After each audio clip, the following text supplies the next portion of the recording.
Chapter 1. I will not touch anything belonging to the Chen family. Chen Feng, pray tell, what do you intend to do with these stolen jewels? In Jiangcheng, Huagua, within the opulent confines of the Chen family villa, a young, handsome, and robust man was pressing his foot against the calf of another young man. Chen Feng's face flushed crimson, though it was unclear whether from pain or humiliation. The entire situation had arisen from Chen Feng's inadvertent discovery of Chen Yang pilfering jewels from the family safe. Chen Ergu, you'd best remove your foot, for our home is under surveillance. It's clear who the thief is, Chen Feng bellowed in anger, though his fury was his only weapon, as he lacked the physical strength to retaliate against Chen Yang. Ah, how amusing! Not only have you learned the art of thievery, but your audacity has also grown. How dare you speak to me in such a manner? Chen Yang exerted pressure with his foot, as if attempting to crush Chen Feng's ankle. What are you doing? A cold, disdainful voice interjected. Elder sister, I caught our elder brother in the act of stealing. I merely sought to intervene. I believe he did not mean any harm, so please do not hold it against him, Chen Yang replied, not bothering to look as he recognized who had arrived. He promptly withdrew his foot from Chen Feng's leg. A striking woman clad in a professional, form-fitting dress and adorned with gold-rimmed glasses approached the two, her black high heels clicking against the floor. What has he stolen? The woman, Chun Li, the elder sister of the two, inquired. These jewels, which I chanced upon. My brother even had the audacity to scold me. I merely pushed him out of surprise. Chun Yang's voice dripped with feigned grievance, his performance polished from countless previous attempts at framing Chen Feng. Why did Chen Yang frame Chen Feng? Simply because Chen Yang was but an adopted son of the Chen family, while Chen Feng was the true blood relative. However, Chen Feng had been abducted at birth and had spent his formative years in an orphanage. He had only returned to the Chen family 2 years ago. Coincidentally, he and Chen Yang were of the same age, both having reached 18 this year, the age at which they could summon their first spirit beast. The Chen parents had gone out to procure spirit beast eggs, and Chen Yang feared that they would reserve the superior eggs for Chen Feng, prompting his schemes against him.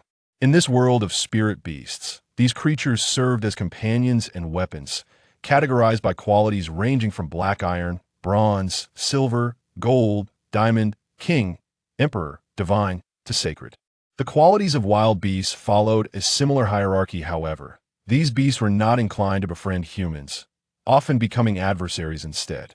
The disparity in quality among spirit beasts was immense. Should Chen Feng receive a low-quality beast, it would be unbearable for Chen Yang. Chen Feng, kneel and confess. Why did you steal these jewels? Chen Li's tone turned even more frigid, having already made her judgment without hearing Chen Feng's side. Huh, kneel? In the 2 years I've been with your family, how many times have you forced me to kneel? And what of Chen Yang, the adopted son? Has he ever been made to kneel? You claim I am a thief without proof? If you have already decided, then what do you wish to do? Chen Feng refused to kneel, raising his chin defiantly to meet Chen Li's gaze. During his 2-year stay with the Chen family, he had long since discerned the true nature of its members. In his first year home, Chen Feng had gone to great lengths to curry favor, yearning for familial affection. Yet, what had he received in return? Baseless insults, humiliation, all under the pretext of helping him shed the bad habits he had acquired in the orphanage. In truth, it was simple disdain. Every member of the family harbored animosity towards him, including his parents and 3 sisters, while the adopted son, Chen Yang, reveled in daily humiliation and schemes against him. Chen Yang donned luxurious apparel, while Chen Feng was left with a single, threadbare outfit. Chen Yang resided in a spacious suite of over 50 square meters, while Chen Feng was relegated to a mere 7-square-meter storeroom. Chen Yang was spoiled and pampered as the young master of the Chen family, while Chen Feng had to fend for himself, with his meals in the household being a rare occurrence. Chen Yang drove a luxury car worth millions and received a silver-grade spirit beast egg as a birthday gift, whereas Chen Feng possessed nothing, not even the acknowledgement that he had turned 18. And there was so much more. Chen Feng had long since relinquished the struggle and the unrealistic fantasies in his heart. Was this truly a family? The life he led in the Chen household, under Chen Yang's machinations and the tacit approval of the others, rendered him the lowest of the low. No one cared for him. The genuine kin, all the attention and affection were lavished upon Chen Yang, the adopted son, who was greeted with smiles and warmth, while Chen Feng was met with indifference, scorn, and even physical punishment, including being locked away for 3 days without food. Not only was he denied the right to dine with the Chen family, but he was also barred from using the family kitchen. His sustenance was solely dependent on the meager 500 yuan provided by the family each month. And what a Chen Yang! He received a monthly allowance exceeding 20,000 yuan, not to mention the various enterprises that fell under his name. What man could endure such degradation? Chen Feng had long contemplated seizing an opportunity to escape the Chen family and live a carefree life. Elder brother, cease your evasion. Elder sister, shall we call upon our parents to adjudicate this matter? With that, Chen Yang immediately dialed their mother's number. Hello, my dear son. Why are you calling your mother? Mom, Yang misses you. Chen Feng felt a wave of nausea as he observed Chen Yang's sycophantic demeanor. Yang is the best mother misses you too. Mom, I must inform you of something that may upset you. My brother has once again pilfered from the family, taking your most cherished jewels. I am uncertain of his intentions. What? Where is Chen Feng? Their mother's voice turned icy. Elder brother is right here. I caught him in the act, and he even had the audacity to scold me. Chen Feng, you have a lot of nerve. The Chen family has provided for you. How can you not amend your vile ways? How many times have you stolen from this household? Their mother raged. Though Chen Feng could not see her face, he could easily imagine her current expression. The house is under surveillance. You can verify it yourselves. Chen Feng sighed, weary of explanations. Verify what? Yang is so well-behaved. Could he possibly frame you? You will march straight to the confinement room and remain there for 3 days without food. Without food? As if I have ever dined on your family's offerings. There is no need for such theatrics from this day forth. I, Chen Feng, sever all ties with the Chen family. At last, Chen Feng took this pivotal step. As a transmigrator, even if his circumstances were dire, he would not endure daily humiliation any longer. Are you serious? Chen Yang reacted swiftly. He had awaited this day for far too long, anticipating the expulsion of the harbinger of misfortune that was Chen Feng. From this point forward, all that belonged to the Chen family would rightfully belong to him. Indeed, slap. Before Chen Feng could rise, Chen Li struck him sharply across the face. He felt a burning pain blossom on his cheek. Chen Li was no delicate woman. She was a gold-grade beast master, her physical prowess rivaling that of a superhero. The force of the slap sent Chen Feng tumbling to the ground. Repeat that, Chen Li demanded, her anger palpable. As a son of the Chen family, to utter such treasonous words was unforgivable. It seemed their previous punishments had been far too lenient. I said, I sever all ties with the Chen family. Do you comprehend? Furthermore, this shall be your final act of violence against me from this moment on. I shall not allow you to bully me any longer. Despite his seemingly fragile constitution, Chen Feng defiantly held his head high, locking eyes with Chen Li, refusing to flinch regardless of the ferocity of her gaze. In that moment, a flicker of uncertainty coursed through Chen Li's heart, the reason for which eluded her. Very well. What an ungrateful wretch you are. Their mother's voice erupted through the phone. Chen Li, get him out of here immediately. I never wish to see him again. In truth, there was no need for Chen Li to speak. Chen Feng was already rising, preparing to depart. Ding! Host despondency detected awakening of the Supreme Spirit Beast system initiated. Reward: 1 gold-grade Spirit Beast Egg. Main quest issued. First shop. Task requirement: host must obtain a shop without delay. Upon hearing the voice echo in his mind, Chen Feng halted in his tracks. Finally, it had arrived. The benefits of being a transmigrator were here. What's this? Are you having second thoughts? Kneel and apologize now, and mother shall forgive you. Chen Li seized the opportunity as Chen Feng paused. After all, they were blood relatives, and she did not wish to witness Chen Feng beg for alms or, worse, perish at the hands of a beast. Regret? Ha ha ha. I merely wish to sever ties completely with you. Let us draft the severance agreement today. Previously, Chen Feng had only contemplated cutting off ties with the Chen family, wishing for a clean break, but now it was different. If there was to be regret, let it be seen who would regret it in the end. At this moment, Chen Feng brimmed with confidence, believing that with the system by his side, his future achievements would leave the Chen family in awe. He intended for the entire Chen family to regret their actions for eternity. Thus, severing ties with the Chen family was imperative. Elder brother, you have left no path for retreat. Mother and father will be heartbroken. Chen Yang feigned concern. Excellent, truly excellent. Sever the ties, do it once. The purpose of our outing was to procure spirit beast eggs. We found a gold-grade egg for Yang Yang, and you, Chen Feng, could have received a silver-grade one. Since you do not desire it, be gone. Chun Li finalized the agreement with him immediately. Their mother's voice continued to roar through the phone. The words you speak are truly delightful. You bestow upon this adopted son a golden tier spirit beast egg, while for my own flesh and blood, you offer only a silver tier. Indeed, you are the epitome of devoted parents.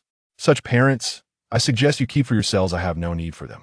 Chen Feng patted Chen Yang's chest, his gaze fixed on Chen Yang, brimming with disdain.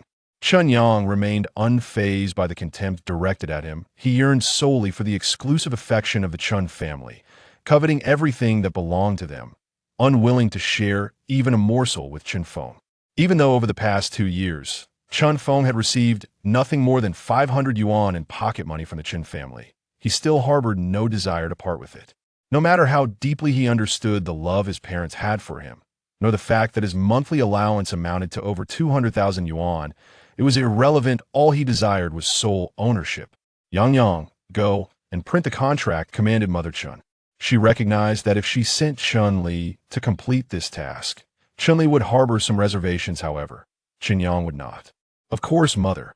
With unbridled enthusiasm, Chen Yang set off to print the contract, impervious to any attempts at obstruction. As Chen Yang busied himself drafting the contract, Chun Li regarded Chen Feng's defiant, swollen visage with a slight furrow of her brow. Zhang Ma, bring the medicine box. Yes, young lady. No need. I shall not touch anything belonging to the Chen family. Chen Feng interjected, refusing. He could feel the swelling on the right side of his face, but what did it matter? It was merely another entry in his ledger of hatred towards the Chen family. The animosity he harbored towards them had become so extensive that he could scarcely keep track of it. Chapter 2. No worries, I have a card. You. Chun Li attempted to reprimand Chen Feng, but upon meeting his gaze, she found her words stifled. She was perplexed by Chen Feng's demeanor today. In the past, Chen Feng had been submissive, enduring humiliation in silence, retreating to his small room to process his feelings alone. Yet today, Chen Feng's stark contrast to his former self was so pronounced that Chun Li felt as though she scarcely recognized him.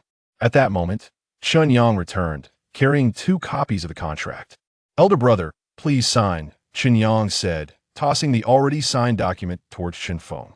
Chen Feng glanced at the contract, a subtle smirk gracing his lips. This Chen Yang remained as short-sighted and cunning as ever. For he had stipulated within the contract that Chen Feng would henceforth have no further dealings with the Chen family. Little did he realize, this was precisely what Chen Feng desired. He was more concerned that the Chen family might entangle themselves with him in the future. Before long, Chen Feng completed his signature, taking possession of his copy of the contract before departing the villa. Young master, are you truly leaving just like that? Aren't you going to tidy up the mess in your room? Zhang Ma, who had just been summoned by Chun Li, obstructed Chen Feng's path. Furrowing his brow, Chen Feng pondered what constituted a young master in this household. Typically, Zhang Ma's insults were no less frequent than those from the Chen family, aside from the fact that she had never physically assaulted him. There's no need. You would do well to reconsider, lest I be tasked with cleaning up your rubbish. If you do not tidy up, you shall not be permitted to leave, Zhang Ma stated, showing no intention of yielding. Chen Feng chuckled indeed. In the Chen household, even a servant could bully him. Without the Chen family's tacit approval, would any servant dare to impede his path? What did his room contain? A mere 7 square meters of bed, a table, not even chair. The remainder comprised his lunchbox and chopsticks, with nothing else to speak of. What? Do you expect me to give Chun Li face now, while you continue to dictate my actions? You dare to address the young lady by her name? Zhang Ma's face flushed with anger. and this time she raised her hand to strike Chen Feng. After all, Chen Feng had severed ties with the Chen family, and with young Master Yang backing her, she felt emboldened to strike. As the slap descended, fury surged within Chen Feng, and he retaliated with a swift kick to Jiang Ma's abdomen. Chen Feng cast a fleeting glance over the contract, a subtle smile curling at the corners of his lips. Chen Yang, as short-sighted and cunning as ever, had brazenly stipulated that Chen Feng could have no further dealings with the Chen family. Little did Chen Yang realize, this was precisely what Chen Feng desired. He was more concerned about the possibility of the Chen family entangling themselves with him in the future. Before long, Chen Feng completed his signature. Clutching his portion of the contract as he exited the villa, "Young master, are you truly leaving like this? Aren't you going to tidy up the mess in your room?" Outside, Jiang Ma, who had just been called by Chen Li, obstructed Chen Feng's path. Furrowing his brow, Chen Feng pondered what kind of young master he truly was. Typically, Jiang Ma's treatment of him was no less humiliating than that of the Chen family. Aside from her refraining from physical aggression, no need, he replied dismissively, "You'd best reconsider. Otherwise, you'll have to clean up the rubbish yourself. If you refuse to tidy it up, you may not leave." Jiang Ma maintained her stance without any intention of yielding. Chen Feng chuckled. Indeed, in the Chen family, even a servant could bully him. Without the tacit approval of the Chen family members, would a mere servant dare to block his way? What did his room contain? A mere 7 square meters, a bed, a table, not even a chair, with only his lunchbox and chopsticks remaining. What? I'm not even giving Chun Li face now, and you still wish to dictate my actions? Jiang Ma's countenance darkened with anger. She raised her hand, intending to strike Chen Feng. After all, Chen Feng had severed ties with the Chen family, and with young Master Yang backing her, she felt emboldened to act. As her slap approached, rage surged within Chen Feng, and he delivered a swift kick to Jiang Ma's abdomen. "You insolent wretch, know your place." "Ow!" Jiang Ma cried out, collapsing to the ground. Inside, Chen Li appeared somewhat dazed. Did he really leave? He actually signed. Under her allowance, Chen Feng was no longer a member of the Chen family. Yes, what's the matter, elder sister? We all know brother's capabilities. He'll return in a few days. And I will speak well of him in front of our parents, Chen Yang asserted. "You're right, Yang. He will soon regret this decision and will be crying to come home," Chen Li reassured. Patting Chen Yang's head, as if she had come to terms with the situation, realizing it was their mother who had made the decision. Having made peace with her thoughts, Chen Li ascended the stairs. Wishing to put the matter behind her, Chen Yang watched her depart, a sense of satisfaction swelling within him. At that moment, he heard Jiang Ma's cries outside, and suddenly struck by inspiration, he rushed out the door. "Chen Feng, you seek death, daring to strike my servant. Ha! You would stoop so low as to insult an old and ugly person. TSK. With the Chen family absent, are you no longer playing the delicate flower?" Chen Feng mocked, turning his head back. "Very well, you wish to depart. Fine, crawl through my legs, and I'll let you go," Chen Yang taunted, pointing at his own crotch with a mocking expression. Jiang Ma sat on the ground.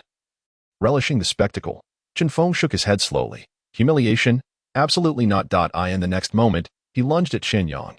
Though Chen Yang possessed a significantly stronger physique, street brawls favored the one who struck first. Grasping Chen Yang's hair, Chen Feng delivered a headbutt to his face, declaring that the Chen family would no longer bully him. Blood gushed forth, Chen Yang's blood. Yet, Chen Feng's dominance was short-lived. His frail body could not withstand the physical disparity. And within moments, Chen Yang had him pinned to the ground, rubbing his face against the dirt. Fortunately, Chen Feng was experienced, shielding his face from the blows.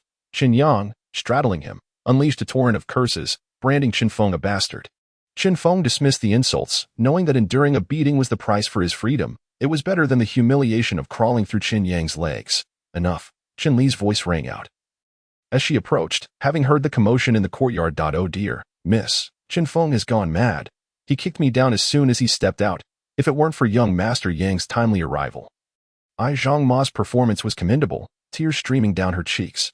"Chen Feng, have you had your fill of chaos?" Chen Li bellowed with anger. Chen Yang halted. "Elder sister, I merely sought to restrain brother, but I didn't expect him to." Yang. "Are you all right? Does it hurt?" Chen Li's expression softened as she looked at Chen Yang, her heart aching at the sight of his bloodied face. Suppressing the pain, Chen Feng rose, brushing off the dust from his clothes, and turned coldly to Chen Li. "Once again, the blind may not mind, but those cameras are not mere decorations, you fool." Chen Feng had long grown accustomed to the Chen family's bias. he was aware that his existence mattered less than that of a servant. However, now that he was no longer a member of the family, he was free from their scrutiny and would not indulge Chen Li any longer. Zhang Ma felt a pang of guilt. Unable to meet Chen Li's gaze. "Brother, you may scold me, but you cannot insult elder sister." Chen Yang, who had ceased his assault, approached and slapped Chen Feng. Chen Feng attempted to block, but alas, he was no match for Chen Yang's speed. After enduring the slap, blood trickled from the corner of Chen Feng's mouth, yet he smiled. "I'll remember this slap. Now, may I leave?" This time, no one impeded his departure. Chen Feng left, his gaze filled with malice and vengeance. Yang, your nose, quickly, apply pressure to stop the bleeding." Chen Li, ignoring Chen Feng, focused her concern on Chen Yang, directing Zhang Ma. Despite his swollen face, Chen Feng ambled down the street, humming a tune. Passers-by instinctively steered clear of him. At present, Chen Feng's appearance was far from dignified. He was frail, clad in worn-out garments, and his face was swollen, yet he continued to hum. He was indeed a picture of madness. Chen Feng paid no heed to the stares of others, making his way toward the nearest no-man's land adjacent to the city wall. This area, neglected by all, was perilous due to its proximity to the city wall. Should demonic beasts invade, those who lingered would surely perish.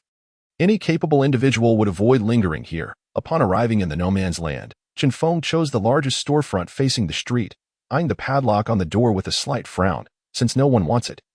"I'll just kick it open." The store had fallen into disrepair, abandoned for an unknown number of years. With a single kick, the door flew open, collapsing to the ground. It was evident that even a frail figure like Chen Feng could bring down such a dilapidated establishment.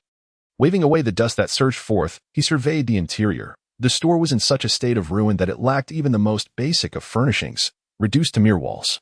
However, Chen Feng was unconcerned. He sought only the rewards for his mission and had no genuine need for a shop. Ding. Congratulations, host, for completing the main quest. First shop. Would you like to claim your reward?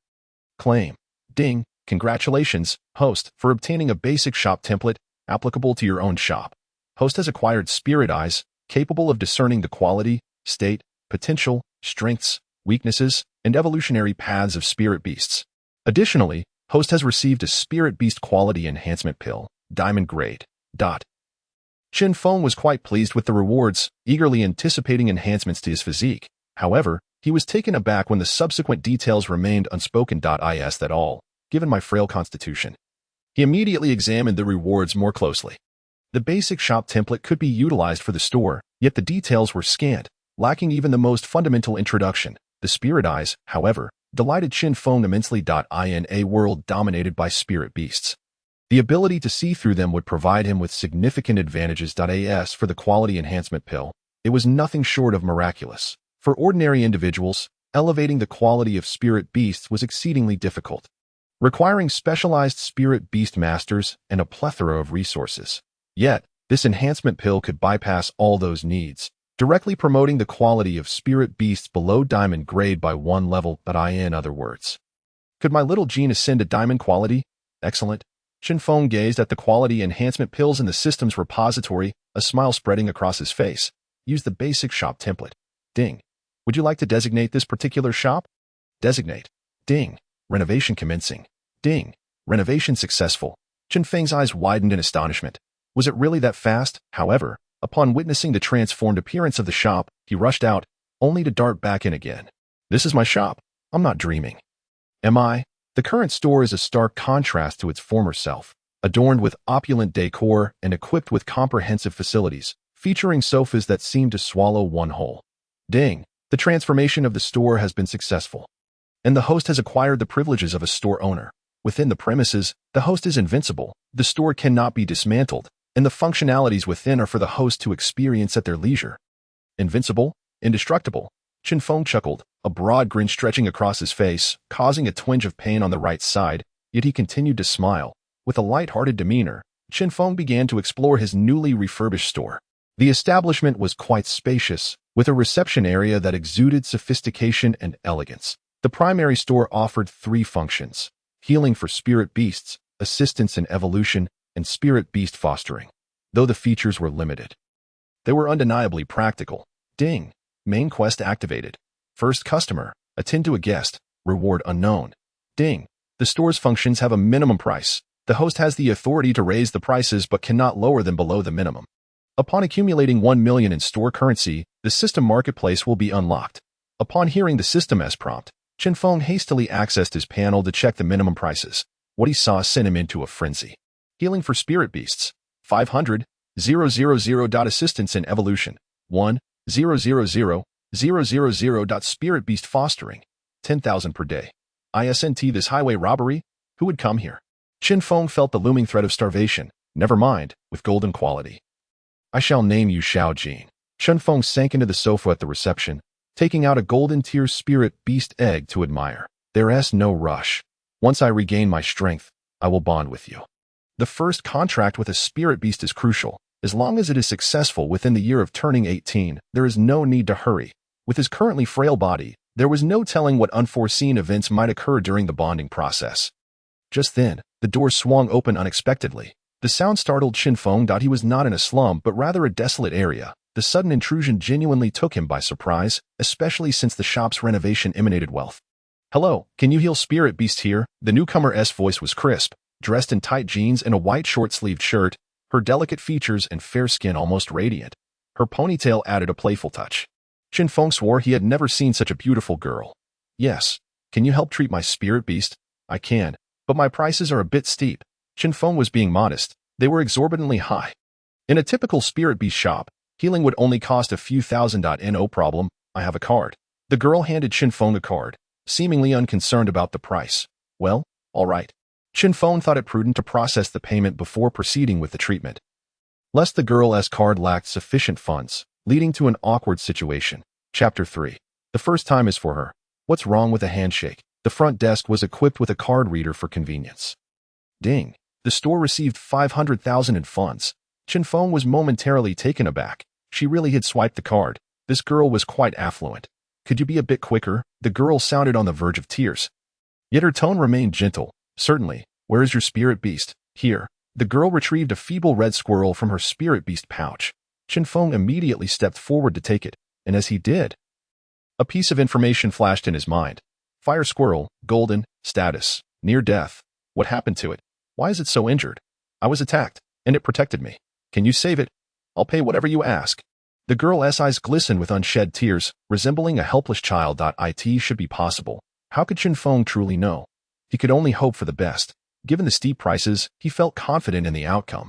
Chen Feng then led the girl into the interior of the shop, where a medical box stood, a large, white, square metal container over 2 meters tall. He placed the squirrel inside and pressed the button to initiate treatment. Will this work? The girl questioned, her skepticism evident. Why is there no medical staff here? Just tossing it into a box without assessing its injuries. It will work. Chen Feng was surprisingly confident, having noticed the treatment progress bar on the medical box soaring rapidly. Shoo, it will be done soon. Chen Feng was not exaggerating. It truly was progressing quickly. Ding! The medical box opened automatically, but a lively squirrel leapt into the girl's arms. She stared in disbelief, questioning her own eyesight. Chen Feng could only assure her that she was not mistaken. If possible, he wished to become that squirrel, for it was frolicking in the girl's embrace with such exuberance that it seemed to distort her form. If it can change shape, it must be quite significant. Ding. Congratulations, host, you have completed the task. First customer. Reward. All attributes 5. The store unlocks daily complimentary service function. What is the complimentary service? Ding. All functions within the store may be gifted once daily. Open panel. Host. Chen Feng realm. None physique. 12 spirit. 28 spirit beasts. None skill. Spirit eye. The task reward of 5 points in physique made Chen Feng acutely aware of his body, transforming rapidly into a more robust state. The sensation was exquisite. Thank you. Just as Chen Feng reveled in this delightful feeling, the girl spoke up. No need for thanks. You are my store's first customer, and I can offer you a complimentary service. Oh, what service? The girl appeared taken aback, wondering if it might be something unusual. However, she felt reassured, confident in her ability to handle the store owner. The assistance and evolution service for spirit beasts. Your fire squirrel is golden tier. ISNT it? Recently contracted? Yes, just a few days ago. Chen Feng smiled, pleased. Excellent. Appear. This is wonderful. Follow me. All right. The girl did not doubt Chen Feng, having witnessed him revive her nearly lifeless fire squirrel in mere moments. Curiosity sparked within her as she wondered what other astonishing feats Chen Feng could perform. Upon reaching the assistance and evolution device, Chen Feng felt somewhat embarrassed that it was yet another box, though this time the medical box was white, and the assistance in evolution box was black. What kind of aesthetic choice was this? Making it a box seemed rather unrefined, especially in front of such a beautiful girl. Chen Feng muttered under his breath, contemplating how this might embarrass him. What did you say? The girl caught the tail end of his mumble but could not discern his words. Nothing. Just place it inside. Okay. The girl, attempting to place the fire squirrel into the evolution box, found it reluctant to leave her embrace. Come on. This kind gentleman saved you. Entering here will be beneficial. The girl switched to a coaxing tone. Surprisingly, her words proved effective. The fire squirrel complied and hopped into the evolution box. Utilizing the complementary function, Chen Feng murmured before pressing the activation button. The rest was not his concern. What transpired within the evolution box was beyond his purview. This time, the progress bar moved noticeably slower, likely taking over 10 minutes to complete. It should take a while. No worries. I can wait. So, what brought you here? Who attacked you? Chen Feng's curiosity was not merely idle. He wanted to know what evildoers lurked in the vicinity, ensuring he could remain vigilant. Though he was invincible within the store, outside, he transformed into a vulnerable individual, necessitating caution. I came to offer condolences. There are still some people living here, and we brought them food. I am not sure who attacked me, but they likely aren't from this area. The girl lied, her cheeks flushing slightly. She knew who had assaulted her but saw no reason to divulge that information to Chen Feng. Doing so would only lead him to deduce her identity. I see. A beautiful girl like you should be cautious when venturing out. The girl remained silent, her cheeks flushed with a rosy hue, a result of Chen Feng's compliment regarding her beauty. By the way, how did you come to open a shop here? The girl expressed her curiosity towards Chen Feng with equal fervor. It's a long story. I am Chen Feng. And you?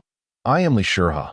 Pleased to make your acquaintance. Li Shurha extended her delicate hand towards Chen Feng, with such a proactive gesture from a charming girl, and being his first customer, Chen Feng certainly could not refuse. After all, it was only a handshake, nothing more. Well, how tender, as if crafted from water itself. However, Chen Feng did not take the opportunity to linger. He merely grasped her hand gently before releasing it. Is your face injured? I have some medicine. You may use it. Li Shurha retrieved a vial of medicine from her spirit beast pouch. This is for humans, not for spirit beasts, she clarified as she handed it to Chen Feng. Wary of any misunderstanding, Chen Feng dismissed such trivialities. After all, medicine for spirit beasts is far more expensive. Thank you. I shall go tend to my injury. Please wait here for a moment. Very well. Li Shurha nodded in agreement. As Chen Feng departed, despite Li Shurha's beauty and gentleness, they had only just met, leaving little to discuss. Remaining by her side would only render Chen Feng awkward, let alone the girl herself. He was contemplating how to persuade this affluent young lady to introduce him to more clients, aiming to leave her with a favorable impression. Chapter 4. I assure you, no one shall harm a single hair on your head. I swear it. Those wretched wealthy individuals, as the ointment was applied to his face. Chen Feng could not help but grumble internally. The effects of the ointment were immediate. It felt cool and soothing, swiftly reducing the swelling. However, while the remedy acted quickly, it could not compare to the speed of the evolution chamber. In less than 10 minutes, the evolution chamber activated on its own. At that moment, the fire squirrel darted into Li Shurha's embrace, tears glistening in its eyes as though it had suffered a great injustice. Li Shurha examined the fire squirrel closely, yet she could not discern any changes. Just as she was beginning to wonder if there had been no effect, Chen Feng approached. Finished? Yes. Your face looks much better. Li Shurha glanced at Chen Feng. Remarkably, with the swelling gone, you appear rather handsome. Chen Feng paid no heed to her gaze, his attention fixated on the fire squirrel nestled in her arms. Next, Chen Feng activated his spirit eye skill. Fire squirrel, golden grade young. Status, healthy physique.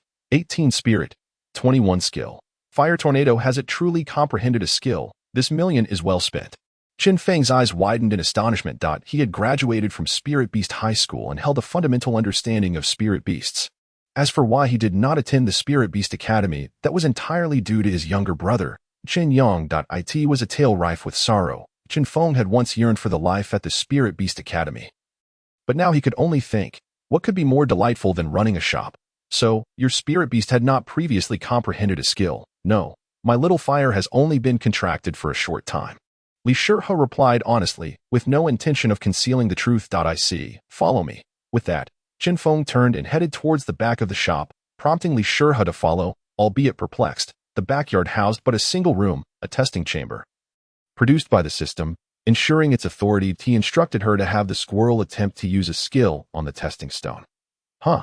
Li Shihua stared at Chen Feng with wide, beautiful eyes. He can do it. Chen Feng, encouraged at Li Shihua, felt a bit flustered. Was this truly a matter of encouragement?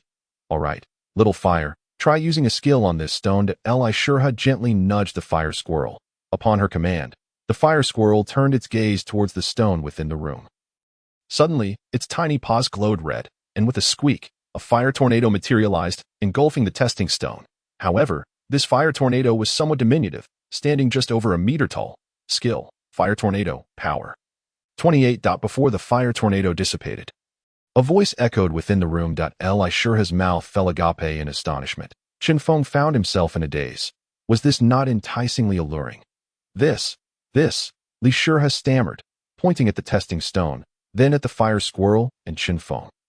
It was evident that she was utterly bewildered. How had the fire squirrel learned a skill, and how could the testing stone emit sound? Chen Feng too was taken aback by the device's built-in vocal feature. But it certainly elevated its prestige. What do you think? This complimentary service is quite splendid, isn't it?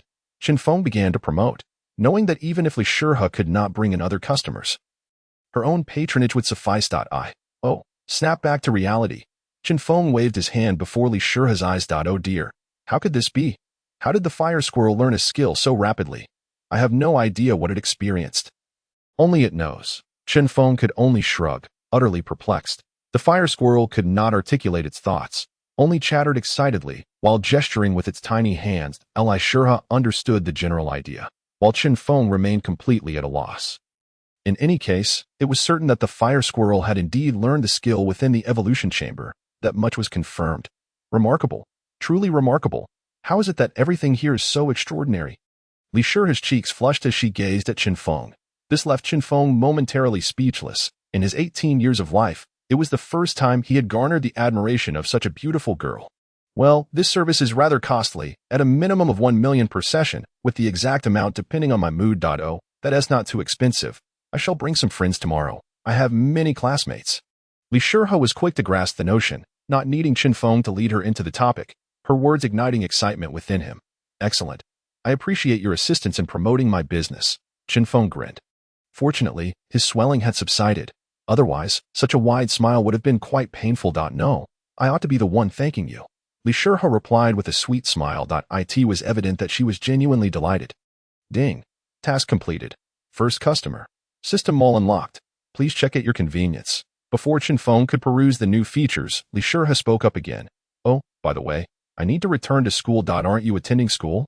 Li Shihua was perceptive. She could discern certain things from Chen Feng's attire, yet these did not align with his shop's appearance. Moreover, her curiosity about Chen Feng was palpable, prompting her desire to learn more.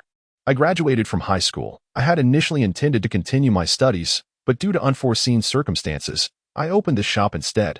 Chen Feng was candid, concealing nothing. There was no shame in not attending school.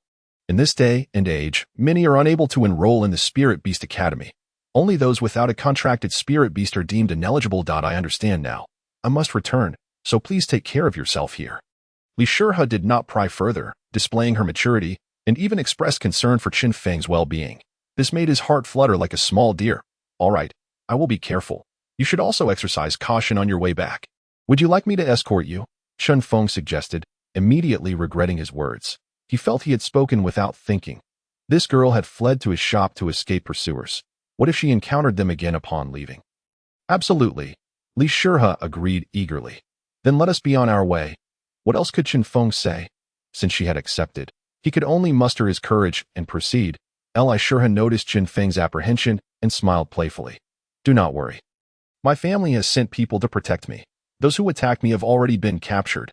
Even so, should they still be at large, I shall protect you. Whenever you come to my shop, I guarantee no one shall harm a single hair on your head. I promise, Chen Feng declared with a hint of pride, patting his chest. This was not mere bravado, it was a fact. Within the confines of his shop, Chen Feng was invincible. No one could challenge him. Understood. Let us go. Very well. As they strolled and chatted leisurely, time flew by, and before they knew it, they had arrived at the entrance of the Spirit Beast Academy. Chen Feng bid Li Shihua farewell without lingering, and they exchanged contact information, waving goodbye to one another.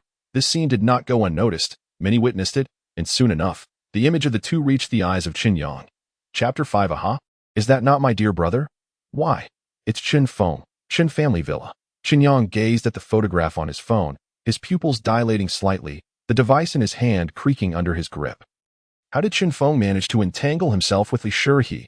Li Shihe is my prey. In truth, Chen Yang was preparing to return to the academy, where he was required to reside in the dormitory during the academic term. Without exception, it was Chen Yang's machinations that prevented Chen Feng from attending the Spirit Beast Academy.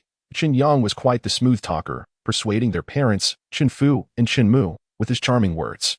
According to him, as the scion of the Chen lineage, he should not engage in risky endeavors. He must ensure the continuation of the Chen bloodline, thus leaving the battles to his younger brother. Remarkably, Chen Fu and Chen Mu were convinced by Chen Yang's fabrications and did not enroll Chen Feng in the Spirit Beast Academy. Moreover, they had no plans to procure a Spirit Beast for Chen Feng. The silver-grade Spirit Beast mentioned in a previous phone call was intended solely for Chen Yang. He could not bear to see Chen Feng thrive, especially in the company of such influential figures. Furthermore, he had long set his sights on Li Shihe, the sole heiress of the affluent Li family in Jiang City. Whoever secured Li Shihe would become the inheritor of the Li estate. With this thought, Chen Yang promptly made a phone call, investigate, and uncover the relationship between Li Shihe and Chen Feng, no matter the cost. A grim voice responded from the other end, prepare 500,000. After saying this, the call ended abruptly. 500,000 was of little concern to Chen Yang. He was solely focused on discovering the connection between Chen Feng and Li Shihe, promptly transferring 200,000 to an account. Meanwhile, Chen Li felt a twinge of anxiety, sensing that it was wrong to distance Chen Feng from the Chen family. It was only then that she recalled Chen Feng was the family's only son.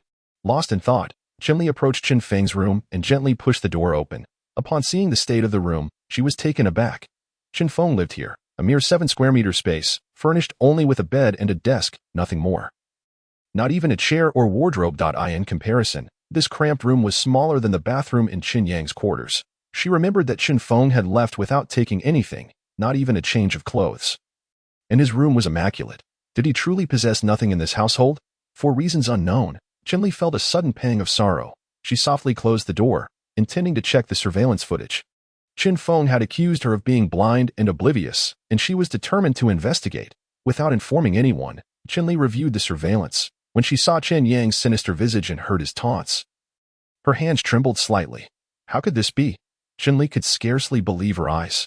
Indeed, this was not just a recent occurrence, it was part of a troubling pattern. She began frantically sifting through the footage.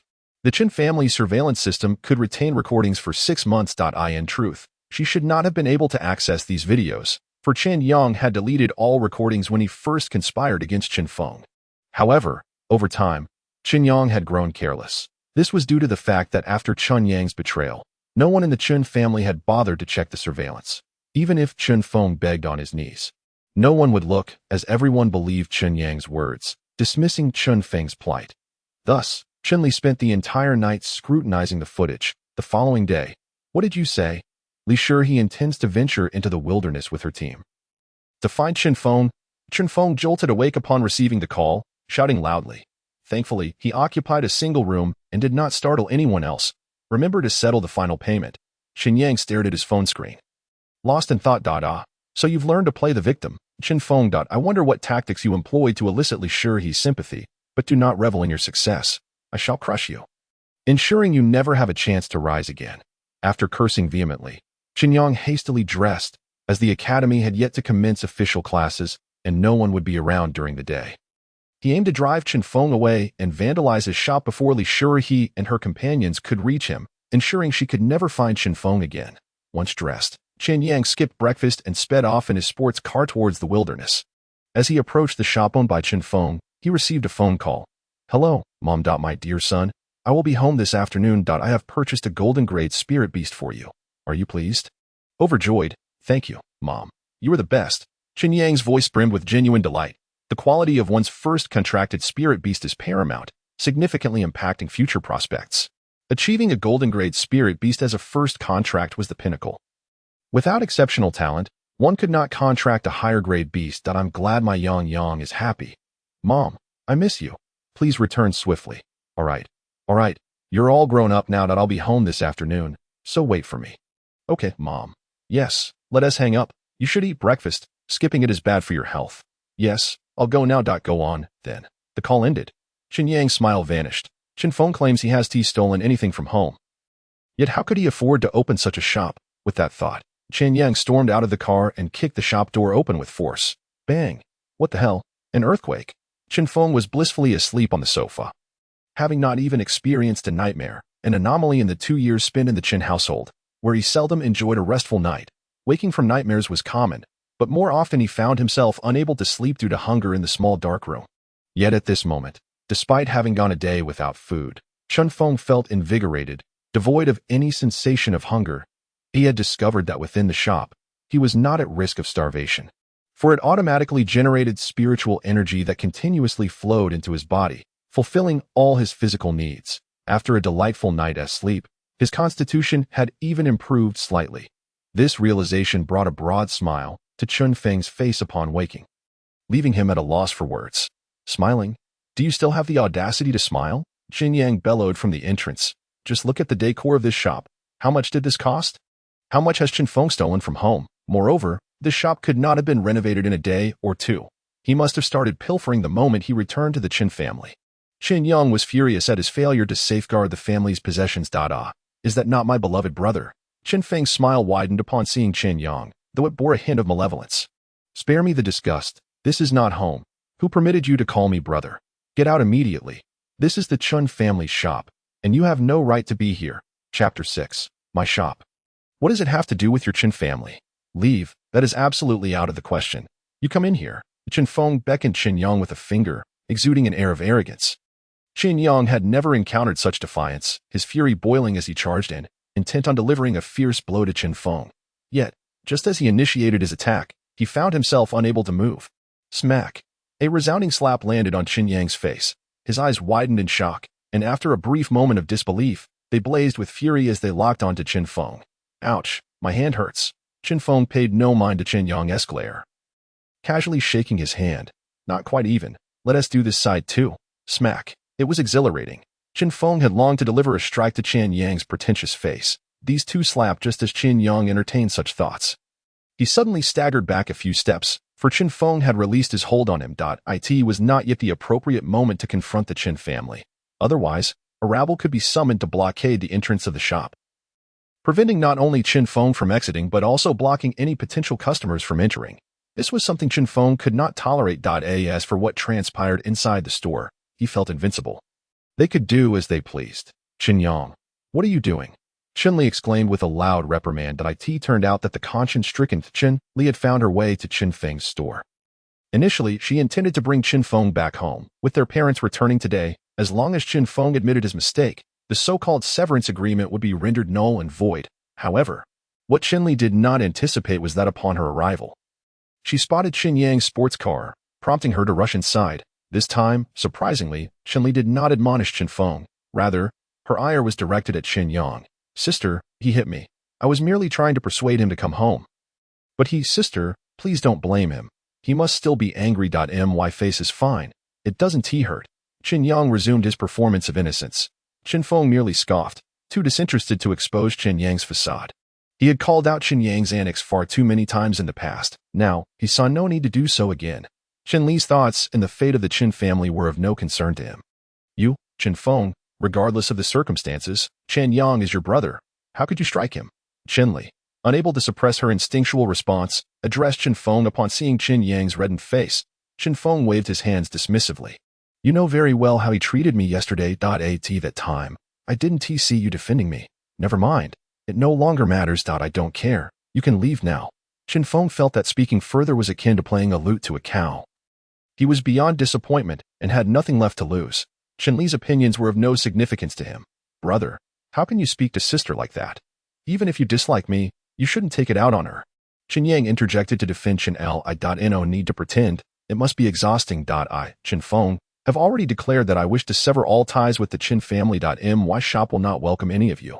You can either choose to disappear on your own, or I will assist you in vanishing. In his own establishment, Chen Feng was resolute.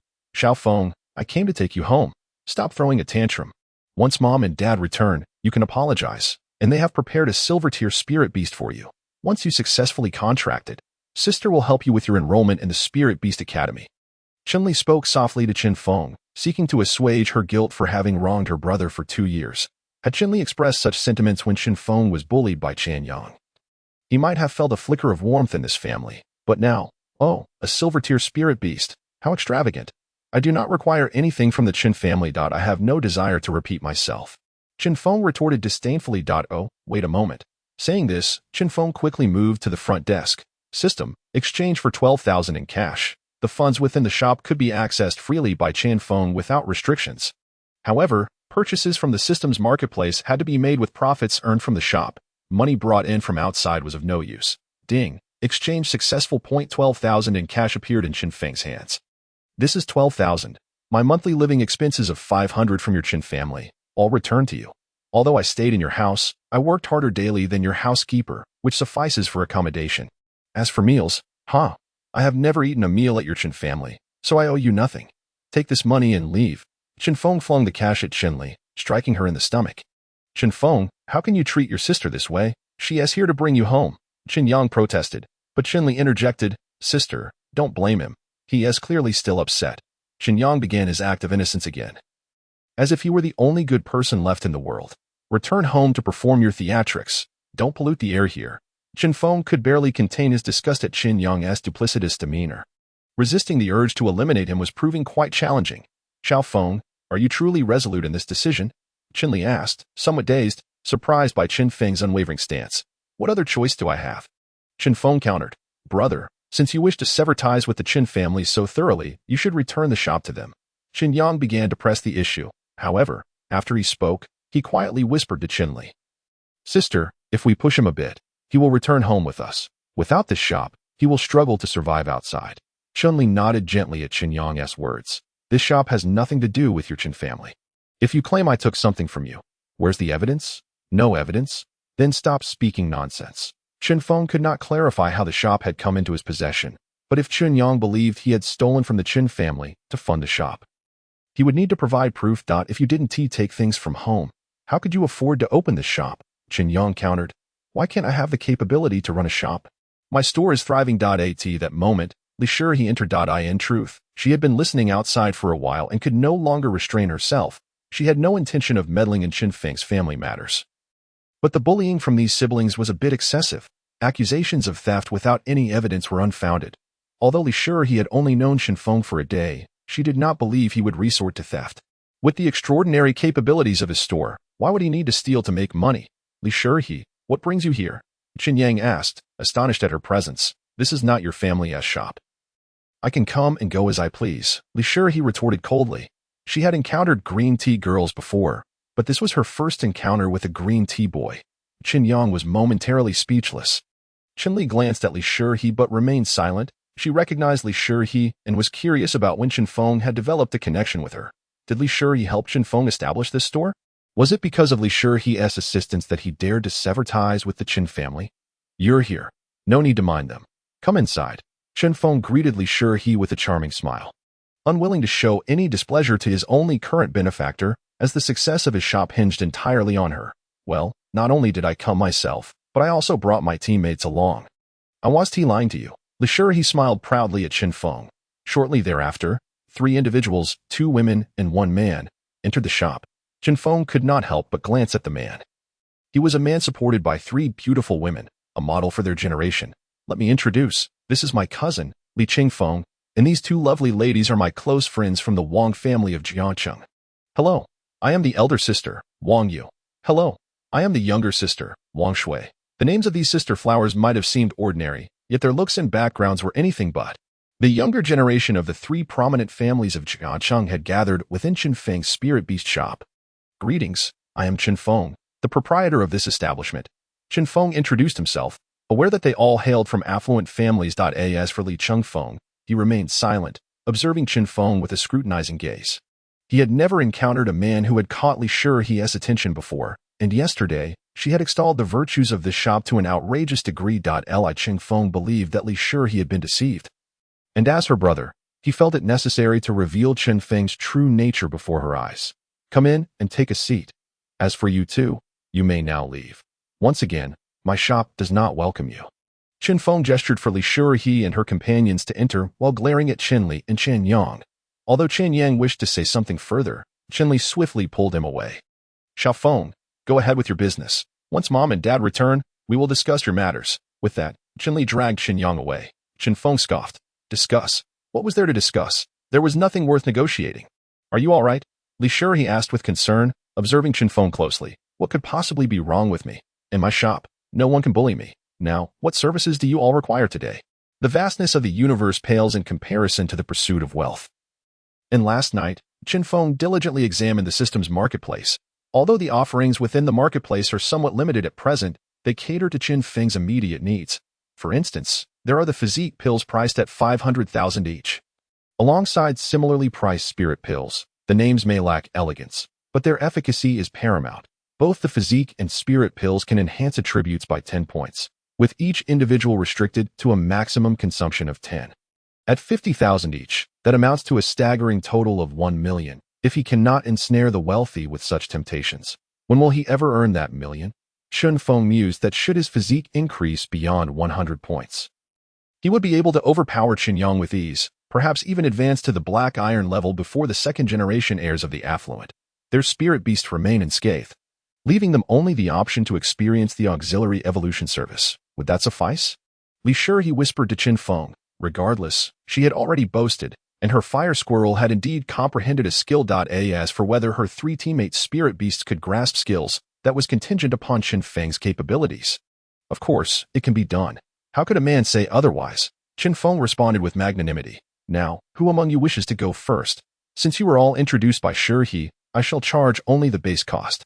Chen Feng appeared quite generous, though in truth, he had no capital to speak of. 0.1 million, is it? We are all aware of the price. I shall go first. Allied Chang Feng, suppressing his urge to expose Chen Feng, stepped forward. To reveal Chen Feng's true nature to Li Shuihe, it was imperative to confront him directly. Very well, let us proceed with the card. Li Chang Feng's expression faltered slightly. Could he, a scion of the Li family, truly be short of 1 million?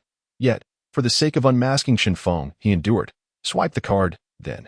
With 1 million received, Chen Feng felt a wave of relief wash over him. This was equivalent to obtaining 2 pills. Naturally, subsequent services were essential, and he led Li Feng and the others to the evolution chamber.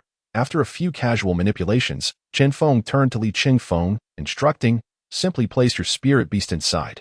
Will you not harm my spirit beast? As the moment approached, Li Feng felt a twinge of anxiety. The chamber resembled a large oven, after all. Rest assured, it is perfectly safe, Li Shuihe reassured him with a gentle elbow nudge. Reluctantly, Li Feng summoned forth his spirit beast. A soft glow materialized, revealing a small black bear at his feet. Enter, Li Feng commanded. It seemed the young man was a tad proud, as he hadn't even bestowed a name upon his spirit beast. Unable to resist, Chen Feng activated his spirit eye to scrutinize the creature.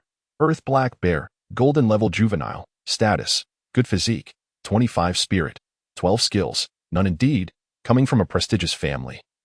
One could casually conjure a Golden Level Spirit Beast. Upon hearing Li Feng's command, the Earth Black Bear eagerly waddled into the evolution chamber. Chen Feng nearly burst into laughter at the sight of the adorable creature. Barely 50 centimeters tall, swaying as it walked. Once the Earth Black Bear entered the chamber, the entrance sealed shut. Is it truly safe? Li Feng inquired once more. Securing a contract with a Golden Level Juvenile Spirit Beast was no simple feat. If anything were to go awry, have faith. Chen Feng offered him a reassuring glance. Yet Li Feng remained unconvinced. Was it worth risking a Golden Level Spirit Beast to expose a rather inconsequential fraud?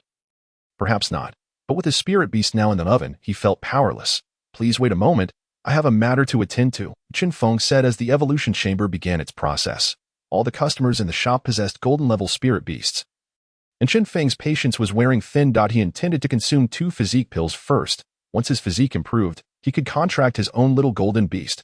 Little Jean, here I come. Upon returning to the front desk, Chen Feng glanced behind him and noticed no one had followed. He then retrieved the spirit beast egg. Shall I take a look? With that, he activated his spirit eye to inspect the egg. Fire Python, Golden Level Unborn. Status, Healthy A Snake. If he were to use a Spirit Beast quality upgrade pill, could it potentially transform into a dragon? Chapter 8. To choose or not to choose regardless. It was time to consume. Chen Feng spent a staggering 1 million in the system marketplace to purchase 2 physique pills. With no cash exchanged, merely a digit on a screen, He felt no remorse in his expenditure. The two physique pills materialized in the system space. This system space was quite expansive, at least 10 cubic meters, and even more impressive was the spirit beast space.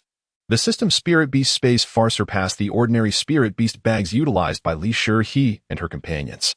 Within the spirit beast space, infused with spiritual energy, the beast could derive immense benefits. Could these two diminutive pills truly enhance his physique by 20 points?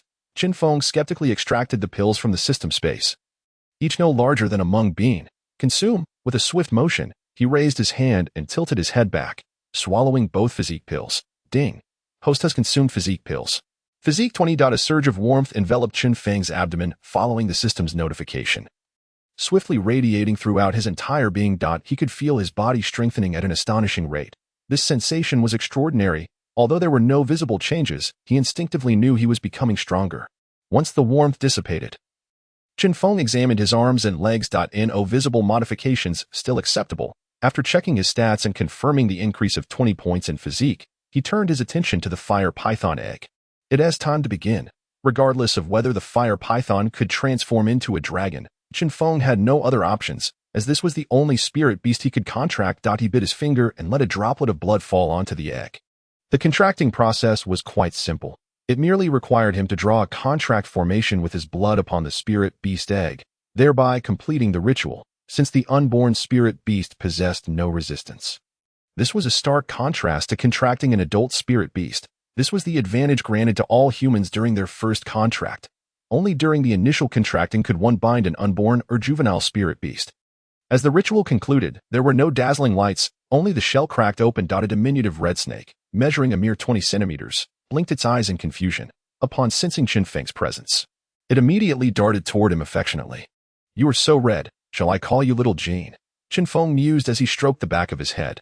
Spirit Eye, Fire Python, Golden Level Juvenile, Physique, 13 Spirit, 20 Skills, None A Golden Level Spirit Beast. With initial attributes varying by species. Little Jean, it appears you favor spiritual prowess. Yes, the Fire Python snuggled against Chen Feng's arm, its cool touch providing immense comfort. Do as you please. After all, our starting point is higher than theirs. Here, consume this. Chen Feng presented a spirit beast quality upgrade pill before the fire python. Without hesitation, the creature swallowed it whole. For others, their first spirit beast would typically be golden level, making quality enhancement exceedingly challenging. Whereas his Little Jean was destined for diamond level. Ding. Host Spirit Beast has consumed the Spirit Beast upgrade pill. Spirit Beast quality has been elevated to diamond level. Please check your stats. Chen Feng gazed intently at the fire python. Were it not for his keen eyesight, he would have scarcely noticed any changes. After consuming the pill, did its head merely swell slightly? Spirit Eye, Fire Dragon, Diamond Level Juvenile, Physique, 32 Spirit, 45 Skills. Flame Breath by the Heavens. Chen Feng rubbed his eyes in disbelief. The disparity between diamond and golden levels was staggering, and it had even acquired a skill. Chen Feng, come quickly. Li Shi's voice rang in his ears. Little Jean, hide for now. Chen Feng called to the little creature, which promptly nestled into his sleeve, curling around his arm. Chen Feng smiled with satisfaction. While others might tattoo dragons on their arms, he truly had a dragon coiled there. I'm here. What is the matter? The evolution is complete. Let us head to the backyard to test the results. Li Shi, upon seeing Chen Feng approaching, felt a surge of excitement and immediately spoke up. The earth black bear exhibited behavior strikingly similar to that of the fire squirrel from the previous day, with tears and snot, as if it had endured a great injustice. All right, let's give it a try. Chen Feng, of course, did not refuse. There were still 2 clients who had yet to make a purchase, and it was imperative that they witness the transformation of the earth black bear to entice them to part with their money. Having said that, Chen Feng took the lead, and Wang Yu tugged at Li Shi, saying, Shi, how do you know this place so well? Do tell, have you two been secretly flirting? Flirting? Don't speak nonsense. Li Shi shot Wang Yu a glare. Can't we, as close friends, discuss such private matters quietly? You must be intentionally saying this for Chen Feng to hear. He is close enough to catch every word. Feeling shy, Wang Yu ignored Li Shi's glare and laughed heartily. Ahem, we have arrived. Let him use his skill on that stone. Chen Feng cleared his throat and reminded Li Chengfeng. Li Chengfeng had begun to trust Chen Feng somewhat. Although he lacked the spiritual eye to ascertain whether his spirit beast truly mastered the skill, he could sense the changes in his earth black bear. All right, use your skill to attack that stone. Upon hearing his master's command, the earth black bear, disregarding its grievances, turned its serious gaze towards the testing stone. Its two claws shimmered with a faint earthy glow. And with a gentle swipe through the air, a soil spike emerged from the ground, piercing diagonally towards the testing stone. Skill, soil spike, power, 16. Oh my gosh, Wang Yu exclaimed. Wang Shui covered her mouth and looked around, trying to identify the source of the sound. Li sure he had already anticipated this outcome and smiled even more joyfully. Brother Chen Feng, I want one too. Wang Yu leaped excitedly to Chen Feng's side, grabbing the hem of his clothing. All right. Chen Feng felt a bit flustered. He had never encountered such a situation before. The smile on Li Shi's face faded slightly, without waiting for the stunned Li Feng to regain his composure. Chen Feng led the three girls back to the evolution chamber. As per usual, they swiped their cards before proceeding. Once Wang Yu's spirit beast entered the evolution chamber, Chen Feng slipped away. He still needed to study his little gene. However, before he could begin, Li Shi followed him closely. How's my best friend doing? Li Shi suddenly asked. Chen Feng instinctively replied, pretty well. TSK. So do you want to choose one? Choose one. Chen Feng was taken aback. No, don't make such jokes. Once he realized what was happening, he immediately waved his hand. What kind of joke is that? Choosing one upon our first meeting. Do you think this is a club? Besides, we've only known each other for 2 days. I assure you, I have no such intentions. Haha, just teasing you. Do you need my help with the Chen family matters? Li Shi patted Chen Feng's shoulder with satisfaction before retracting her smile and speaking earnestly. Chapter 9. Leaving you without a store. Chen Feng clasped his arms tightly across his chest and took a couple of steps back. What are you doing? I'm a serious businessman. Li Shi's effort to maintain a serious demeanor was instantly shattered by Chen Feng's antics. What are you thinking? We are already friends, and considering how capable you are, this is merely a preemptive investment on my part. Understand, I am the daughter of the Li family. I do possess some insight. Li Shi subtly referenced her family background. It wasn't that she intended to leverage her status to pressure Chen Feng, but rather she believed that friends should be candid with one another. So Chen Feng wouldn't feel deceived once he learned of her lineage. The trope of a rich girl pretending to be poor in search of true love was far too cliché. I must admit, your discernment is indeed commendable. I've decided to offer you another complimentary service today. Really? Li Shi's eyes sparkled. She was merely thrilled about saving $1 million. What mattered to her was Chen Feng's attitude towards her. Of course, thank you. Chen Feng gazed at Li Shi with earnestness. This girl he had only known for 2 days had imparted a feeling he hadn't experienced in 2 years. Care. Yes, it was care. Those related to the Chen family had never given him such a feeling, yet this person, whom he had only known for a short while, had offered him that sensation. As for my matters with the Chen family, I can handle it myself. It is more satisfying to resolve one's own grievances. Moreover, what I told you yesterday was not a lie. If anyone bullies you, come to my shop. I will stand up for you and protect you. All right, I'll remember that. If anyone bothers me, I'll come running to you. Li Shi responded with a smile. Aha, you two are indeed chatting secretly. Quick, tell me, what are you discussing? Wang Shui rushed over. She had noticed Li Shi catching up to Chen Feng and suspected there was something amiss, so she had stealthily approached to investigate. There was no sense of restraint after getting acquainted. Moreover, in Wang Yu and Wang Shui's eyes, Chen Feng was the type who was easy to get along with, which made them feel even more at ease. I want to tell you. Li Shi replied playfully, pulling Wang Shui away and not giving her a chance to pry further into Chen Feng. Before long, Li Feng returned, which dashed Chen Feng's hopes of spending quality time with Xiaojing. Thank you. I thought you were a fraud earlier, and I apologize, Li Feng said, slightly bowing to Chen Feng. This left Chen Feng momentarily at a loss. Isn't this the kind of upbringing one expects from a prominent family? It is rare to encounter someone as decent as Chen Yang. It's all right. If I were in your position, I would have similar thoughts, Chen Feng replied. His words tinged with humility. If anyone dared to demand $1 million from him to assist their spirit beast in some auxiliary evolution, he would undoubtedly erupt in outrage. There was no way he would part with his money. I'm glad you're not upset. I wanted to ask, how often can my spirit beast enter that chamber? Well, that depends on the spirit beast's condition. In fact, entering consecutively wouldn't yield substantial effects, Chen Feng replied, not being entirely straightforward. Do you expect your spirit beast to comprehend a skill every day? Hold your breath. I'm not looking to have my spirit beast continuously learn skills. Rather, after it emerges from that evolution chamber, I can feel its physical condition has improved if it enters once a day. It should accelerate its growth. I see. Entering once a day is certainly feasible. With someone keen to spend money, Chen Feng would never refuse, though he was unaware of such matters. Thinking this, Chen Feng used his spiritual eye to observe the earth black bear again. Indeed, its physique had increased slightly, and the effects were quite noticeable. The rapid growth rate of a juvenile spirit beast was truly remarkable. Thank you. I hope we can achieve a good ranking in the academy competition. Don T mentioned it. I am charging for my services, Chen Feng reminded Li Qingfeng, making it clear that free handouts were out of the question. Considering you were my first clients, charging at cost is already quite generous. All right, we have a deal then, Li Qingfeng replied with a smile. The issue of fees was trivial. What mattered was securing a spot with Chen Feng. The capabilities of the evolution chamber were formidable, and its usage was undoubtedly limited. So Li Qingfeng sought to reserve a spot in advance. By the way, I noticed you also offer spirit beast boarding. Yes, we can board spirit beasts for 10,000 a day.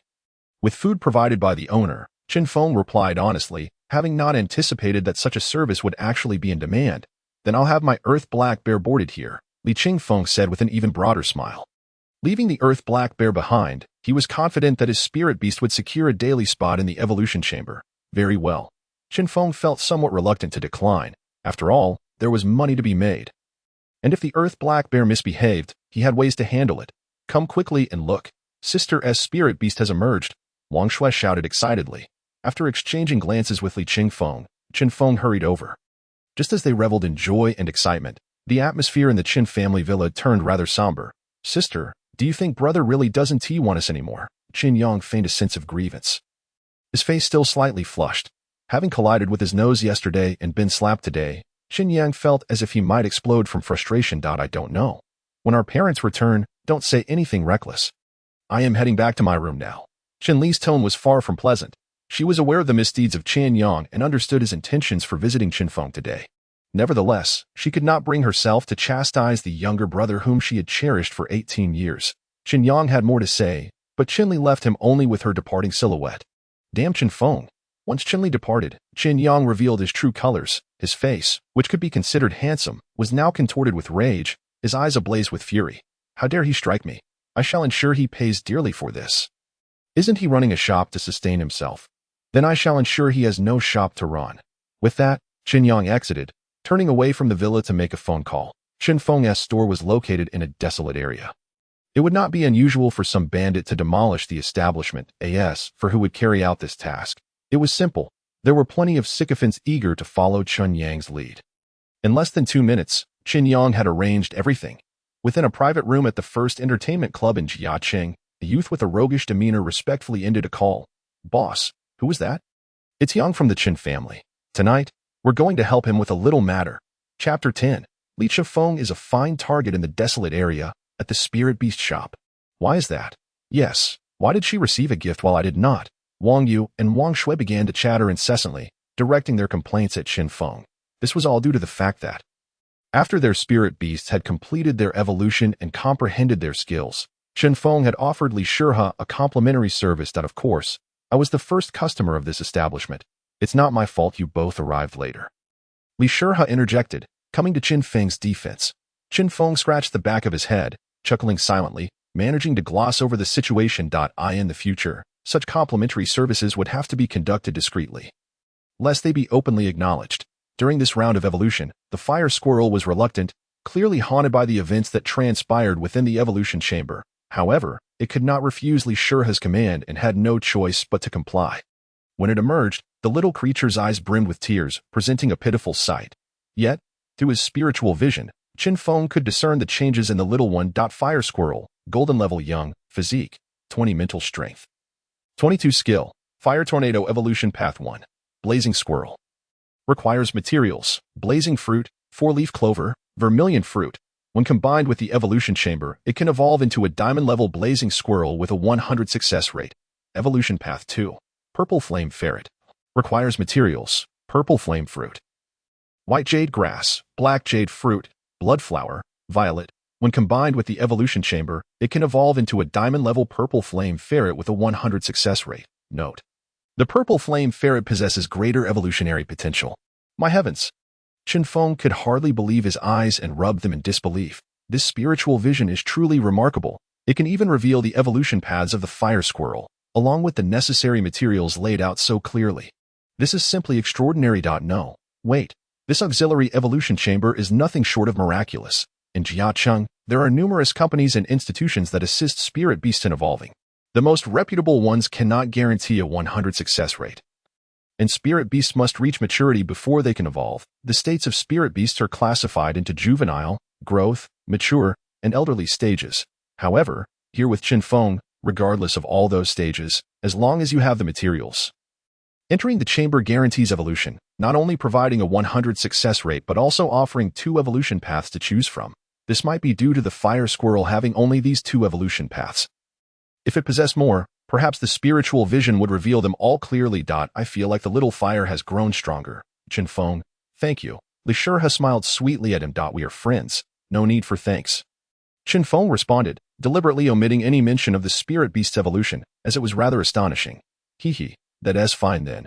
We'll be on our way. If you need anything, do not hesitate to contact me. We are friends. Li Shihe emphasized the word friends. She chose not to be formal with Chen Feng, hoping he would do the same. All right, Chen Feng replied earnestly. Subsequently, he left the earth bear in the shop for safekeeping. While Li Shihe and her companions departed, after walking a short distance from the shop, Li Shihe suddenly halted. Look into all of Chen Feng's information, particularly how the Chen family has treated him. Yes, miss, a voice emerged from the shadows, and then silence fell. Shihe, you aren't truly falling for him, are you? Wang Shui inquired, unable to contain herself as she observed Li Shihe's serious demeanor. The other 2 turned their gazes toward Li Shihe as well. Chen Feng said, we are friends, and a friend's matters are my matters. Are you unwilling to help him? Oh, just friends. I haven't seen you care so much for any other man, Wang Yu remarked with a teasing tone. Let us go. I need to communicate with Little Fire, Li Shihe declared, and with that, the group returned to the Spirit Beast Academy, laughing and chatting. With the absence of customers, Chen Feng could finally take a proper look at his little gold. The fire serpent, upon sensing Chen Feng's thoughts, immediately emerged from Chen Feng's sleeve. Chen Feng could not help but adore the creature. Its large, adorable eyes resembled a chubby version of a greedy snake. I wonder what you can eat. Ding. The system shop has added a category for spirit beast food. Huh. Such a considerate system. He opened the shop. Chen Feng currently had over 2 million in funds. So purchasing food for little gold was certainly not a problem. The variety of food available in the shop dazzled him. Every named spirit beast had its exclusive food. For instance, the fire serpent had 2 special food items. One was the fiery fruit, priced at 100,000 each, 1 per day, which could slightly increase the growth rate of the fire serpent. The other was the fire serpent fruit, priced at 500,000 each, 1 per day, which could significantly enhance the fire serpent's growth speed. I'll take a fire serpent fruit. As a man with a system, the food for his spirit beast must be the best. After deducting 500,000 from his funds, a fist-sized red fruit appeared in Chen Feng's hand. Quite fascinating, he marveled at the fruit in his hand. It felt cold to the touch yet emanated an intense heat. Within seconds of holding it, Chen Feng could feel himself starting to sweat. Here, for you. Eat up. Little gold, unable to contain its excitement, had not taken its eyes off the fire serpent fruit since it appeared. Upon hearing Chen Feng's command, it immediately devoured the fruit, which was thicker than its own body. Before Chen Feng could comment on Little Gold's gluttonous eating habits, the creature conveyed to him a sense of fatigue and a desire to rest. With a thought, Chen Feng sent Little Gold into the spirit beast space, where it could better absorb the energy from the fire serpent fruit, with Little Gold no longer by his side. Chen Feng, feeling bored, glanced at the system shop but did not touch his remaining funds. He intended to keep some for emergencies. After all, he had already contracted with Little Gold, and there was no immediate need to enhance his physique or elevate his level. Once a spirit beast master contracts with a spirit beast, their initial level is black iron. To increase their level, both physique and mental strength must meet certain standards. Chen Feng was unaware of the specific requirements, as he did not know the criteria in reality. Nevertheless, within the shop, Chen Feng felt invincible. He had no intention of venturing out, preferring to steadily improve himself within the confines of the shop.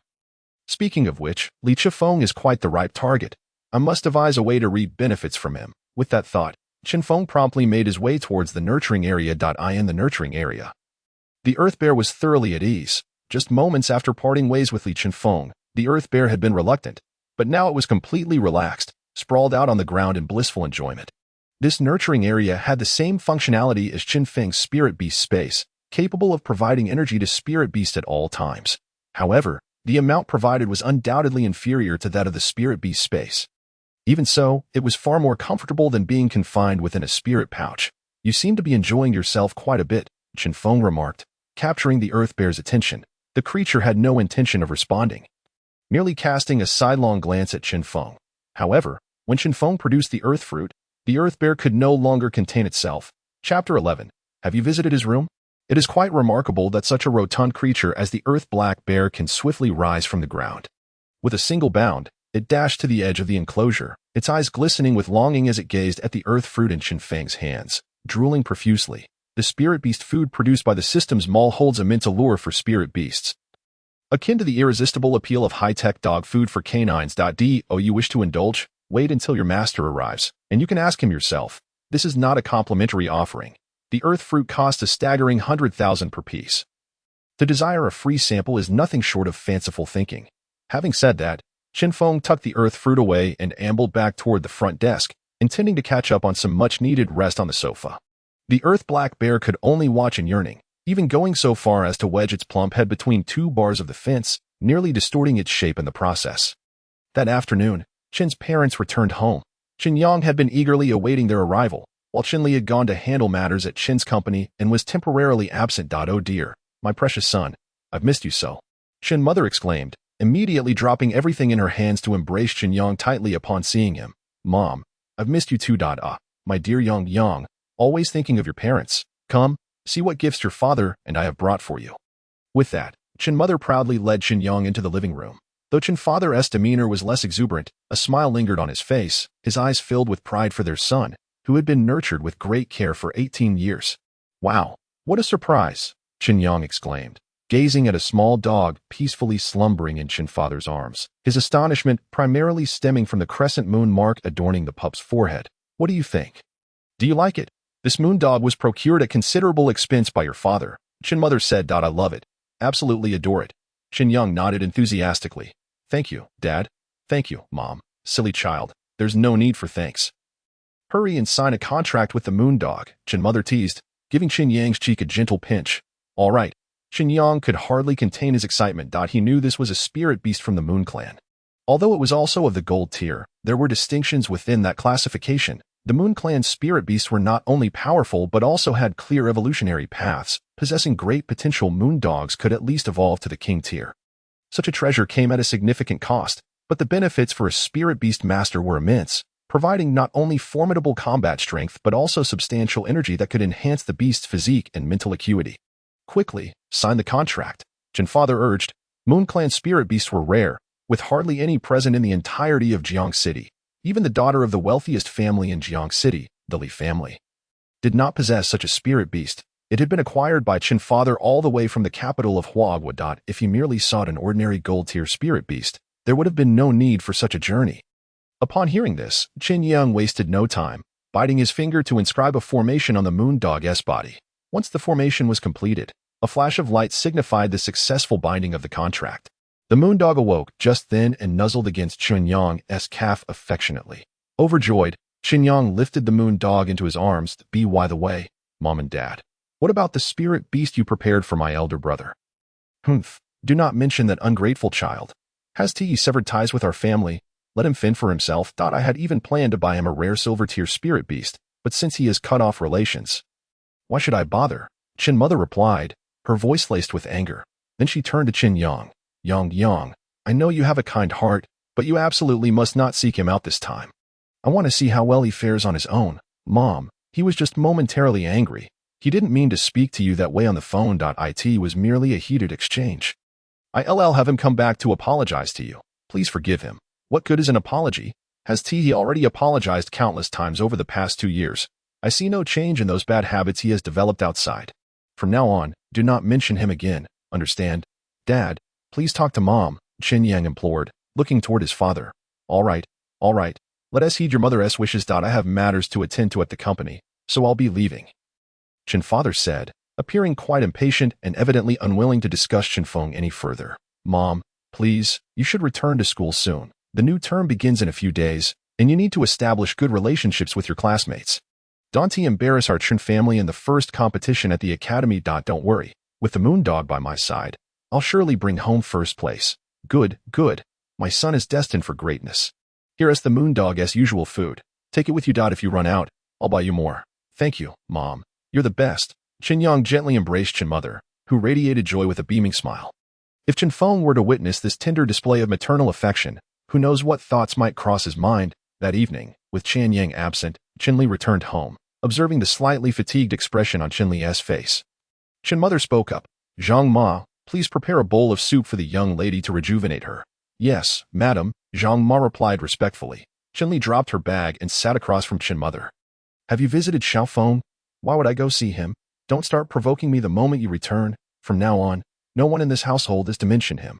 Are you truly resolved on this? Chen Li asked, exasperated. She had already discussed this matter with Chen Father at the company, but his attitude had left her disappointed. Indeed, Chen Mother was even more resolute than Chen Father. The Chen household was not governed by Chen Li, and she felt powerless. What, are you still trying to speak on his behalf? Did you not hear how he spoke to me? Xiao Feng was simply angry in the moment. He is still a child. All right, enough about him. When he realizes his mistakes and returns, we'll confine him for 3 days as punishment. Mom, I fear Xiao Feng may not come back. What did you say? Chen Mother glared at Chen Li. I said, Xiao Feng won't be returning. Have you checked his room? Do you know how much pocket money he receives each month? Do you understand how he has been living these past 2 years? Chen Mother was rendered speechless by the inquiry. She truly lacked that understanding, only recalling how she had punished Xiao Feng for his transgressions. This is what Xiao Feng asked me to give you, 12,000 in total. His monthly allowance is 500. I'm tired. I'm going to rest in my room. With that, Chen Li placed the money on the table and returned to her room. Chapter 12. Do you really think I'm just watching? 12,000. Chen Mother stared at the stack of money on the table, her gaze momentarily vacant. Over the course of 2 years, Xiao Feng had only managed to acquire this meager sum. This was all part of his training. Intended to amend his reckless spending habits, that heartless child must be doing this out of spite. Chen Mother did not believe she had erred. Zhang Ma, take this filthy money. It's for you. With a shout, Chen Mother turned her back and left, not even glancing back. As night fell, Chen Feng was idly scrolling through his phone. Suddenly, he sensed a disturbance in the spirit beast space. Awake. Chen Feng sprang up from the sofa and opened the spirit beast space to release Xiao Jin. The little creature affectionately dashed toward Chen Feng, rubbing against him. Chen Feng noticed that Xiao Jin had grown somewhat larger in stature. Spirit Eye, Fire Serpent, Diamond Tier Youngling, Constitution, 42 Mental Power, 55 Skill. Fiery Breath Goodness. Both attributes have increased by 10 points. Not bad at all. If Xiao Jin enters the evolution chamber, could it possibly gain another skill? Come on, Xiao Jin. Chen Feng immediately headed toward the evolution chamber. Asking system, when I use the equipment in the store for my spirit beast, does it cost me anything? Ding. The host spirit beast can freely utilize the store's functions. That's excellent. Having spoken, Chen Feng unburdened himself of any psychological weight and sent Xiao Jin into the evolution chamber. Subsequently, he found himself anxiously awaiting outside, beginning to comprehend the feelings of Li Shi, he and her companions as they waited outside the chamber to tea. That moment, a group of individuals arrived at the shop's entrance. Is this the place, big brother? One of them inquired. This must be it. There is only this one spirit beast shop in the wasteland that I truly cannot fathom what Chen Feng was thinking, establishing a spirit beast shop in such a dilapidated location. The leader remarked, his brow furrowed. Had the shop not been illuminated, they might have struggled to locate it. Let us go inside and take a look. Under the leader's guidance, the group entered the shop. Wow, the decor is rather luxurious. It would be a pity to smash it, remarked a junior member as he peered around. Pity my foot. First, we'll extort him a sum, then we'll smash it. Just wait and see how I act, he replied. While this group conspired at the front desk, Chen Yang appeared not far from the shop, cradling the moonhound he had just contracted that day. I'll show you a good show. Later, I'll prepare something delicious for you, he murmured. The moonhound, nestled in his arms, gazed intently at the shop, unsure of what it was meant to observe, but obediently followed its master's directive. Chen Yang was, of course, eager to witness just how miserable Chen Feng might become. Experiencing such a scene firsthand would enhance his enjoyment immensely. Who are you? Chen Feng emerged from the back room, his expression sour. Upon spotting a group of ruffians at the front desk, he sensed their ill intentions. Who permitted you to open a spirit beast shop here? The leader of the group looked down at Chen Feng, his arrogance palpable. Are you squatting on my territory? This place is under our protection. Have you paid your protection fee? Is your name written on the ground? Chen Feng retorted without hesitation. You're quite bold, aren't you? Pay me 500,000, and I'll ensure your shop remains unharmed. Otherwise, you know what will happen. I know nothing of the sort. Chen Feng scoffed, rolling up his sleeves. Who do you think you are? Is that so? Well, if you refuse to pay, the leader was taken aback by Chen Feng's defiance. Brothers, smash it. With a single command, the group prepared to strike. But before they could act, a small black bear emerged from behind Chen Feng and charged forward. It was the earth black bear belonging to Li Chen Feng. Despite its juvenile stage, its combat prowess was far from ordinary. How did you get out? Chen Feng stared at the earth black bear in astonishment, momentarily taken aback. The earth black bear, lacking the ability to communicate with Chen Feng, simply wished to showcase its capabilities. Eager for a morsel of food, still yearning for the earth fruit Chen Feng had previously offered. Where did this mutt come from? Take it down, the leader barked. Several junior members immediately summoned their spirit beasts. Though these individuals were ruffians, each possessed a spirit beast, albeit of varying quality from black iron to bronze tier. However, their spirit beasts were all fully grown. With 4 spirit beasts present, they could easily demolish the shop. Yet, inexplicably, as soon as the 4 spirit beasts appeared, they were flung outside by an unseen force. This was, of course, Chen Feng's doing. The earth black bear, initially hesitant, found no reason to hold back now that the adversaries were dispatched. The first ruffian to be tackled by the earth black bear let out a blood-curdling scream. Those who had been licked by the bear knew the sensation, excruciatingly delightful. Even a juvenile bear could leave no part of your face unscathed. Moreover, the earth black bear did not merely lick, it bit, leaving several bloody puncture wounds. What are you waiting for? Hold it down, the leader shouted in frustration. Despite being black iron tier spirit beast masters, their physical strength should have surpassed that of the juvenile earth black bear. That if they worked together, they should have been able to subdue it. Oh, you really think I'm just watching? Chen Feng appeared before the leader like a specter. Slap. A resounding blow landed on the leader's face, sending him spiraling through the air in a complete 360-degree arc, landing in a heap, performing an unexpected acrobatic maneuver. The junior members, initially rushing towards the earth black bear to teach it a lesson, stood frozen in shock. They had not anticipated Chen Feng to possess such formidable strength.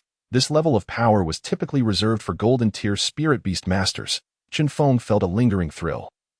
He certainly did not wield such strength, but within his own shop, he could command whatever power he desired. Had he not feared killing the leader with a single blow, he could have reduced him to a mere mist of blood.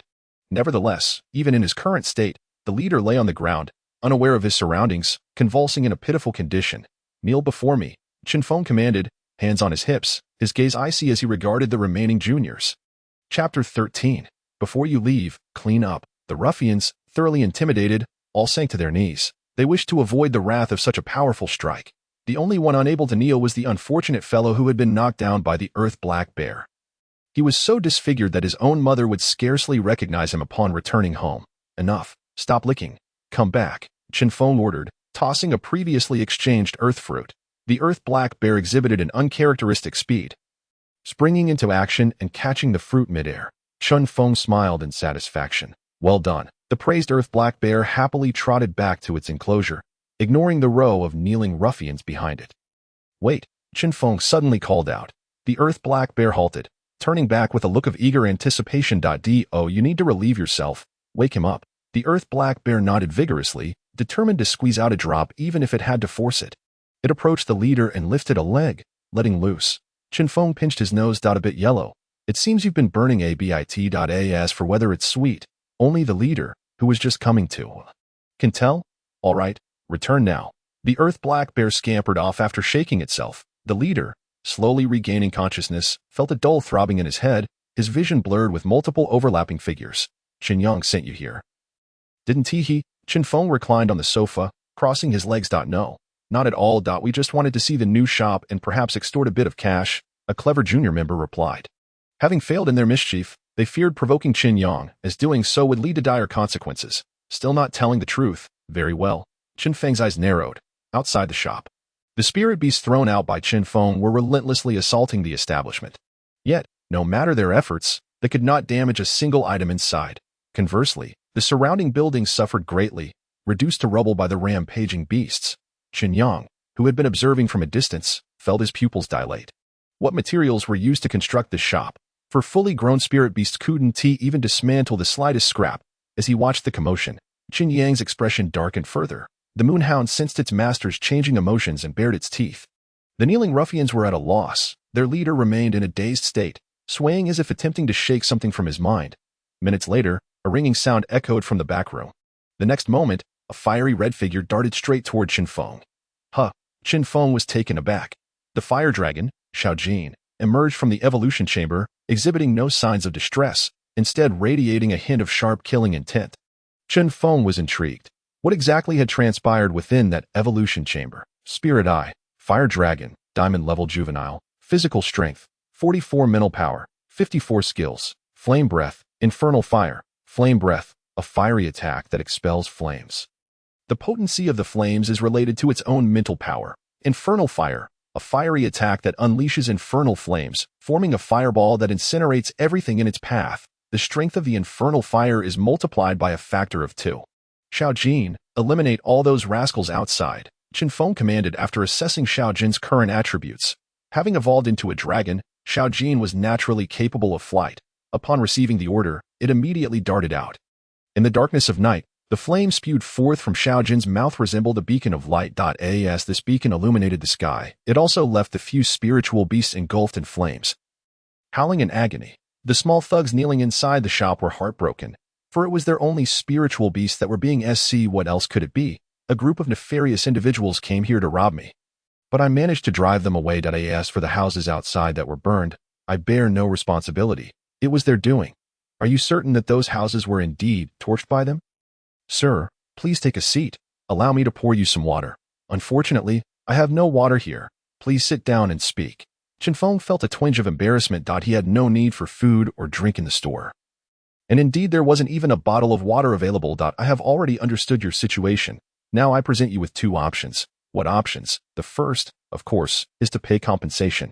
The properties in this vicinity belong to Jiang's public estate. Considering the extent of the damage, a compensation of 20 million would suffice. 20 million. Chen Feng's eyes widened in disbelief. They are merely dilapidated, uninhabited houses. Surely you can articulate a more reasonable offer. Is 20 million too much? Have you considered how many houses you've set ablaze? And what about the second option? Eliminate Chen Feng. And he wouldn't even need to pay. Don't ask. The answer is simply no money. Join the night watchman. Not only would you be exempt from compensation, but you would also receive a salary. How does that sound? I can help you resolve matters concerning the Chen family as a night watchman. No way. Chen Feng promptly replied, without a moment's hesitation. Join the night watchman. Their reputa as the shop door closed. The moment Chen Feng decided to take a break, no one possessed the ability to enter without his permission. At that moment, in the Spirit Beast Academy, within a solitary dormitory, Chen Yang paced restlessly around his room. No, absolutely not. It cannot end like this, regardless of whether it involves his own spirit beast or someone backing him. It cannot be tolerated. If I cannot resolve this myself, then I shall seek another to do so. Chapter 16.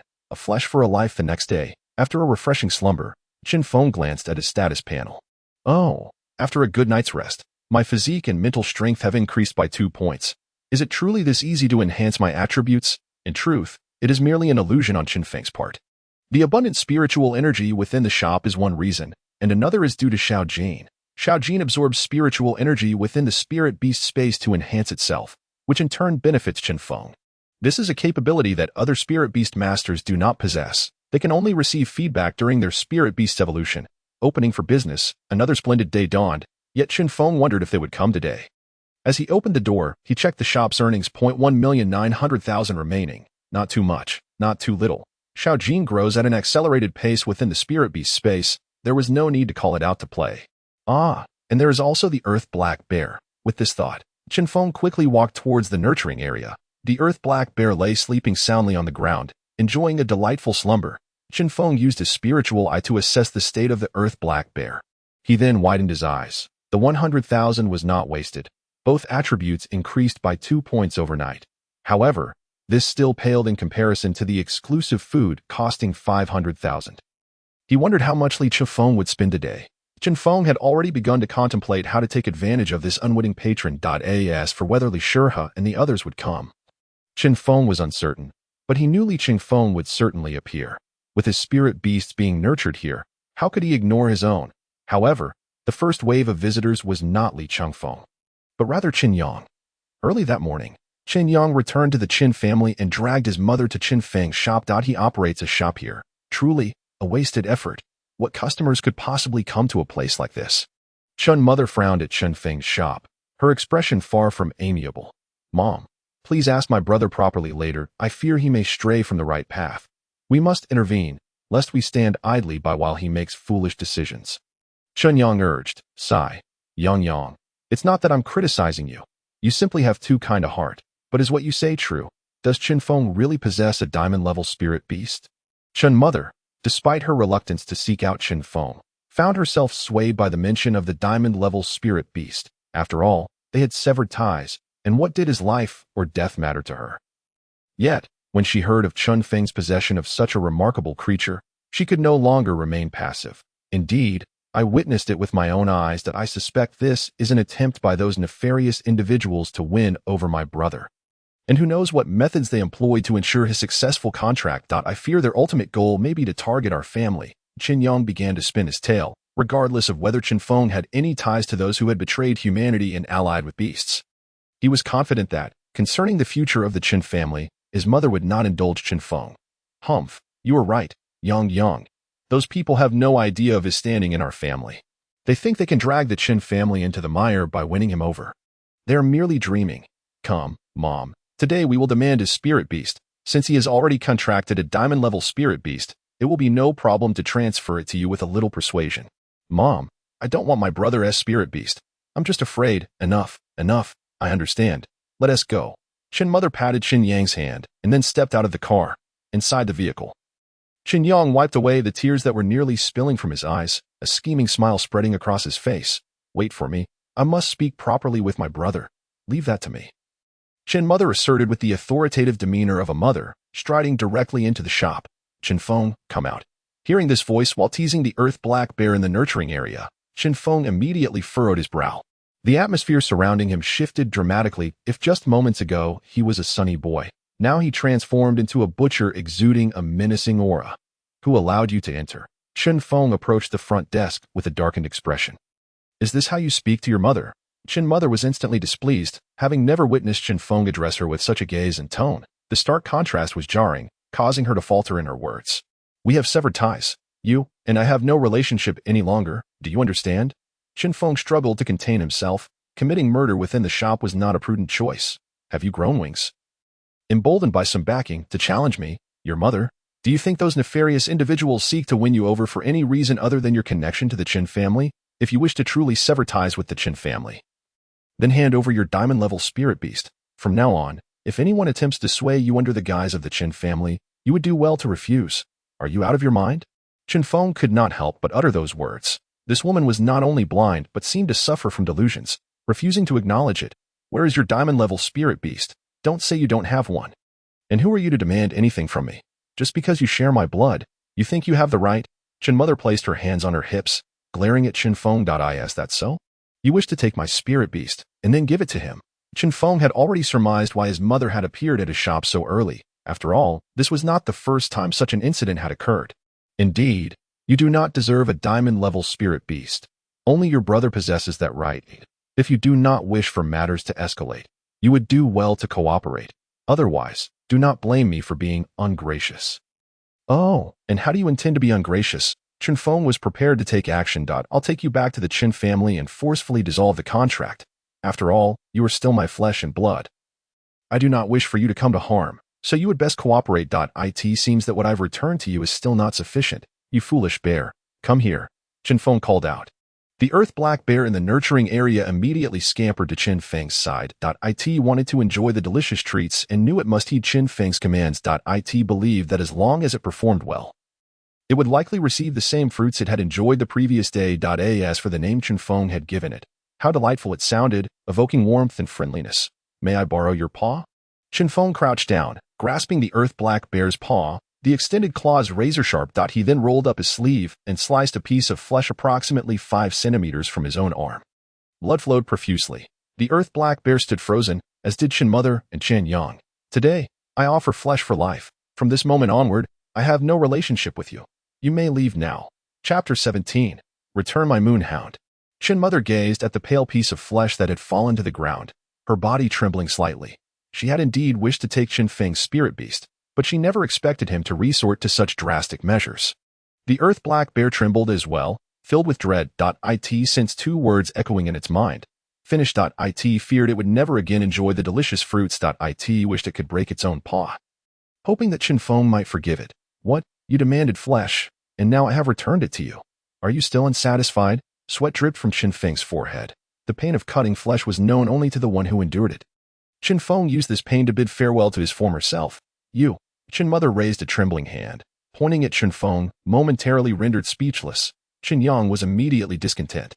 Did he truly believe that a mere slice of flesh would suffice to retain the diamond-level spirit beast? What a delusion, brother. How can you treat our mother this way? Mom only has a sharp tongue but a soft heart. She came here today intending to bring you home. If you're upset with me, just try to visit home less often. Get lost. Don't put on a show in front of me. It's disgusting. Chen Feng glared at Chen Yang with intense fury. In a moment of agitation, Chen Yang summoned his moonhound without hesitation. There was no alternative. When Chen Feng was enraged, the earth black bear was also baring its teeth at Chen Yang. Chen Yang had witnessed the sharpness of the earth black bear's claws firsthand, and fear gripped him. Only by summoning the moonhound could he find a semblance of security. Both were juvenile golden tier spirit beasts, and surely the earth black bear would not stand a chance against the moonhound. Would it? It had already been contracted as a spirit beast. The Moon Clan's golden tier spirit beast truly was a grand gesture. Chen Feng, aware of the immense value of the Moon Clan's spirit beasts, wore a mocking smile upon his face. Chen Feng, you may give your diamond tier spirit beast to your brother, and in exchange, this moonhound shall be yours. The Chen family will assist you in nurturing your spirit beast, and I shall procure all the necessary resources for the moonhound, Chen Mu said, softening her tone. In truth, she had never intended to bestow the moonhound upon Chen Feng. Selling the moonhound could fetch an exorbitant price, conservatively estimated at 10 billion, and that was assuming it would even find a market. How magnanimous of you. So, you no longer desire this moonhound? Chen Feng inquired, casting a glance at Chen Yang. Elder brother, it's not that way at all. I do not wish to seize your spirit beast. You are the legitimate heir of our family. If you entangle yourself with those people, it will become a tangled web in the future. Humph. Chen Feng scoffed coldly. System, am I invincible in the shop? Can I forcibly retain his moonhound? Beep. Affirmative. Ha ha ha. The cold smile on Chen Feng's face morphed into a maniacal laughter, echoing through the air. Chen Mu and Chen Yang exchanged worried glances, perplexed by his unhinged demeanor. Since you no longer desire it, let it remain. Chen Yang, misinterpreting Chen Feng's words as agreement, unwittingly displayed a smile of triumph. However, the next moment, a sharp pain shot through his head, as if something of great significance was being wrenched away from him. Instantly, a heart-wrenching scream erupted from Chen Yang's lips as he crouched on the ground, repeatedly pounding his head. The moonhound, too, appeared listless, as though it had fought a small female dog for an entire night. The contract between Chen Yang and the moonhound had been forcibly severed by Chen Feng. Yang. What is the matter? Chen Mu rushed to Chen Yang's side, panic etched across her face, allowing his fist to strike her without resistance. How admirable, a mother's love for her son. Chen Feng felt a fraction of the pent-up frustration in his chest dissipate. Weren't you, Chen Yang, eager to seize my spirit beast? Now, how do you feel about reaping what you have sown? Your spirit beast has been taken from you. What will you do? Chen Feng, what have you done? Chen Mu, ignoring the bloodied piece of flesh belonging to Chen Feng on the ground, felt her fleeting guilt replaced by rage. What have I done? I merely took his spirit beast. Is there anything so shocking about that? Chen Feng replied casually, as though he were unaffected. You seek death. Chen Mu, now resembling a furious lioness, summoned her spirit beast. As the matriarch of the Chen family, her power was significant. She was a golden tier spirit beast master, though lacking in practical combat experience. Her spirit beast, a mature diamond tier white deer, emanated an intensely chaotic aura upon its appearance. Yet, this aura was as gentle as a breeze when it reached Chen Feng. Within the confines of the shop, no one held any power, as Chen Feng had asserted. Do not speak of diamond tier spirit beasts. Even a divine tier one would perish at my hands, just as Chen Feng contemplated how to deal with the deer and Chen Mu. The figure of Yi appeared at the shop's entrance. Chen family matriarch, what are your intentions? Yi's tone was far from amicable. He was well aware of how the Chen family treated Chen Yang, and had overheard much of the previous conversation between Chen Feng and them. Initially, Yi had no desire to meddle in Chen Feng's family matters. However, with Chen Mu in a frenzy, he felt compelled to intervene. You are a night watchman. This is a matter concerning my Chen family. It is not for you, a night watchman, to dictate. Chen Mu showed no respect to Yi, immediately rebuking him upon recognizing the emblem on his chest. The affairs of the Chen family, No, you are mistaken. This is a matter concerning the night watchman. As he spoke, Yi approached Chen Feng. As he passed by the white deer, he shot at a glance. Just that single glance sent the white deer retreating in fear. In terms of presence, the white deer was no match for Yi. Countless beasts had perished at Yi's hands, and this white deer was merely a talisman, having hardly participated in any battles. Furthermore, not only was Yi a diamond-tier spirit beast master, but he also possessed a king-tier spirit beast and 2 diamond-tier spirit beasts. What do you mean by that? Chen Mu was incensed by Yi. Her eyes seemingly ablaze. Nothing of consequence. Chen Feng is now one of my night watchmen. Do you intend to lay hands on me? A night watchman? Yi's tone was indifferent, yet the weight of his words was palpable. The Chen family was indeed one of the 3 major families in Jiacheng, but the night watchmen were an official enforcement organization. When did he join the night watchman? Chen Yang, clutching his head, slowly rose. At that moment, he could no longer feign ignorance in front of Chen Mu, his expression a grimace. Unfortunately, just last night. Here, this is your supplies, as well as this month's salary resources. Return this attire. How long have you worn it? Yi patted Chen Feng's shoulder, his gaze softening. Yi hailed from a humble background, yet he was blessed with parents who cared for him. What of Chen Feng? What did it matter that he was born into a prominent family? Yi found Chen Feng to be far more pitiable, managing to maintain his sanity in such an environment, and thus, he held a certain admiration for him. Return my moon hound to me. Chen Yang spoke again, his gaze fierce enough to devour Chen Feng, and Yi whole, had it the power to do so. Chapter 18. Why are you so foolish?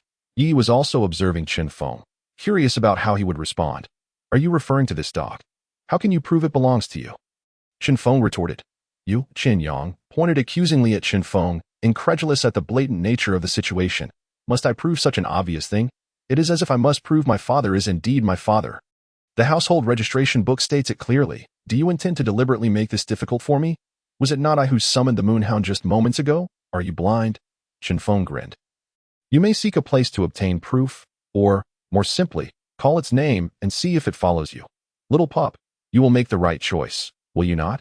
Chen Feng looked down at the drooping moonhound. Upon hearing Chen Feng's words, the moonhound nodded vigorously. In this situation, it understood perfectly well how to choose. Its intellect far surpassed that of the earth black bear, forcing the severance of the contract with Chen Yang. Was that something a mere human could accomplish? The moonhound feared that if it dared to leave with Chen Yang, should Chen Feng act again, it might very well meet its demise. Moonhound, return, Chen Yang called out, though the contract had been broken. He had at least fed the moonhound, and surely there was some bond between them. The moonhound turned its head towards Chen Yang, then bared its teeth, emitting a low growl as a warning. In its eyes, Chen Yang was merely out to betray it. He was not a good person. Chen Yang was left speechless. Chen Feng wore a satisfied smile. Just then, several figures rushed into the shop. Full of vigor, Chen Feng, are you all right? Li Sure he was the first to burst into the shop. Had it not been for the shop's indestructible door, she would have surely kicked it down. Chen Yang, what exactly do you intend to do? Upon entering, Li Sure he positioned herself protectively in front of Chen Feng, resembling a fierce mother tiger. Seeing Li Sure he glaring at him, Chen Yang felt an urge to ask her if she might first ascertain the situation before confronting him. Here he was, robbed of his spirit beast by Chen Feng, yet she had the audacity to question him. Did her conscience not ache? Ahem. Well, I'm fine, Chen Feng said, gently patting Li Sure he's shoulder from behind. That warm feeling blossomed in his heart once more. Li Sure he glanced back at Chen Feng, offering him a reassuring look. I am here. All is well. However, when she turned back, her face was unable to conceal her fury. Li Sure he had thoroughly investigated Chen Feng's past with the Chen family. She was shocked to discover the extent of his mistreatment. Even the family's housekeeper and bodyguards could bully Chen Feng at will. It was utterly intolerable. You are the matriarch of the Chen family, correct?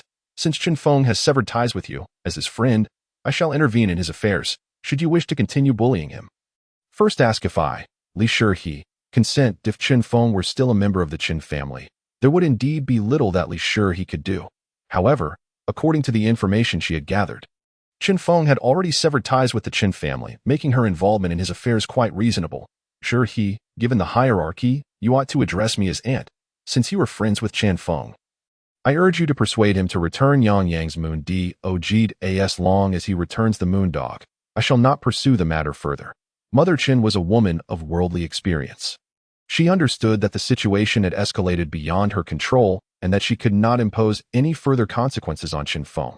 With the outcome seemingly predetermined, She resolved to maximize her own interests, leaving other matters for a later time. Li Shi, still unclear about the situation, had hurried over after learning that Qin Yang had rushed to the shop that morning. Upon hearing Mother Qin's words, she turned to look at Chen Feng. The sight before her made her eyes brim with tears. "What have you done to yourself?" Li Shi exclaimed as she noticed the bloodied state of Chen Feng's arm. Her attention had been focused on Mother Qin and her spiritual beast, the white deer, and she had not closely examined Chen Feng until now. A large chunk of flesh was missing from his small arm, with blood continuing to drip from his fingers. "Was it you who did this?" Li Shi glared at Mother Qin and Chen Yang, her anger palpable. Li Chen Feng, standing nearby, stepped forward as well. "You have gone too far. We are all aware of Chen Feng's circumstances. Regardless, you are his mother. How could you treat him this way?" The tears flowed freely from the eyes of the sisters, Wang Shui and Wang Yu, as they felt a deep sympathy for Chen Feng upon learning of his past. Last night, they had secretly wiped away their tears in bed. Now, witnessing the gaping wound on Chen Feng's arm, their tender hearts could no longer bear the sight. Is this how you bully someone? Must you truly push Chen Feng to the brink of death?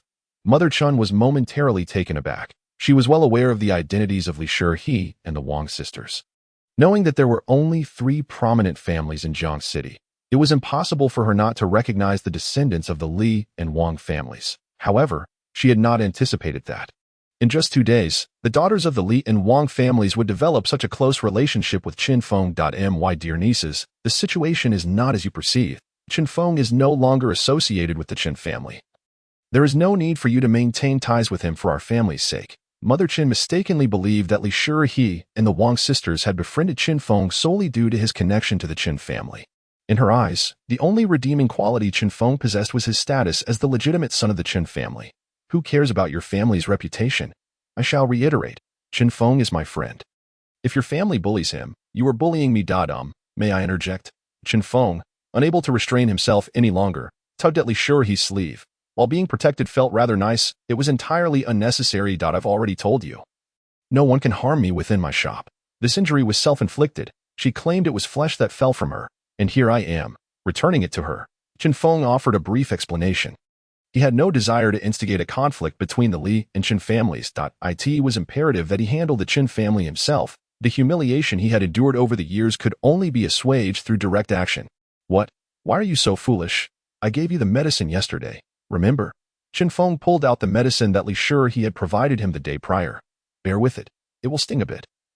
But do not worry. It won't leave a scarred. Li Shi, disregarding the opinions of others, grasped Chen Feng's hand and began applying the medicine. If she did not act quickly, the blood would continue to flow. Chen Feng, it must have been its claws that caused your injury, right? Li Qingfeng's gaze turned menacing as he looked at the earth-black bear. He certainly cared for his spiritual beast. He had initially overlooked it, but now he noticed the blood on the bear's claws. I had the foolish black assist me. Do not blame it. It did well, Chen Feng defended. Chapter 19. Chen family and dogs not admitted. The earth-black bear felt quite wronged. Hearing Chen Feng speak on its behalf moved it deeply. Moments ago, it had sensed a murderous intent directed at its master. It seemed the atmosphere was ripe for cooking a bear. Li Qingfeng's reasoning was rather simple. If a contracted spiritual beast were to perish, the contract could simply be dissolved. Although there would be a price to pay, it was one he could bear. What he could not tolerate was offending Chen Feng. As long as Chen Feng was present, he could contract another golden-tier spiritual beast and still reap benefits from Chen Feng, ensuring a long-term advantage. Li Chen Feng understood the difference between a temporary satisfaction and lasting abundance. By the way, this is no longer your concern. You may leave. Just to inform you, my shop does not welcome members of the Chen family. Wang Shui, could you please assist me in making a sign that reads, Chen family and dogs not admitted? Certainly, Wang Shui responded with alacrity, showing no hesitation whatsoever. The moon dog raised its head to look at Chen Feng, feeling somewhat offended. Have you grown wings? Do you think that by joining the night watch and surrounding yourself with these friends, you can turn the tide? Yang, let us take our leave. Mother Chen glared at Chen Feng, vowing that this matter would not be resolved today. Mom, Chen Yang protested, reluctant to depart. He was unsure of what would become of his moon dog after they left. Go, Mother Chen uttered a single word.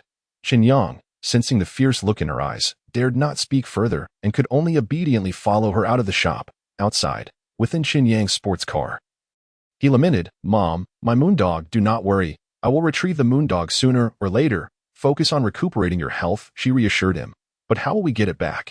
Chen Yang was beside himself. It was truly a case of losing both the lady and the soldiers. Not only had he failed to seize Chen Feng's spiritual beast, but he had also lost his own. Did you not consider why the contract between you and the moondog was severed? At first, Mother Chen had not believed he had any ties to the demon folk, but it now seemed evident that he had their assistance behind him. If that were the case, no matter what identity or how many friends he had, they would be of no help. Clearly, Mother Chen had already devised a plan to deal with Chen Feng. Upon hearing this, Chen Yang also instantly conceived a countermeasure against Chen Feng. Let us return for now. All right. Back inside the shop, Li Sure he had finished applying the medicine to Chen Feng's injury. Fortunately, she had provided ample medicine yesterday. Otherwise, she would not have been able to tend to such a large wound. You youngsters enjoy yourselves. I shall take my leave. As for the Chen family, do not worry. With me around, if I cannot handle it, there is always the boss to rely on. With that, Yui departed without waiting for Chen Feng's response.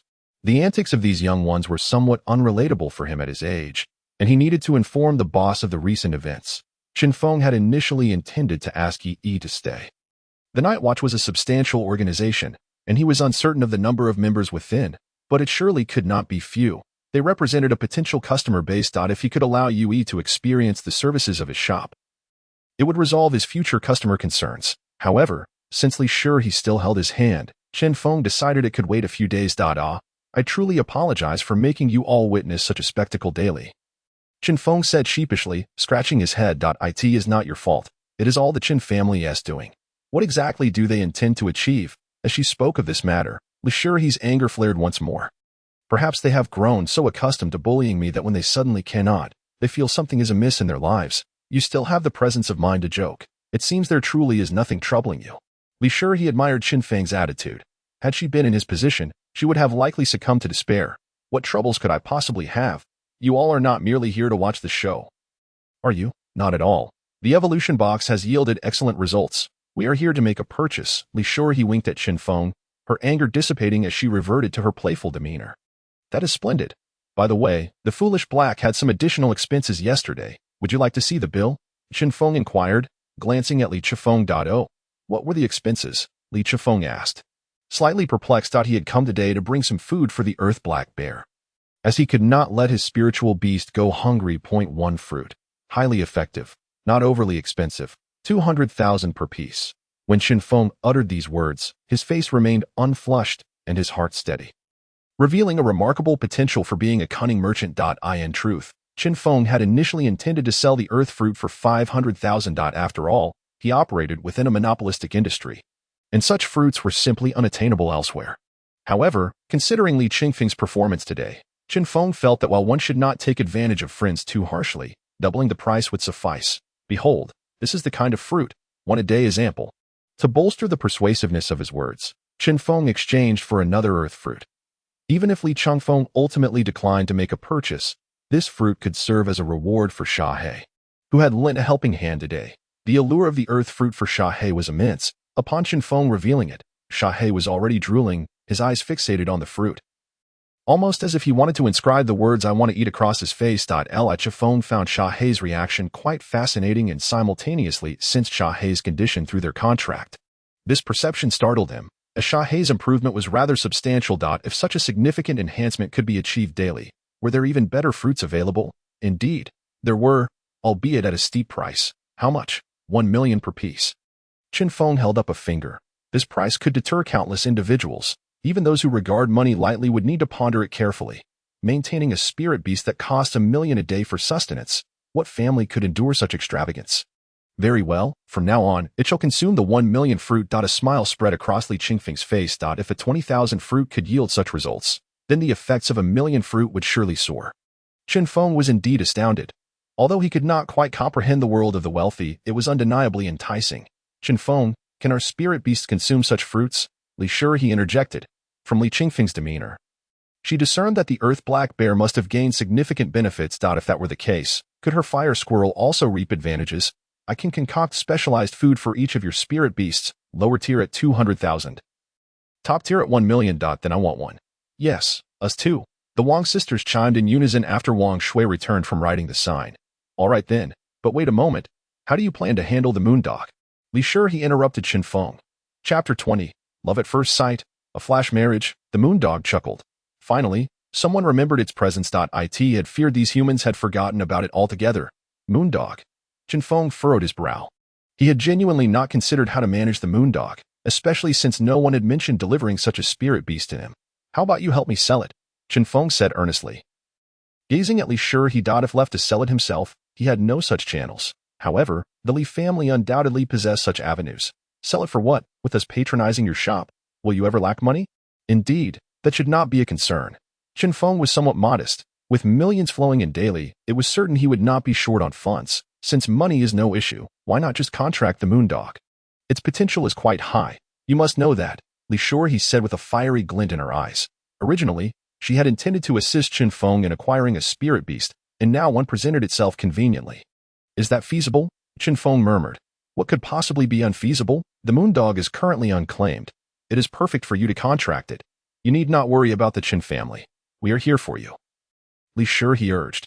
Indeed, indeed. This moondog is an exceptional spirit beast, surpassing even our own. The Wang sisters wholeheartedly agreed. However, in truth, Chen Feng was not inquiring of them but rather consulting the system. Ding. The host may contract 2 spirit beasts at each realm. The system did not explicitly affirm or deny, but it delivered a thunderbolt of revelation to Chen Feng. His eyes widened. Had it not been for today's events, he might never have learned such information. Normally, a person could only contract 1 spirit beast per realm. There was no mention of exceptions. While Chen Feng believed himself to be extraordinary, he could not fathom being excessively so. To his surprise, he was indeed remarkably unique. System, do you possess any other extraordinary settings? It would be wise to inform me in advance, rather than leaving me to speculate. Ding. Please. Well, actually, there is something I wish to convey to you. Chen Feng is exhibiting a hint of timidity. Upon witnessing Chen Feng's demeanor, Li Shi, he felt her cheeks flush slightly. She sensed that Chen Feng might have misunderstood something.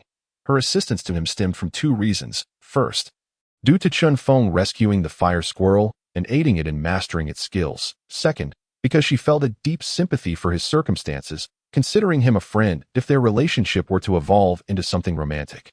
It would not be impossible, as Li Shi, he indeed harbored some unique feelings for Chen Feng. Yet, is this pace not rather swift? After all, they have only known each other for 2 days. Could this be termed love at first sight? A whirlwind romance? Should she agree to him? Speak up. I am listening. Li Shi, he cast her gaze downward, too shy to continue looking at Chen Feng. From her demeanor, it appeared she was already bracing herself for what was to come. Chapter 21. Don't ask. Just know its affection. In fact, your spirit beast can evolve to diamond level. Really? Li Shi, he suddenly widened her eyes. She had prepared herself to agree, even instinctively ready to acquiesce. Chen Feng was already in a pitiable state.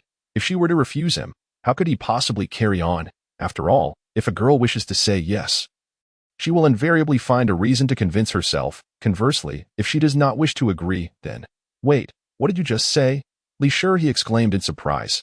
Chen Feng hastily made a shushing gesture. Shoo. Keep it down. What did you just say?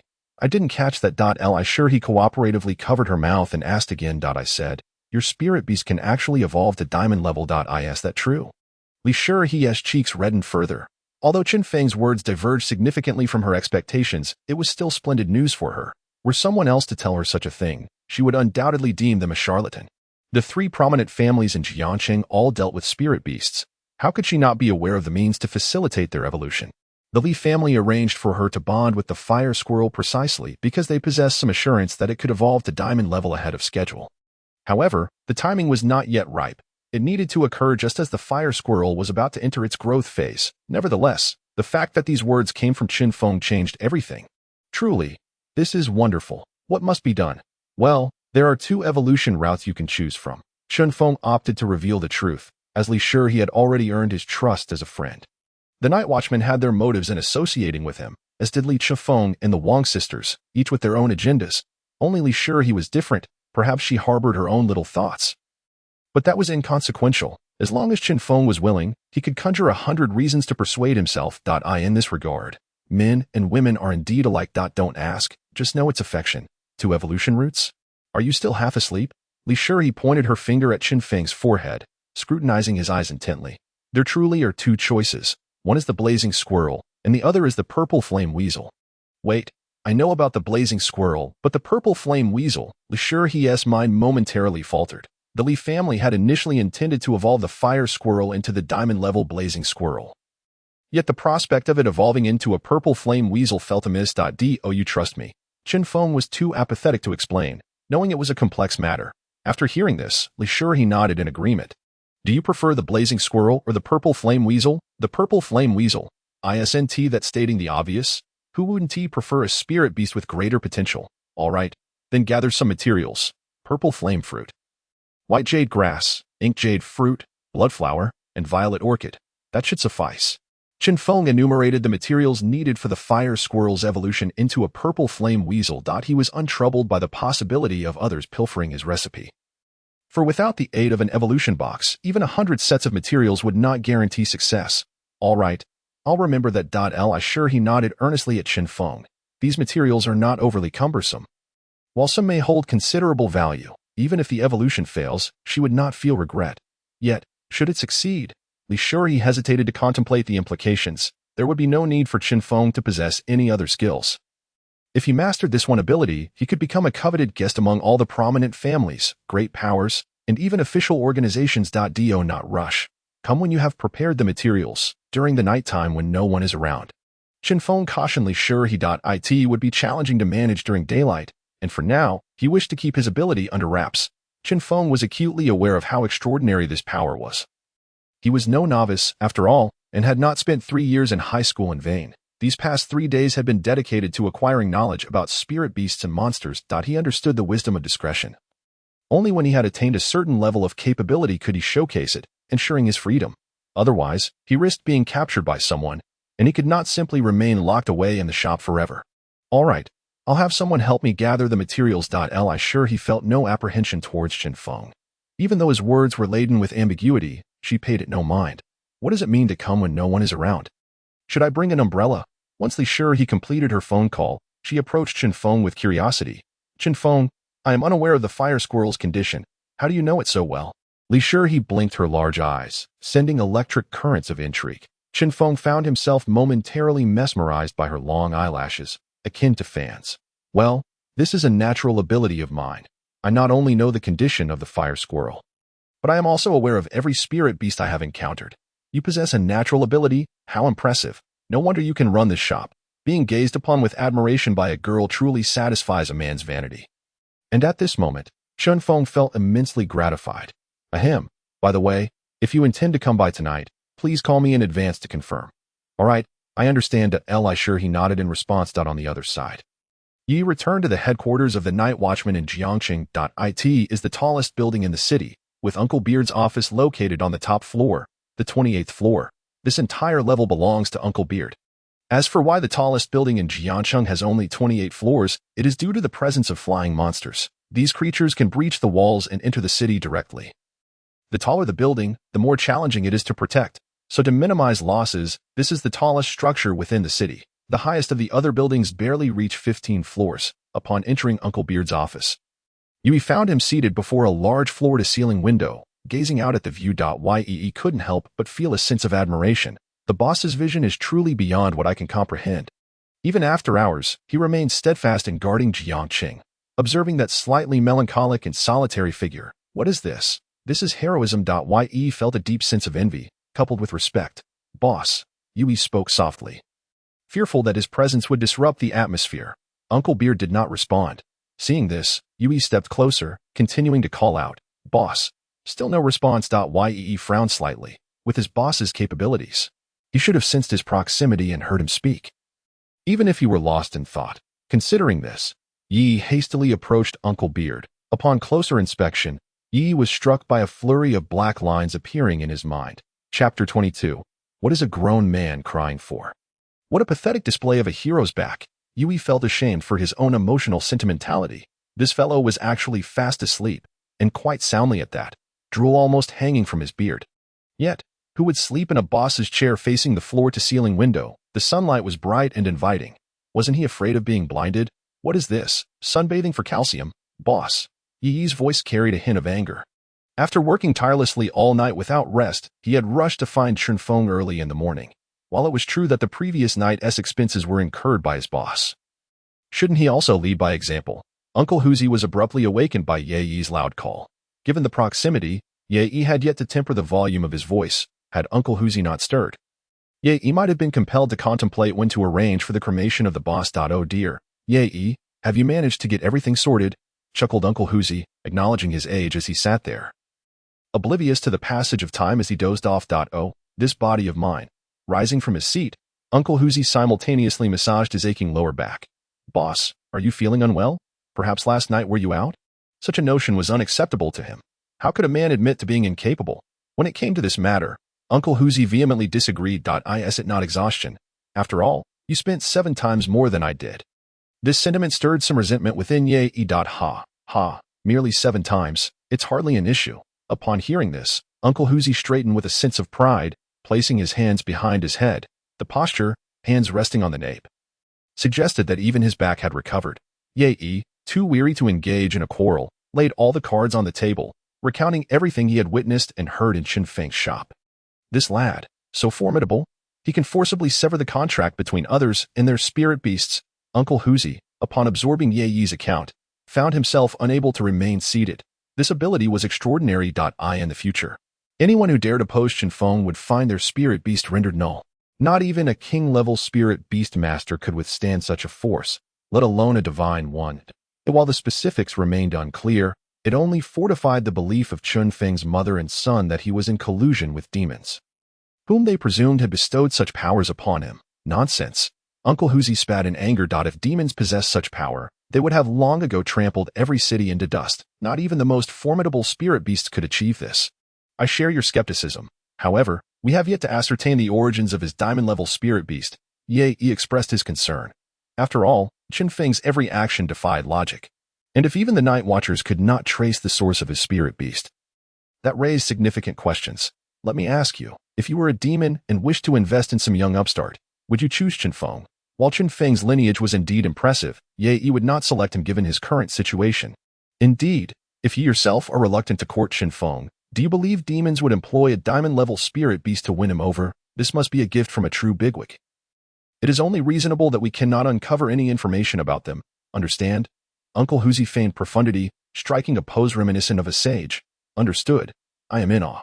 Then the shop is also the work of that individual? What else could it be? Does he have any standing in the Chen family? Uncle Huzi retorted. Upon this reflection, everything began to make sense. By the way, send a letter to the Chen family to issue a warning. That moonhound now belongs to my night watcher Chen Feng, and the Chen family would be wise to refrain from any actions. Uncle Huzi emanated a hint of menace, given the Chen family's usual antics. It was certain this matter would not be easily settled.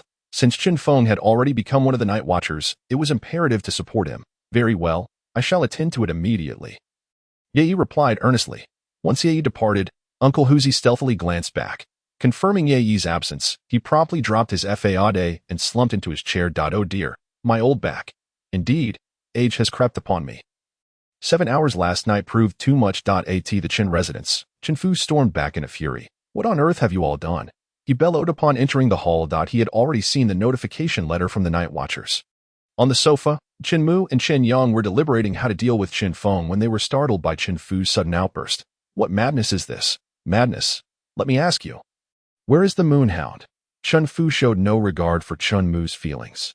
Chen Mu's gaze faltered. At this moment, Chen Yang, the dutiful son, stepped forward. Dad, my moonhound was taken by elder brother. Were Chen Feng to witness this performance, he would surely hold Chen Yang in slightly higher esteem. The art of manipulation had once again reached new heights, and in a mere moment, tears sprang forth. What on earth transpired? Chen Fu had only received the notification letter from the Night Watchers, which did not explain the circumstances. Today, mother and I went to find elder brother, hoping to bring him home. But he showed no gratitude, berating me and even mother. Frustrated, I summoned the moon hound, which only made him angrier. He wanted my hound die. I'm finished. Tears streamed down uncontrollably. This was genuine sorrow, with at least 70% authenticity. What are you crying for, you big man? Speak sensibly. I would gladly yield everything else to my brother, but the moonhound is the most precious gift from mom and dad. I cannot part with it. Then elder brother, using some unknown means, forcibly severed my contract with the hound. Chen Yang could no longer continue. Chen Fu was equally at a loss. Such a situation was unprecedented in his many years of life. Humph, that little brat must have some connection with demons. He seeks to ruin my Yang. After all, Yang is the top genius of Jiang City. Does this not align perfectly with the demon's modus operandi? Do not speak such nonsense, Chen Fu reprimanded. Can one make such baseless claims? With no evidence, you dare to assert such things? How am I being unreasonable? Were it not for demons backing him, would he dare to leave home? Would he dare treat me and Yang this way? You should have seen him today. Otherwise, you would have been infuriated. Chen Mu only spoke statements favorable to their cause. What about the notification letter from the Night Watchers? Chen Fu ignored Chen Mu, fully aware of his wife's nature. Chapter 23, Foolish Dog. Wait for me a moment. The matter incited even greater ire. He found the Night Watchers to be utterly foolish for allowing Chen Feng to join their ranks. When we visited today, a Night Watcher happened to be present, yet what of it? Should we uncover evidence of Chen Feng's collusion with demons, the Night Watchers would also face dire consequences. Did you find any? Chen Fu inquired, astonished that of course we did. In Chen Feng's room, there were letters indicating collusion with demons. Chen Mu replied with pride. Chen Fu's eyes widened in disbelief. Where is it? Right here. Chen Mu gestured to the envelope on the table. Chen Fu immediately approached. This is serious, very serious. If it is confirmed that Chen Feng is in league with demons, the entire lineage of the Chen family will be scrutinized. And everyone who has had contact with Chen Feng will also be investigated. However, when Chen Fu opened the letter and read its contents, he glared furiously at Chen Mu. Was this your idea? What do you mean my idea? Chen Mu's gaze wavered, unable to meet Chen Fu's eyes. Foolish child, such an obvious fabrication could deceive no one, not even me. Whom do you think you can fool with this? In a fit of rage, Chen Fu tore the letter into a shower of confetti. Chen Mu rose angrily, momentarily at a loss for words. Dad, please do not blame Mom. She only intended to help me retrieve the moonhound. If blame is to be assigned, let it fall on me. Qin Yang interjected, taking the responsibility upon himself. If you wish to reclaim the moonhound, you must use your wits. For now, you both should refrain from causing him any trouble while I clarify the situation. Chen Fu declared before turning and leaving. He felt his blood pressure rising. If he stayed any longer, he feared his veins might burst. Alas, Chen Li, within the confines of her room, overheard a quarrel emanating from the hall. It was only now that she began to sense the sorrow that had beset the Chen family over the past 2 years. No one seemed to regard Chen Feng's feelings throughout it all. Chen Fu had never once inquired about Chen Feng's current state. As for assisting Chen Feng, Chen Li found herself unable to do so, for Chen Fu was the cornerstone of the Chen family. That night, as silence enveloped the surroundings, Li sure he did not reach out to Chen Feng, likely because some materials were not easily sourced and required time. The night was perfect, conducive to nefarious deeds. Chen Feng had donned a set of dark attire, wary of wearing anything too conspicuous due to his murderous intent. Being seen by others would certainly ruin his plans. However, unbeknownst to Chen Feng, all his actions were under the watchful gaze of Yi. It was not that Yi wished to impede Chen Feng, but rather a concern that the Chen family might resort to underhanded tactics against him, thus serving to protect Chen Feng. What was this little fellow up to? Yi found it difficult to comprehend Chen Feng's current behavior. Was such caution necessary in an uninhabited area? He seemed to be looking back every few steps. It was hardly surprising that Chen Feng would be so meticulous. After all, it was his first time engaging in such activities. Every first experience tends to evoke anxiety and excitement, and Chen Feng was no exception. Exhibiting all the expected emotions, suddenly, Chen Feng slapped his forehead, realizing that he had forgotten something crucial. He had been preoccupied with devising methods to eliminate those ruffians, envisioning countless strategies, yet what was the use if he could not locate them? Moonhound, come forth! Chen Feng summoned the moonhound. Although it was indeed a spirit beast from the Moon Clan, being a canine, its sense of smell was undoubtedly acute. Let us head back for now. After summoning the moonhound, Chen Feng swiftly returned to the store. Upon arrival, his racing heart began to calm. Sniff around. Find the scent of those ruffians from last night. Upon hearing this, the moonhound raised its head. Eager to assist Chen Feng. It then conveyed a thought to Chen Feng, indicating that it was aware of those individuals. Qin Yang had personally witnessed the ruffians entering the store alongside the moonhound. So how could it not know? Though the store had been cleaned, the scent of those individuals lingered. Is that all it takes? You clever pup. Let us go find them. If we do, I'll treat you to something delicious. Chen Feng patted the moonhound's head, clearly pleased with its performance. The moonhound, tongue lolling out, was eager at the prospect. Chen Feng had prepared special food for the spirit beasts of Li Shi he and the others, and the moonhound was quite envious, wishing to partake. However, it was aware of its recent allegiance and refrained from voicing such desires. The crucial matter was that the moonhound had entered the spirit beast realm, and discovered Chen Feng's secret. There was no need to elaborate on what the spirit beast realm was. The most significant aspect was the presence of a fire dragon within, which had frightened the moon hound. Every human could only bind one spirit beast per realm, a fact well known by both humans and spirit beasts alike. Yet, its master could bind two. This was indeed remarkable. The moonhound felt it had chosen the right companion, with or without a contract. It was determined to cling tightly to Chen Feng. "Look at you, so eager. First, we work, then I'll reward you," Chen Feng teased, unable to suppress a chuckle at the moonhound's antics. This was not favoritism. He had withheld food from the moonhound during the day because he had to keep the store open. Uncertain if the Chen family would cause trouble, he needed the moonhound to maintain a presence. Should Chen Yang arrive, he would undoubtedly summon the moonhound to confront his younger brother. While he could not act against the Chen family, causing them vexation did not require a life for a life. Right.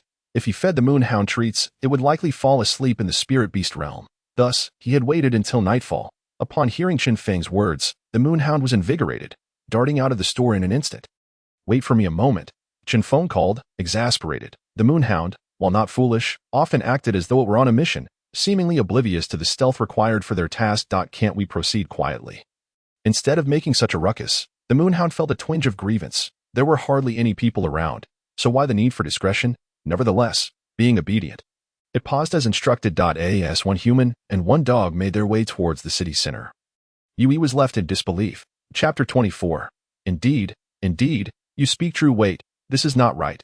According to Yi's investigation, the fire dragon was indeed Chen Feng's spirit beast, while the moonhound had been taken from Chen Yang.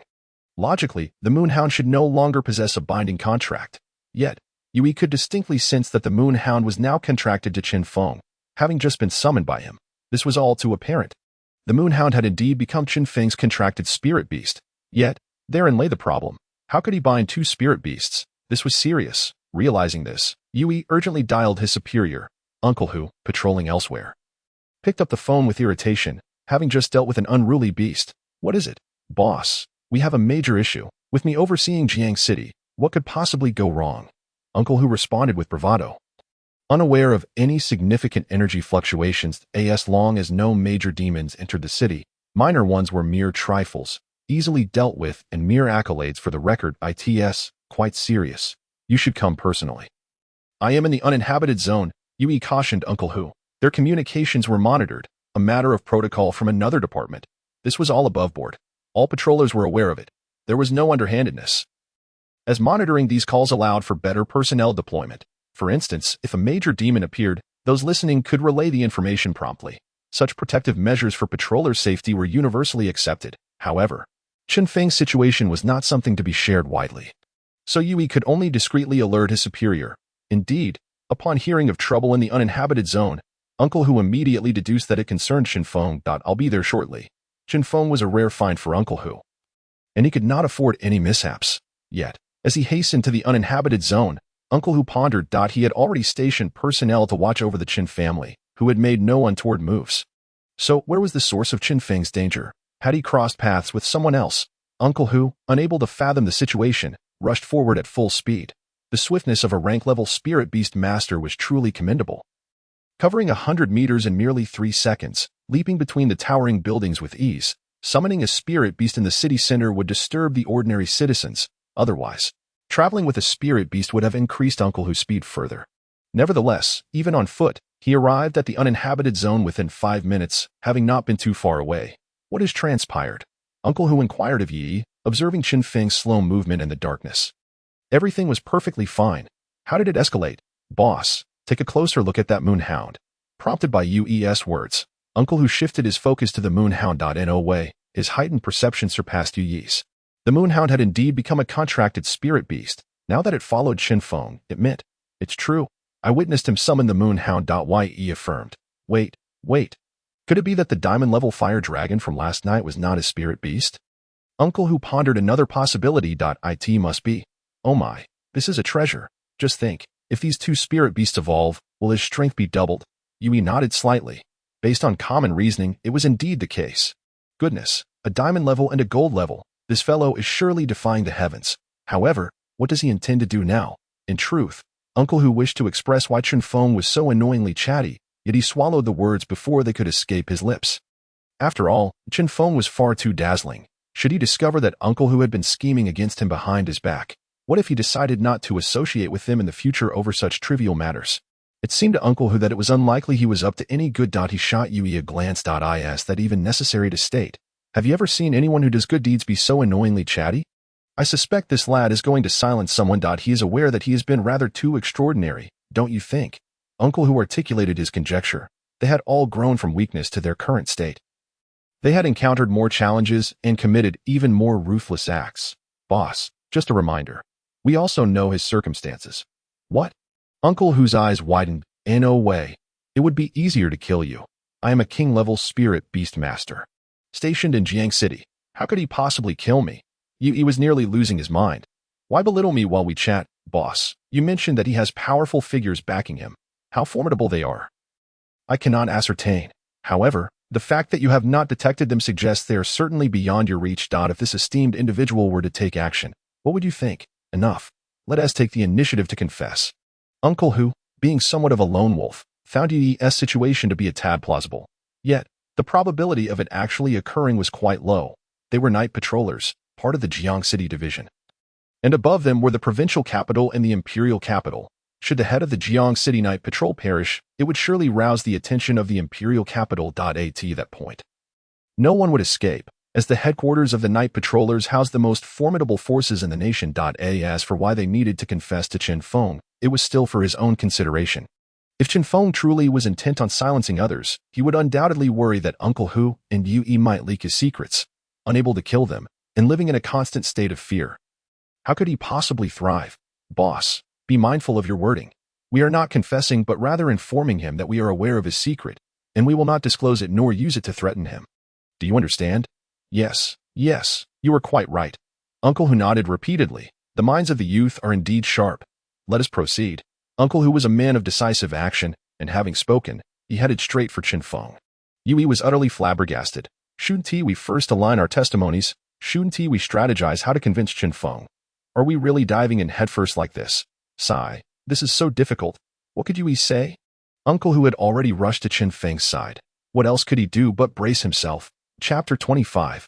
Fiery and godfather of him, that is, young Feng. Uncle Hu had quite the flair for theatrics. As he stealthily appeared behind Chen Feng and spoke up, "Whoa!" Chen Feng, who had been intently focused ahead, was startled by the sudden voice.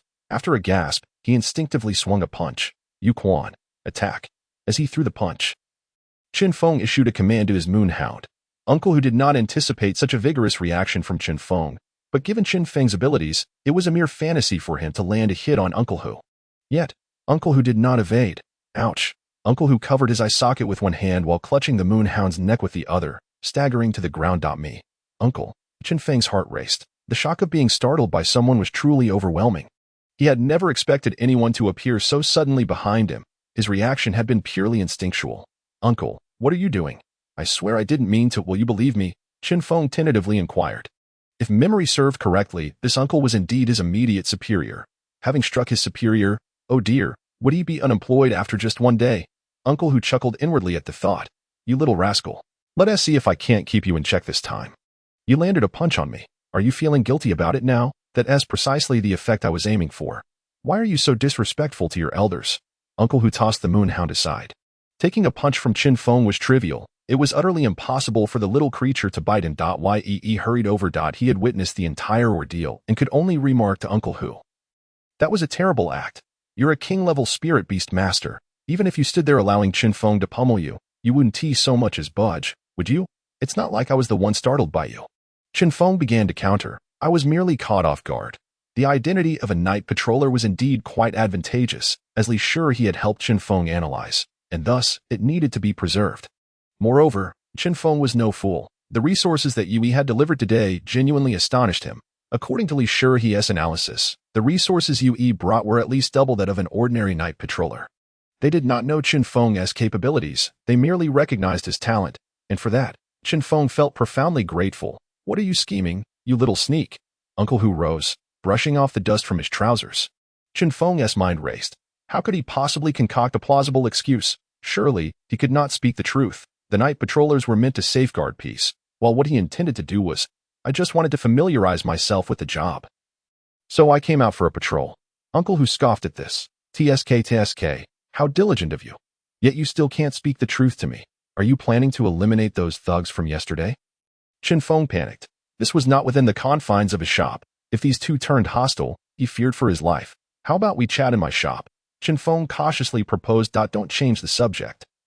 You're just too cautious. Those thugs provoked you and learned things they shouldn't have. If you want to kill them, then go ahead. It's no big deal. What? Chen Feng was taken aback. To speak of murder so casually, was that really acceptable? How much darkness lurked beneath this prosperous facade? What's wrong? You're not thinking of killing us both, are you? No. How could that be? Chen Feng hastily waved his hands. He indeed held no such intentions, though both of them had seen the fire lizard. As long as Chen Feng did not admit it was his spirit beast, they had no substantial evidence against him. At least you have some conscience. You'll be mixing with me from now on. In Jiang City, you can walk with confidence, understand? Do whatever you wish. A bit of youthful exuberance is commendable. Don't live so cautiously. Boss, you're going to lead the young ones astray, Yui cautioned Uncle Hu. Is this how you educate children? Are you trying to raise Chen Feng as a second-generation wealthy heir? What's wrong with that? How have I led anyone astray? Uncle Hu retorted. Those I protect, who would dare to bully them? Not even the Chen family, and certainly not if the three great families banded together. They couldn't even touch a hair on him. How about this? Publicly declare that Chen Feng is my godson from now on. I have no heirs, and Chen Feng will be my own son. I'll be eager to see who dares to harm him. Uncle Hu spoke angrily to Yi. However, while saying this, he kept a keen eye on Chen Feng, eager to gauge his reaction. To acquire such a son without effort was indeed a great fortune. Currently, the protection he could offer Chen Feng was merely trivial, but the returns Chen Feng would bring as he matured were beyond imagination, though Uncle Hu cared little for any rewards from Chen Feng's. The mere act of saying this would elevate his status. In the future, if anyone boasted about their own offspring's merits in his presence, Uncle Hu could simply present Chen Feng as his own. The mere thought brought him delight. Chen Feng was genuinely taken aback. A godson. If one were to consider age, this uncle could indeed be his godfather. However, was it not too hasty? And why? Was it merely to look after him? It was no wonder Chen Feng harbored such thoughts. There was no free lunch in this world. There were no unearned favors. Why would someone unrelated to him treat him so well? Chen Feng possessed enough self-awareness to recognize this. His relationship with Li Shi he was strong only because he had previously rescued the fire squirrel. Yet, these two had little to no connection with him. What's with that expression? Do you think I'm unworthy of being your godfather? Uncle Hu, upon encountering Chen Feng, displayed an expression of astonishment laced with hesitation, immediately revealing his discontent. In the city of Jiang, those desiring to acknowledge him as a father could form a formidable alliance. Are you, my boy, somewhat reluctant? No, it's just that I find it a bit hard to accept at the moment. Silly lad, fret not. I have no ulterior motives. My sole intention is to ensure your smooth growth. I am nothing like your biological parents. Those two are utterly foolish. Uncle Hu spoke with disdain when mentioning Chen Feng's parents. Hurry and call me godfather. Yi urged Chen Feng. Should this matter come to fruition, it would mark a significant achievement for him. This, godfather? Chen Feng tentatively inquired. Uncle Hu's words had indeed been sincere, and the two individuals seemed oblivious to their own capabilities. They had no intentions of exploiting him. Ah, good lad. What your godfather just said holds true. Henceforth, no one in Jiang City shall dare to bully you. Uncle Hu grinned broadly, his joy palpable. The prospect of an effortless son, coupled with an almost absurd level of excitement, necessitated a celebration tonight with the 7 members of the club. None could be absent. Should I seek them out now? Chen Feng ventured cautiously. The appearance of these two had indeed disrupted his plans. Chapter 26. A treat for you. My treat. Of course. Go. To grow swiftly, one must not shy away from bloodshed. Lead the way to those rascals. Uncle Hu proclaimed heartily. A true man must witness blood to cultivate his courage. Otherwise, no matter how formidable one's strength may be, one remains a coward. Very well. Yi responded decisively, showing no signs of reluctance. A smile broke across Chen Feng's face. This mode of interaction made him feel quite at ease. By the way, godfather, I still do not know your name. Remember this. My name is Yin Lai. I shall remember it. Chen Feng nodded earnestly. Boss, should we perhaps drink some chicken blood, or the like to add a touch of ceremony? Nonsense. Let us have deer blood instead. Tonight we're treating my son to something sumptuous. Yi was on the verge of losing his mind. His boss's inappropriate behavior should not be emulated by Chen Feng. Besides, Chen Feng was still a fine young lad of 18. Should he truly give away his first experience, would he even be willing? Forget it. Let us proceed with the matter at hand. Ye covered his face and dashed ahead. Observing U's rapid pace, Yin Lai, without Chen Feng's consent, seized Chen Feng's arm. You're too slow. Let your father take you. With that, Chen Feng experienced the sensation of flight. It truly felt akin to soaring. Yin Lai propelled himself from the ground, lightly stepping off various walls and rooftops, as they swiftly navigated through the night. Godfather, my moon hound, my moon hound, Chen Feng exclaimed anxiously, though he was being whisked away by Yin Lai at a brisk pace. The issue was that his moon hound could not keep up. Are you foolish? Just summon it back. Oh, right? Chen Feng slapped his forehead. In the next moment, the moon hound was retrieved into his spirit beast space.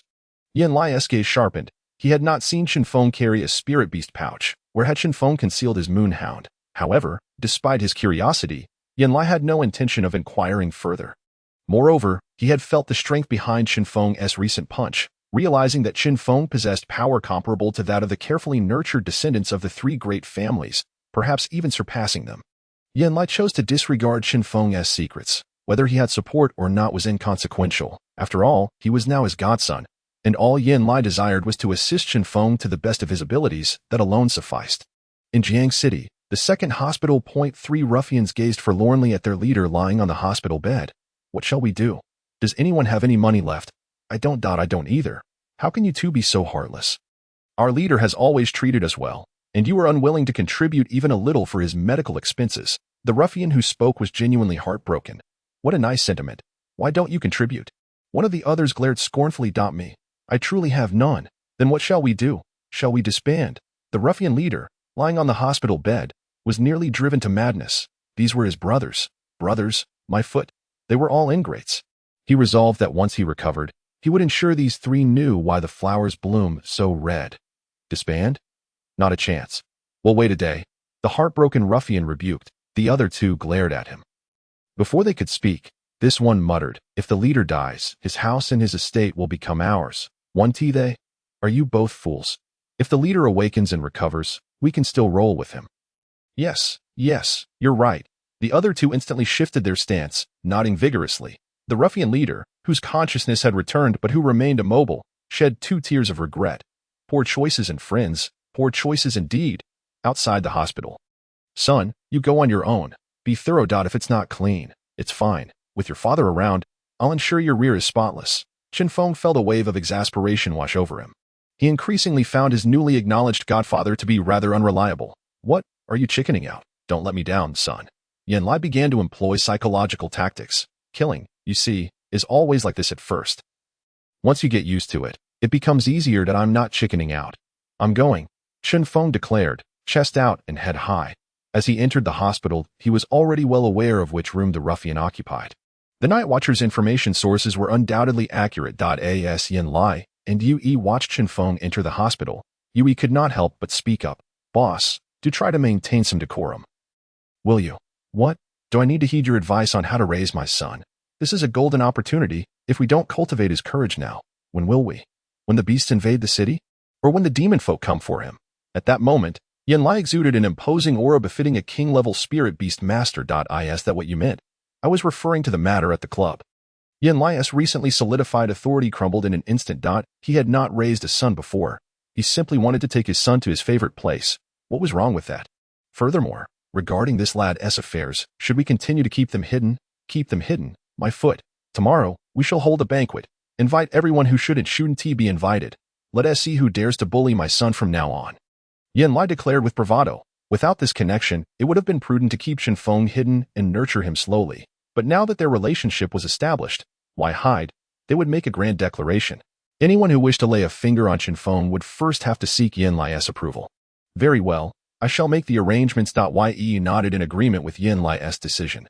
True strength is cultivated amidst bloodshed and turmoil. If one merely hides, it becomes a habit, leading to a lack of courage, causing one to tread carefully in all matters. Feigning weakness in the face of absolute strength is utterly unnecessary. It is rare for you to agree with my decision. Tonight, I shall treat you to a feast. Alas, Yi sighed. Just when he had managed to appear serious for a couple of seconds, he was immediately reverted to his usual self. It was quite a challenge. However, if it's a feast, that doesn't seem too bad. These 2 were not merely lecherous fools. The Night Watchers were a group of individuals who didn't wear their heads on their belts, knowing that at any moment they might encounter a powerful beast that could end their lives. They believed in seizing joy while alive, rather than waiting to enjoy themselves underground after death. The majority of Night Watchers lacked families for this very reason. Not only to avoid leaving attachments when they died, but also to prevent their loved ones from becoming their vulnerabilities. Chapter 27. I gave you my first. Happiness is all that matters. Cough. Boss, let us be cautious. We must avoid any unforeseen incidents. Yee skillfully sidestepped the topic of the feast, subtly reminding Yin Lai of Chen Feng's situation. Yin Lai responded nonchalantly. No worries. Can he not manage such a trivial matter? After all, it is his first time.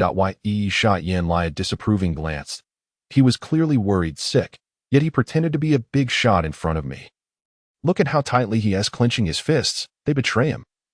You have a point. It is indeed his first time. I'll stay here while you go check on him. Upon concluding his words, Yin Lai did not wait for Yue to respond, but swiftly made his way into the hospital.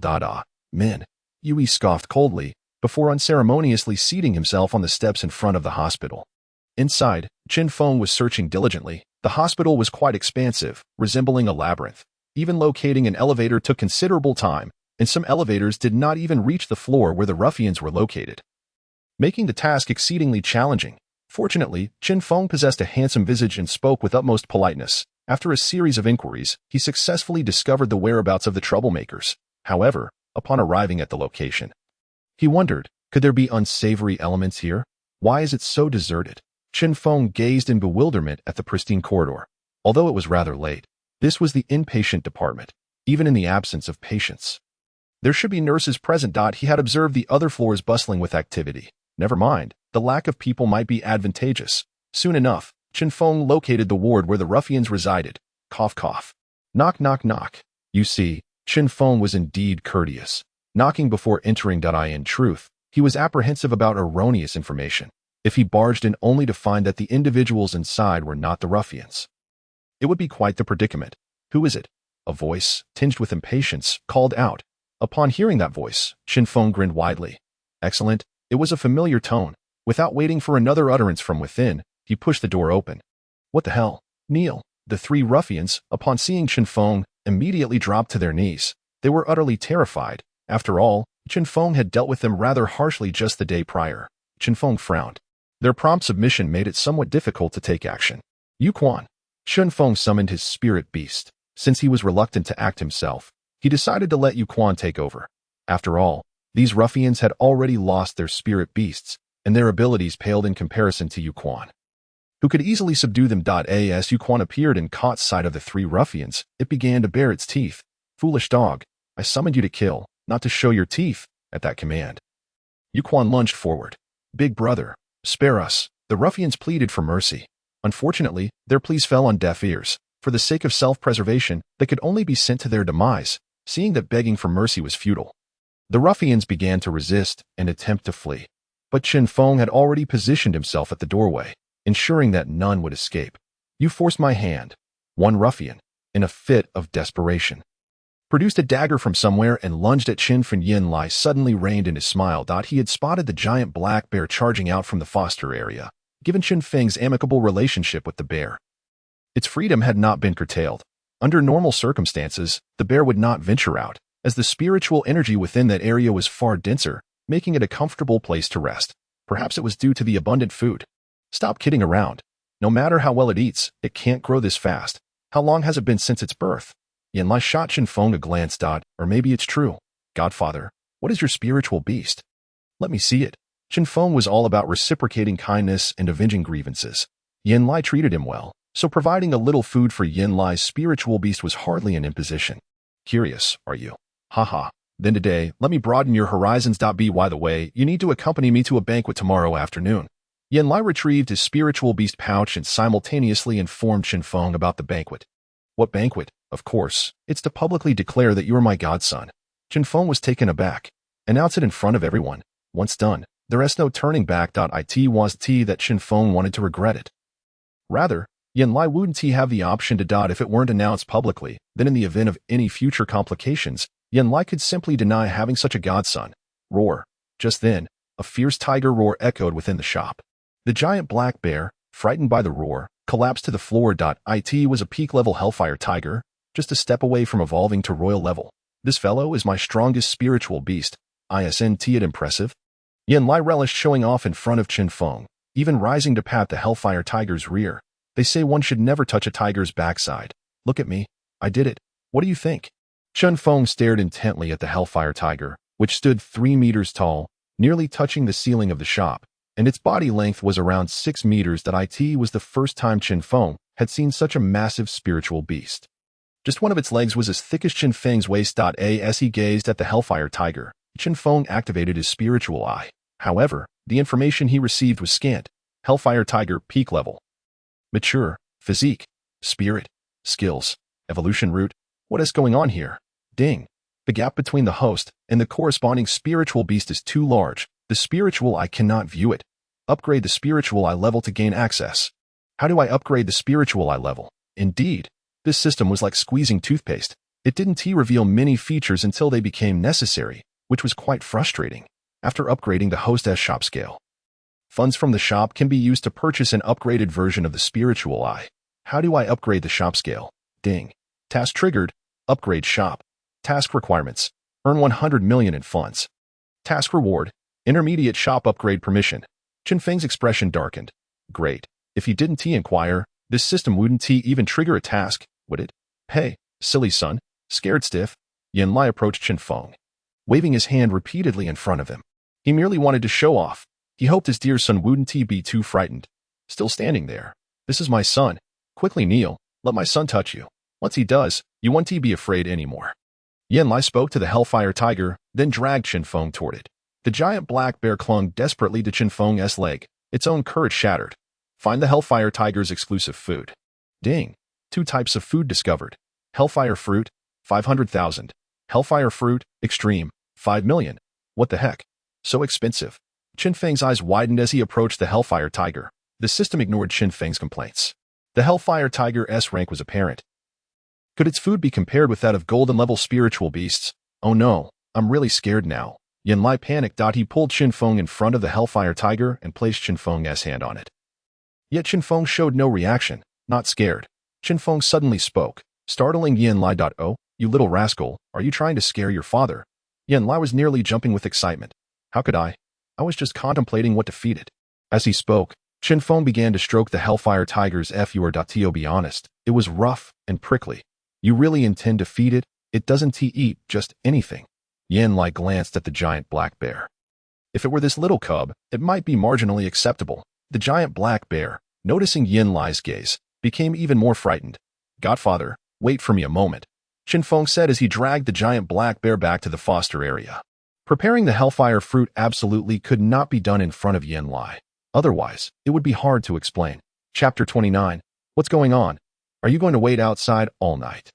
Yan Lai was puzzled, unsure of Chen Feng's intentions. Suddenly, the Hellfire Tiger beside him sprang up, its eyes filled with eagerness. Soon, Chen Feng returned, having come and gone in haste. The Hellfire Tiger was stirred by the scent of the Hellfire Fruit. Explaining its excitement, Yan Lai was somewhat dumbfounded. He was baffled as to why the Hellfire Tiger was so interested in the small fruit held by Chen Feng. This little fruit was barely larger than a milk tooth of the Hellfire Tiger. Godfather, it seems it really likes this fruit. Chen Feng was quite pleased with this result. How could he not be? His heart was bleeding. The fruit was worth 5 million each. Fortunately, Chen Feng hadn't spent the money he earned today on anything else. Otherwise, he would have been forced to settle for the ordinary fruit worth 500,000. Good lad, you've got heart. Yan Lai was genuinely touched. Chen Feng was bewildered. Why had the mood shifted so suddenly? Why? How could Yan Lai not be touched? Chen Feng had rushed in and out, clearly having prepared this fruit in advance and even investigated Yan Lai's situation. What a filial son. Who wouldn't he cherish that? Regardless of whether the fruit was useful or not, the sentiment alone was more than enough for Yan Lai. Godfather, this will cost you. Chen Feng didn't want to spoil the mood with such a grim statement. But his financial situation wouldn't allow it. How much was he earning daily? Through dubious means, he could only make about 5 million at best. If the fruit didn't come with a charge, Chen Feng would be able to play for free every day. Yan Lai laughed heartily at this. All right, a fee it is. Let us use the card. Yan Lai produced a card. He understood the situation well.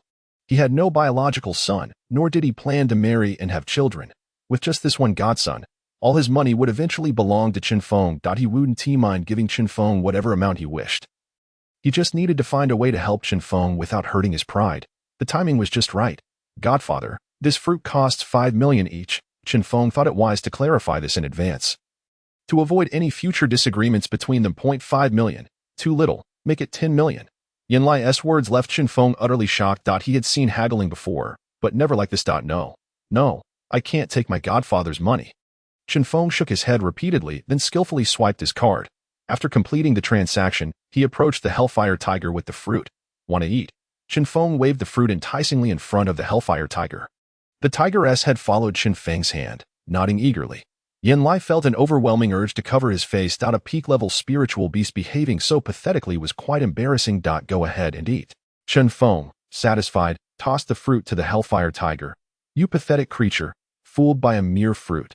That has hardly enough to fill your gaps. Yan Lai couldn't help but scold the Hellfire Tiger. To his astonishment, after consuming the fruit, the Hellfire Tiger simply laid down. If not for its steady breathing and the powerful energy fluctuations within, Yan Lai might have suspected that Chen Feng had drugged his Hellfire Tiger. What is this? Yan Lai pointed incredulously at the Hellfire Tiger. Through their bond, he could sense a tremendous energy rapidly being digested within the Hellfire Tiger. Was this the function of that fruit? How astonishing! Daring not to assert much, even the Hellfire Tiger would not exhibit such a reaction even after consuming an adult-grade demon beast of the golden level, merely indulging in its usual daily sustenance. However, the current situation approximates that of the Hellfire Tiger having devoured a demon beast of equivalent rank. It is worth noting that it had only consumed a single fruit moments ago. Godfather, if it can consume one of these daily, it likely would not take long for it to evolve, Chen Feng remarked, nudging Yan Lai. Although selling fruits may not be lucrative, it nonetheless contributes to the shop's revenue. Thus, the prospect of accumulating a fortune of 100 million seems to be within reach in a relatively short span of time. Very well. Are there many of these fruits left? Yan Lai inquired with palpable excitement. In this world, instances that genuinely excite Yan Lai have become increasingly rare. Should the Hellfire Tiger advance to the rank of a royal spirit beast, Yan Lai's own strength would also stand to benefit.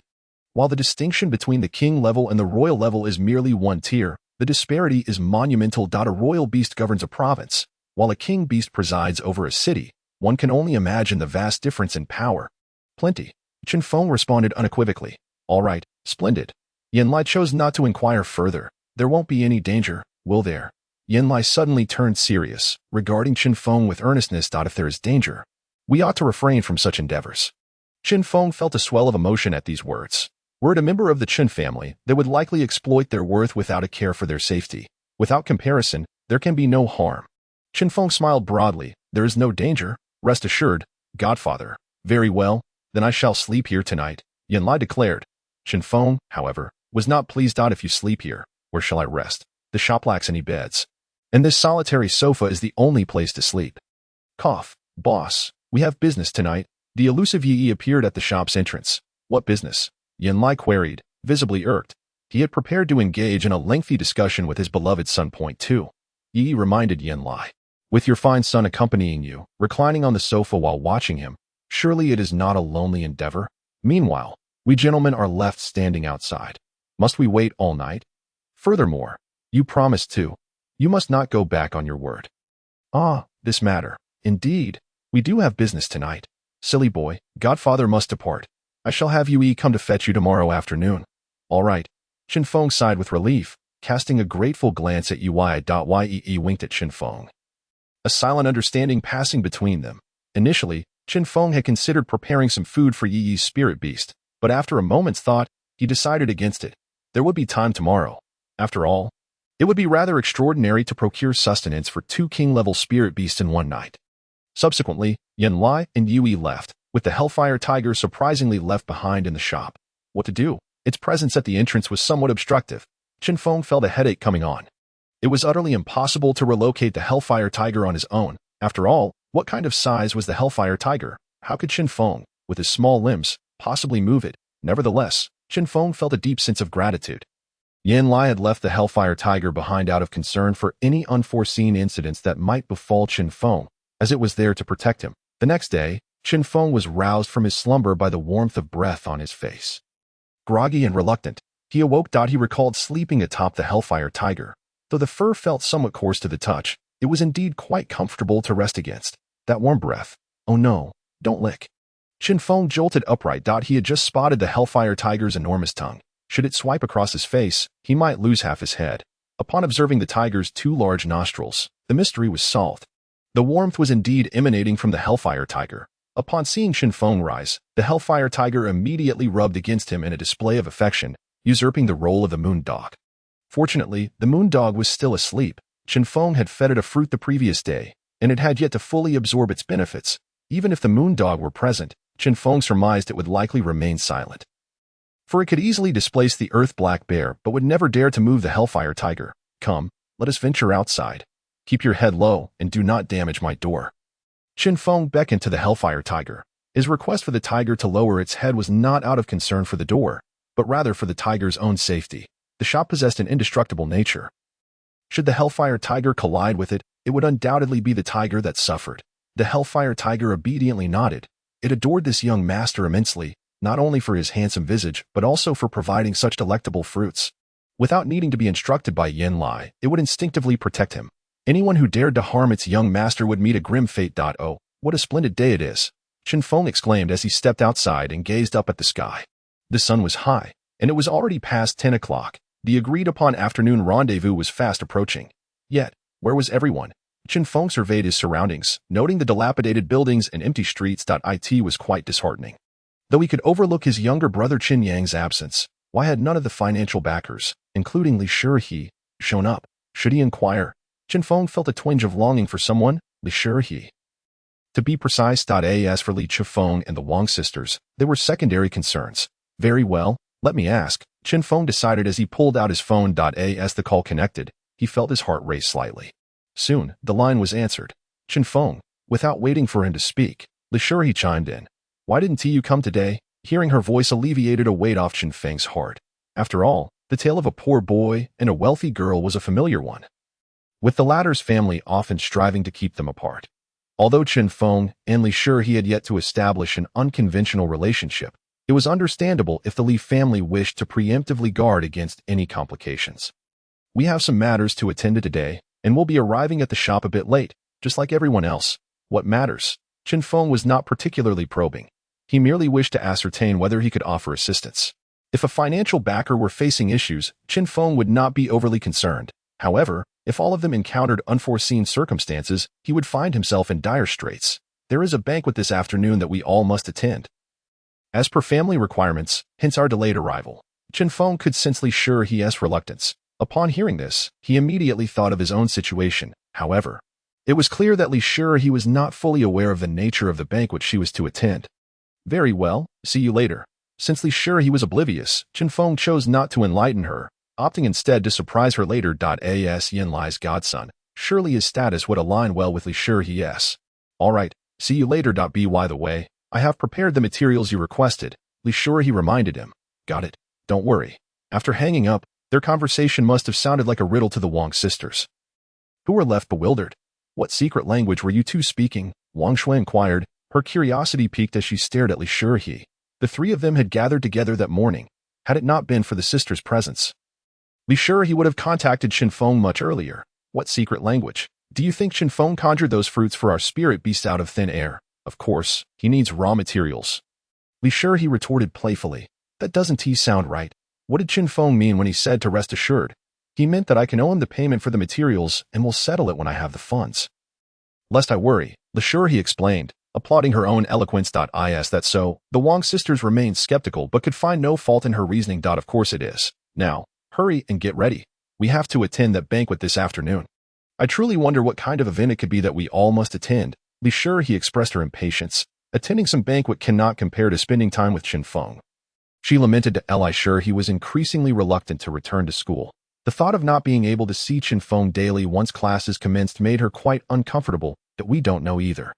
Our family has disclosed the details, merely instructing us to be cautious. It must be a significant affair. Wang Yu articulated her conjecture. What does it matter? We shall linger at the banquet for a while and then depart to seek out Chen Feng. Hurry, today we must adorn Shihe splendidly, dazzling Chen Feng's eyes. Wang Shui chuckled mischievously as she swept her gaze over Li Shihe from head to toe. Li Shihe pouted, clutching her chest. You're not planning to sell me off, are you? What? Are you unwilling? Wang Yu persistently winked at Li Shihe. You all know that Li Shihe cannot simply declare her eagerness. Yet, should she outright refuse? She fears these two dear friends might take a fancy to Chen Feng. She certainly does not wish for any dramatic sisterly conflicts to unfold. Sure, he did not deny it. Thus it is an admission. You are trying to extract confessions from me. I shall retaliate. As the three young women frolicked together, the Chen family found themselves in a rather uncomfortable predicament. What does Yanlai mean? Chen Fu pondered with a hint of melancholy. After receiving a warning yesterday, they were invited to the banquet today, with explicit instructions for all the younger generation of the Chen family to attend. What could he do in such a public setting? I have heard that prominent figures from Jiang City have all been invited. Besides, how could he possibly stand up for that wretched individual? Chen Mu was not overly concerned. She did not believe that the head of the night patrol would create such a spectacle for Chen Feng's sake. All right, everything should be nearly ready, but where's Yang Yang? Why hasn't she returned yet? She is already on her way, Chen Mu responded, having already contacted Chen Yang. What about Chen Li? What has happened to her these past few days? She hasn't been to the company, nor have we seen her at home. Chen Mu frowned slightly. That girl seems to be in some sort of mood. She hasn't come for meals either. I shall go check on her. Chapter 31. Is that you lunatic, big girl? Chen Mu called out at the door of Chen Li's room. Inside, Chen Li was lost in thought, reminiscing about the past 2 years, particularly the events surrounding her and Chen Feng. She realized that Chen Feng was indeed correct. She had never shown him any concern and found his attempts to please her quite distasteful. Why was this the case? It was because of Chen Yang. She had been misled by him. Although she understood Chen Yang's motivations, she could not accept that she had been so indifferent towards her own blood brother. She vividly recalled the time when Chen Feng was locked in the small dark room, starving and pleading for her to give him something to eat, and instead of showing him compassion, she had mocked him for seeking his own suffering. All of it stemmed from the fact that Chen Feng had entered her room, leading to Chen Mu punishing him with 3 days of confinement in the small dark room. Would Chen Yang have received such a punishment had he entered her room? Just as Chen Li was lost in her thoughts, she heard Chen Mu calling her. Mom, what is it? What has been going on with you these past few days? Why do you keep locking yourself in your room? Chen Mu's concern and love for Chen Li were evident. Only Chen Feng received special treatment. I'm fine. Just feeling a bit tired lately. I plan to go out for some fresh air. To dress up nicely, I have a banquet to attend this afternoon. You must go. Chen Li immediately refused without a second thought. She genuinely did not want to move. For the past few days, she had wished to avoid all responsibilities. No, you must attend. This is a banquet hosted by the night patrol's leader, and all family juniors are required to be present. Chen Li's eyes lit up at the mention of Chen Feng. Will Chen Feng be there? Why mention him? Are you not aware of what he has done? Only you and Yang are going. Quickly prepare yourself. I will call for you shortly. Upon hearing Chen Feng's name, Chen Mu was so enraged that she could not contain herself, leaving with a parting remark.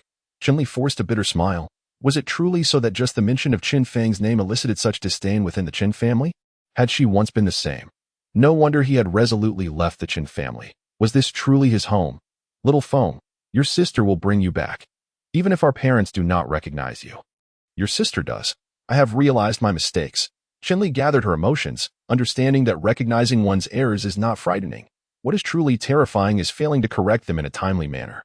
Chen Feng is the true bloodline of the Chen family, the rightful heir, not Chen Yang. No matter how Chen Yang behaves or how he seeks to curry favor with their parents, it does not change the fact that he is merely a kept child. Furthermore, with their parents present, and with her, Chen Li, there, Chen Yang's life will maintain its current standard. She merely intends to return what rightfully belongs to Chen Feng. By afternoon, Yui had arrived to escort Chen Feng. Can I ride it? Chen Feng pointed at the Hellfire Tiger when he saw Yui. No. Yui shook his head. In this desolate area, spiritual beasts could roam without supervision, but within the inner city, it was prohibited for spiritual beasts to appear in public without permission, not even to ride it through the streets. Wait, are you sure the Hellfire Tiger will let you ride it? Even my godfather doesn't have that privilege. Chen Feng teased intentionally. To his surprise, Yi remained unfazed. You can't rattle me. No means no. All right then, what will it do? Stay here and guard the place. Yi proposed a perfect solution. The Hellfire Tiger was displeased. Why should you all enjoy a feast while I stay here? The boss said if you behave well, he will bring you delicious food tonight. Yi relayed according to Yin Lai's instructions. He was unaware of what this so-called delicious food entailed. Was the Hellfire Tiger truly so easily swayed by the promise of a good meal? As it turned out, it was. Upon hearing this, The Hellfire Tiger obediently laid down at the shop's entrance, blocking it completely. Guard well. While I'm away, do not let anyone in. Chen Feng instructed the Hellfire Tiger. After all, genuine customers would not come. Those wishing to sneak in while he was absent were certainly not virtuous individuals. Thus, it was settled. The Hellfire Tiger nodded obediently. It knew who provided its favorite food, and it was not foolish. Subsequently, Yi took Chen Feng away as they walked along the road. Chen Feng complained. What? Our unit doesn't even have a bus. No. Yi's response was succinct and somewhat piercing. Because it's unnecessary. Yi elaborated slightly. Have you ever seen a night patrolman dealing with beast incidents while driving? Those who can run fast do so on foot. Those who are slower ride their spiritual beasts. Vehicles are simply a hindrance. All right, I understand. It's my legs that are suffering, no need to rush. We can take our time. Chen Feng had no retort.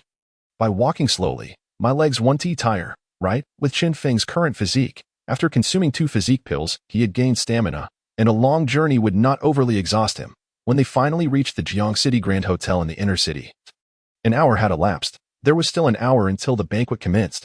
You go ahead and look around. I have some matters to attend to. At the hotel entrance, Yui spoke to Chen Feng. At that moment, Chen Feng was clad in the night patrol's official attire, with a copper badge hanging from his chest. No one would impede his entry. Furthermore, this location assured Chen Feng's safety, and Yui felt at ease. All right, I understand. I will head over when the time comes. Chen Feng was not keen on lingering with Yui. If he happened to see Li Shi later, he could enjoy a pleasant chat with her. Just after Yi departed, Chen Feng suddenly heard someone calling his name. Lunatic? Who? Who is calling me by my nickname? Chen Feng looked around. Soon, his gaze locked onto a security guard at the hotel entrance. What the heck? Xiaoshan. Chen Feng recognized the person waving at him. Having lived in the orphanage for 16 years, he had only 2 friends, and Xiaoshan was one of them. Lunatic, is that really you? Xiaoshan stared at Chen Feng incredulously, his eyes wide with disbelief. Chen Feng hurried towards Xiaoshan. As soon as they were close, Xiaoshan landed a solid punch on Chen Feng's chest. In just 1 year, you've made it big, and yet you've cut off all contact with us. What were you thinking? Xiaoshan began with a complaint. Chen Feng's eyes turned slightly red. I had matters to attend to and couldn't keep in touch. I see you have found a family and forgotten about us. But wait, didn't you return to the Chen family? How did you become a night patrolman? Would the Chen family really allow that? Xiaoshan looked at Chen Feng's attire, puzzled. Chapter 32. Yet another grand gathering. Why has Chen Feng not kept in contact with Xiaoshan over the past year? Xiaoshan would send a small greeting every 3 days and a larger one every 5 days. Yet Chen Feng had never responded. How could he respond? In the first year after returning to the Chen family, Chen Feng maintained frequent contact with Xiaoshan, sharing everything about his life at the Chen residence. Naturally, to spare his friend from worry, Chen Feng only relayed the pleasant aspects. He refrained from mentioning the abuse he endured, the confinement, the lack of food and clothing, or the fact that living there was worse than in an orphanage. He merely conveyed that he was well, thriving, cherished by his family, affluent, with leisure time, and even had a spirit beast prepared for him before reaching the appropriate age. However, in the second year, Chen Feng found it increasingly difficult to maintain this facade.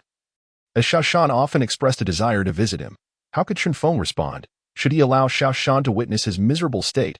He understood that Xiaoshan would go to great lengths for him.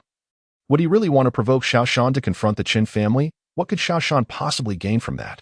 Thus, Chen Feng chose to remain silent, allowing time to erase his existence from Xiaoshan's mind. As anticipated, Xiaoshan had not contacted him for over a month. Yet, it was unexpected to encounter Xiaoshan here. Don't talk about me. What brings you here? I've come of age now. After leaving the orphanage with nothing to do, I decided to work as a doorman. Xiaoshan replied with a hearty laugh, showing no signs of inferiority about his position. Chen Feng nodded in acknowledgement. For the children of the orphanage, their future paths often led them to become the city's laborers. Xiaoshan's role as a doorman was already a commendable opportunity. Quickly tell me about your situation. Xiaoshan urged, his expression betraying his concern after a year of silence, which had nearly driven him to despair. Unfortunately, his limited means prevented him from locating Chen Feng, as the community where the Chen family resided was beyond his reach. Hey, Xiaoshan, why are you chatting during work hours? You're about to lose this month's bonus. Keep this up, and your salary will suffer. An unpleasant voice interrupted that it was the hotel's security supervisor. Whatever, if you want to deduct it, go ahead. I'm just happy to see my brother, Xiaoshan retorted, his temper flaring. After a year apart, he was about to let a trivial job impede his reunion with Chen Feng. The security supervisor was taken aback. This fellow had been easy to bully for months, with various excuses used to withhold his bonus, which ultimately ended up in the supervisor's pocket. What had changed today? Ah, he must be acquainted with this night watchman, giving him the audacity to act out. Do you know this security guard? Security guard was a polite term. In reality, it referred to a doorman, the supervisor. Merely a low-level employee contracted with a black iron tier spirit beast could only manage those without a spirit beast contract. There was no way he would provoke a night watchman. Not only do I know him, but he is also my brother, Chen Feng replied coldly. Xiao Shan was acutely aware of the challenges his friend faced in this society. Understood, I will take care of Xiao Shan from now on. The supervisor acquiesced, recognizing the implications of Chen Feng's words. Come with me, Chen Feng beckoned to Xiao Shan. Forget about this doorman position. When Chen Feng lacked the means, he had refrained from entangling Xiao Shan in his troubles. Now that he had the capacity, he was determined to assist his friend. All right, Xiao Shan nodded, embracing the camaraderie. Regardless of the consequences of losing this job, he could always seek other opportunities. Wait, isn't that my brother? Chen Yang's voice broke through. My dear brother. Chen Feng turned sharply, spotting Chen Yang still in his car. Don't repulse me. There is no one else here. Whereas my moonhound. Chen Yang descended from the vehicle, tossing the keys carelessly. Xiao Shan instinctively caught the keys, a reflexive act of a doorman. Not yours, mine. Did you come alone? Chen Feng had anticipated the Chen family's arrival but hadn't expected to see Chen Yang alone. Fool, what is going on? Xiao Shan was bewildered. He knew Chen Feng had a younger brother, described as respectful and kind, but the current atmosphere suggested a more volatile tension. This is my beloved brother. Chen Yang. I'm nearly driven to despair by him, Chen Feng remarked eloquently, though his tone belied his words. My dear brother, if you wish to avoid a beating, it would be wise to drive away immediately and disappear from my sight, or I may lose control. You? Chen Yang gasped in shock at Chen Feng's threat, recalling the time he had been humiliated in Chen Feng's store. Humph, you're only fit to associate with such trash and serve as a doorman. Chen Feng, when the day comes that you kneel before us, you will know true suffering. Chen Yang naturally categorized Chen Feng into the doorman role, given that the event was organized by the night watchman, making it reasonable to have one in that capacity. Ha! Chen Feng sneered, delivering a forceful slap across Chen Yang's face. And no matter what Chen Yang said about him, Chen Feng could endure it, knowing he would eventually settle the score. However, when Chen Yang spoke of Xiao Shan, that was intolerable. Chen Feng, how dare you strike me? Chen Yang seethed, realizing they were in a public setting, far from Chen Feng's shop. What? Must I choose? Chen Feng showed no sign of fear, raising his chin defiantly in response. Xiao Shan was taken aback. The usually compliant Chen Feng was exhibiting a personality transformation that raised questions about what kind of provocation had led to this change. You ungrateful wretch! Chen Fu glared at Chen Feng, unable to fathom that his son would one day dare to defy him in such a manner. Where had the obedient boy gone? No, I cannot afford to associate with your Chen family. That young man just proclaimed this in front of everyone, Chen Feng scoffed, pointing at Chen Yang. Very well, you are indeed something else. Get up and leave. Chen Fu's countenance darkened as he looked at the seated Chen Yang.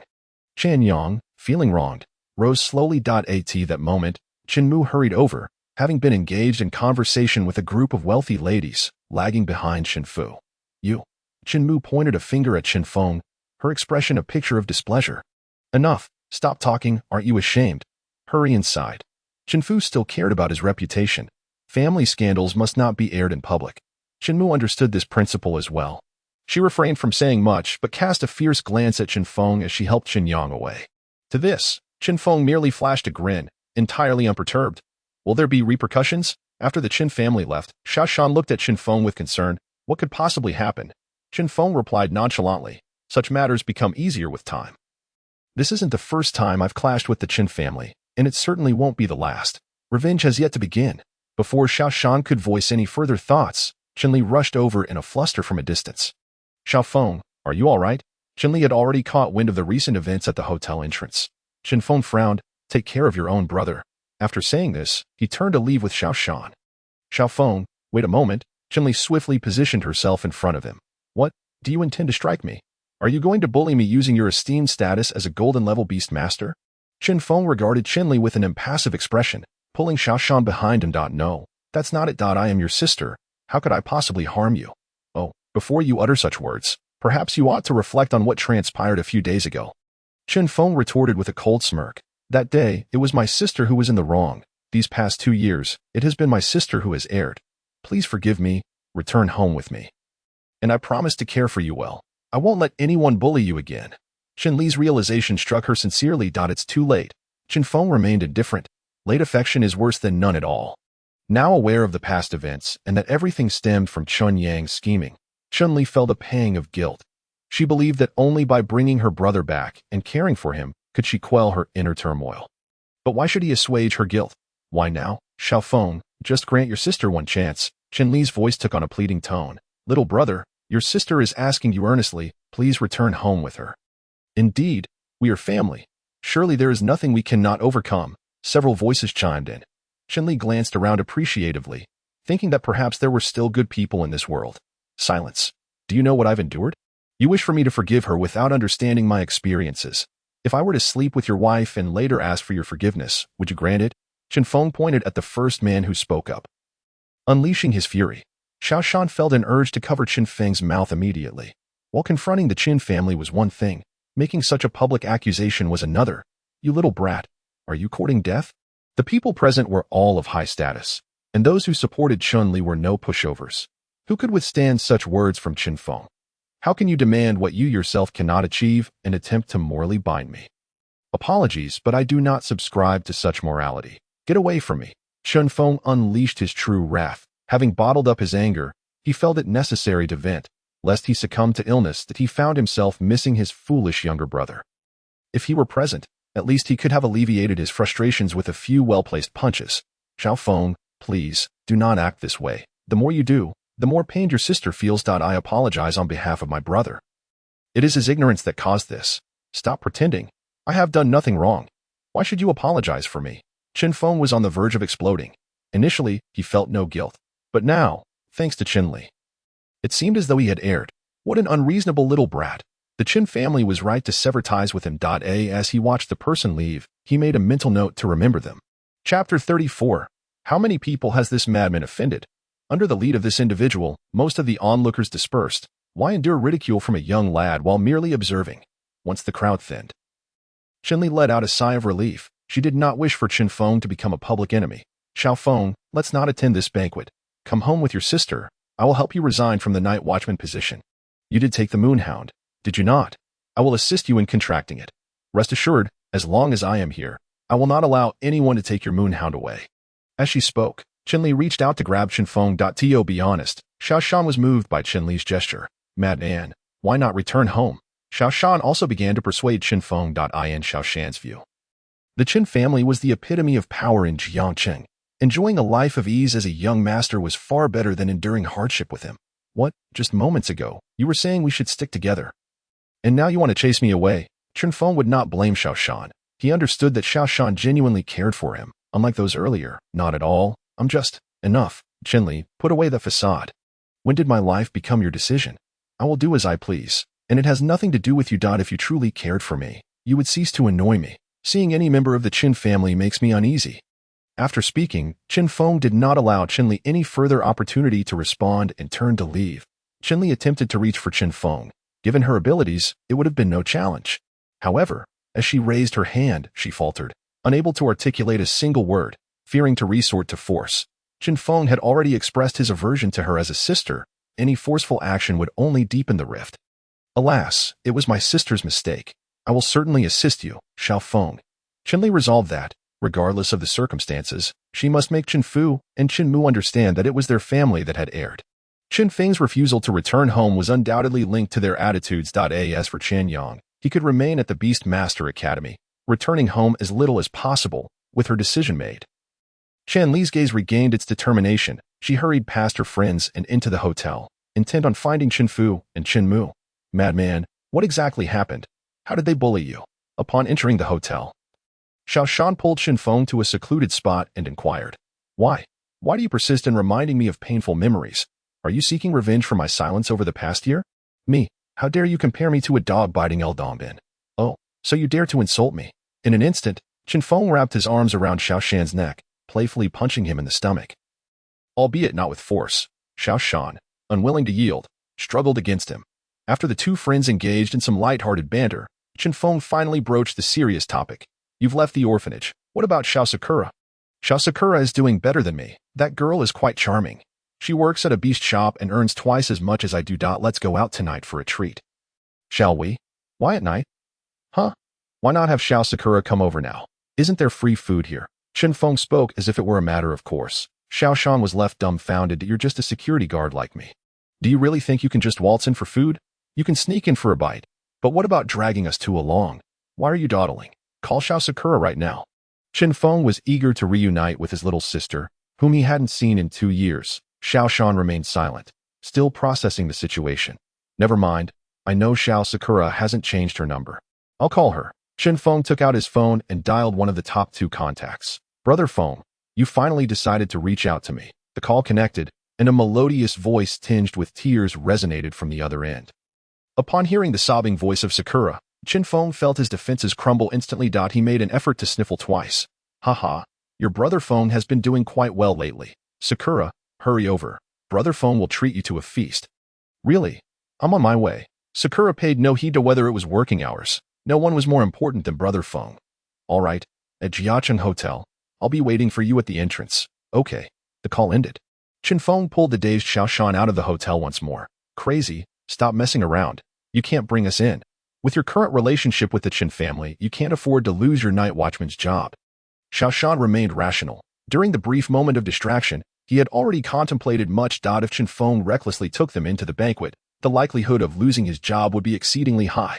Although Xiao Shan was reluctant to see Chen Feng risk becoming a night watchman, this job was the only thing that could ensure Chen Feng's safety. You wouldn't understand, even if I explained. You wouldn't believe it. Just wait a moment, and you'll understand. Who said I don't believe you? I trust everything you tell me. Really? Then from now on, both you and Sakura can work at my shop. The 3 of us siblings will surely achieve great success together. You opened a shop. A glimmer of excitement flickered in Xiao Shan's eyes. Having their own establishment was a dream they had cherished since childhood. It didn't matter what kind of shop it was. They merely wished to take control of their lives. Of course. Do you think I've been idling away these past 2 years? All right, from now on. I'm with you. Xiao Shan responded cheerfully, not even inquiring about the nature of Chen Feng's shop. Good. Chen Feng felt warmth in his heart. This was what brotherhood and family truly meant. Just then, 2 sports cars pulled up at the hotel entrance. Chen Feng, a voice filled with surprise rang out. Xiao Shan, who had been quite delighted, instantly froze. Just how many people had this mad and offended? Were more troublemakers arriving? Huh. Why are you all so late? You missed quite a show.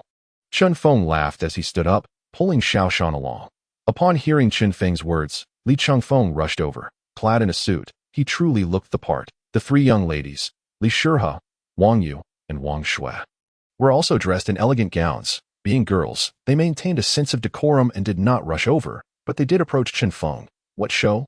Li Chifeng inquired, a hint of curiosity in his voice. Oh, nothing much. Just gave Chen Yang a good beating. Good, he deserved it. Who is this brother? Li Chifeng looked curiously at Xiao Shan beside Chen Feng. This is my brother, Xiao Shan, with whom I grew up in the orphanage for 16 years. Xiao Shan, this is Li Chengfeng. These are Li Shihe, Wang Yu, and Wang Shui, my friends. Hearing this, Xiao Shan breathed a sigh of relief. It didn't matter if they were friends or not, as long as they weren't enemies. That was sufficient. Haha, if Chen Feng's brother, then he is also my brother, Li Chengfeng. Li Chengfeng amicably shook Xiao Shan's hand. Chapter 35 in front of so many people. Isn't this basically an official announcement? Indeed, Chen Feng's friends are our friends. Li Shihe extended her hand towards Xiao Shan. For a moment, Xiao Shan was at a loss. He had never imagined that he could befriend such affluent young masters and ladies. Observing this, Chen Feng stepped forward and took Li Shihe's hand. My brother is a bit shy. Allow me to represent him. Li Shihe shot Chen Feng a glance. Oh dear, how stingy. Wang Yu interjected with a teasing tone. Her eyes darting back and forth between Chen Feng and Li Shihe. Li Shihe, being somewhat shy, withdrew her hand. Enough of this. Don't you see where we are? What's wrong? Can't we even talk? All right. I admit my fault. Is that enough? Li Shihe surrendered. If she hadn't who knew what sharp words these 2 sisters might unleash? Xiao Shan was utterly bewildered. He was no longer a child. He understood what was happening. There was clearly something amiss. In that moment, Xiao Shan genuinely felt happy for Chen Feng. To marry someone like Li Shihe would be a stroke of incredible luck. No, not just luck. It would be explosive fortune. By the way, I haven't asked yet. What are you doing here? Li Shihe quickly changed the subject, showcasing her adeptness in conversation. Xiao Shan works here, and I suppose I'm working too. but Xiao Shan will no longer be here. He'll be working at my shop. Really, Xiao Shan, you must take good care of me from now on. Wang Yu, that whimsical character, immediately chimed in sweetly. Upon hearing her voice, Xiao Shan felt as if he might melt away. Don't even think about it. No one is getting anything for free. Chen Feng interjected at a crucial moment. Xiao Shan looked gratefully at Chen Feng. In this situation, he truly wouldn't know how to respond. Wang Yu's call of Xiao Shan had turned his face beet red. Puffed. Wang Yu playfully spat at Chen Feng. Free? Who's asking for free? Li Shihe covered her mouth, stifling a laugh, delighted to see Wang Yu getting flustered. All right, let us not block the doorway. Come on, let us go inside and take a look. Li Chen Feng took the initiative to pull Chen Feng and Xiao Shan along. No, we still have matters to attend to. Chen Feng declined. What matters? It can't be that they won't let you in, right? You are my brothers, and I'll show them who dares to look down on you. Li Chen Feng glared fiercely at the doorman. At that moment, the doorman felt utterly wronged. Who would dare to deny their entry? It's not that. We genuinely have something to attend to. We're waiting for someone. Chen Feng explained to Li Chen Feng. Waiting for whom? My sister, Sakura. When we were in the orphanage, the three of us were the best of friends. We weren't siblings by blood, but we were closer than siblings. Really? Where is she? How about I go pick her up? Li Chen Feng appeared somewhat excited. It seemed he was weighing whether becoming a brother would afford him more of Chen Feng's attention, or if becoming a brother-in-law would be more advantageous. As adults, he felt he could have both. Why not strengthen the bond? Observing that both Chen Feng and Xiao Shan were quite handsome, their sister surely wouldn't be unattractive, right? Are you trying to woo my sister? Chen Feng glared at Li Chen Feng. Goodness, we haven't even met yet, and you're already exhibiting such lewd intentions. Am I that kind of person? Li Chen Feng protested, feeling wronged. Even if you guessed, there was no need to say it out loud. I think you are. Li Chen Feng was at a loss for words. All right, where is Sakura? I'll go pick her up. Li Shihe interjected to smooth things over. Her words had a calming effect on Chen Feng, who ceased his protests, dialed Sakura again. The call connected. Sakura had already left the shop and was preparing to hail a taxi, after informing her that someone would come to pick her up. Chen Feng handed his phone to Li Shihe, allowing her to contact Sakura directly. This level of trust drew another round of excited squeals from Wang Yu and Wang Xue. Li Shihe felt deeply touched by this display of trust. Chen Feng remained unfazed, believing that if he liked someone, he should express it openly rather than hide it away. Why not be forthright about it? Although there had previously been a disparity in their statuses, that would soon cease to matter. Li Shihe didn't possess Chen Feng's boldness. She took his phone and fled. Her heart raced the entire way. Before long, Li Shihe returned with Sakura in tow. Upon seeing Chen Feng, Sakura couldn't help but rush into his embrace. Brother Feng, where have you been this past year? Why haven't you contacted me? In Chen Feng's arms, Sakura cried inconsolably. Seeing this, Li Chen Feng's heart nearly shattered. There was no helping it. Sakura's beauty had truly captivated him. Cherry lips, willow-like brows, an elegant nose, fair skin, and standing at a height of 1.70 meters, even in her server outfit. Her charm was undeniable. At that moment, Li Chen Feng resolved that he would definitely claim the title of Chen Feng's brother-in-law. Oh dear, you're all grown up now. Don't you fear being the subject of gossip? Chen Feng gently patted Sakura's back, his eyes slightly reddening. I didn't have time to change. I'll take Sakura shopping for clothes, but she insisted on seeing you quickly, Li Shihe explained to Chen Feng. Hey, thanks. Chen Feng expressed his gratitude to Li Shihe. He was not as considerate as she had imagined. Li Shihe offered no response. Her emotions stirred even more profoundly. Along the way, Xiaoying incessantly inquired about Chen Feng, eager to know how he had fared over the past year. Her concern was genuine, not feigned, and Li Shihe could discern that. However, she refrained from mentioning Chen Feng's circumstances over the last 2 years, finding it too painful to articulate, and merely brushed it aside. All right, everyone is here. Let us proceed inside for a grand feast, Chen Feng announced. Xiaoying, no longer able to continue crying, clutched Chen Feng's hand tightly. Fearful of losing this brother again, Xiao Shan received the same attention. Li Chen Feng felt a twinge of jealousy, yet he was self-aware enough to recognize that he held no rightful claim to be envious at present.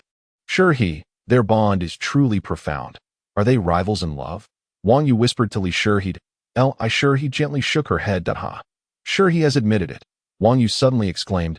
Li Shihe felt exasperated, astonished that Wang Yu would ensnare her in such a situation at this moment. Admitted what? Chen Feng inquired, puzzled by Wang Yu's outburst. Let us hurry along, Li Shihe said, linking her arm with Chen Feng's other one. Oh dear, Regardless of the situation at today's banquet, the Li family is about to experience a major upheaval. Li Chen Feng, you had best procure something like a heart-soothing pill. I fear your uncle may not withstand this. Wang Yu remarked, taken aback by Li Shihe's boldness. In a public setting, this was practically an official declaration, was it not? Why should I care? It's not my concern. But isn't this pace a tad too swift? Li Qingfeng found it hard to believe. Li Shihe's choice of suitor was no trifling matter in Jiangcheng, and for the Li family, it was an earth-shattering event. Chapter 36, Sister, are you hitting me? Indeed, Li Shihe and Chen Feng's intimate gestures swiftly made headlines. No, it was the top-floor banquet hall of the Jiangcheng Hotel that stirred up a tremendous commotion. Almost everyone was clueless about Chen Feng's identity and speculated about the origins of this mere night watchman. Perhaps we should take it slow. Chen Feng gently turned to Li Shihe. This action resembled two people whispering secrets to one another. Initially, Li Shihe had not contemplated it deeply, but now she reflected on her own behavior. Recognizing it might have been a bit excessive. What's wrong? Are you scared? Chen Feng replied nonchalantly, I'm not afraid. I merely worry about your reputation. Rest assured, should anything arise, I shall bear the brunt of it. Li Shihe, who had intended to loosen her grip, tightened it instead. She was a woman unafraid of love and hate, unwilling to live with regret in the future, although Chen Feng was presently inconspicuous. His future accomplishments were boundless. Li Shihe understood Chen Feng's abilities well. Such a man would undoubtedly be surrounded by admirers in the future. She needed to establish her identity now, denying any opportunities to those potential rivals. If she hesitated, and one day Chen Feng were to be taken by another woman, what then? As for the current pressure, she would shoulder it alone, for it was not insurmountable. Have you truly thought this through? We have only known each other for a few days. Chen Feng could not help but ask. Don't get too sentimental. If you were to call off our engagement later, my heart might not handle it. He added. I believe in fate and trust my feelings. Li Shihe said earnestly, slightly lifting her face to gaze at Chen Feng. Well then, that's settled. Chen Feng, unafraid of challenges, lowered his head and planted a kiss on Li Shihe's forehead. Don't misunderstand. It's not a bite, but a kiss, he clarified. No one anticipated Chen Feng would exhibit such audacity. Wang Yu and Wang Shui, trailing behind Li Shihe, stood frozen in place. Li Chen Feng clutched his heart. I truly need to find a heart-soothing pill. Otherwise, my uncle might not survive today. 18 years of raising a daughter, only to have her swept away in a few days. Who could endure that? Li Shihe's cheeks flushed crimson. Sister-in-law, I knew your relationship with my brother was exceptional, Xiaoling exclaimed playfully, releasing her hold on Chen Feng. At this, Li Shihe dared not lift her gaze. Merely responding with a soft Chen Feng beamed with pride. Leaving the Chen family, everything felt so blissful. Chen Feng, that's enough. In harmonious surroundings, there always emerged a discordant voice. Chen Yang, already seething with anger, was driven over the edge upon witnessing Chen Feng and Li Shihe's actions, leading him to erupt loudly. This outburst drew considerable attention. Initially, the commotion between Chen Feng and Chen Yang at the hotel entrance had gone unnoticed. Even those who had seen it did not gossip, for it was a minor affair. However, with most of Jiangqing's elite now present, many were eager to witness the spectacle, parting to allow Chen Yang a clear view. They did not know Chen Feng's identity but recognized Chen Yang as a member of the Chen family. Was a dramatic rescue of the bride about to unfold? Forgive me, my adorable little brother seems to be lacking in common sense. Chen Feng cast an apologetic glance at Li Shihe. Li Shihe squeezed Chen Feng's hand. Don't speak nonsense. The ties have been severed. He does not deserve to be called your brother. Ah, indeed. Chen Feng nodded in sudden clarity. You are no longer a member of the Chen family, so stop deceiving Li Shihe. Do not flaunt the Chen family's status to swindle others. Chen Yang, unaware of Chen Feng's murmured words to Li Shihe, aimed to humiliate Chen Feng, to make him lose face. He intended to ruin Chen Feng's reputation, ensuring he could not hold his head high in all of Jiangcheng. Even if you managed to deceive Li Shihe, do you think the Li family would acknowledge you, accept you? Without the Chen family, you are nothing. At this moment, no one intervened against Chen Yang. Mr. and Mrs. Chen had been ushered into a private room, engaged in discussions with the leaders of two other families. Chen Feng merely smiled at the remarks, offering no response, his gaze toward Chen Yang akin to that of a spectator watching a jester. Li Shihe wished to retort, not wanting Chen Feng to bear the pressure of being with her, a burden she wished to alleviate for him. However, before she could speak, a figure dashed in front of Chen Yang. Smack! A resounding slap landed across Chen Yang's face. Stunned, Chen Yang stared at the person before him. Sister, why did you hit me? Is Chen Feng not your older brother? Is this how you speak to him? Chen Li admonished Qin Yang for the first time with such severity. In recent days, Chen Li had reflected, gaining clarity on her feelings toward Qin Yang, although she still held affection for him. Encountering his antagonism toward Chen Feng rekindled painful memories that it was precisely because of Chen Yang's hostility that Chen Feng had distanced himself from the Chen family, leading to the estrangement. Had Qin Yang not been so antagonistic, matters would not have deteriorated to this extent. Thus, upon hearing Chen Yang's words just after exiting the restroom, Chen Li could not restrain herself from striking him. "Sister, you hit me? You did it for him? This is the first time you've ever struck me." "Why?" Qin Yang, clutching his face, felt tears welling in his eyes. The sting was not the issue. It was the humiliation that shattered his pride. Especially seeing Chen Li stand in Chen Feng's corner. "Be quiet. If you have something to say, say it at home. Don't embarrass us here." Chen Li scolded Qin Yang before turning to Chen Feng. "Little Feng, are you all right? Don't stoop to your brother's level. He is still young. Enough with the pretense. He is not that much younger than me. I can't be bothered to waste my breath." "Let us go eat," Chen Feng replied, his emotions unruffled. Why should he allow his feelings to fluctuate for the sake of the Chen family? Everyone else was equally taken aback by the unexpected turn of events. Realizing there was much gossip they were unaware of. You were the most devastated one here," Qin Yang seethed, gritting his teeth, uttering 2 sentences before storming off in fury. "Humph," Chen Feng smirked, not taking Qin Yang seriously at all.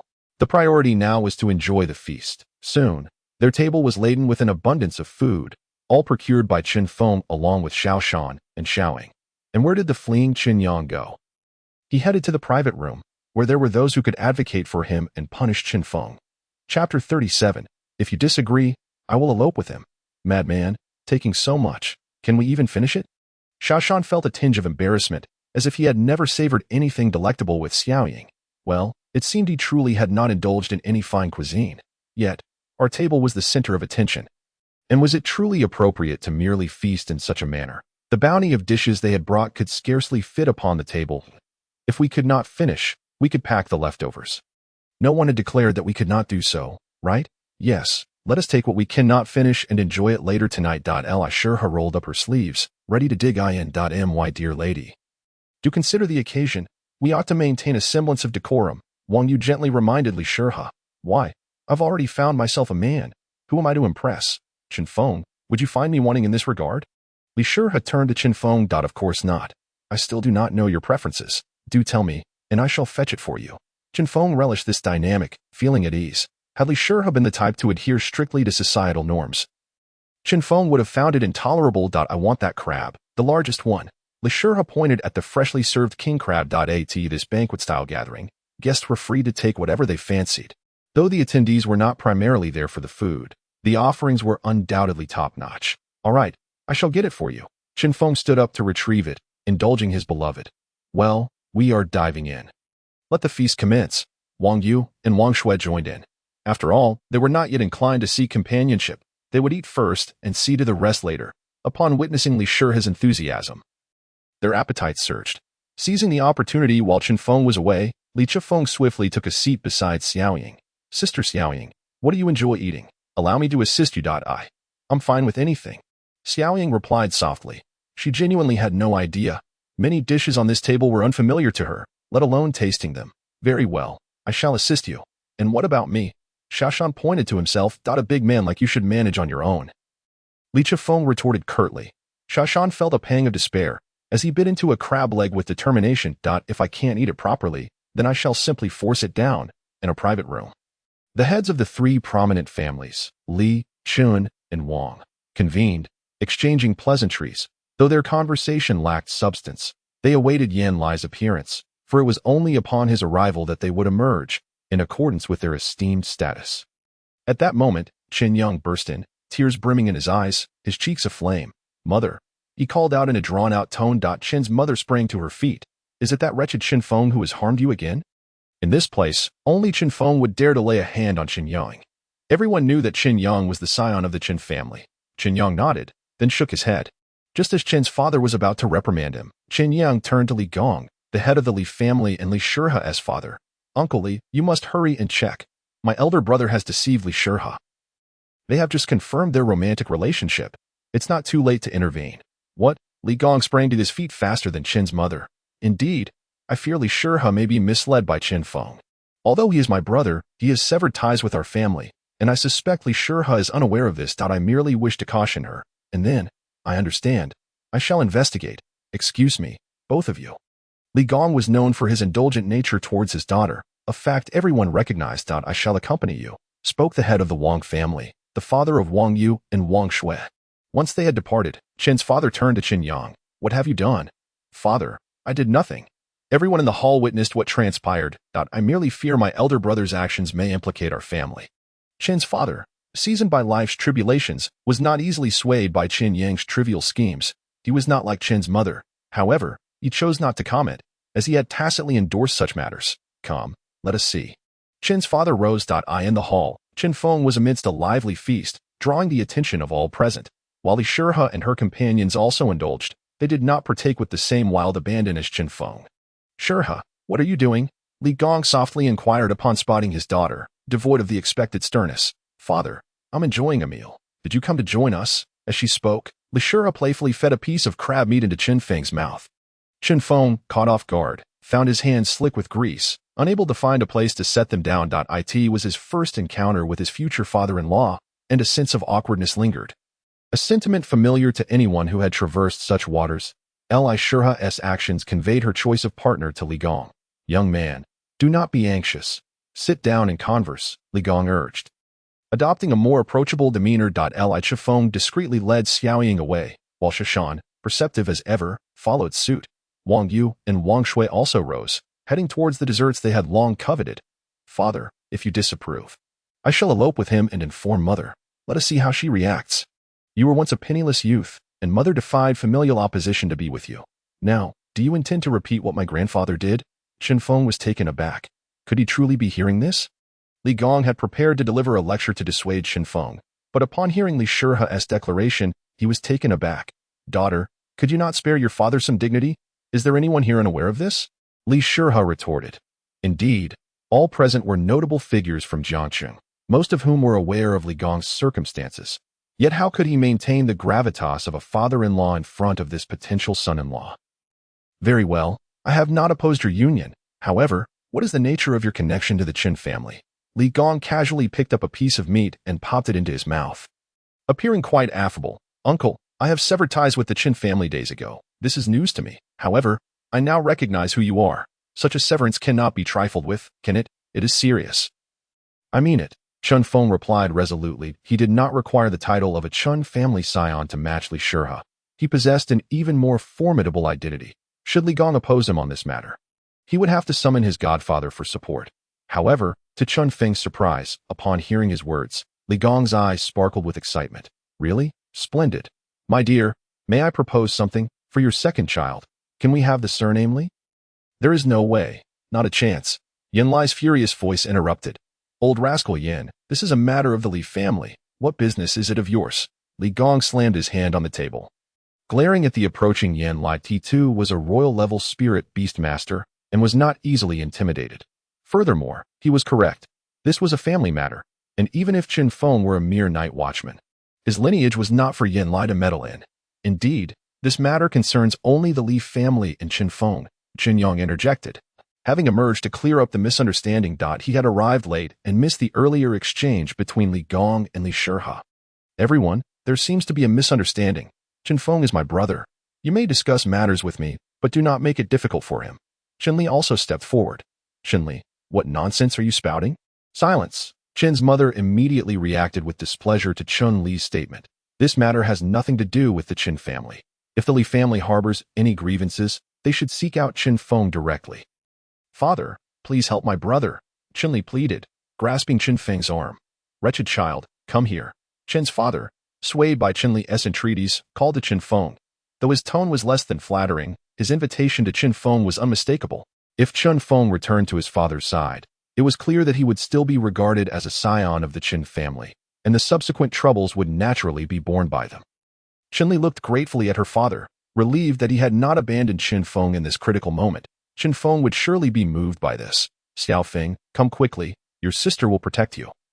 Chen Li said, her eyes filled with anticipation as she gazed at Chen Feng. Chen Feng sighed, what on earth is happening? Chen Li, I have made myself abundantly clear, do not provoke me, from this moment forth. Our relationship is severed. Your inner guilt is yours to bear. Seek compensation from whomever you wish, but do not come to me, for I shall not entertain your machinations. Now you wish to let me pass. Is it my bond with He that has caught your interest? Are you attempting to leverage my connection with the Li family for your own advantage? Chen, your mind appears to be quite agile. Chen Feng cast a scornful glance at his father. Unfilial son, what did you just say? Chen's father was on the verge of a furious outburst, publicly defied by his own offspring, regardless of whether he acknowledged this son. To others, he was still his child. Such blatant disrespect warranted punishment. Think carefully before you lay a hand on me, Chen Feng retorted, unperturbed. No matter his father's capacity to rein in his temper, today, Chen Feng would not be struck. As Yan Lai had asserted, do not presume you can dictate terms regarding your affairs with the Li family. Even if there were any discussions, you remain my son, and it is only natural for a father to discipline his child. Step aside. Who are you to claim me as your son? I have severed ties with the Chen family. Must I repeat this? Chen Feng's gaze was icy. Unfilial son, this is your choice. You truly believe I am powerless against you? Chen's father could no longer contain himself. Good son-in-law, come here. With your uncle present, no one shall dare to trouble you. They cannot contend with both of you. Li Gong swiftly pulled Chen Feng behind him. Resembling a lion fiercely protecting its cub, his eyes fixed intently on Chen's father and Yan Lai. Chen Feng was taken aback and deeply moved at this moment. Li Gong remained unaware of Chen Feng's true capabilities. Simply because Li he had chosen him, he was willing to offend the Chen family and the night watchman on his behalf. In truth, this was also a result of Chen Feng's own efforts. Li Gong had observed Chen Feng's demeanor, which mirrored his own in youth. Once, Li Gong had no one to shield him from the storms of life. He understood the hardships he had endured and the disdain he had faced. Now that he possessed the means, he was willing to protect Chen Feng. Father, well done. Li he rose and moved to Chen Feng's side, giving her father an approving nod. Yan Lai nodded in agreement. Astonished by how swiftly Chen Feng's relationship with the Li family had progressed, achieved entirely through his own merit, without relying on Yan Lai's influence. How about that? My son's abilities are quite commendable. Though perhaps he has pursued women a tad prematurely, neglecting to enjoy life with me first, Yan Lai remarked, tilting his head towards Yee rolled his eyes in response. Boss, have you ever seen a father take his son to a club?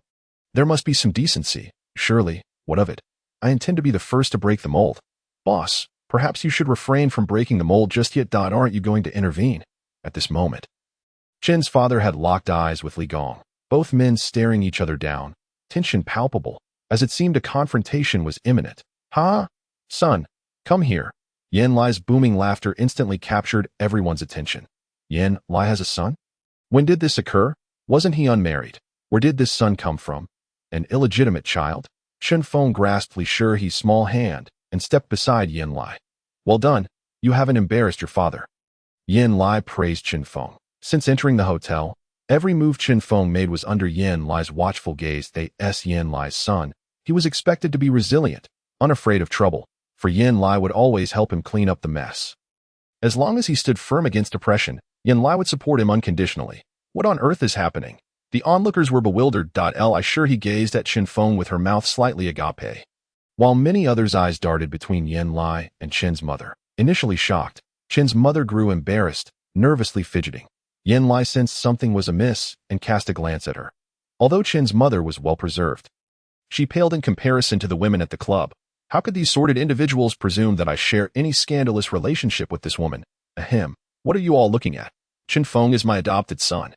This banquet is specifically held for him. I formally announce to all present. Should anyone dare to harm Chen Feng, they will be crossing paths with me. Yan Lai, I am not one to adhere to conventions. And before provoking me, consider whether you can withstand my wrath. Yan Lai spoke. His gaze remained fixed on the Chen family, who stood frozen in disbelief. What was happening? Chen Feng had only departed the Chen family a few days ago. Yet he had not only become the Li family's son-in-law, but also Yan Lai's adopted son. Each of these identities surpassed that of a mere scion of the Chen family. When did this transpire? Li he scrutinized Chen Feng closely. Last night, I hadn't the chance to inform you. Chen Feng scratched his head, feeling somewhat awkward. It seemed as though he had intentionally concealed this information. He merely wished to surprise Li he. Besides, had they not yet solidified their relationship prior to today? Wonderful. Li he beamed, her eyes crescent-shaped with joy. She understood the struggles her parents had endured and wished to spare Chen Feng from similar hardships. Now, everything was perfectly aligned. Chapter 39. Do not blame him? Huh. You had better take him away quickly. Yin Lai, you old rascal. Are you serious? Li Gong could hardly believe the situation that he knew all too well who Yin Lai was. Would he easily adopt a son? What remarkable qualities did Chen Feng possess? Li Gong saw nothing extraordinary about him. Even his looks were slightly inferior to Li Gong's youth. Dear in-law, would I jest about such matters? Yin Lai approached warmly. However, I was not joking earlier. My son as child shall not bear the Li surname.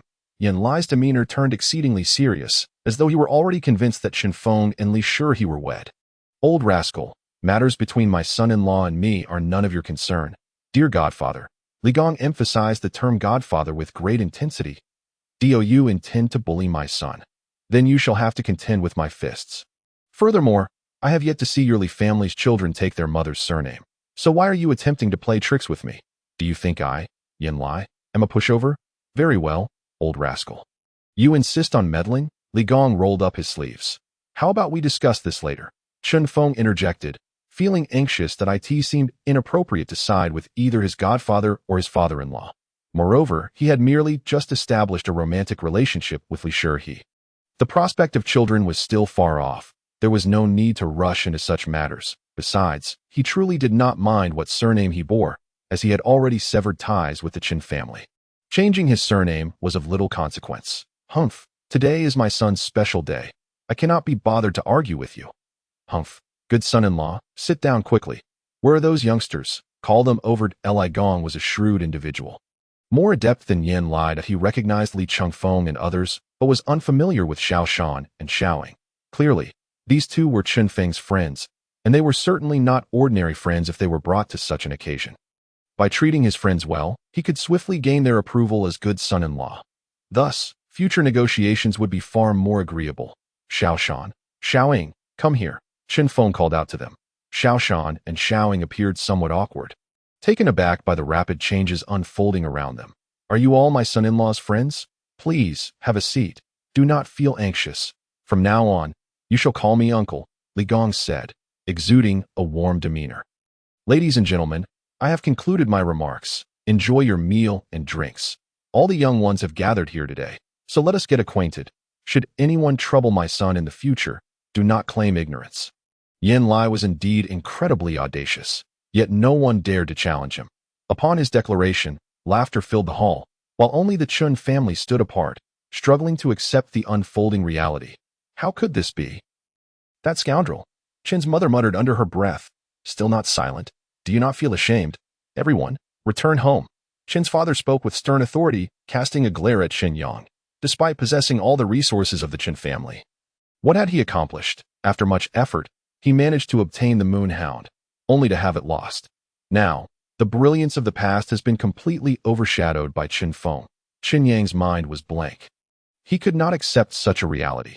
However, whether he accepted it or not, he could only follow behind Chen Fu in a daze. Chen Fu was indeed a man of stature, the head of the Chen family, one of the three prominent families in Jiangcity. Before departing, he approached Chen Feng's table. I have matters to attend to, so I shall take my leave for now. Chen Feng, do return home when you have the time.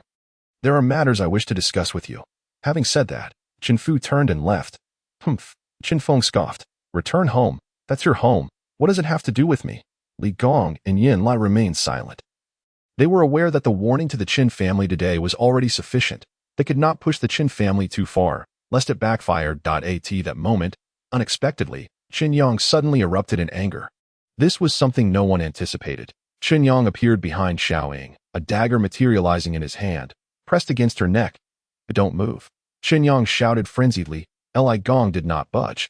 Yin Lai remained still. Chen Feng stood up, his brows knitted tightly. Chen Yang, what do you intend to do? Li Shih rose, her voice icy. Return my Moon Hound to me, and I will let her go. Chen Yang glared at Chen Feng. Fine. Take it. Chen Feng did not hesitate. The Moon Hound was indeed remarkable, but it could not compare to Xiao Ying's importance. In the next moment, Chen Feng summoned the Moon Hound. The onlookers were astonished. They had not expected Chen Feng to have already contracted with the Moon Hound of the Yu family. However, according to Chen Yang, this Moon Hound belonged to him. You, cancel the contract with the Moon Hound. Now, The dagger's blade grazed Xiaoying's neck, a trickle of crimson blood staining the blade. All right, just don't harm her. Chen Feng raised his hand, signaling Chen Yang to calm down. Chun Li stood behind Chen Yang, deeply disappointed by his behavior. Before Chen Feng could act to cancel the contract with the Moonhound, Chun Li struck swiftly, landing a blow to Chen Yang's neck. As a golden tier beast master, taking down Chen Yang in a surprise attack was effortlessly simple. After the blow, Chen Yang's eyes rolled back, and he collapsed to the ground. Xiao Feng, I'm sorry. Your brother has lost his reason. I will educate him properly when we return. Please don't hold it against him. Humph. You'd better take him away quickly, or I cannot guarantee he won't be killed. Chen Feng's eyes burned crimson, a manifestation of his pent-up anger. Brother, I'm fine. Xiaoying spoke calmly to Chen Feng. Xiao Shan leaped to Xiao Ying's side, his heart having nearly stopped in that moment, his eyes wide in disbelief. Sister, are you all right? Are you all right? Xiao Shan fumbled to help Xiaoying staunch the bleeding. Be sure he had already reached Xiao Ying's side. It's nothing serious, just a surface wound. Use this. It won't leave a scar. Your brother was beaten to a pulp the other day, but he has completely recovered now. You can't even tell. I sure he feigned a light-hearted tone, yet her gaze turned sharp as she looked at the unconscious Chen Yang. The Chen family truly has good upbringing. I demand an explanation for today's events. Yen Lai remarked without even glancing in their direction, simply lifting his glass and speaking softly. However, often, what seems trivial can lead to significant trouble. I will. Chen Fu responded tersely. Take him away, this time. The Chen family genuinely departed, with Chun Li and Chun Mu supporting Chen Yang as they followed behind Chen Fu. Chapter 40. Just the two of us. No one will notice. Chen Feng watched the Chen family leave, his expression dark, and no one knew what he was thinking. Brother, I'm really fine. Xiaoying was well aware of the look in Chen Feng's eyes. It was the gaze of someone who harbored grievances against certain individuals. She had seen it before in his childhood. Chen Feng turned to Xiaoying, his face now adorned with a smile. Well, as long as you're okay, let us eat. Chen Feng pulled Xiaoying to sit down. Good son-in-law, don't worry. I'll ensure the Chen family doesn't bully you. What, do you think I'm just sitting around doing nothing? Yen Lai interjected, clearly displeased. With me here, do you think your son needs your protection? Yen Lai, don't go too far. Li Gong shot a hostile glance at Yen Lai. Oh, really? Let us go. We'll have a spar. Are you scared? With that, the two stood up. Chen Feng raised his hand, intending to intervene, but Li Sure he firmly pressed it down. She slightly shook her head at Chen Feng. No need to mind them. It's fine. All right. What could Chen Feng say? In truth, without the two elders present, the younger generation could relax more freely together. Many attendees at the banquet attempted to join their small group, but only the Wang family parents managed to come over. Others simply could not integrate. After Chen Feng and the others had eaten to their satisfaction, and with Li Gong and Yen Lai still absent, Chen Feng bade farewell to Yue and led the group straight to the uninhabited zone. Brother, you really opened a shop? Xiaoying still found it hard to believe. Moreover, she thought that with Chen Feng's current capabilities, did he really need to open a shop to sustain himself? Of course. Your brother's shop is quite impressive. Li Sure he said proudly, holding Xiaoying's hand. The Wang sisters nodded continuously. They had personally verified this. Really? That's wonderful. From now on, you two will be my shop assistants. And no one will dare to bully us anymore. Chen family. What should we do about this? Chen Mu sat on the sofa in the hall, her face filled with worry that in the past, they could easily manipulate Chen Feng. But now, that was no longer possible. Li Gong and Yen Lai both had extraordinary relationships with Chen Feng. If they continued to target him, the Chen family would gain nothing. Chen Li wanted to speak but held back. She wanted to see how Chen Fu would respond. That ungrateful brat has found a backing. What do you think we can do? Notify them to grant Chen Feng 10% of the shares. Dad, no. The disheartened Chen Yang exclaimed in shock. That belongs to me. How can it be given to Chen Feng? Slap. Chen Fu struck Chen Yang across the face. Yang, you have disappointed me greatly, after 18 years of nurturing you. Is this how you repay me? I know all too well how you suppressed and bullied Chen Feng while he was at home. You think I was unaware? I was fully aware, and I permitted it. But how did you handle it? You held all the advantages, yet within just a few days, you were brought down by him. Is this what you've learned over the years? Chen Yang's eyes widened. Once upon a time, he believed his actions were clandestine, that no one knew of them, and that he was the favored child of the family. However, he was shocked to discover that everything he did was known to Chen Fu. Dad? Why? Chen Li interrupted Chen Yang, looking incredulously at Chen Fu. If Chen Fu truly knew nothing, she would find everything understandable. After all, Chen Yang had been by their side for 18 years. and it was only natural for him to be favored. But if Chen Fu was fully aware, why did he treat Chen Feng that way? After all, Chen Feng was the true heir of the Chen family. What you are not meant to know. You need not know. Just be the young lady of the Chen family, and from now on, do not provoke Chen Feng. Go back to your room. I refuse, Chen Li shouted. Why can't I ask? Xiao Feng is my own brother. Why do you treat him this way? Chen Li's voice trembled with tears. She felt like a fool. Her own brother was being bullied, and she had been an accomplice. Even her own parents were complicit. Chen Mu, equally bewildered, looked at Chen Fu. She frowned, unsure of what to think. I said to return to your room. Chen Fu glared at Chen Li.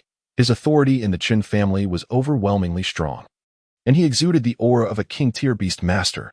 Chen Li found herself unable to resist. I will get to the bottom of this. With that, Chen Li stormed upstairs, tears streaming down her cheeks. Why? After Chen Li ascended the stairs, Chen Mu spoke in a calm manner. You all return to your respective rooms. Tomorrow, inform Chen Feng that he will receive 10% of the shares. This matter is settled. Upon finishing her words, Chen Fu entered the study without providing any further explanation. Chen Yang, lengthening his tone, called out to Chen Mu. Listen to your father and return to your room at that moment.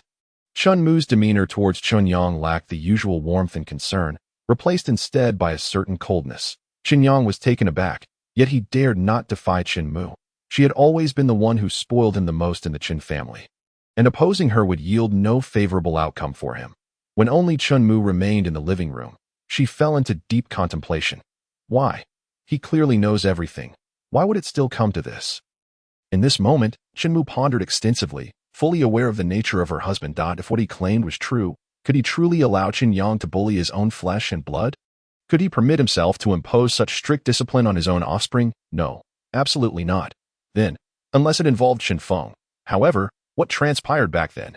Chen Mu's pupils dilated progressively. Could it be that she had come to a realization? No, it couldn't be. It was impossible. How could it be like this? With a heart heavy with confusion, Chen Mu hastily grabbed her bag and fled the villa. Inside the study, Chen Fu stood by the window, watching Chen Mu dash out, letting out a sigh. What is destined to come will eventually arrive. The whereabouts of Chen Mu remained a mystery to all until deep into the night when she returned to the Chen household. She did not head to her bedroom, but instead sat quietly in the living room, shrouded in darkness, making no movements whatsoever.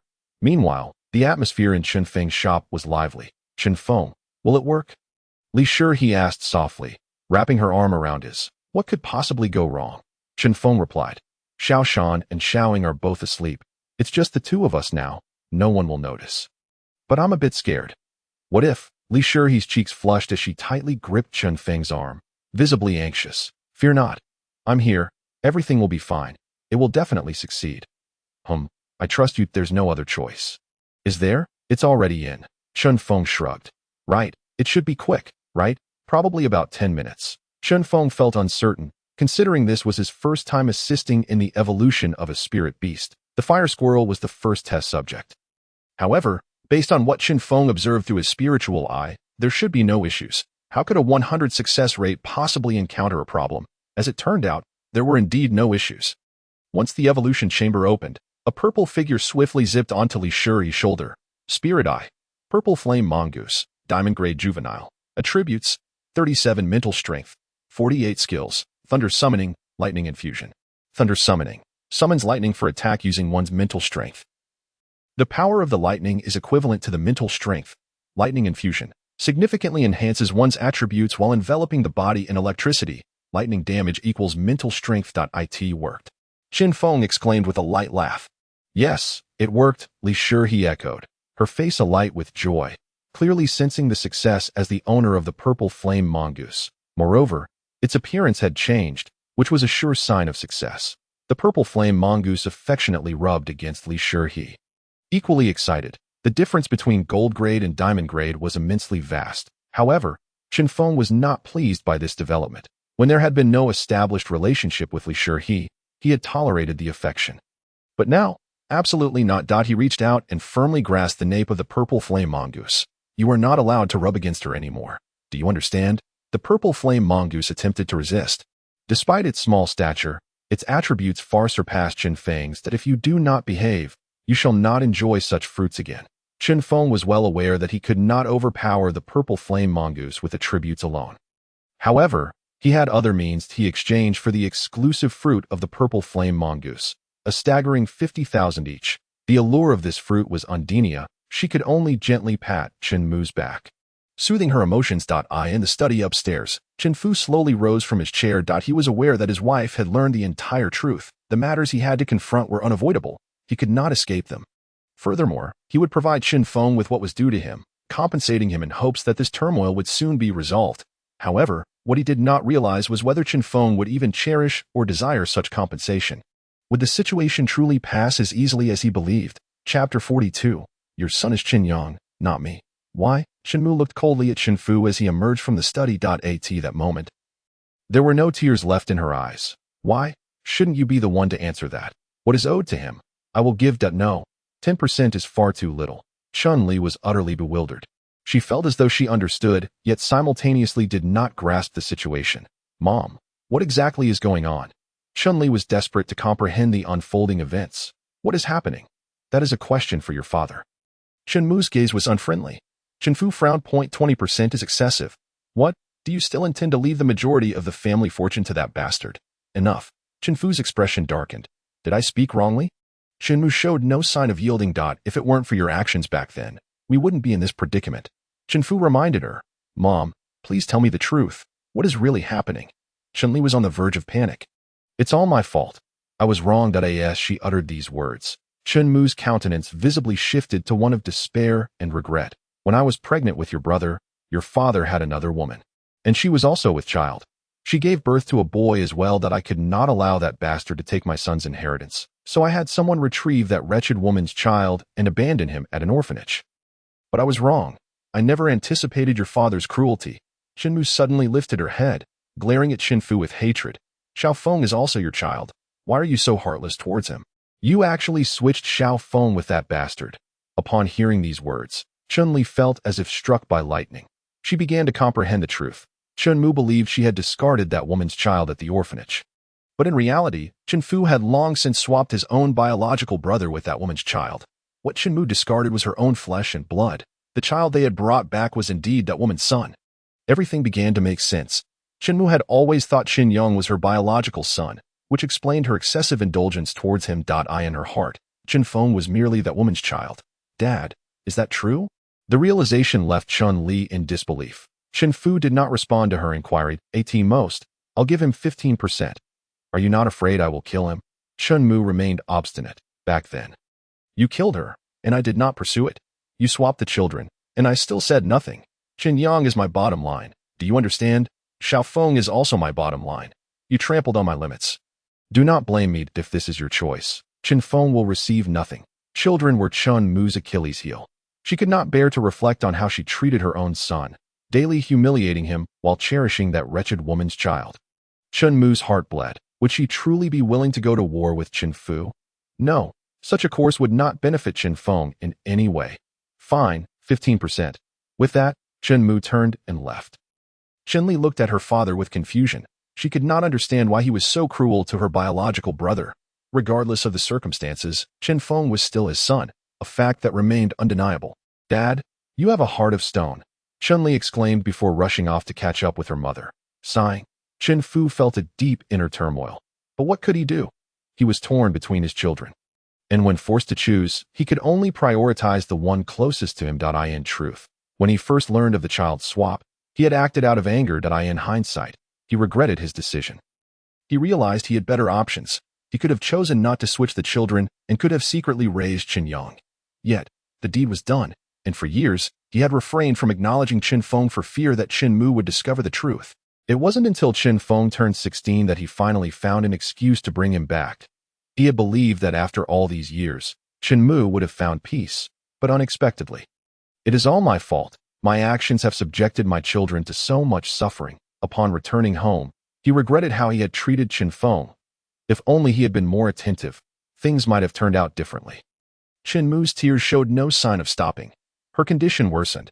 Chen-Li was at a loss for how to comfort her mother and could only drive in silence. The vehicle sped towards the desolate wilderness. Outside the spirit beast shop, Chen Feng and Li Shi were gazing up at the sun as it slowly ascended.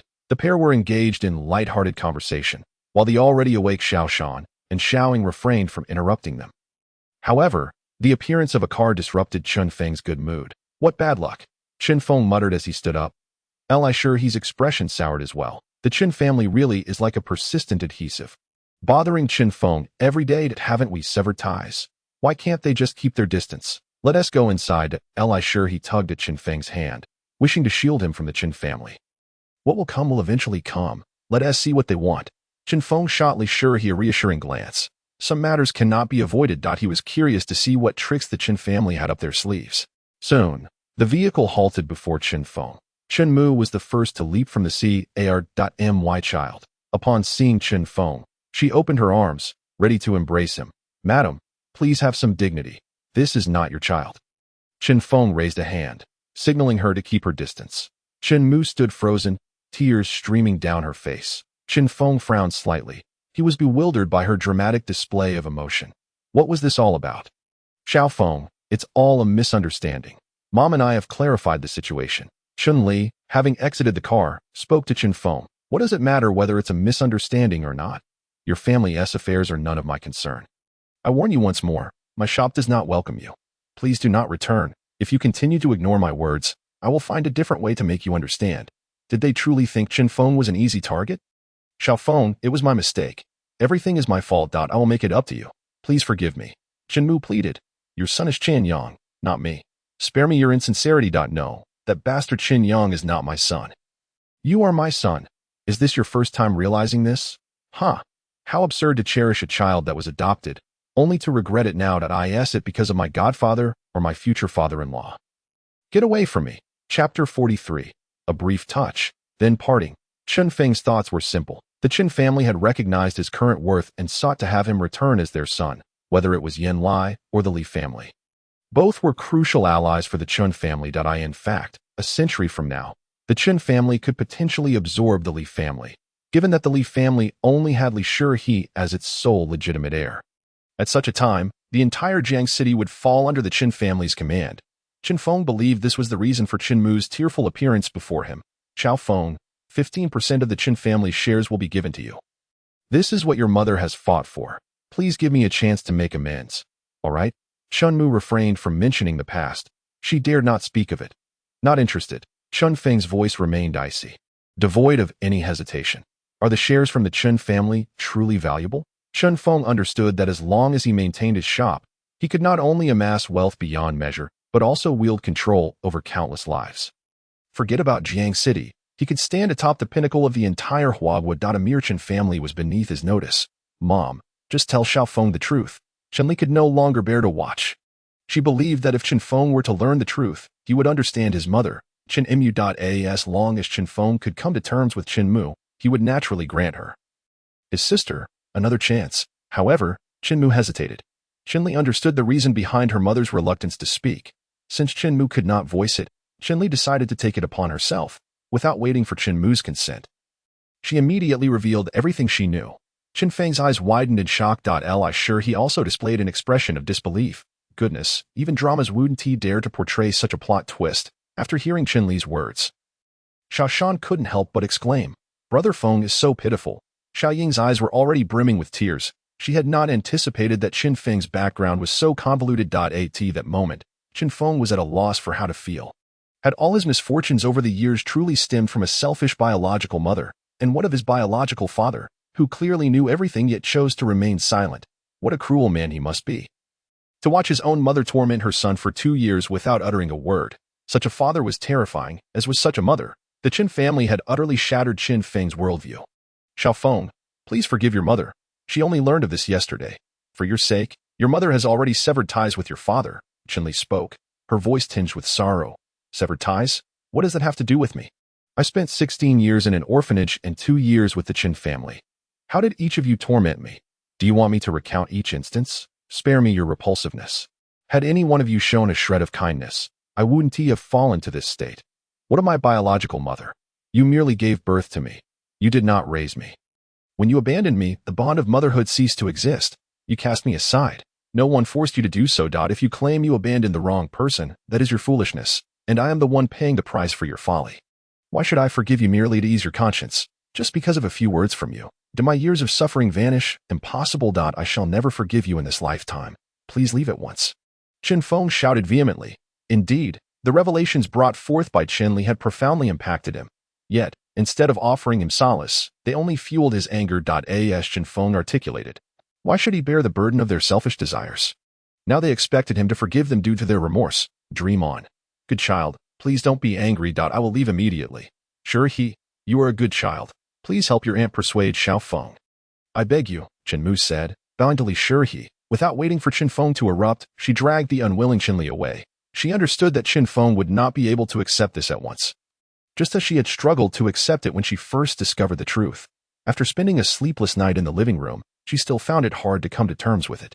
Chen Li wished for Chen Feng to forgive Chen Mu right then and there, but how could that be possible? One cannot understand the pain of a knife until it has pierced their own flesh. Chen Mu needed time, and she believed Chen Feng needed time to accept everything as well.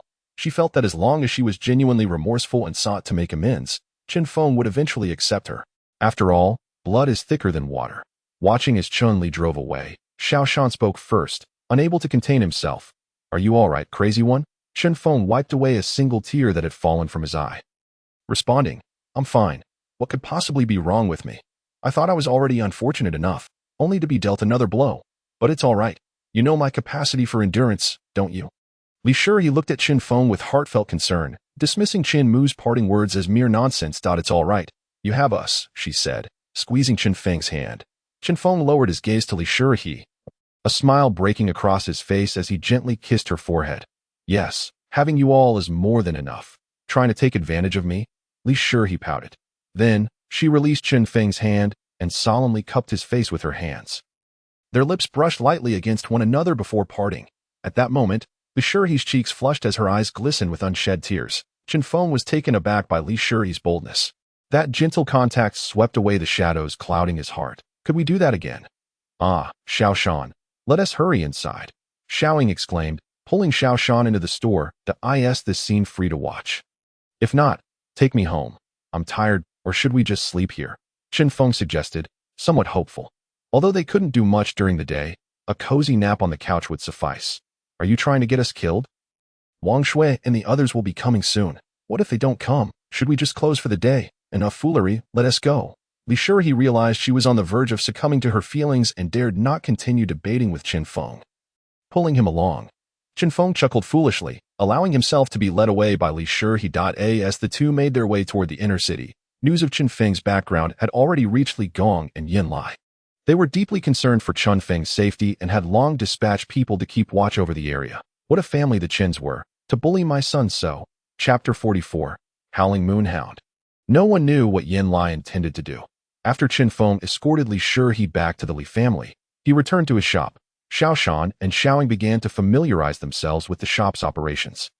Crazy one, have you truly lost your mind? When Xiao Shan learned of the shop's pricing standards, he couldn't help but touch Chen Feng's forehead to check if he had a fever, with such high prices. Will we have any customers? What nonsense. We have a steady clientele, Chen Feng replied, brushing Xiao Shan's hand aside, maintaining a serious demeanor. Crazy one, we're all friends. Even if they are wealthy, we shouldn't be robbing them blind.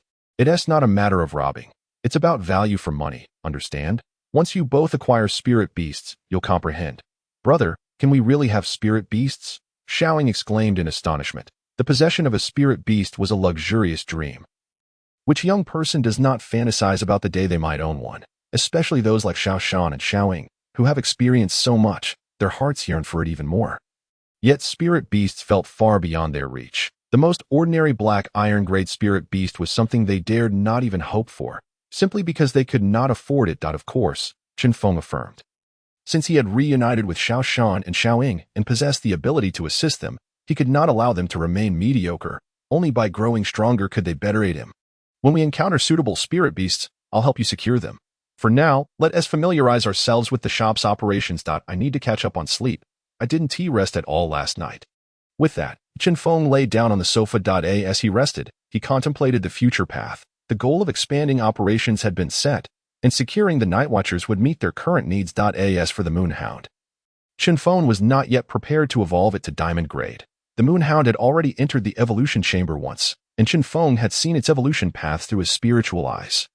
It must be said that the Moonhound had considerable potential, with 3 distinct evolution routes. As its master, Chen Feng naturally had to choose the strongest path, Howling Moonhound, Diamond Grade, which supposedly could ultimately evolve into the Howling Celestial Hound, whether true or not. Chen Feng was uncertain. However, the materials required for evolution were somewhat challenging to procure, including the elusive Ingwe stone, which Chen Feng had never even heard of before. Thus, the Moonhound's path to evolution would undoubtedly be delayed for some time. Lost in thought, Chen Feng drifted into slumber. Throughout the morning, no customers visited. Xiao Shan and Xiao Ying casually went out to buy some food without informing Chen Feng. When the afternoon arrived, Yi came in. Upon seeing Yi, Chen Feng smiled. Your attitude seems remarkably carefree. On a night adorned with tranquility, Yi extolled Chen Feng with a remark. Were it anyone else enduring the tribulations that Chen Feng had faced, one could venture to say that they would be left with a mouth full of blisters rather than the luxury of slumber. Yet, there lay Chen Feng, enveloped in a serene repose, as if the tribulations of the world bore no weight upon him. What could one do when burdened by an unfavorable mindset? Moreover, he had long resolved to bid farewell to that family, thus rendering their affairs of little consequence to him. Chen Feng spoke with utmost sincerity. He truly believed this. As long as you can maintain your composure, that is sufficient. I am merely here to check on you. By the way, the boss sent me to collect the food for the Hellfire Tiger. Do we have it? Indeed, we do, came the assured reply. I'll fetch it. Chen Feng feigned a casual demeanor as he strolled into the shop. Shortly thereafter, he returned, a fruit cradled in his hand. Shall I swipe the card? Yi nodded in affirmation. That means 5 million has flowed into our account. Following this trajectory, it would not be long before the revenue reached a staggering 100 million, prompting an upgrade for the shop. Once Chen Feng completed the transaction, he turned to Yi. By the way, I can also create food for other spirit beasts. You see, Chen Feng's attempt at persuasion was a touch unrefined. However, Yi discerned his intent. You can assist in crafting food for my spirit beast, not just yours. I can cater to the needs of all night patroller spirit beasts, and the other services in my shop are exceptional as well. Chen Feng began his pitch. Acquiring spirit beast food from the market requires capital and yields minimal profit, but the service of assisting in evolution is a different matter altogether, pure profit, without even the burden of electricity costs. First, let us provide some food for my spirit beast, Yi mused, contemplating the recent developments concerning the Hellfire Tiger, trusting that Yan Lai would not deceive him regarding such matters. Yi found himself intrigued by the miraculous fruit crafted by Chen Feng. All right, but it will be ready for collection tomorrow. How about you inform me of the spirit beasts possessed by each of our night patrollers? That way, when they arrive, they can collect their provisions without delay. Chen Feng began to set the stage. He required only currency to exchange for anything. Not time. It wouldn't do for someone to summon a spirit beast and expect him to instantly produce the corresponding fruit. Would it? If he knew in advance what spirit beasts others possessed, he could prepare accordingly, which seemed entirely reasonable. Agreed. These are mere trifles. Yi nodded in agreement. He then retrieved his phone to manipulate it. Soon, a document was transmitted to Chen Feng. With this, Chen Feng felt a sense of assurance. Currently, my evolution assistance service does not yet cater to king-level spirit beasts, but it will soon be updated. And at that time, I can offer you a complimentary evolution service. Very well, it's settled. I must take my leave now. The boss awaits. With that, Yi turned and departed, seemingly indifferent to Chen Feng's mention of complimentary services.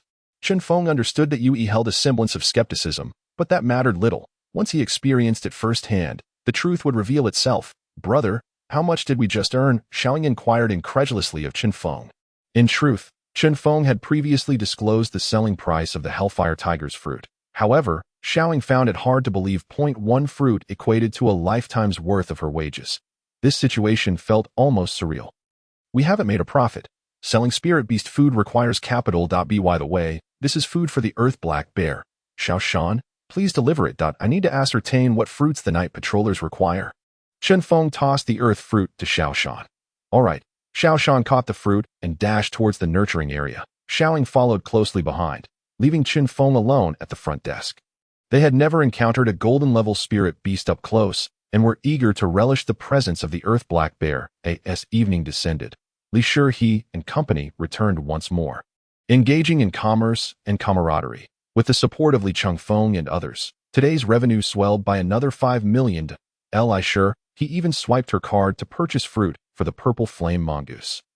However, she refrained from summoning the purple flame mongoose in front of the crowd. Chapter 45. Is everything Chen Feng's fault? Cough. You all go ahead and browse. I need to discuss something with Shi. Chen Feng said, clearing his throat after wrapping up business with Li Chifeng and others. Oh, Chen boss, are we a nuisance? One quipped. Indeed, it's quite uncomfortable. It seems I must part ways with someone. Wang Yu and Wang Shui teased. Li Qingfeng's eyes lit up. Great. Xiaoying, would you like to join me for a stroll? I bet you haven't tea eaten yet. How about I treat you to something delicious? Li Qingfeng seized the opportunity. Knowing Xiaoying would heed Chen Feng's words and depart, making his invitation perfectly timed. Sounds good. Xiaoying readily accepted. Then let us go. As Xiaoying prepared to follow Li Qingfeng, Chen Feng nudged Xiaoshan with his elbow. Xiaoshan glanced at Chen Feng and nodded in understanding. Oh dear, I'm feeling quite forlorn. Let us tag along for some free food, shall we, sister? Absolutely, sister. It's a pity some individuals get to enjoy the feast. The Wang sisters giggled as they left. Don't mind them, they simply enjoy jesting. Li Sure, he whispered to Chen Feng, concerned he might misinterpret the Wang sisters' antics. I understand. Don't worry. How could I be offended by such jest? How's the purple flame mongoose faring? Upon mentioning the purple flame mongoose, Li Sure, he beamed, playfully tapping Chen Feng's lips with her toes. I adore it. It's quite impressive. Chen Feng was not one to shy away from playful retaliation, promptly wrapping his arms around Li Sure's waist in response. Yet, it was merely a light touch, well within bounds. Li Sure encircled Chen Feng, presenting herself as a tempting offering. Ahem, let us allow it to enter the evolution chamber. When the moment arrived, Chen Feng relented. You're rather timid, Li Sure, he murmured, her heart racing as she gently pinched the soft flesh at Chen Feng's waist. Subsequently, she summoned the purple flame mongoose and guided it into the evolution chamber. While the purple flame mongoose reveled within, Chen Yang had returned to the Chen residence. I told you not to come back if there is nothing urgent. Can you not comprehend that? Chen Yang's mother, her face etched with exhaustion, resembled a lioness ready to pounce upon seeing him. The grievances harbored within Chen Yang were too numerous to articulate. He remained oblivious to the events that had transpired. Perplexed by the drastic shift in his mother's demeanor, his elder sister had also changed. The day had been exceedingly difficult for him. Within the Spirit Beast Academy, many openly or covertly pointed fingers at him. When had the eldest son of the Chen family ever endured such treatment? He had assumed his father called him back to offer some comfort, yet upon entering the house, he was met with his mother's vociferous rebuke. Mom, it's me, Yang Yang. What have I done to upset you? Chen Yang's voice trembled as he spoke to his mother. Chen Li tugged at her mother, shaking her head repeatedly. You're just like that despicable wretch. Born of lowly stock, I never imagined you could act so well. Did you already know? Know what? Chen Yang was utterly bewildered. Enough? Why take your frustrations out on the child? Chen Yang's father intervened. Dad, what has happened to Mom? Did my elder brother upset her again? Don't call me Mom. I am not your mother. Chen Yang's mother angrily waved her hand and then sank onto the sofa, aware that since his father had intervened, she could not act against Chen Yang. Yet, she truly could not bear to see him. The mere sight of Chen Yang conjured memories of the past 2 years, reminding her of how she had treated Chen Feng. With that thought, her heart felt as though it were shattering. To have personally tormented her own flesh and blood, such pain, too much to bear. The agony was unbearable. Returning to Chen Feng's modest room, Chen Yang's mother slapped herself several times. Her own son had resided in this less than 7 square meter chamber for 2 years, subsisting on a meager allowance of 500 yuan monthly, unworthy even of a place at the dining table. By the end of the day, she had fainted twice. She bore no resentment towards Chen Feng, none at all. Regardless of how coldly he treated her, she felt it was her due. The culprits behind this entire ordeal, father and son, stood right before her. I demand 30% of the Chen family shares. Sign here. Mother Chen produced a document, a meticulously crafted agreement she had long contemplated. She no longer wished to remain tethered to the Chen family. Instead, her heart yearned to safeguard her son's future. She was determined to secure ample benefits for him. Yet, as you know, such aspirations were futile. Father Chen scarcely glanced at the document, regardless of its contents. He would never acquiesce. What? Is it my worth that is in question, or is it Xiaofeng's? He retorted, I have already shown you leniency by not claiming half of your shares. Mother Chen glared at him. Harboring deep resentment for a man who had inflicted profound wounds upon her, he had not only swapped her biological son but had deceived her for a full 18 years, even if I were to agree. Your family would certainly object. You have not only Xiaofeng, you have 3 daughters as well. If you abandon us, will you forsake them too? My daughters will always remain my daughters. I merely wish to part ways with a heartless wretch like you. Enough? Father Chen thundered, unwilling to lose his authoritative standing in front of their children, that I can offer you 15% of the shares for you to manage on behalf of Xiao Feng, but I will not sign this agreement. Is your heart truly so callous? Even now, you refuse to confront your mistakes. Mother Chen felt utterly disillusioned. At this juncture, he did not even bother to inquire about Xiao Feng's current situation, coldly offering a mere 15% of the shares. In truth, how could Father Chen be unaware of the turmoil?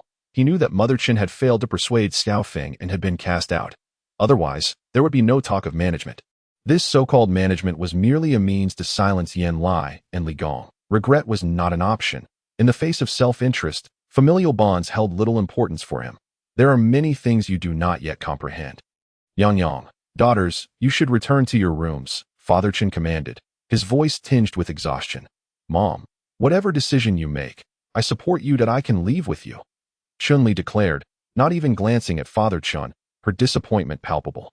Father Chen frowned in silence, and soon after, Chen-Li ascended the stairs, while Chen Yang appeared lost, having overheard the conversation yet remaining oblivious to the underlying issues. Why had their once harmonious family devolved into chaos since Xiao Feng's return? All the strife stemmed from Xiao Feng. Had he not returned, none of this turmoil would have unfolded. Ultimately, Chen Yang followed suit upstairs. Let us speak outside. It is time for you to learn some truths.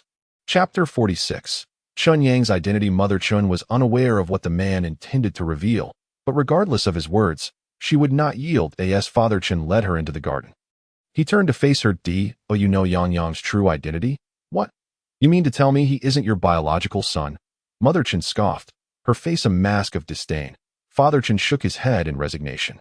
No, Yang Yang is indeed my son, but do you know the true identity of his mother? Mother Chen frowned in disbelief. What status could that wretched woman possibly have? She is, in fact, the eldest daughter of the Yi family from Kyoto. Which Yi family? The very one you are thinking of. Mother Chen lifted her gaze to Father Chen. Your jest is hardly amusing. If she were truly a member of the Yi family, would they allow her to perish? She did not die. Impossible. I was present when. She is very much alive. Years ago, she contacted me to reveal her true identity. The Yi family has refrained from causing you trouble because of her. She acts as she does because you have treated Yang Yang well. Mother Chen staggered back, her body trembling. She had believed her life to be akin to that of a marionette, existing not for herself, but for others. What are you telling me with all this? Should I continue to be kind to that illegitimate child, lest the Yi family decides to eliminate me? Yes and no. The Yi family will provide Yang Yang with a new spiritual beast. He will receive their cultivation. Do you understand the significance of that? And what of it? He has stolen my son's life. All I desire is to reclaim what rightfully belongs to my son. How can you still not grasp it? Even I would not dare defy the Yi family. Are you unaware of their power? Even if you disregard your own interests, can you not consider Xiao Feng's? Xiao Feng had become Mother Chen's Achilles heel. Upon hearing Father Chen's words, she fell silent. I will take the 15% of the shares. From now on, I will sever ties with the Chen family. Your affairs are no longer my concern. After a moment of contemplation, she made her decision. She capitulated, realizing that no matter how fiercely she resisted, she could never contend with the Yi family. They could crush her as easily as one would squash an ant. Sigh, Father Chen lamented. Subsequently, Mother Chen returned to the living room, gathered her belongings, and departed. Chen-Li seemed to have anticipated her mother's exit. She followed closely behind. Without the resources of the Chen family, Chen-Li knew that elevating her status would become increasingly challenging. Yet she no longer wished to remain in this household. Chen Yang had been observing intently. After Mother Chen's departure, he rushed out of his room. Dad, my mom, let her be. Prepare for the summoning of the spiritual beast tonight. Spiritual beast? What spiritual beast? Chen Yang inquired, puzzled. A spiritual beast that matches your identity. I hope this time you will not disappoint me. Father Chen refrained from elaborating further. It was not yet time to disclose the truth to Chen Yang. Apprehensive, Chen Yang feared that his father might hastily procure any spiritual beast. This was a matter of his future. He could not afford to be indifferent. Regrettably, Father Chen chose not to engage in further dialogue. Later that evening, a royal-level beast master arrived at the Chen residence, riding a royal-level flying spiritual beast, disregarding the regulations against summoning spiritual beasts within Jiang City. His arrival naturally attracted considerable attention. The Yi family from Kyoto. What brought them here? Yan Lai, the leader of the night patrols in Jiang City, was the first to notice this individual. However, he opted not to intervene or inquire further. The Yi family, Yan Lai did not wish to provoke them. Had the Chen family established some connection with the Yi family? Bah, forget him. Let us go see how my little buddy is faring. Yan Lai decided, choosing to ignore the situation. Even if the Chen family had ties to the Yi family, if they dared to harm Xiaofeng, Yan Lai would not grant the Yi family any leniency. Meanwhile, within the shop, Xiaofeng was alone, engrossed in the store's display. After several days of accumulation, the shop now boasted a capital of 20 million. System. Spending the money in the shop won't hinder my task progress. Will it? Affirmative, it will not affect progress. Then exchange for 8 body enhancement pills and 8 mental enhancement pills that I will need to consume these eventually. Since I have the funds now, I shall indulge. 8 million deducted. Exchange successful. Without a second glance, Xiaofeng tossed all the pills into his mouth, produced by the system, safe and without side effects. They might as well be candy. As the pills took effect, a surge of warmth coursed through Xiaofeng's body, rapidly enhancing his physical capabilities. His mind also cleared significantly, a sign of heightened mental acuity. My strength now allows me to tear apart diamond-level spiritual beasts. Well, those in their juvenile stage, anyway. But still, that's quite formidable. I could easily make my dear brother eat dirt. He couldn't help but wonder how Xiaofeng was faring now. Clearly, Xiaofeng was destined to be a good older brother. Still thinking of his younger sibling at such a late hour, just as Xiaofeng pondered these thoughts, Yan Lai arrived. The moment he laid eyes on Xiaofeng, his previous frown transformed into a radiant smile. Yet, upon sensing Xiaofeng's vitality, Yan Lai was momentarily taken aback. Ignoring Xiaofeng's discomfort, Yan Lai appeared before him in an instant, his hands exploring Xiaofeng's physique with an almost overwhelming curiosity. Uncle, what are you doing? What have you been consuming? Your physique has grown remarkably. How would I know? I just took a nap and woke up like this. Yan Lai glared at Xiaofeng, clearly skeptical. Do you take me for a fool? No one would believe that. However, Yan Lai did not delve into the matter any further. He had already examined Chen Feng and found no issues with his health, nor any lingering aftereffects as long as there was no harm to his body. Yan Lai would be even more pleased if Chen Feng could elevate his physical condition beyond his own. And what of your 2 friends? They have gone to a hotel in the city, planning to find someone to build a house nearby tomorrow, as staying in a hotel is somewhat inconvenient. This was not Chen Feng's request, but rather a decision made by Xiao Shan and Xiaoying. Chen Feng had vehemently opposed it, but to no avail. Well, that's fine. It's your affair as young people, so you may decide for yourselves. Godfather, in a few days I plan to expand my shop and occupy some land in this vicinity. Is that all right? Of course, it's no problem at all. Even if you take up this entire area, it would be acceptable. Oh, you need my assistance with anything? No need. I have everything mostly prepared. Chapter 47. Diamond Rank. Shadow Beast Chen Feng was laying the groundwork for the expansion of his shop, so as to avoid having to explain anything later, although it would undoubtedly cause quite a stir at that time. Giving prior notice would surely be beneficial.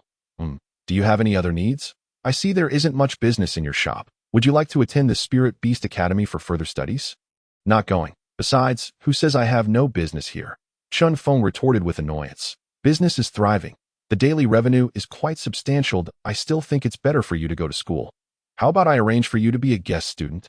You can attend if you wish, or not, but it would certainly make it more convenient for you to date that girl from the Li family. That really possible? Chen Feng was taken aback, having never heard of such an arrangement. See, your godfather is reliable. Of course, and do not think that the Spirit Beast Academy cannot offer you any assistance. It is indeed very valuable, Yan Lai said mysteriously. Chen Feng looked at Yan Lai in confusion. What benefits are there? Do you think they compete for ranks in the academy for no reason? There are indeed advantages. The differences in ranking affect how often you can enter the secret realms each month. If you can achieve the top rank, you can enter the secret realm 5 times a month. What exactly is a secret realm? It was understandable that Chen Feng would ask, as this was knowledge not covered in his previous studies. The secret realm is a place controlled by the authorities. The ones you can currently access are only the primary secret realms, which contain spiritual items that aren't particularly valuable, but for spirit beast masters of your age, they are still quite decent. Only spiritual items. Chen Feng felt a wave of disappointment. If that were the case, it held little allure for him. He would rather focus on making money. Every spiritual item has a price in the system mall. And as long as Chen Feng has the funds, he can purchase anything he desires. There are also demon beasts. What can you learn from each other? Only by truly battling demon beasts can you broaden your horizons. You will understand this later. After all, being a guest student incurs no loss to you. All right then, do I need to participate in any competitions at the Spirit Beast Academy? Chen Feng was well aware of this. Li Sure he and the others were all preparing for the competitions at the academy. Given how much Li Chengfeng and his group were investing, it seemed that achieving a good result in this competition was indeed quite important. If you want to participate, go ahead. No one will force you if you don't want to. Understood? Then thank you, Godfather. Stop with the formalities. Shall we have a drink together today? Yin Lai casually produced 2 bottles of wine. Then let's drink. Chen Feng did not refuse. What was there to fear in merely having a drink? However, after just a few sips, Chen Feng was left dazed, the world spinning around him as his blood surged. Soon, he collapsed to the ground. Though Chen Feng's constitution was exceptional among his peers, the wine Yin Lai provided was potent enough to intoxicate even a king-level spirit beast master with Chen Feng's physique. He could not withstand it. Ha, challenging me to a drinking contest. You're still too inexperienced. Meanwhile, at the Chen family's training room, Chen Yang was seated cross-legged in the center, facing a spirit beast egg sent by the king-level spirit beast master of the Yi family. Yang, maintain your composure. There should be no issues, Chen Yang's father called out from over 10 meters away. I understand. Shall I begin now? Chen Yang held a jade pendant, also given to him by the king-level spirit beast master. The specific function of the pendant had not been communicated to Chen Yang. He only knew that he was to hold it to form a contract with the spirit beast. Begin. This time, it was the king-level spirit beast master who spoke. Soon, it would be revealed whether Chen Yang possessed the bloodline of the young lady from his family. If Chen Yang carried the Yi family bloodline, the contract would surely succeed. If he did not, he would perish in the process. After receiving permission from the king-level spirit beast master, Chen Yang bit his finger and began to inscribe the contract formation on the spirit beast egg. When the contract formation was completed, the jade pendant in Chen Yang's hand emitted a soft yellow glow. Indeed, he possesses the Yi family bloodline, and the concentration is quite high. The king-level spirit beast master nodded in satisfaction upon seeing the light from the pendant. This pendant has the ability to test bloodlines and their concentrations. The Yi family had once produced a supreme being, and due to this lineage, their descendants possess a unique bloodline. The concentration of the bloodline can indirectly indicate the potential achievements of a descendant of the Yi family. White, blue, yellow, red. Red is the highest, followed by yellow. Chen Yang's bloodline concentration reaching yellow had already exceeded the expectations of the king-level spirit beast master. While inscribing, Chen Yang did not have the luxury to ponder the significance of the pendant. All his mental focus was on the spirit beast egg before him. He could feel himself rapidly establishing a connection with the spirit beast within the egg, forming a contract. Everything was progressing smoothly. However, when the contract was completed and Chen Yang tried to sense his new spirit beast, he immediately looked at his father in disbelief. Dad, what spirit beast is this? How is it? Are you satisfied? A look of satisfaction appeared on Chen Yang's father's face. He knew that Chen Yang was the future of the Chen family, for the spirit beast sent by the Yi family was of diamond rank. What on earth is going on? Chen Yang could hardly believe it. He felt as though he were dreaming. Having lost the golden-ranked moonhound, he was now gifted with a diamond-ranked shadow beast. Take good care of your spirit beast. Once you advance to a black iron-ranked spirit beast master, I will come to see you again. With that, the king-level spirit beast master from the Yi family turned and departed. Dad, who exactly is that person? Chen Yang was filled with countless questions. The events of the past few days had been utterly bizarre. It is not yet your time to know. All the resources necessary for the growth of the shadow beast have been prepared for you. Focus on preparing for this upcoming academy competition and do not bring shame to the Chen family. Chen Yang's father offered no further explanation. The Yi family could not yet bring Chen Yang back. And for reasons unknown to Chen Yang's father, the affairs of the Yi family were beyond his purview.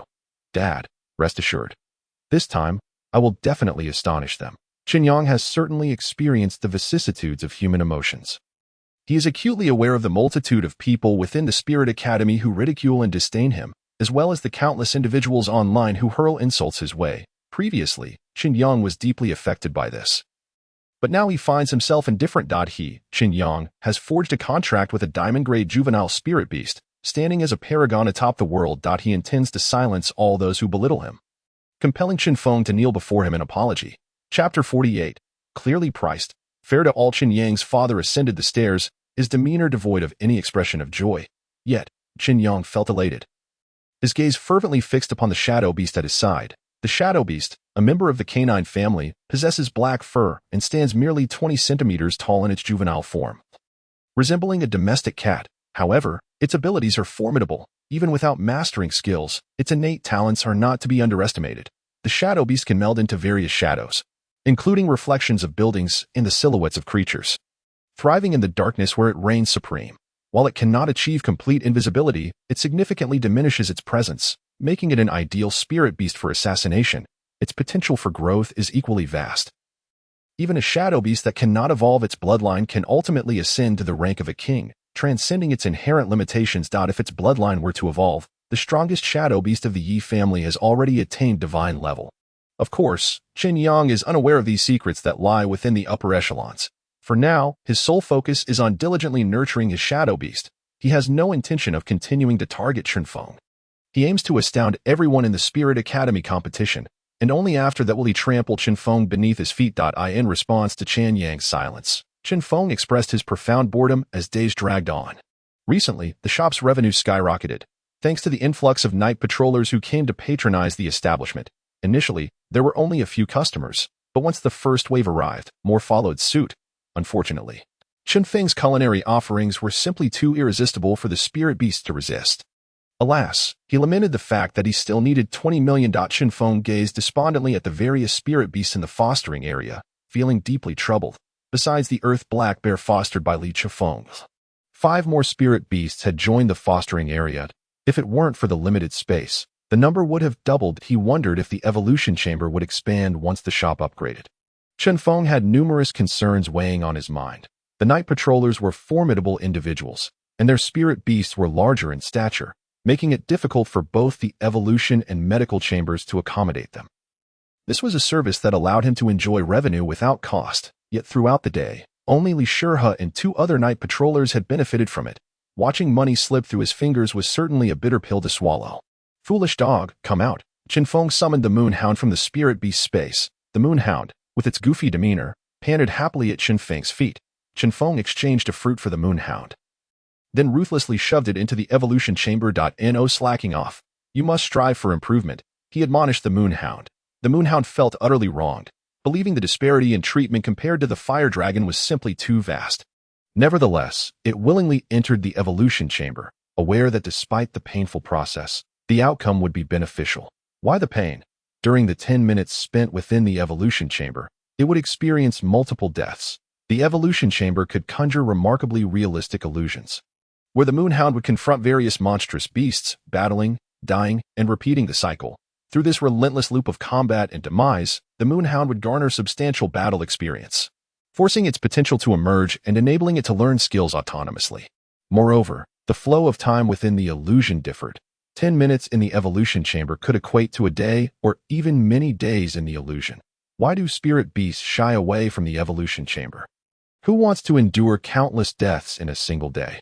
Although these deaths are not genuine, everything within the illusion feels incredibly real. Chen Feng remained oblivious to these intricacies. He only knew that each time a spirit beast emerged from the evolution chamber, it would exhibit varying degrees of enhancement.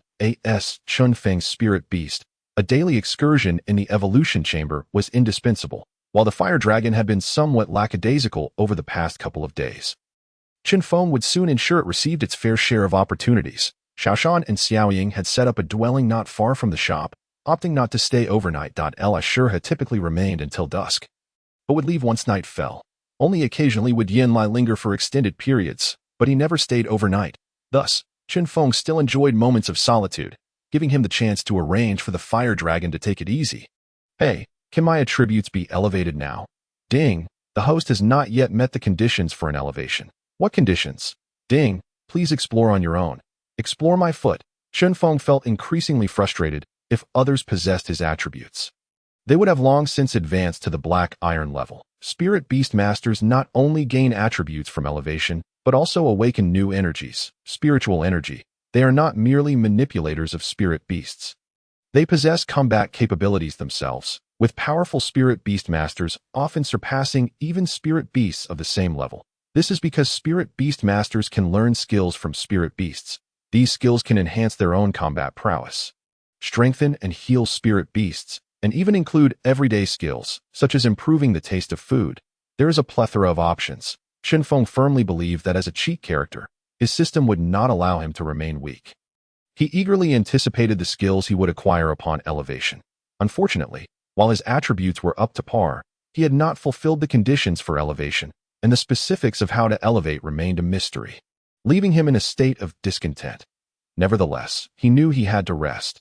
After the Moon Hound emerged from the evolution chamber, he allowed the fire dragon to enjoy its turn in the chamber before surrendering to slumber. The next day, customers flooded the shop. Early in the morning, a group of night patrollers arrived. Upon hearing the commotion, Xiaoshan and Xiaoying rushed into work, neglecting their breakfast. However, the results were rewarding, as various spirit fruit sales soared. With ample funding, Chen Feng prepared additional quantities of each fruit and affixed labels, clearly marking prices and ensuring fairness for all. Xiaoshan and Xiaoying beamed with joy, having never encountered such easy sales or such high prices.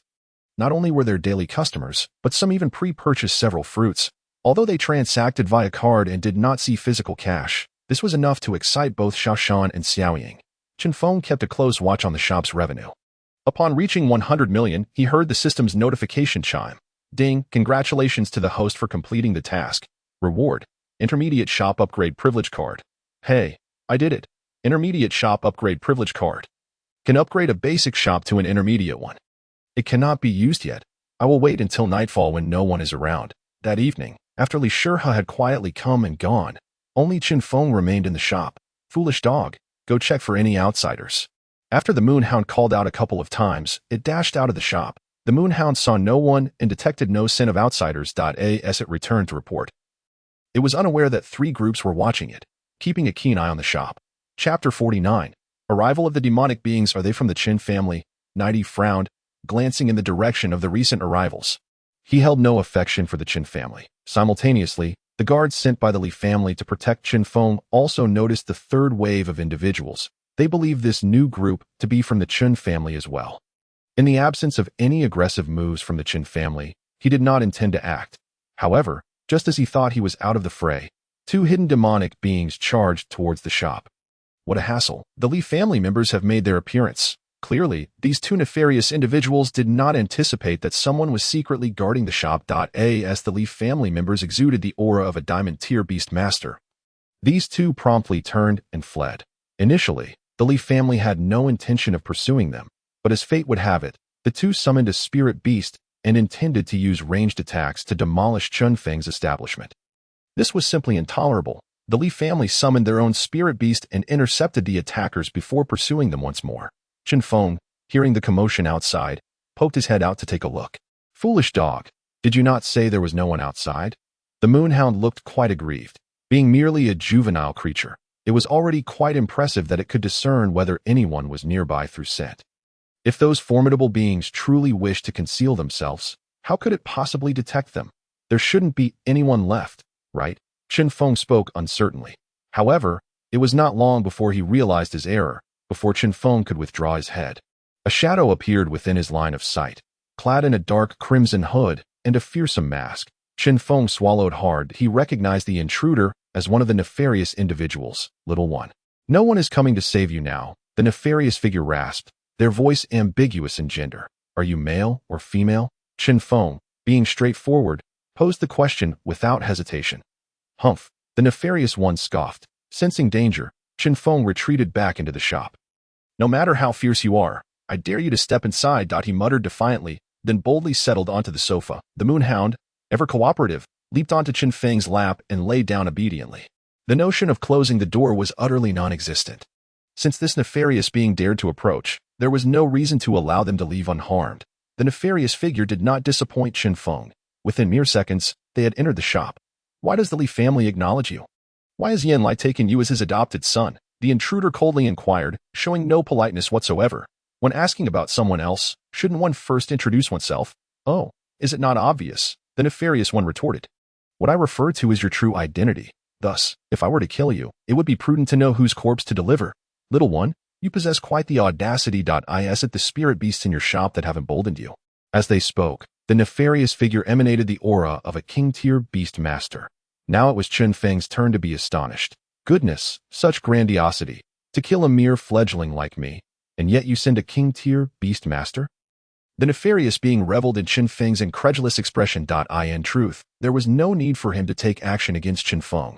However, the peculiar events surrounding Chen Feng piqued the nefarious one's curiosity. Chen Feng, originally the young master of the Chen family, had severed ties with them and not only became Yin Lai's adopted son but also the son-in-law of the Li family. The nefarious one was intrigued by how Chen Feng accomplished this. Believing there must be something extraordinary about him, something they were determined to acquire, it is not strange at all.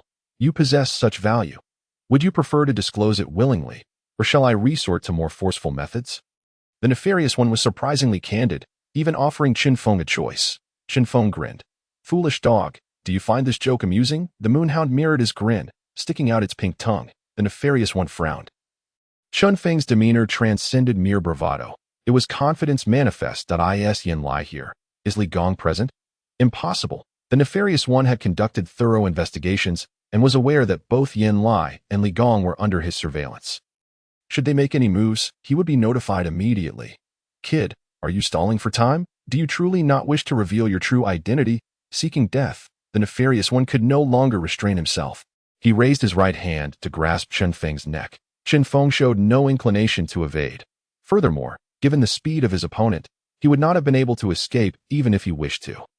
However, just as the nefarious one's hand was a mere 5 or 6 centimeters from Chen Feng's neck, it halted. The terror was evident in the eyes visible through the mask. Come forth, my spirit beast.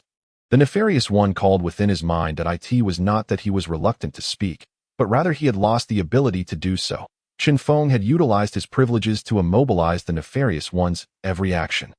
Following the call, the spirit beast pouch at the nefarious one's waist emanated a surge of spiritual energy. Back off, Chen Feng bellowed. This method of summoning a spirit beast from the pouch was all too familiar to Chen Feng. He witnessed it multiple times each day. The nefarious one sneered inwardly. You think you are someone special? Can you halt my summoning with just a shout? What the? The nefarious one was taken aback. The summoning had failed. After Chen Feng's shout, the energy from his spirit beast pouch fell silent. Chen Feng had thwarted his attempt to summon a spirit beast. What kind of trick is this? I shall see whether you are human or ghost. Chen Feng reached out toward the nefarious one's face. Upon contact with the mask, the nefarious one went into a frenzy, desperately channeling his internal spiritual energy to break free from the restraints. Without the mask's protection, he felt utterly vulnerable. In the realm of humanity, nefarious beings like him could only survive in the shadows. Exposure to light would mean death. Chen Feng paid no mind to the nefarious one's struggles. He was merely curious to see what lay beneath in the next moment. The mask was removed from the nefarious one's face. So ugly. Chen Feng exclaimed in shock. The nefarious one was furious. Chapter 50. How about I come to your place today? Chen Feng remarked. You say you have betrayed humanity and allied with the beasts, yet they did not offer you a makeover. Rising from his seat, he held the moonhound in one hand while using the mask to poke the nefarious one's cheek twice. You are less handsome than my foolish dog. Fury consumed the nefarious one, who felt utterly humiliated. To compare himself, a king-tier beast master, to a mere dog was an affront. Yet, he found himself unable to move or speak. His rage expressed solely through his eyes. Speak. Where is your headquarters in Jiangcity? Chen Feng released his hold on the nefarious one entirely. As the power flowed back into the nefarious one's body, he erupted in fury. What a disgrace! Chen Feng scoffed, then raised his foot to kick. The nefarious one lunged at Chen Feng but was suspended mid-air, as if time itself had frozen. Thud! Chen Feng's foot landed mercilessly on the nefarious one's face, distorting what was already an unattractive visage further. The nefarious one was sent flying, the force of the blow breaking his nose and causing blood to spray as he collided with the counter. Fortunately, the shop's inviolable rules prevented destruction, and the nefarious one's back endured a second assault. Who exactly are you? The nefarious one panicked. The consecutive blows forced him to face reality. He did not wish to experience that sensation of being out of control a third time. I am Chen Feng. Did you not conduct your research before arriving? The nefarious one fell silent. Of course I did. It is precisely because I did that I am asking. He knew Chen Feng's name. But how could Chen Feng possess such formidable power? Do not say you are Chen Feng. Even that bastard Yin Lai could not wield such strength to completely dominate me with a single thought. You claim to be Chen Feng. Have you also defected to the demon gods? How dare you insult me? Chen Feng retorted, incensed by the accusation. You expect me to become a lackey for the beasts? What nonsense! Your abilities, you must understand the current situation. This is not the time for you to pose questions. Chen Feng kindly reminded the nefarious one. Go ahead and kill me, but I shall not divulge anything. The nefarious one realized that today was indeed his end. He had believed they were here to eliminate a human prodigy, only to discover they had kicked a steel plate. Killers must always be killed. The nefarious one felt no regret, yet he had people he needed to protect. He would neither betray them nor dare to. If he did, it would not only be his life at stake. Quite resolute, Chen Feng said, returning to the sofa, stroking the moonhound's head as it closed its eyes in comfort. You will not kill me. The nefarious one was perplexed by Chen Feng's intentions. Whether I kill you or not is not for me to decide. If I were to hand you over to the night watchers, you should fetch quite a price. Chen Feng's considerations were indeed quite thoughtful. A king-level demon must undoubtedly possess considerable value. Although such funds cannot be counted as part of the shop's revenue, they can certainly be utilized for other expenditures, for instance, paying wages for Xiao Shan and the others, purchasing property, or even seeking a spouse. Moreover, indulging in dining and travel also requires financial resources. Once this king-level demon is sold, the money should suffice for a period of extravagant spending. However, simply turning you over might not be feasible. Let us incapacitate him.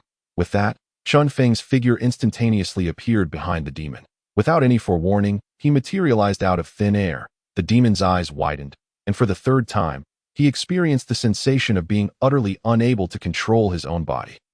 A swift strike delivered with precision, the demon was successfully knocked unconscious by Chen Feng. This will suffice. Chen Feng reappeared on the sofa, nodding repeatedly at the unconscious demon, expressing his satisfaction with his handiwork.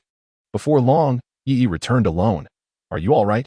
Yi rushed into the shop, concern etched on his face, and upon seeing Chen Feng seated comfortably on the sofa, he still asked anxiously, during the pursuit of the demon. Yui had only just realized he had fallen into a trap. A classic misdirection.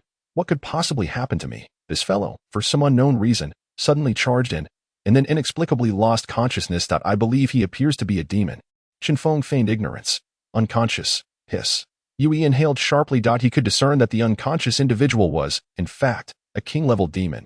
Yes, unconscious. I'll leave him to you. Is there a reward for capturing the demon? There is. And it should be quite substantial. Really? Chen Feng's eyes sparkled with greed as he gazed at Yi. Yi nodded in response. After accounting for the items on the demon, half will be your reward. Very well. Hurry and take him away. Chen Feng urged. At that moment, Yui shook his head. Not yet. We must wait. Wait for what? For the other individuals protecting you to arrive. Chen Feng wanted to inform Yui that he did not require protection. In this shop, no one could pose a threat. However, such a statement seemed lacking in credibility. More importantly, with individuals watching over him day and night, how could he upgrade his shop? Contemplating this, Chen Feng sighed in relief. Fortunately, an incident occurred tonight. Otherwise, he would have had to demonstrate what it meant to upgrade the shop out of thin air before Yui and the others. If it were merely an upgrade of equipment, he could have argued it away, but if the shop expanded several times in size, how could he explain that? Fine, as long as the financial calculations remain accurate. Rest assured, who would dare to embezzle your money? Yui and Chen Feng did not have to wait long, for Yin Lai had already received news of Chen Feng's ambush and hurried over at top speed. Where is he? Yin Lai stormed into the shop like a lion. Chen Feng's eyes widened. He was astonished to find that flames were actually blazing on Yin Lai's body, and the heat was quite intense. Even from a distance, Chen Feng felt waves of warmth. Boss, don't be agitated. The person has been subdued. He is right here. A king-level demon. These fellows are indeed investing heavily. Let us take him back and pry open his mouth. Understood. Without hesitation, Yi agreed and began dragging the king-level demon towards the exit. Chen Feng wanted to caution Yi that this individual had merely been knocked unconscious and had not lost his ability to resist. He feared that halfway through, the demon might regain consciousness and harm Yi. Don't worry. The demon is in our grasp and cannot escape. Are you all right? Yin Lai looked at Chen Feng with concern, and the flames on his body had vanished. I'm fine, but it seems I won't be able to stay here tonight. Godfather, how about I stay at your place for safety? Chen Feng expressed his thoughts. Chapter 51. Shop upgrade. What? You're not going to guard your shop? Not tonight. Chen Feng nodded seriously. He intended to leave the shop. Only by doing so would those watching over him also depart. This way, he could utilize the shop upgrade card. All right, let us go. Yin Lai did not refuse. He had long wanted to take Chen Feng to familiarize him with the place. As his godson, it was rather absurd that he didn't know where his godfather lived. Following that, Chen Feng accompanied Yin Lai to the headquarters of the Night Watchers. Yin Lai, however, had no proper home. His residence was on the top floor of the headquarters. The entire floor was Yin Lai's territory. Chen Feng did not rush to use the shop upgrade card. Instead, he took the opportunity to tour Yin Lai's home. Well, that will do. Standing in Yin Lai's abode, Chen Feng could only feel one thing: opulence. He had never seen a 2,000 square meter flat that was equipped with everything, even a swimming pool. Can you believe that? How about it? Not bad, right? You'll be staying here from now on. Yin Lai noticed Chen Feng's astonishment and was quite pleased with it. On second thought, I fear I might be corrupted by this environment.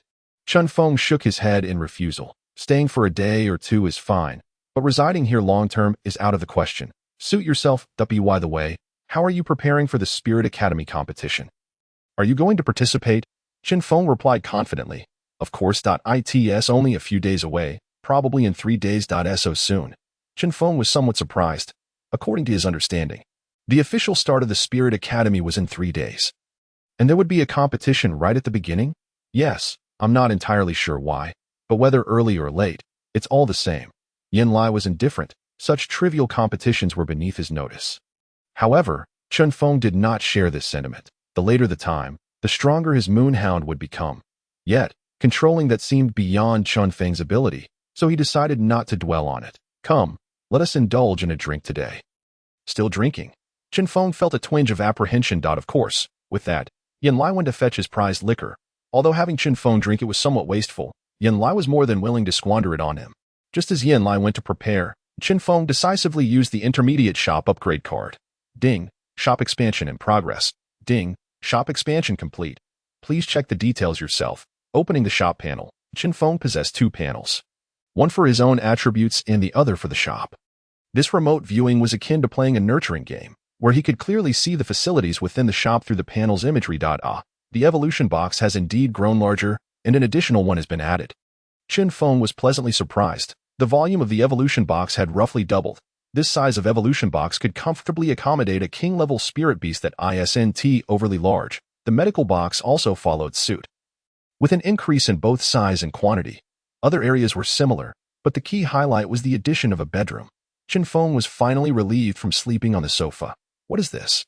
Chen Feng noticed the newly added device in the shop. It resembled an automatic vending machine. As soon as Chen Feng focused on this device, information about it instantly flooded into his mind. Indeed, it was an automatic vending machine, but Chen Feng's eyes widened.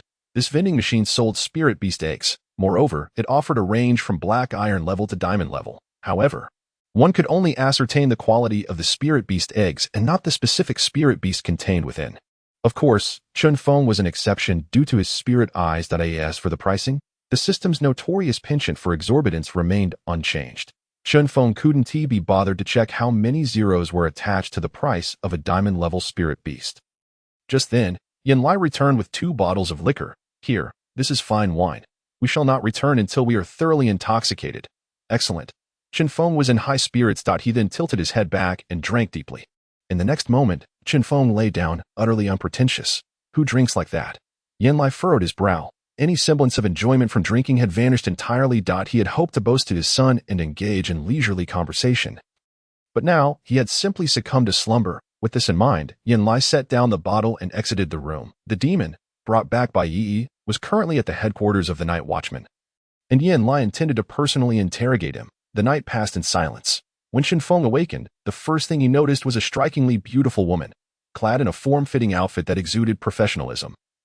She radiated an air of confidence. The young master is awake. The boss has stepped out, but you may inform me of any needs or desires you have. All will be accommodated. The alluring woman adjusted her gold-rimmed glasses perched on her nose. Her charm undeniable. No need. Sister, I shall take my leave, Chen Feng stammered, fleeing in haste, feeling somewhat overwhelmed. It was merely her gesture of adjusting her glasses that was enticing. Rather, the heights of temptation were too steep, leaving him parched and breathless. What young man could possibly withstand such allure? He hurried back to the shop without incident. However, upon reaching the entrance, an unexpected scene unfolded. A crowd had gathered, surrounding the store. Xiao Shan, Xiao Ying, Li Shi, and a few remaining souls from the wasteland. What is happening? Chen Feng inquired, feigning ignorance. The shop had undergone a transformation, doubling in size and appearing even more lavish, yet its name remained quaint, Spirit Beast Shop. Crazy. What on earth is going on? Xiao Shan exclaimed, his pupils dilating in disbelief. He and Xiaoying resided next door. Had construction been taking place, they would surely have heard it. Yet, he was certain he had heard nothing the previous night. Who expands a store overnight? What's the matter is precisely what you see, a renovation to broaden our offerings. No, that's not what I meant. I'm asking Anla. There are countless things in this world beyond understanding. Don't inquire further, for it is a secret. Chen Feng smiled broadly. This smile silenced all. Since Chen Feng had declared it a secret, he naturally would not divulge details easily. Please, let us inside. If you don't return, we can't even enter. Li Shi he eagerly grasped Chen Feng's hand. She regarded the store expansion as no secret at all. The true secret Chen Feng harbored was his ability to facilitate the complete evolution of spirit beasts, particularly those in their juvenile stages. This was the real secret, one known only to her. Very well. Chen Feng allowed Li Shi to lead him inside. The door, which others struggled to push open, yielded effortlessly to Chen Feng's gentle nudge. Wow. Li Shi gasped. Goodness, the transformation is astonishing. The Wang sisters echoed her astonishment. Brother, what is sold in there? Xiaoying asked, her finger pointing at the vending machine. Spirit beast eggs, even diamond-grade ones. What? Upon hearing this, Li Qingfeng could no longer contain himself. That diamond-grade spirit beast eggs? You must be jesting. It's no simple feat for humans to acquire such rare treasures. The parents of diamond-grade spirit beast eggs are typically royal-class beasts, making the procurement of such eggs exceedingly rare. The scarcity of diamond-grade eggs was so pronounced that even the three great families of Jiangcheng could not obtain them. Regardless of the success of a contract, the mere acquisition of a spirit beast egg posed a significant challenge. Why didn't you procure them sooner? Li Qingfeng lamented. If only you had done so a few days earlier. Mightn't I have had the chance to attempt a contract with a diamond-grade spirit beast? Can you afford it? Chen Feng smirked slightly. It wasn't that Chen Feng looked down upon Li Qingfeng. Rather, the price of a diamond-grade spirit beast egg was indeed exorbitant, 5 billion each. Who could afford such a sum? Chen Feng was skeptical that anyone would squander 50 billion for a nebulous hope. Should such a magnate exist, he would be most welcoming to me. How much are they? Li Qingfeng could not restrain his curiosity. 50 billion, so cheap. Li Qingfeng's eyes widened. Now it was Chen Feng's turn to be baffled. 50 billion is considered cheap. Noticing Chen Feng's expression, Li Shi patiently explained. Moonhounds sell for 10 billion. Thus, 50 billion for a diamond-grade spirit beast egg is indeed quite reasonable. In that case, I shall sell them for 100 billion. If you wish to purchase, I shall offer you a discount. Chen Feng spoke nonchalantly. Li Qingfeng and the others stared in astonishment. Was the pricing truly so arbitrary? Oh, so you are the shopkeeper here. Then all is well. However, in the eyes of Li Qingfeng and his companions, Chen Feng had become extraordinarily enigmatic. How could he possess what their families could not? Displayed so brazenly for sale, did he not fear being robbed? A single diamond-grade spirit beast egg could incite madness in many. Xiaoying, do you fancy this spirit beast egg? Chen Feng disregarded Li Qingfeng's astonishment. Having no intention of offering explanations, the matter was simply too complex to clarify. Xiaoying nodded, then shook her head. While she harbored an affinity for spirit beasts, in a world where spirit beast masters reigned supreme, who wouldn't yearn to be one? Yet, mere desire was insufficient. Not only could she not afford the egg, even if she could, she lacked the means to nurture it. If you like it, take it. With a casual motion, Chen Feng retrieved a diamond-grade spirit beast egg from the vending machine. Xiaoying stared at him in disbelief. 100 billion spirit beast egg. This, I know not what type of spirit beast this egg will yield. That depends on luck. Brother, this is unacceptable. Xiaoying shook her head vehemently. Such a precious gift, how could I possibly accept it? What I say goes. You are my sister, Xiao Shan. I shall procure the next diamond-grade spirit beast egg for you as well. Don't be envious. Xiao Shan and Xiaoying were his trusted allies, and he would need their strength if he were to open a branch in the future. After all, Chen Feng could procure goods from the shop without cost. Thanks to the daily complimentary service, trading for a diamond-grade spirit beast egg was undoubtedly the most advantageous. It felt exhilarating to exploit the system. Can I also have one? Xiao Shan pointed to himself. Incredulous. Of course, you are my brother. But what if we fail the contract? This was where Xiao Shan hesitated, for the loss of 100 billion was no small matter. You will surely succeed. With that, Chen Feng returned the spirit beast egg to the vending machine. Recently, he aimed to enhance his attributes. After all, he had a year's time and need not rush. After Xiaoshan's reminder, Chen Feng realized he currently lacked the ability to protect Xiaoying and the others. If he allowed Xiaoying to contract a diamond-grade spirit beast now, it would be a disservice to her. Only when he had sufficient strength would he permit them to engage in such contracts. The matter of success rates was not even within Chen Feng's purview. With a system like his, failure was not an option. Upon hearing Chen Feng's words, Li Chenfeng's eyes turned red. Brother-in-law, could I receive a diamond-grade spirit beast egg as well? Get lost. Chen Feng shot a glare at Li Chenfeng. This fellow not only wished to mooch off the spirit beast eggs, but also entertained thoughts of something with Xiaoying truly shameless. Brother-in-law, you can't be so heartless. Li Chenfeng's comment left Xiaoying blushing furiously. All right, enough of the antics. I suggest we refrain from selling diamond-grade spirit beast eggs for money. It would be better to exchange them for spirit crystals. Li Shi, he stated seriously. While money was undoubtedly useful, some things could not be measured in monetary terms, like diamond-grade spirit beast eggs. The optimal method of transaction would be to exchange for spirit crystals, as they were high-grade consumables essential for advancing realms and replenishing spiritual energy. Furthermore, the output of spirit crystals was scarce, only found within secret realms. Those realms that produced spirit crystals were generally monopolized by powerful factions, making it quite challenging for ordinary individuals to acquire them. Can I alter the currency of the transaction? After Chen Feng heededly sure his advice, he first inquired with the system. If the system could not effectuate any changes, then any words from others would be in vain. Ding, it is possible, but not below the initial price. Chen Feng nodded and said, spirit crystals, then. Let us set the price at 1,000 spirit crystals. 1,000,000 can be exchanged for a single spirit crystal through official channels, thus 1,000 spirit crystals equate to 100 billion, which aligns perfectly with Chen Feng's pricing. All right, let us first check the evolution box. Chen Feng called out and proceeded to the evolution box. The evolution box had expanded in size, yet its capabilities remained unchanged. While Li Chenfeng and the other spirit beasts enjoyed their time within the evolution box, Chen Feng began to explore his System S shop. With the Store S upgrade, several new items had been added to the System S marketplace. Are we still leaving others a chance? Chen Feng murmured quietly after observing the newly available items in the marketplace. The materials for sale had not changed significantly, save for the addition of 2 types of pills and capsules that spirit beasts could consume. Strong Body Pill increases the user's physique by 10 points. Limited to 10 uses, priced at 1 million. Strong Mind Pill increases the user's mental power by 10 points. Limited to 10 uses, priced at 1 million. Spirit Beast Pill Common increases all attributes of the spirit beast by 10 points. Limited to 10 uses, priced at 10 million. Chapter 53, ambushed by Li Shi. Hey, my realm hasn't improved yet. Can I continue using the Strong Body Pill? Ding, consuming pills has no realm restrictions. Just say it is allowed, Chen Feng replied joyfully. With this, his attributes could be elevated to 200 points, rendering him akin to a humanoid spirit beast. He could effortlessly tear apart those spirit beasts contracted by his peers.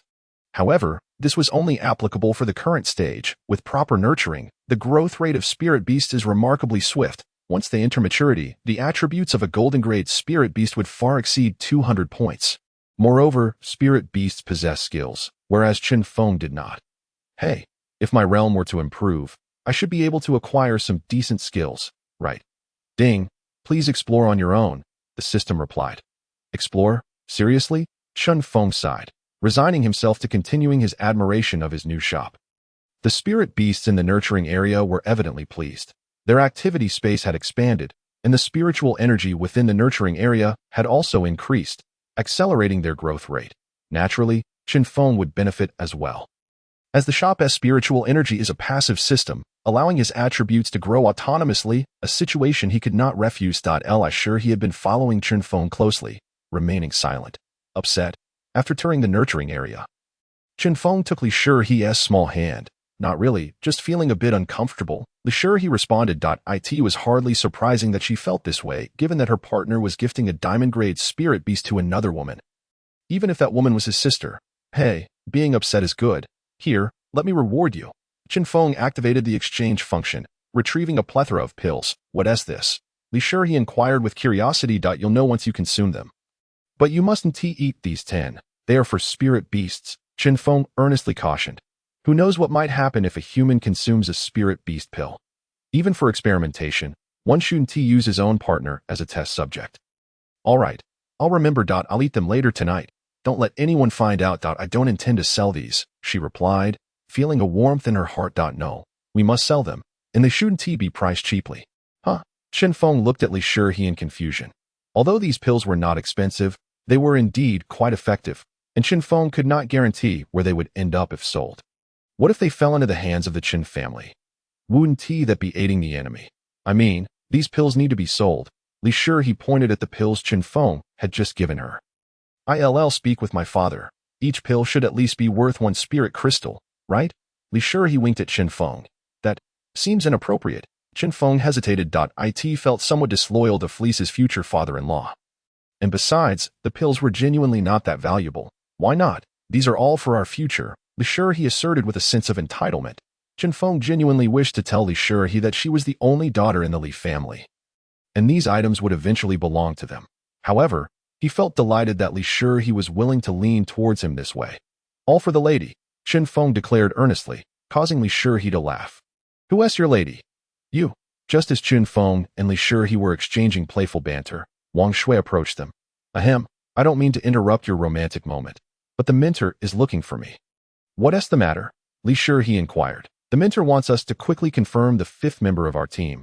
We not only need to report it, but also to coordinate in advance for a good ranking. Wang Shui explained, shrugging her shoulders. Li Shihe frowned. Among this batch of new students at the Spirit Academy, none had caught her eye. Originally, Qinyang would have been an excellent candidate. A team comprised of the descendants of the 3 prominent families of Jiang City would surely secure a good rank. Those with fortuitous encounters or nurtured by other factions wouldn't stand a chance against them. Now, it was pointless to think further. Qinyang was undoubtedly out of the question, even if he approached them shamelessly. Li Shihe would never agree and might even throw a few harsh words at him. My man, I wouldn't bear to bully him, yet you've bullied him for a full 2 years. Who are you to speak? Tell the mentor it's just us 4. We don't need anyone else. Li Shihe decisively concluded. I have a slight objection. Chen Feng quietly raised his hand. What's up? Li Shihe turned her gaze towards Chen Feng. Clearing his throat, Chen Feng said, Actually, I could join your team. Both Li Shihe and Wang Shui looked at Chen Feng in astonishment. In fact, I am already an auditor at the Spirit Academy and can participate in the Academy's grand competition. I just didn't know if you wanted me. Of course we do. Li Shihe exclaimed joyfully, grabbing Chen Feng's arm. This was a delightful surprise for Li Shihe, not only because Chen Feng could join their team, but also due to his status as an auditor. With this status, Chen Feng would have the qualifications to enter the secret realms controlled by the Spirit Academy, allowing them to spend more time together. All right, it's settled then. Chen Feng beamed with a smile. With matters resolved satisfactorily, Chen Feng and Li Shihe played until the afternoon before sending her and her companions back. They couldn't spend all day in the shop that asked for Xiao Shan and Xiaoying.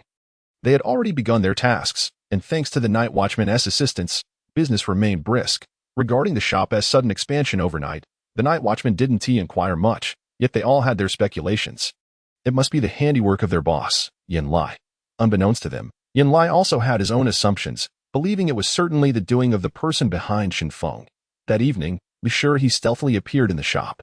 Upon entering, she greeted Chen Feng with an embrace and kiss. Indeed, it was an embrace followed by a kiss. Chen Feng was momentarily dumbfounded as he was in the midst of training the Moonhound.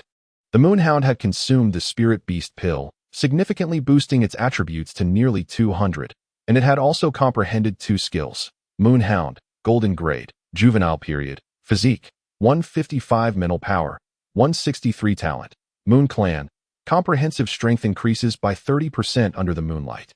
Skills: Moon's Roar, forcefully summons moonlight, enhancing strength by an additional 20%. Moonlight, summons moonlight to attack enemies. Power Mental Power X 1.5. Under the moonlight, Power Mental Power X 2. Chen Feng was quite satisfied with the Moonhound's attributes and skills.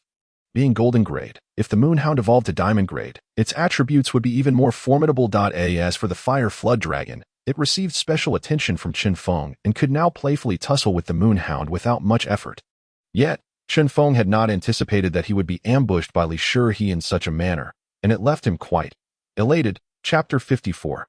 200 million is still money. Why not take it? Why the excitement? After the embrace and kiss, Chen Feng took a moment to savor the delightful sensation, yet he maintained a facade of calmness. It was merely a kiss, a standard procedure. I consumed all the pills you gave me. He stated, I sure his excitement has yet to fade. Given the capabilities of the Li family, her insights are undoubtedly profound, especially considering that her maternal lineage wields far greater influence than her own family. Yet, despite such a remarkable background, Li he finds herself unable to resist the extraordinary events unfolding in her life. After consuming a few elixirs, her physical constitution has significantly improved, and the same applies to the spirit beast elixirs. It's simply astonishing. Chen Feng, to have met you is the greatest fortune of my life. You think I've exhausted all my luck in this lifetime? What nonsense are you spouting? This is merely the beginning. Chen Feng replied with righteous conviction. Observing Chen Feng's feigned seriousness, the smile on Li Shi's face grew even warmer. All right, that's what you say, no matter how many women you have in the future. I will always be the most significant one. This sudden turn of conversation left Chen Feng momentarily speechless. How could the tone shift so rapidly? An exceptional man is bound to attract admiration from many. With my man being so outstanding, numerous suitors are inevitable. Initially, I believed my abilities could safeguard you, but now I find myself lacking in confidence. Li he spoke. A hint of vulnerability crossed her expression. Indeed, she thought this way. With her capabilities and background, keeping Chen Feng safe should be a trivial matter. However, at this moment, Li he genuinely lacked that confidence. I don't care. I just want to be the most important one. Will you agree to that? Li he was somewhat aware of what Chen Feng was about to say. He would likely promise not to pursue other women. Perhaps, at this moment, Chen Feng truly felt that way. But people can change, and many circumstances are beyond one's control. He did not wish for Chen Feng to feel burdened because of her. Have been the first to encounter Chen Feng was already a blessing from the heavens. And she did not wish to monopolize such a remarkable man. All right, I promise you. Are we returning tonight? Of course. What do you have in mind? Li he kept blinking, her hints unmistakable. Unfortunately, Chen Feng felt a bit timid. While he was bold enough to embrace her, the thought of taking things further made him uneasy. After all, it was their first time. What else would I think? Naturally, I would escort you home. Humph, I don't believe you. Li he pouted, secretly delighted. She relished seeing Chen Feng's faux serious demeanor. They were pressed against each other. And how could Li he not sense Chen Feng's reactions? That evening, Chen Feng personally escorted Li he back to the Spirit Academy, their banter making their lips nearly swollen from affection. Upon returning to the shop after seeing Li he off, Yin Lai was already waiting at the entrance. Chen Feng approached him, brimming with joy. However, Yin Lai was visibly furious. You reckless spendthrift, are you not aware of the state of your own shop, strutting around without leaving anyone to watch over it? Chen Feng was taken aback. How could he explain this? Why don't you try to see if you can breach the shop yourself? Running a business requires me to worry for you. From now on, security will be a dedicated responsibility. Actually, that's unnecessary, Chen Feng mumbled under his breath. Who is Yin Lai? Chen Feng's quiet mutterings held little chance of going unnoticed. Unnecessary? Just wait until someone cleans out your shop, and you'll know how to spell cry. Don't think I'm trying to scare you. You have already caught the attention of the demon folk. Yin Lai's tone turned grave. After rigorous interrogations, although the demon folk did not reveal any crucial intelligence, it was clear that Chen Feng had become a target for their organization and had even been reported to the demon beasts outside the city. This posed a severe threat to Chen Feng's life and property, making it impossible for Yin Lai to disregard the matter. What if they've set their sights on me? There's no need to panic. Chen Feng replied nonchalantly. Even if powerful demon beasts were to invade my shop, they wouldn't stir up much trouble if I had your nonchalance. I would have likely ascended to the royal level by now. Alas, who can blame me for being your father? Just take care in your daily life. Leave the rest to me. Thank you, foster father. Chen Feng recognized the kindness bestowed upon him, although he did not believe he would face any trouble. He felt Yin Lai's concern deeply. Now go, and stay indoors tonight. The city has been quite unstable lately. Why is that? They captured a royal-level demon. What do you think? Do you think royal-level beings are common? They will undoubtedly seek a way to rescue him. Moreover, the Spirit Academy competition is about to commence, and after each competition, numerous demon folk emerge to hunt down human prodigies. I have my hands full. Be careful. Remember to collect food for Yin Hu. I can also procure food for the other spirit beasts. All right, I got it. Yin Lai waved his hand dismissively. However, as he turned his back to Chen Feng, a smile crept onto his lips. Look at our eldest son, so concerned for me that it's truly worrisome. Wait a minute. What about the reward for capturing the demon folk? Chen Feng suddenly exclaimed when he sought out Yin Lai again. He found no trace of him. With no other choice, Chen Feng returned to the shop, buried his head in sleep, and speculated he would likely have pleasant dreams that night, perhaps even spring dreams. The next day, Yi delivered the reward for capturing the demon folk. What? 200 million. Xiao Shan, who was attending to customers in the shop, exclaimed in surprise. Only 200 million. Chen Feng frowned. This amount was significantly less than he had anticipated. For a royal-level spirit beast master, was this all the reward? Chen Feng suspected that Yi might have embezzled some of the funds. What kind of look is that? This is what the demon folk is worth. Do you want it, or not? Yi had come to understand Chen Feng's temperament and could discern his thoughts from his expression. Of course I want it. 200 million is still money. Why would I refuse? TSK, looks like our young master is about to strike it rich. Indeed, young master, now that you're so wealthy, can the spirit beast fruits be a bit cheaper? A night patrolman purchasing spirit beast food chuckled at Chen Feng. Don't even think about it. The prices you've been given are already at a member discount. If others come to buy, the prices will double. Oh, so we do have privileges. Then, Sakura, let's go check out the evolution chamber. Certainly, please follow me. Sakura smiled, knowing that 10 minutes of evolution service cost $1 million. Who wouldn't be thrilled by that? Chapter 55. If you're not convinced, just fight him that evening. Be sure he made another appearance. Now, she only came alone at night. Here, after entering the shop, Li Sure he handed Chen Feng a bag. Without waiting for him, she swiped her card and sent the purple flame Martin into the evolution chamber. Displaying remarkable proficiency, Chen Feng took the bag, but was momentarily stunned that wasn't it agreed that 1 elixir equals 1 spirit crystal. The quantity seemed a bit off. Chen Feng had given Li Sure he 30 elixirs. So he should have received 30 spirit crystals in return. Yet, the spirit crystals appeared to be in excess, seemingly nearly doubled. The spirit crystals were not large, about the size of a thumb, and they were irregularly round, with slight variations between each crystal. Ding, spirit crystal detected. Absorption possible. What can be gained from absorption? Ding, please explore on your own. Chen Feng had grown accustomed to the system's usual response. What a load of nonsense. Explore what? Sure he. Did you give me too many? Chen Feng refrained from absorbing them right away, considering that Li Sure he was still in the shop. Who knew what might happen after absorption? Why would there be too many? The elixirs are so effective. They should be priced higher. Li Sure he replied with a sense of entitlement. Upon hearing her words, Chen Feng found himself speechless. What a ripoff. You just gave me this? Fine. You're the boss lady. It's your call. Hey, at least you know how to talk. How are your preparations for tomorrow's competition? Li Sure he placed her hands on her hips. A slight smirk on her lips, clearly pleased with Chen Feng's title of boss lady. What else there to prepare? With the two of us, we're bound to come in first.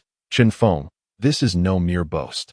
Without even mentioning the various skills mastered by the Moon Hound, its current attributes far surpass those of ordinary spirit beasts. For instance, Li Changfeng's Earth Black Bear, despite being under Chen Feng's care for several days, has only managed to achieve a physique and mental attribute barely exceeding 40 points, and that is only due to its daily consumption of high-grade fruits. Other spirit beasts do not receive such treatment.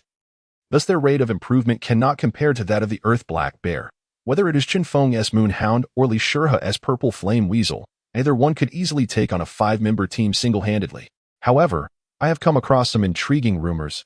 Li Shureha approached Chen Feng and wrapped her arms around his waist. What rumors? Chen Feng's hands naturally roamed over Li Shureha's beautiful back. The top teams from the grand competition are headed to the provincial city. Why? Chen Feng's eyes widened to disbelief. Leaving Jiangqing? I am utterly unwilling. It appears a primary secret realm has been discovered in the provincial city, and only spirit beast masters of the bronze rank are permitted to enter. It is said that the resources within are abundant, and we are to explore the secret realm. No, that doesn't seem right. We haven't even advanced to the black iron rank. Why should we tag along? Chen Feng was quite perplexed by this decision. There will be senior students leading the expedition. Our role is merely to broaden our horizons, not to pioneer the way. Is that so? Chen Feng felt conflicted. He truly did not wish to go, yet it seemed that Li Shureha was quite eager. Ding. Task triggered. Enter the primary secret realm and obtain at least 100 spirit crystals. The more crystals you acquire, the greater the reward. Task reward. Random talent. What? Chen Feng suddenly froze, his hands becoming still. Talent. Can humans possess talent? Isn't that exclusive to spirit beasts? What's wrong? Li Shihe noticed Chen Feng's unusual demeanor. Nothing. The secret realm should yield spirit crystals, right? Li Shihe nodded in affirmation. There will definitely be spirit crystals, especially in a realm that hasn't been explored yet. There will be plenty. All right then, Chen Feng smiled.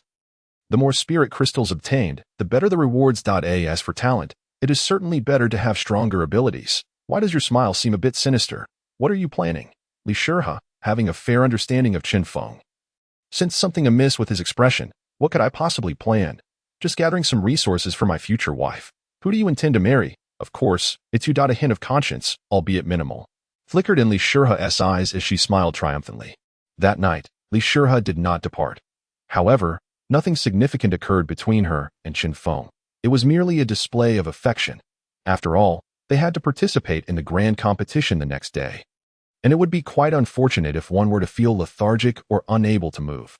Early the next morning, Chen Feng entrusted the shop to Xiaoshan and Xiaoying, ensuring everything was adequately prepared, thus rendering his presence unnecessary. Then, under the curious gazes of the two, he took Li Shihe's hand and made his way into the city. I wonder if we should inform the family head about this. One of the individuals secretly following Li Shihe voiced his concerns. If you want to say it, go ahead. I certainly want to. The other replied with certainty. The family head had instructed them only to ensure Li Shihe's safety, with no further commands. If their young lady were to discover that they had reported back, could they expect to live in peace? Others saw Li Shihe as a quiet little princess, but those who had long protected her knew that she had a slightly cunning side. Anyone who crossed her would undoubtedly face dire consequences. Then let us keep it quiet. Why the fuss? If you don't want to live well, that's your business. Don't drag me into it. I was merely asking. Who said I would truly report it? Just don't involve me. All right, you two, stop bickering, and let us go to the entrance of the Spirit Academy. The sight of Chen Feng and Li Shihe together became a picturesque scene. Where is my earth black bear? Upon seeing Chen Feng, Li Feng's eyes widened in shock. Huh, it's in the shop. Chen Feng responded, puzzled. It's in the shop. Do you know what today is? Li Feng was filled with a sense of disbelief. He had anticipated that Chen Feng might not be entirely reliable, but he never expected him to be this irresponsible. It's the Spirit Academy Grand Competition. Indeed, today is the Grand Competition, and we are teammates. We need our spirit beasts to battle. So, Chen Feng was already aware of this. So where is my earth black bear? Li Feng was practically losing his mind. The hints had been laid out so clearly, and Chen Feng still pretended to be innocent. At this moment, the Wang sisters arrived, nearly bursting into laughter. How about you run and fetch it yourself? Chen Feng suddenly realized. Me. I give up. With that, Li Feng dashed away. He said he gives up. Chen Feng glanced at Li Shihe. If he doesn't give in, just give him a beating. Li Shihe raised her small fist. The Wang sisters erupted in laughter, showing no signs of stopping. In the shadows, within the crowd, Qin Yang glared at Chen Feng with a look of deep resentment. Chapter 56. Forget about him. It doesn't matter. Don't rush. Don't rush. Just wait. There will be a time for you to cry. Qin Yang continually reassured himself. Charging at Chen Feng now would be futile. He desired to unleash his fury on the grand competition stage. Making Chen Feng kneel and beg for mercy, all new students, proceed to the stage. Each team must send one representative to draw lots. The announcement echoed. In truth, there weren't many participants, just over 100 teams. Of course, there were more new students than that. This year's cohort numbered around 2,000, with roughly a quarter participating. Allowing spirit beasts to engage in battle is no trivial matter. Injuries require treatment, and severe injuries can be detrimental. Thus, only those with confidence would participate, and typically, those brave enough to compete would have at least silver-ranked spirit beasts. Spirit beasts below silver rank would find little use in the arena. Many were aware of their limitations. However, the audience at the arena was abundant. As the new students entered to draw lots, many senior students from the Spirit Academy and outsiders had gathered. Fortunately, the grand competition was held annually, and the viewing area was large, even featuring a VIP platform. Soon, the audience was nearly filled to capacity. It was inevitable, as this year might harbor the strongest cohort of new students Jiangcheng had seen in years. The younger generations from the three prominent families had formed alliances with other influential groups, making this year's competition particularly captivating. On the VIP platform, members of the Li, Wang, and Chen families were all present. When Chen Feng entered holding Li Shihe's hand, Chen Feng's mother remarked, "My son is truly exceptional." She had long forgotten how she once mistreated Chen Feng, or perhaps she simply did not wish to recall. Chen Li remained silent, her gaze complex as she observed Chen Feng and then glanced over at Chen Yang. As for her half-brother Chen Yang, she could no longer articulate her feelings toward him. Just as the participants finished drawing lots, Yin Lai arrived at Ha. Yin Lai, certainly carry yourself with pride. If one didn't know better, they might assume you were the city lord, Li Gong remarked, displeased, as he watched Yin Lai take a seat beside him. Unfortunately, I had to arrange security. These are the nation's treasures and must be well protected. Old Li, don't you think that flower beside my son is quite lovely? Yin Lai's comment hit a nerve. Li Gong felt a twinge of bitterness in his heart. His daughter had been spirited away in just a few days, while he was somewhat satisfied with his son-in-law. He still felt a sense of dissatisfaction, a sentiment familiar to any man who has had a daughter. Get lost. Stop joking around. Hurry up and prepare the betrothal gifts for your precious son. If the gifts are insufficient, I certainly want to be pleased. Ha. Don't pretend to be oblivious. You know very well what abilities my son possesses. The fact that he can be called your son-in-law is your greatest achievement in this lifetime. Yin Lai was unyielding, immediately countering Li Gong's remarks. He didn't believe for a second that Li Gong was unaware of what had transpired in Chen Feng's shop. Betrothal gifts. A diamond-ranked spirit beast egg should teach you a lesson. Li Gong. My son-in-law is still my son-in-law, not your business. Betrothal gifts are essential. If they fall short, just watch how I deal with you. Oh, you think you can deal with me? Let us go. Let us have a little sparring match. Upon hearing Li Gong's words, Yin Lai could no longer remain seated. He rolled up his sleeves, ready for action. You reckless fool, let's arrange another day.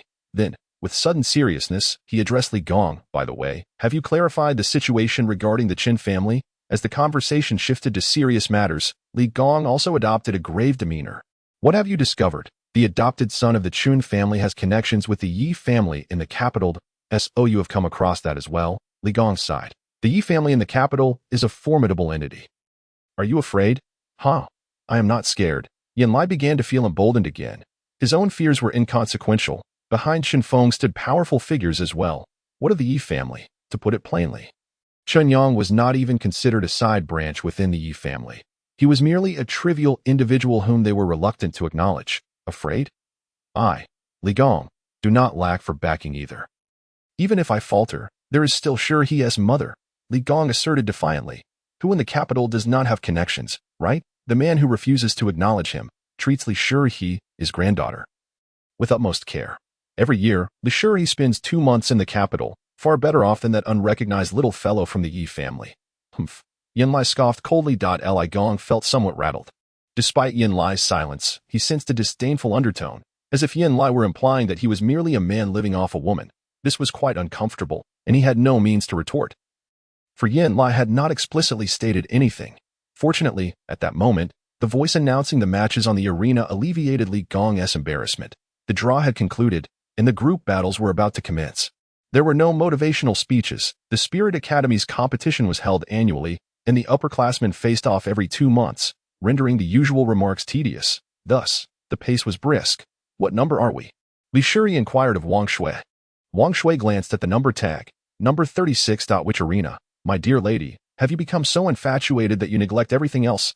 How could you not even check the arena number yourself? Wang Shui pouted. Clearly displeased, feeling as if her friend had been whisked away by another. What's wrong? You should find a man too. Wang Shui said helplessly. I saw it. It's in arena 7. Let us hurry over, Chen Feng interjected. Still considerate, brother-in-law, better than that certain woman, Wang Shui teased, sticking her tongue out at Li Shuri. Dare you provoke me? Just wait until I deal with you, Li Shuri retorted, releasing Chen Feng and chasing after the fleeing Wang Shui. Chen Feng rubbed his nose, pondering how he had suddenly become a brother and law to be. By the way, where's Li Feng? Has he not returned yet? Never mind. It doesn't matter. He also wondered what Li Feng would feel upon hearing Chen Feng's assessment of him. In Arena 7, Chen Feng and his companions were ready, yet their opponents had yet to appear. This was not merely a matter of courage. Stepping up meant taking a beating, and if their spirit beasts were injured, how could they participate in the subsequent revival rounds? Therefore, conceding was the wise choice. To act against the odds was not bravery, but foolishness. In Arena 7, Wang Shui's team emerged victorious. Indeed, this competition was rather humane. As soon as Chen Feng's team claimed victory, they were promptly matched against another team. equally swift in their previous triumph. While the two teams could not be said to be of identical strength, they were certainly comparable, for only capable teams could prompt others to concede so quickly. Team 36 faced off against Team 43. Chen Feng's team did not need to change locations. Team 43 had already arrived at their arena. Chen Feng. As soon as the opposing team stepped onto the stage, the leader, a young man, glared fiercely at Chen Feng. "Have I become this famous?" Chen Feng mused, rubbing his nose. "Let go of your hands," the young man exclaimed, clearly furious. I sure he was a goddess, his dream lover, and now Chen Feng had the audacity to embrace her waist though. Chen Feng realized that it was said that beautiful women brought calamity, and Li sure he seemed to possess that quality inherently. However, Chen Feng felt no fear. Anyone daring to claw at him would meet a swift end. Yet, Li sure he was displeased. She did not wish to attract trouble for Chen Feng. "Think before you speak," she admonished, genuinely unaware of the identity of the young man before her, which felt quite awkward. "Chen Feng, don't let a woman stand in your way. Dare you challenge me one-on-one? Wake up, young man. This is a team battle." Chen Feng responded with a scornful smile that it took a certain level of foolishness to utter such words. "Are you afraid? Stop stalling. Let us get started," Wang Shui interjected, unable to bear the sight of them conversing when they were supposed to be fighting. The referee on the arena, also losing patience, declared the match to begin. Wang Shui and Wang Yu summoned their spirit beasts. The Wang sisters' spirit beasts had received special care from Chen Feng and were all of golden rank, thus their strength was assured. In contrast, aside from the young man eager to face Chen Feng, the rest of the opposing team had only silver-ranked spirit beasts. "Not much to see," Chen Feng remarked. "They are merely juvenile spirit beasts. It's like watching a few kittens at play. What is the point?" Nevertheless, to show respect, Chen Feng released his moonhound. As for Li Shurihe, she refrained from summoning her purple flame mongoose, as they had agreed beforehand. Unless necessary, it was best not to bring it into the fray, lest it cause unnecessary chaos. Go. The spirit beast master commanded their creatures into battle. Under the lead of a golden-ranked spirit beast, 5 spirit beasts charged towards Chen Feng's team. "You all take action," Chen Feng instructed the Wang sisters. The Wang sisters were visibly excited. This was their first time engaging in battle since contracting their spirit beasts, and they were eager to see the prowess of their companions. "Kill them," Wang Yu shouted, attempting to instill a sense of seriousness, perhaps influenced by too many dramatic shows. However, her spirit beast interpreted her command literally, instinctively believing that its master had ordered it to eliminate the foolish foes charging toward them. Thus, an ice spear materialized out of thin air. Wow! The skill, her spirit beast has comprehended a skill. How is that possible? It was exceedingly rare for juvenile spirit beasts to grasp skills. Typically, one would need to nurture them to the growth stage for such abilities to manifest. Impressive. No wonder they are the Wang sisters. The head of the Wang family was bewildered. He had never heard his daughters mention their spirit beasts before. How had they managed to comprehend skills? Yet, it was a fortunate occurrence nonetheless. The ice spear was not merely for show. Under the spirit beast's command, it hurtled towards the approaching foes. To be frank, Chen Feng perceived the ice spear's speed as rather mediocre, easily avoidable. However, what was Chen Feng's attribute? And what was the attribute of the juvenile spirit beasts on the opposing side? They had no chance of evading the ice spear, with the young man's golden-ranked spirit beast being the first target. The ice spear pierced through, striking the golden-ranked spirit beast as if it had been shot by a crossbow, sending its body flying from the tremendous force. The trail of spirit beast blood splattered across the arena. One strike, heavily injured, on the brink of death. Everyone was dumbfounded, especially the young man who had challenged Chen Feng. You killed my spirit beast. Well, if you take your spirit beast to my shop for treatment now, you might still be in time, Chen Feng suggested, noticing the impending demise of the spirit beast as the ice spear inflicted a grievous wound. I'm sorry, I didn't realize your spirit beast was so weak. Wang Yu expressed a tinge of guilt. To have extinguished an opponent's golden-ranked spirit beast in a single move was quite exhilarating. We concede. The young man reluctantly admitted defeat. The strongest member of the team had already been bested, leaving the others in dire straits. With that, he swiftly dashed towards his spirit beast, his face a mask of concern. His family had made considerable sacrifices to procure such a creature for him. If this spirit beast were to perish, Chen Feng, will your shop truly be able to heal my spirit beast? At that moment, the young man bore no trace of anger, his gaze remarkably clear. Yes, in the eastern wasteland, you will find it there, but you'd best hurry. The customer is akin to a deity. Chen Feng was determined to provide impeccable service, were it not for the ongoing competition. He would gladly escort this young man himself to engage in some commerce. All right, I shall go at once. The young man, disregarding the competition, abandoned his teammates and sprinted away. Team 36 emerged victorious. The matchmaking proceeded with its usual swiftness. In under 2 minutes, the next match commenced. Some might argue this is unjust, that spirit beasts ought to be afforded time to recuperate. Yet, in this world, fairness is a mere illusion. The strong ascend upon the corpses of the weak. On the arena, Wang Yu's recent performance had drawn the attention of many observant onlookers, and the team matched against him was similarly sidelined. They had already exerted considerable effort in their previous bout. With their spirit beasts suffering varying degrees of injury, they feared that engaging Wang Yu would result in their own beasts being eliminated. A spirit beast that has comprehended a skill is beyond their capabilities. Meanwhile, Chen Yang, also victorious, kept a watchful eye on the situation involving Chen Feng and his companions. My dear brother, I hope you pray not to encounter me too soon. What does it matter if Wang Yu's spirit beast has comprehended a skill? Chen Yang's shadow beast could easily handle it. Chapter 58. Does your face still hurt? Chen Feng had not initially intended to pay attention to Chen Yang. However, with the number of teams dwindling, it became impossible to ignore. The squad led by Chen Yang was quite formidable.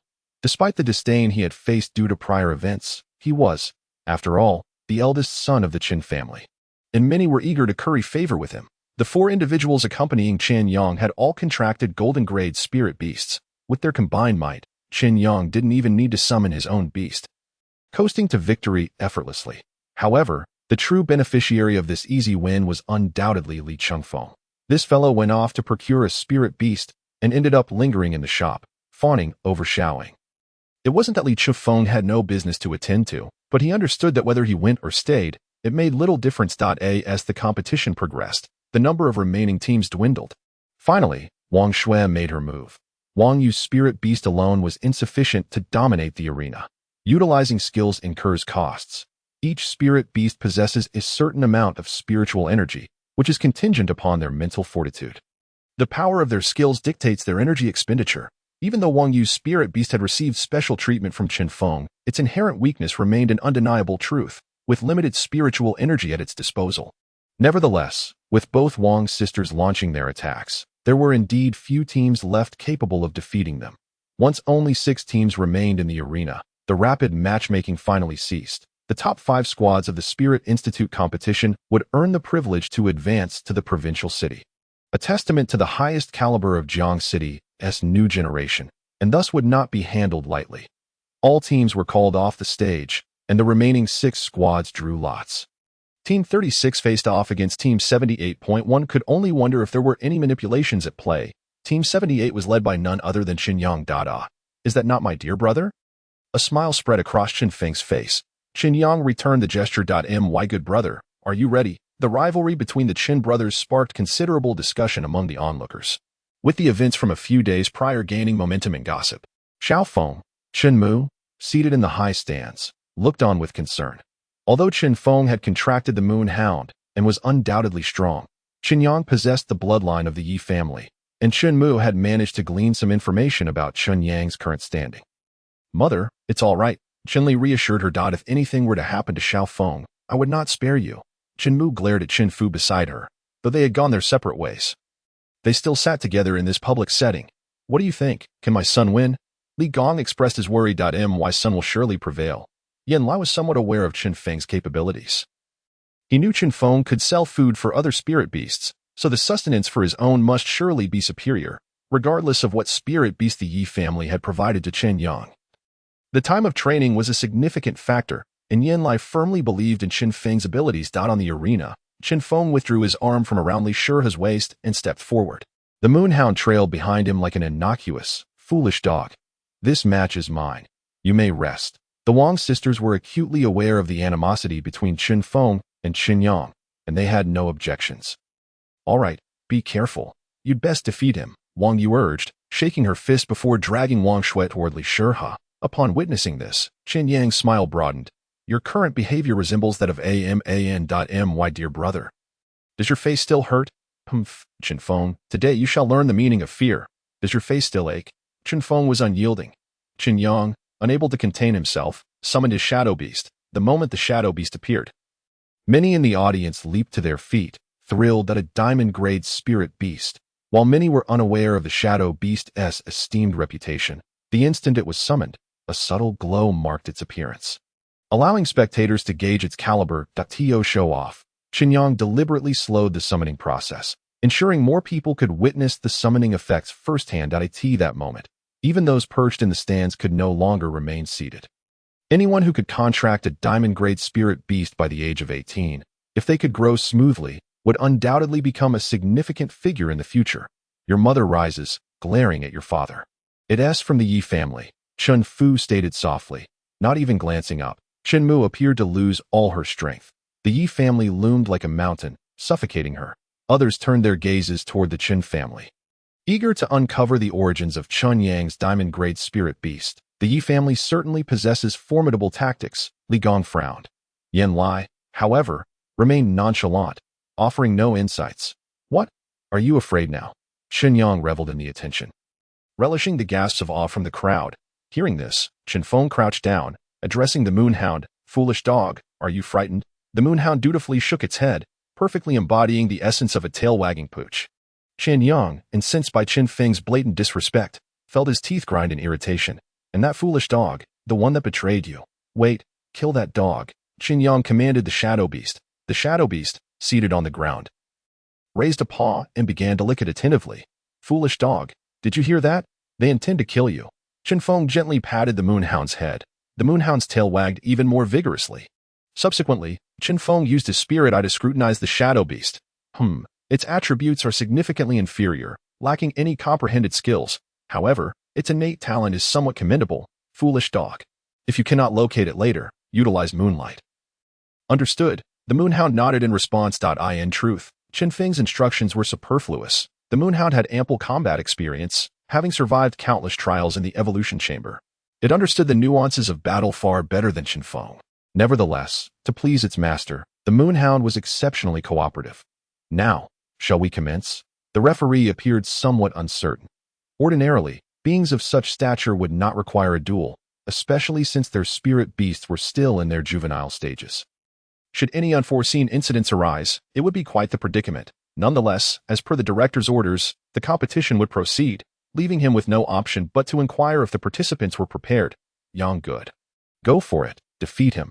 Yes, destroy him. Chen Yang's subordinates began to rally support, while outside the arena, cheers erupted. It had been years since Jiang City had produced such a prodigy. Many had already shifted from skepticism to admiration for Chen Yang. Chapter 59. Shadow Beast. What are you waiting for? Humans are inherently drawn to the strong. Now that Chen Yang is exhibiting such dominance, the future appears promising. He may even ascend to become the foremost powerhouse in Jiangcheng. Who wouldn't wish to curry favor with him? In contrast, Chen Feng remains utterly indifferent, having long since seen through the nature of this world. After enduring 18 years of the fickleness of human relationships, if he still couldn't comprehend this matter, it would be quite the failure. Let us commence. My dear brother is eagerly awaiting. Chen Feng consciously tuned out the idle chatter from the spectator stands and nodded toward the referee of the arena. Very well, regardless of any grievances between you, do not take a life. Should any unforeseen circumstances arise, I shall intervene. The referee, a temporary stand-in from the Spirit Academy, possessed golden tier strength. Faced with two youngsters who hadn't even reached black iron tier, it would be a simple matter for him to intervene. Of course, his warnings were primarily directed at Chen Yang. Chen Feng's status was anything but ordinary. He was the son-in-law of the Li family and the godson of Yan Lai. Should any mishap occur in the arena, he would undoubtedly face dire consequences. Rest assured, why would I kill my dear brother so soon? Chen Feng grinned. The teacher regarded Chen Feng with surprise, thinking this statement should have been made by Chen Yang. Chen Yang, however, remained silent, maintaining an air of superiority while showcasing his magnanimity. He believed there was no need to engage in trivialities with a defeated foe. Today, he intended to trample Chen Feng underfoot, ensuring that Chen Feng would never again hold his head high in his presence. Similarly, he sought to prove to all that he, Chen Yang, was indeed superior to Chen Feng. Today you shall witness how erroneous your choice was. Chen Yang gazed fervently at Li Shi, yearning for the opportunity to stand beside her. Hey, you're crossing the line. Chen Feng interjected, displeased. What do you think you're doing? Flirting with my woman in my presence. Have you truly been given a sense of entitlement? He scoffed. Today, foolish dog, deal with him. Chen Feng could no longer contain himself.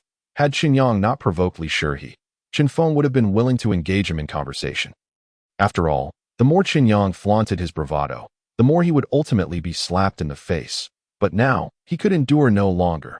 The Moonhound, upon receiving the command for battle, released an intensely volatile aura, transforming dramatically from its previous playful demeanor. My heavens, what a fierce killing intent from this Moonhound. The spectators widened their eyes in astonishment. They had never witnessed a juvenile spirit beast exude such a formidable presence. This aura had little to do with strength, primarily reflecting intent that it was akin to a frail old man who, despite appearing harmless, was a cold-blooded killer with blood on his hands.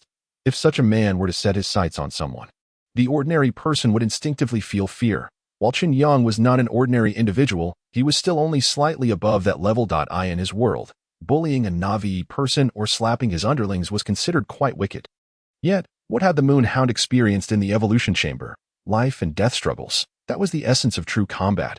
Although the Moonhound had never truly survived in the evolution chamber, the aura it had cultivated was something Chen Yang could not withstand as a fellow juvenile shadow beast. It was even more futile to resist. What happens when a kitten encounters a fierce dog? The shadow beast cowers in Chen Yang's shadow, afraid to show itself. What are you afraid of? You are a shadow beast. Hide in its shadow and find an opportunity to strike. Chen Yang commanded the shadow beast as he came to his senses. At this moment, the Moonhound was very close to Chen Yang, mere seconds away from pressing its paw against his face. Hearing Chen Yang's tactical command, the shadow beast finally stirred with a semblance of battle spirit. In the next instant, the shadow beast charged at the Moonhound. Just as the Moonhound bared its sharp teeth and swung its paw to strike the shadow beast down, the shadow beast form suddenly vanished. It had activated its innate ability, concealing itself within the shadow of the Moonhound. Although daylight severely restricted the shadow beast's abilities, as long as there was a shadow, it could maneuver without issue. However, the shadow beast, hidden in the Moonhound's shadow, did not recklessly attack. The spirit beast's instincts far surpassed those of humans. In the shadow beast's perception, the Moonhound was overwhelmingly strong. It did not believe its ambush would yield any results. Chen Yang, retreating swiftly, wore a victorious smile. At this stage, the shadow beast was akin to a cheat. Once it slipped into a shadow, it became invincible. Concealed within the shadows, the shadow beast could launch attacks at will, while the enemy could never grasp its position, inherently placing it in an unbeatable position. Of course, its weaknesses were glaringly evident. Chen Yang himself was the shadow beast's Achilles heel. If he were to be dealt with, the shadow beast would pose no threat. Thus, Chen Yang now had to be wary of the Moonhound's impending attack. Foolish dog, Chen Feng suddenly shouted. The Moonhound, poised to utilize its lunar abilities, turned its head toward Chen Feng. Don't rush. Let us play a little longer, Chen Feng commanded. Once the Moonhound employed its lunar ability, it would emit a soft, hazy light. Although this light would not be bright or blinding, it would effectively erase all of the Moonhound's shadows. Without shadows, where could the shadow beast conceal itself? Soldier against soldier, general against general. It's time I made my move. Chen Feng cracked his neck. Though regrettably, it produced no satisfying sound. Don't ask why, just know his cervical spine was in perfect condition. Upon seeing Chen Feng approach, Chen Yang felt a wave of confusion wash over him. He was unsure of Chen Feng's intentions. However, the look in Chen Feng's eyes evoked a sense of deja vu. Shadow beast, what are you waiting for? Eliminate it, Chen Yang shouted in anger. Casting aside any pretense of superiority, the shadow beast heard Chen Yang's command. In truth, it did not need to listen. As Chen Yang's spirit beast, it understood precisely what he wanted and could sense his emotional state. Yet, it found itself unable to comply. Hiding in the Moonhound's shadow, the shadow beast trembled. In stark contrast, the Moonhound sat on the ground, its head turned toward Chen Feng, its mouth joyfully lolling in a carefree manner, as though it were not even aware of the shadow beast lurking within its shadow. Yet, this unguarded stance left the shadow beast feeling at a loss for how to proceed. It sensed that no matter how it attacked, it would inevitably suffer a ruthless counterstrike from the Moonhound. My dear brother, it seems your shadow beast is lacking. I wonder if you are as well. Chen Yang observed Chen Feng, who was still a distance away. He then turned to his four subordinates on the arena floor. Let your spirit beasts take action. Eliminate him. Chapter 60. My dear brother, are you prepared? To be frank, Chen Yang felt a twinge of trepidation facing Chen Feng. After all, no one relished the prospect of a slap, right? If Chen Feng were to close the distance, he would indeed strike without mercy, showing no leniency towards a child. All right, Chen Yang's allies, unaware of Chen Feng's true prowess, viewed the situation with a sense of opportunity. They believed that since everyone had only recently contracted their spirit beasts, the true threat lay with the beasts, not the spirit masters themselves, now that the moon hound was entangled with the shadow beast. And with Chen Feng's allies standing back, was this not the perfect moment to take down Chen Feng? If they performed well now, they could secure a firm grip on Chen Yang's leg in the future. In the next instant, 4 golden tier spirit beasts charged toward Chen Feng. Although these 4 beasts were in less than optimal condition due to prior battles, 4 against 1 posed no issue. Chen Feng. I am coming to help, Wang Shui shouted as she directed her spirit beast to assist. No need. Just sit back and enjoy the show. Chen Feng replied without turning his head that I am the next moment. The moonhound positioned itself in front of Wang Shui's spirit beast, clearly signaling its intent to prevent her beast from getting involved. Be careful, Wang Shui urged, growing anxious. Chen Feng was their friend. If he were to be attacked by 4 spirit beasts, the consequences could be dire. Don't worry. He'll be fine. Li Sure he reassured Wang Shui, confident in Chen Feng's abilities. After all, Li Sure he had also partaken of elixirs. At this moment, they were akin to humanoid spirit beasts, even stronger than diamond-tier spirit beasts. How could 4 juvenile golden-tier spirit beasts possibly contend with Chen Feng? Very well. Wang Shui gazed at Li Sure he and then nodded slightly. Among the 3 of them, the one who cared most about Chen Feng was undoubtedly Li Sure he. Since Li Sure he had declared that everything was all right, it was highly likely to be the case. To the 4 troublesome brothers, if you no longer desire your spirit beasts, then let them all be. Chen Feng grinned, his smile radiating sheer delight. To misplace one's trust comes at a cost, especially when these 4 individuals harbored murderous intentions towards him. Chen Feng clearly understood that these 4, who were aligned with Chen Yang, genuinely sought his demise. Each of the 4 spirit beasts darting towards him aimed directly at his vital points. In light of this, he swiftly executed a side kick. Although Chen Feng had never formally trained in combat, he was quite adept at street fighting. His relatively stable upbringing in the orphanage was largely due to his impressive skills, particularly his ruthless nature. When one strikes with such ferocity, others are compelled to consider their actions carefully. Initially, Chen Feng believed he might never have to employ his childhood skills again, yet here he was, utilizing them once more. His physique had surpassed the 200-point mark, and with that kick, he spared no effort. The kitten-sized spirit beast let out no cry before it met its demise. Indeed, it was a single kick that ended its life. The disparity in their attributes was simply too vast. A collective gasp echoed through the audience, as if rehearsed, plunging the arena into silence. The force of that kick was likely on par with that of a bronze-tier spirit beast master. Had he just contracted a spirit beast and ascended to the rank of bronze-tier spirit beast master? Yet, that seemed improbable, given that the moon hound was evidently still in its juvenile phase. Far from reaching maturity, this indicated that Chen Feng could not possibly receive any feedback from the moon hound. Without such feedback, how could he have advanced to bronze tier so swiftly? None present could decipher the situation. And the more familiar they were, the less they understood. Yan Lai was among them, but he had no desire to probe further. The stronger his son became, the more elated he felt. One of the challengers faltered, collapsing to the ground as if struck by a hammer. Though fear and anger consumed him, his splitting headache rendered him incapable of uttering a coherent word. The death of a spirit beast was no trivial matter for a spirit beast master. While it wouldn't lead to their own demise, the psychic backlash from the bond they shared with their spirit beasts inflicted profound mental anguish. Chen Feng, however, had no time to dwell on these matters. After dispatching one spirit beast, he advanced toward the next. The remaining 3 spirit beasts dared not engage him any longer, their eyes filled with terror, the last vestiges of their beastly ferocity utterly extinguished. Observing the retreating beasts, Chen Feng grinned. He selected the largest among them, a bear-like spirit beast, though he couldn't be bothered to ascertain its precise species. Why scrutinize something he could dispatch with a single blow? As Chen Feng charged towards the spirit beast, its master stood frozen in shock. You can't just say you don't want it. Chen Feng's speed far surpassed that of the 3 remaining spirit beasts. And considering that bear-type beasts were not particularly swift, the outcome was inevitable. With 2 swift movements and a kick, the spirit beast lay beneath his foot. Had the spirit beast possessed any skills, Chen Feng would have refrained from such wildness. Yet, as they were all in the raw physical stage, who could intimidate him? He was utterly audacious, No one of his age could challenge him, at least. Not in Jiang City. Come back, come back. Having lost another spirit beast, the two remaining challengers immediately recalled their creatures upon witnessing their fallen companion groaning in agony. Chen Feng was too ferocious, with just a few punches and kicks. He had dispatched a golden-tier spirit beast. Such prowess was almost inhuman. They dared not allow their spirit beasts to face Chen Feng. Enduring a beating was far preferable to witnessing their beasts perish. Golden-tier juvenile spirit beasts were not cheap, and the backlash from their death would be immense. Who permitted you to withdraw your spirit beasts? Chen Feng felt a surge of irritation as he saw them retreat. He had only just begun to warm up, and now he had no opponents left. You mustn't act recklessly. This is a competition, and killing is prohibited. As Chen Feng's gaze bore into them with lethal intent. The two challengers shrank back completely, raising their last line of defense. Yes, killing is not allowed.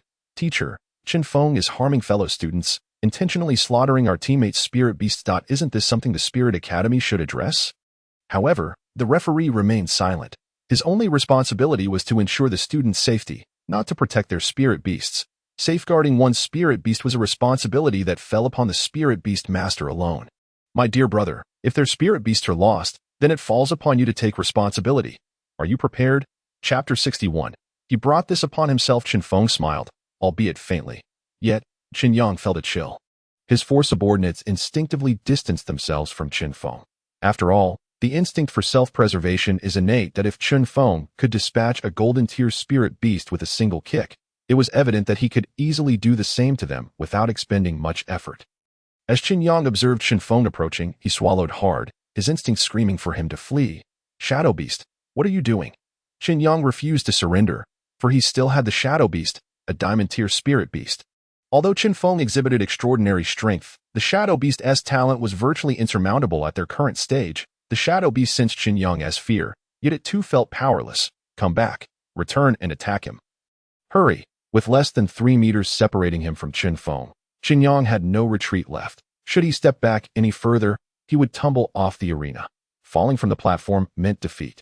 Upon receiving Chen Yang's command, the Shadow Beast promptly detached from the Moonhound's shadow. The Moonhound contemplated which of its paws to use to pin down the Shadow Beast. Chen Feng interjected, let it come. Did he not know the extent of the Moonhound's power?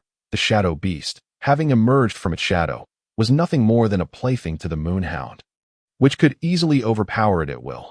The Moonhound, obedient and aware of Chen Feng's strength, understood that the Shadow Beast posed no threat to him. Thus, it remained seated, barking twice, upon hearing the Moonhound's barks. The Shadow Beast accelerated its retreat. Under Chen Feng's deliberate deceleration, the Shadow Beast successfully melded into Chen Feng's shadow. Seeing this, Chen Yang was elated. Quick, kill him. In this moment, Chen Yang disregarded all rules and commanded the Shadow Beast to attack.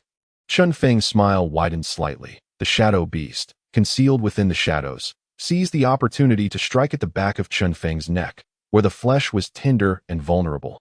One claw could easily tear through it.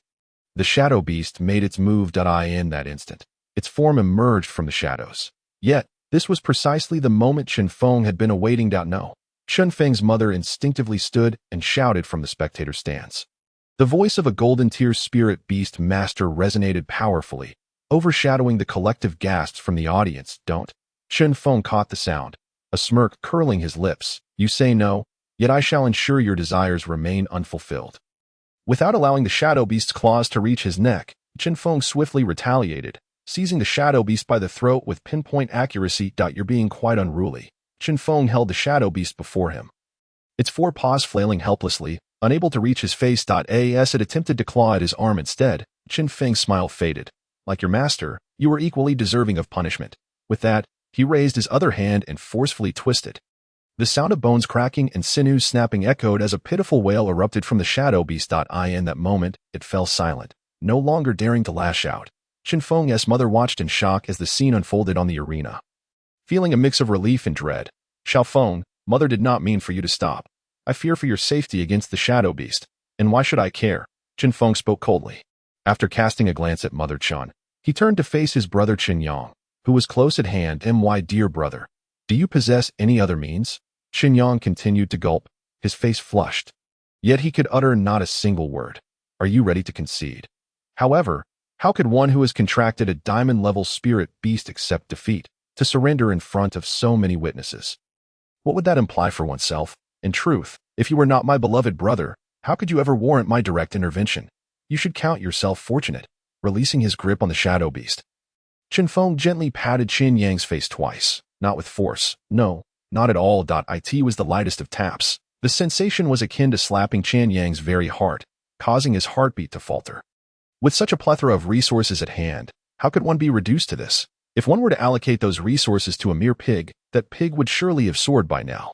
Dear brother, with your meager talent, what can you possibly use to contend with me? Chen Feng relished the expression on Chen Yang's face. It provided him with a delightful sense of retribution. Impossible. This cannot be real. Have you ingested some forbidden substance? Chen Yang struggled to accept the reality before him. If it had been Chen Feng's spirit beast that had bested him, he might have been able to reconcile that to some extent. Yet he could not fathom Chen Feng's overwhelming strength. Why? By what right? Just days ago, Chen Feng appeared to him as nothing more than a dead dog. How could it be that in such a brief span, Chen Feng has transformed into this formidable being? Poor brother, are you on the verge of losing your mind? Are you attempting to feign insanity and flee? The two sharp clicks of disdain ignited the flames of fury within Chen Yang. I will end you. Chen Yang lunged at Chen Feng. The proximity of their confrontation resembled a street brawl, yet that was hardly effective in matters of street fighting. Chen Feng could easily outclass Chen Yang. As Chen Yang leapt forward, preparing to execute a tackle, Chen Feng swiftly raised his elbow. Chen Yang's body was sent crashing backward, his chin colliding precisely with Chen Feng's elbow. The hardness of an elbow is well known to those who have engaged in combat. To be struck on the chin by such a force, sending one flying 3 to 4 meters, it was a substantial blow. A fracture, perhaps. Chen Feng was uncertain if any teeth had shattered, but judging by the blood spilling from Chen Yang's mouth, the situation did not appear promising. Teacher, you must have seen clearly. He charged at me himself. If he were to sustain a fatal injury, it bears no consequence to me. Right, my dear brother? After notifying the stunned referee, Chen Feng heartlessly inquired of Chen Yang, who lay outside the ring. Chen Yang initially wished to regain consciousness, but upon hearing Chen Feng's inquiry, he succumbed to unconsciousness, whether it was an act or not. Only Chen Yang himself could ascertain. We concede. Chen Yang's 4 subordinates, filled with trepidation, quickly surrendered.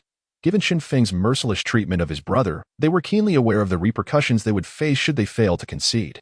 Thus, surrendering became imperative, and they did so with utmost haste. That all. Chen Feng cast a glance at Chen Yang, knowing full well that Chen Yang would not perish. He had not struck with lethal intent. This was not the opportune moment to eliminate Chen Yang in such a public setting.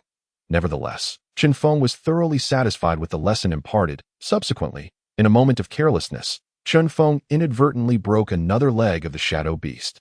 That was unintentional. Upon hearing the beast's anguished cry, Chen Feng was jolted as if electrified, promptly discarding the creature. Chapter 62. After the kiss, the escape. Unworthy son, how dare you? He is your brother, Chen Feng's father. Chen could no longer contain himself and stood up from the spectators' seats. He could tolerate Chen Yang's defeat but could not endure the humiliation Chen Feng inflicted upon him. Having rendered Chen Yang unconscious was one thing. Continuing to harm the shadow beast afterward was entirely another. Don't let it go to your head. Just because I call him my brother does not make him my brother. Bah! He is your offspring. He has nothing to do with me. Chen Feng regarded his father with disdain. Although he preferred to distance himself from the Chen family's affairs, he was acutely aware of the circumstances that had transpired. Everything he had endured over the years was orchestrated by this man.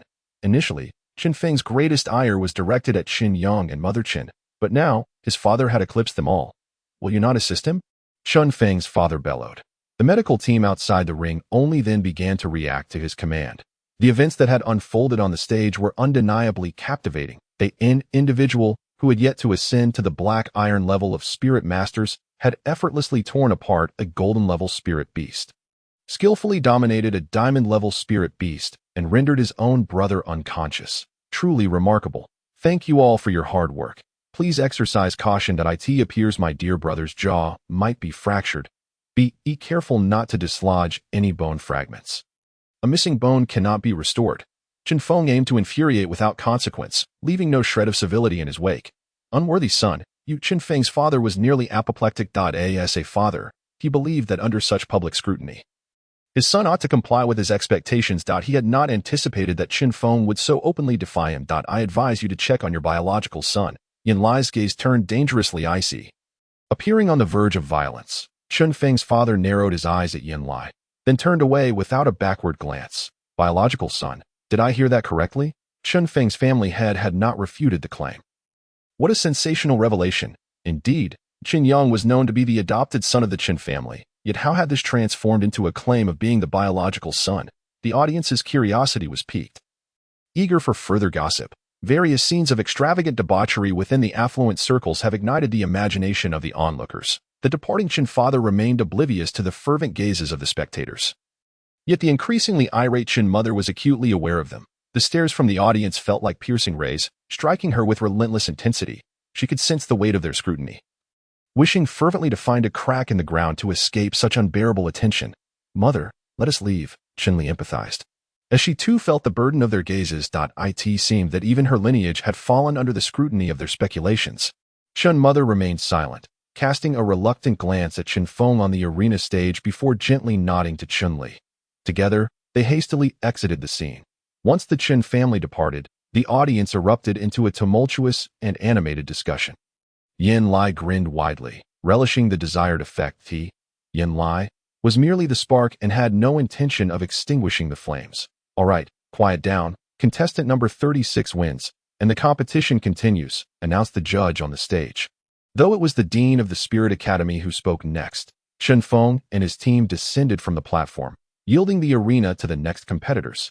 However, the audience remained fixated on Chen Feng, finding the ongoing matches utterly uninspiring.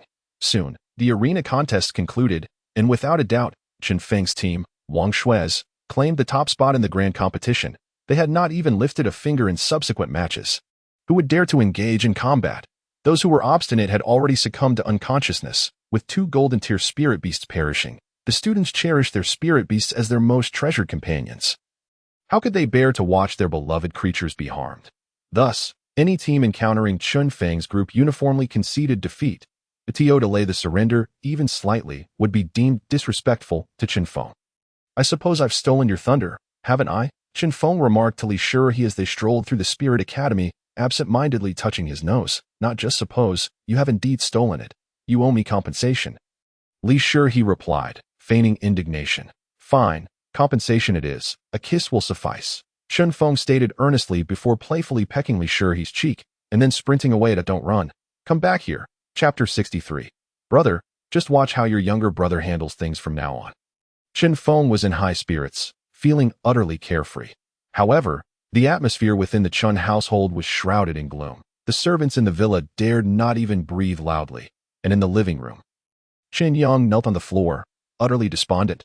Across from him, Chen father sat on the sofa, his expression dark and fearsome. Father, I desire everything that belongs to Chen Feng. Chen Yang suddenly lifted his head.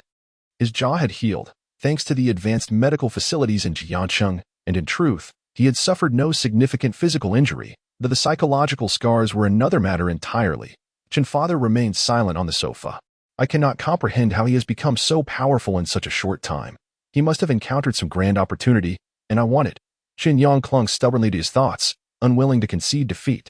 If you want it, then seize it yourself, Chen father finally replied, the storm cloud on his face dissipating significantly. He was not afraid of Chen Yang's potential failure. Rather, he feared that Chen Yang would be left despondent and defeated. In life, who has not faced a few setbacks? I, Chen Yang, feel helpless. I want to seize it, but I cannot. This trip to the provincial city is an opportunity. Father, I will arrange for someone to accompany you. Do whatever you wish, Chen father stated, igniting a spark of excitement in Chen Yang's eyes. He had not anticipated such support from his father, especially considering that Chen Feng was regarded as the favored son of the Chen family. Prepare yourself. You will depart tomorrow. Chen father rose. This arrangement was, in fact, orchestrated by the Yi family, as that woman sought to aid her son in avenging his grievances. Father, I also desire his shop. Chen Yang interjected as he saw his father leaving. Chen father frowned slightly but nodded in acknowledgement without further comment. However, his nod was a clear indication of his stance. Clenching his fists tightly, Chen Yang vowed, Chen Feng, this time, I will ensure your demise. Merely insulting Chen Feng would not suffice to quell Chen Yang's animosity. He was consumed by an urgent desire to eliminate him. That evening, Chen Feng's shop closed its doors to customers. The team of Li Shihe, along with Xiao Shan and Xiao Ying, gathered to celebrate their triumph. Although drinking was off the table, their playful banter was essential. Apart from Li Chengfeng, who lamented his absence from the competition, everyone else was in high spirits. That night, Chen Feng entrusted the management of the shop to Xiao Shan and Xiao Ying. While others perceived this as a mere verbal delegation, the reality was that Xiao Shan's status had been recognized by the system. Although they could not possess the same privileges as Chen Feng within the shop, they could still perform numerous tasks, such as opening and closing the shop, placing individuals on an unwelcome list, or ejecting someone from the premises. Chen Feng meticulously briefed Xiao Shan and Xiao Ying on these responsibilities, yet the duo took it lightly. The following day, at the entrance of the Spirit Academy, Chen Feng and Li Shihe arrived hand in hand. Their relationship was now openly displayed, unabashedly flaunting their connection as those who needed to know were already aware. Shouldn't you two be a bit more discreet? After a night had passed, Li Qingfeng's mood remained less than pleasant, particularly due to the lack of substantial progress with Xiao Ying, which left him feeling quite disheartened. In fact, Li Chifeng had contemplated seeking Chen Feng's guidance, eager to learn how he had managed to win over Li Shihe in such a brief span. However, the thought of Chen Feng being Xiao Ying's elder brother deterred him from proceeding. What? Do you have an issue? Chen Feng teased, provoking a reaction by referring to the bear he had forgotten to bring. Stop it. Look. Li Shihe tugged at Chen Feng, gesturing for him to glance to their left. Chen Feng immediately recognized Chun Yang's sports car. It seems familial connections carry weight. He missed the latter half of the competition, yet still has the audacity to show up. Chen Feng scoffed with a hint of derision. He has contracted a diamond-tier spirit beast. The academy assigned his team the 5th position. No one dares to contest that. Li Chifeng interjected. It's not that no one dares, it's that no one can. After all, he is the young master of the Chen family. The Wang sisters emerged from within the academy. Chen Feng spotted Chen Yang, who, in turn, noticed Chen Feng. However, Chen Yang's eyes revealed no anger. Instead, they radiated friendliness. Elder brother, Chen Yang called out as he exited the car from a distance. Is the sun rising in the west today? My dear brother hasn't been rendered senseless by yesterday's beating, has he? Chen Feng was genuinely astonished, perplexed by Chen Yang's intentions. Though Chen Yang heard Chen Feng's words, he remained calm, exhibiting a tranquility that seemed foreign to him. Elder brother, I acknowledge my mistakes. I do not seek your forgiveness. Just observe how your younger brother conducts himself from now on. Are you attempting to play the emotional card? Chen Feng furrowed his brow, feeling skeptical. A dog cannot change its nature, he thought, fully disbelieving Chen Yang's words. Elder brother, you will witness my transformation. This is a token of my goodwill, Chen Yang offered, presenting Chen Feng with a spirit beast pouch. Chen Feng showed no inclination to accept it, regarding Chen Yang with a quizzical expression. You haven't hidden a bomb in there, have you? Elder brother, within this pouch are some essential items. Alas, I understand that you won't forgive me so easily. I am fully aware. With that, Chen Yang turned to leave. Appearing somewhat disoriented. What happened to him? Has he suffered a blow to the head? Li Chifeng exclaimed in astonishment after Chen Yang's departure. Most likely, he is concocting some scheme. I know my dear brother all too well. However, what exactly he intends to do remains a mystery to me. Chen Yang's recent performance truly left Chen Feng at a loss. Upon his departure, Chen Yang returned to his team, only to find that its members had been replaced. One could say that Chen Yang's arrival had inadvertently displaced one of the original members. As he rejoined the group, Chen Yang cast his gaze downward, and while onlookers perceived his demeanor as one of sorrow, only he was aware of the smile tugging at the corners of his mouth. Chen Feng, just wait. It won't be long now. What prompted Chen Yang to stage that spectacle? It was to convey his stance to others. Consequently, should Chen Feng meet his demise, what relevance would that hold for the younger brother of his esteemed elder? Chapter 64. A fiery temper and a thirst for battle. In his relentless pursuit to eliminate Chen Feng without sustaining any injuries, Chen Yang had truly exhausted his wits. Minutes later, the supervising teacher made an appearance. Coincidentally, the same individual who had served as the referee during yesterday's contest. Is everyone here? Yes.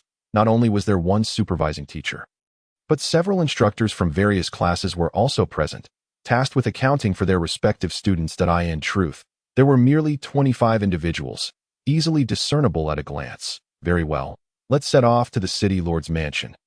The supervising teacher commanded. Is it really that casual? Chen Feng whispered to Li Shihe, leaning in closely. Li Shihe shot him an incredulous glance.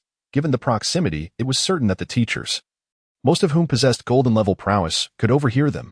Are you suggesting that the dean won't come out to offer some encouragement? And what about the upperclassmen? Where are they? Chen Feng scanned the surroundings, failing to spot any advanced students from the Spirit Academy. The upperclassmen have already departed ahead of us. We are among the last to leave, Li Shi he explained. The formal students were undoubtedly stronger than Chen Feng, who was merely an auditor at the very least. They had a class group chat. Though classes had yet to officially commence, nearly everyone had joined the group, allowing instructors to disseminate information promptly. Oh, I see. Just to confirm, the secret realm is exclusively accessible to those below the bronze level, correct? Chen Feng was keenly aware of his mission. If only bronze-level individuals could enter, this would certainly be a lucrative opportunity.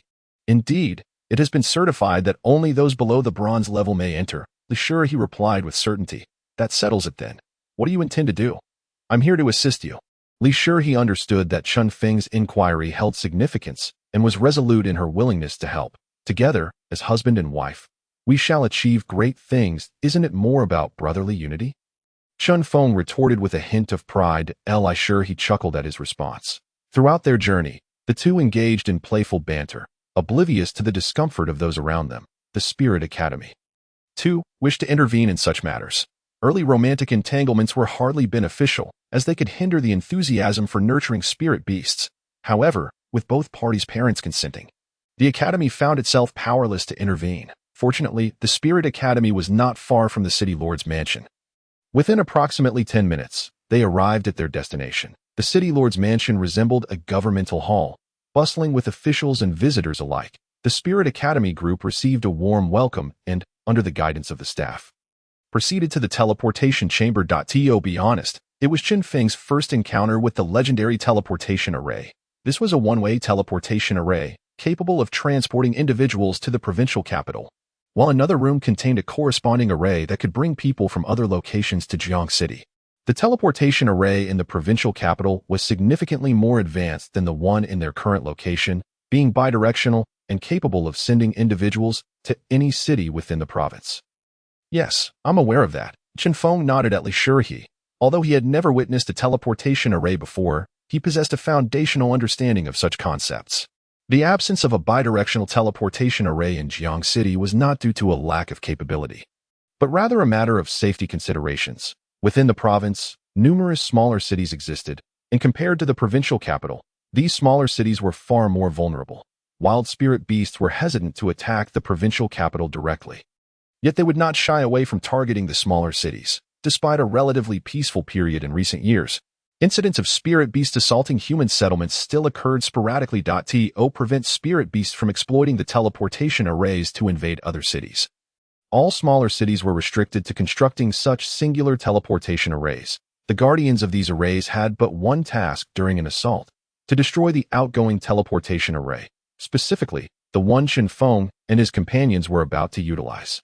Should the spirit beasts gain access to the provincial capital through the teleportation array, the consequences would be catastrophic. And no matter how formidable the defenses, internal breaches remained a concern. All right, let us proceed. Remember your mission during this expedition into the secret realm. Your purpose is solely to hone your skills. Do not engage in reckless bravado. I hope to see each of you return safely. The supervising teacher imparted this caution before stepping into the teleportation array. Each year, a number of brash individuals met their demise. Regardless of whether these individuals had been geniuses or fools in life, their deaths often left only a scant few to remember them. Thus, in the current world, the foremost priority for spirit beast tamers was survival. This was also the primary teaching objective of the Spirit Academy in its inaugural year, to ensure all students learned how to endure. Step into the teleportation array. The array appeared less grandiose than expected. To Chen Feng, it resembled an altar, a circular platform adorned with numerous recessed patterns, within which flowed an unknown liquid.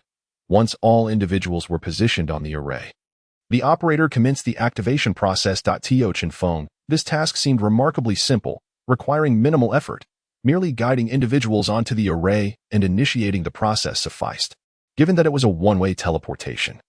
There was little room for manipulation. As the teleportation array activated, a milky white light enveloped the entire space. The illumination was not harsh, but sufficient to obscure vision. All that Chen Feng could perceive was a sea of white. Were it not for the fact that he was still holding Li Shi's hand, He might have believed he was utterly alone in this realm. The milky white light appeared swiftly and vanished just as quickly, within barely 2 seconds. Chen Feng and his companions found themselves within the provincial capital, Jizhou Province's capital, Jiqing. Are you not the individuals from Jiang City's Spirit Academy? Quite the display, arriving last as if to steal the spotlight. As their vision adjusted, they heard a voice. The speaker, accompanied by a group of students, appeared to be another supervising instructor. I would prefer not to embarrass you in front of your students. It would be wise for you to refrain from provoking me.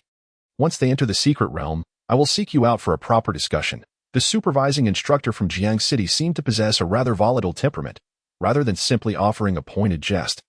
He appeared ready to challenge the other. Chen Feng mentally tagged this instructor as having a rather poor disposition. As if I fear you, I shall await your arrival, the instructor retorted before simply walking away. This left Chen Feng with a sense of disappointment. Enough with the staring. Let us keep pace with them, the supervising teacher instructed, a hint of amusement evident in their tone. Chen Feng was bewildered. Was this individual not only ill-tempered but also a warmonger? How could one appear so pleased after issuing a challenge? Chapter 65. I find you disgusting. Do you not understand? Chen Feng was oblivious to the specifics of the exchange between the instructors. All he knew was that the initial secret realm was bustling with activity. The atmosphere was lively due to the sheer number of individuals present. Is this truly the entrance to the secret realm?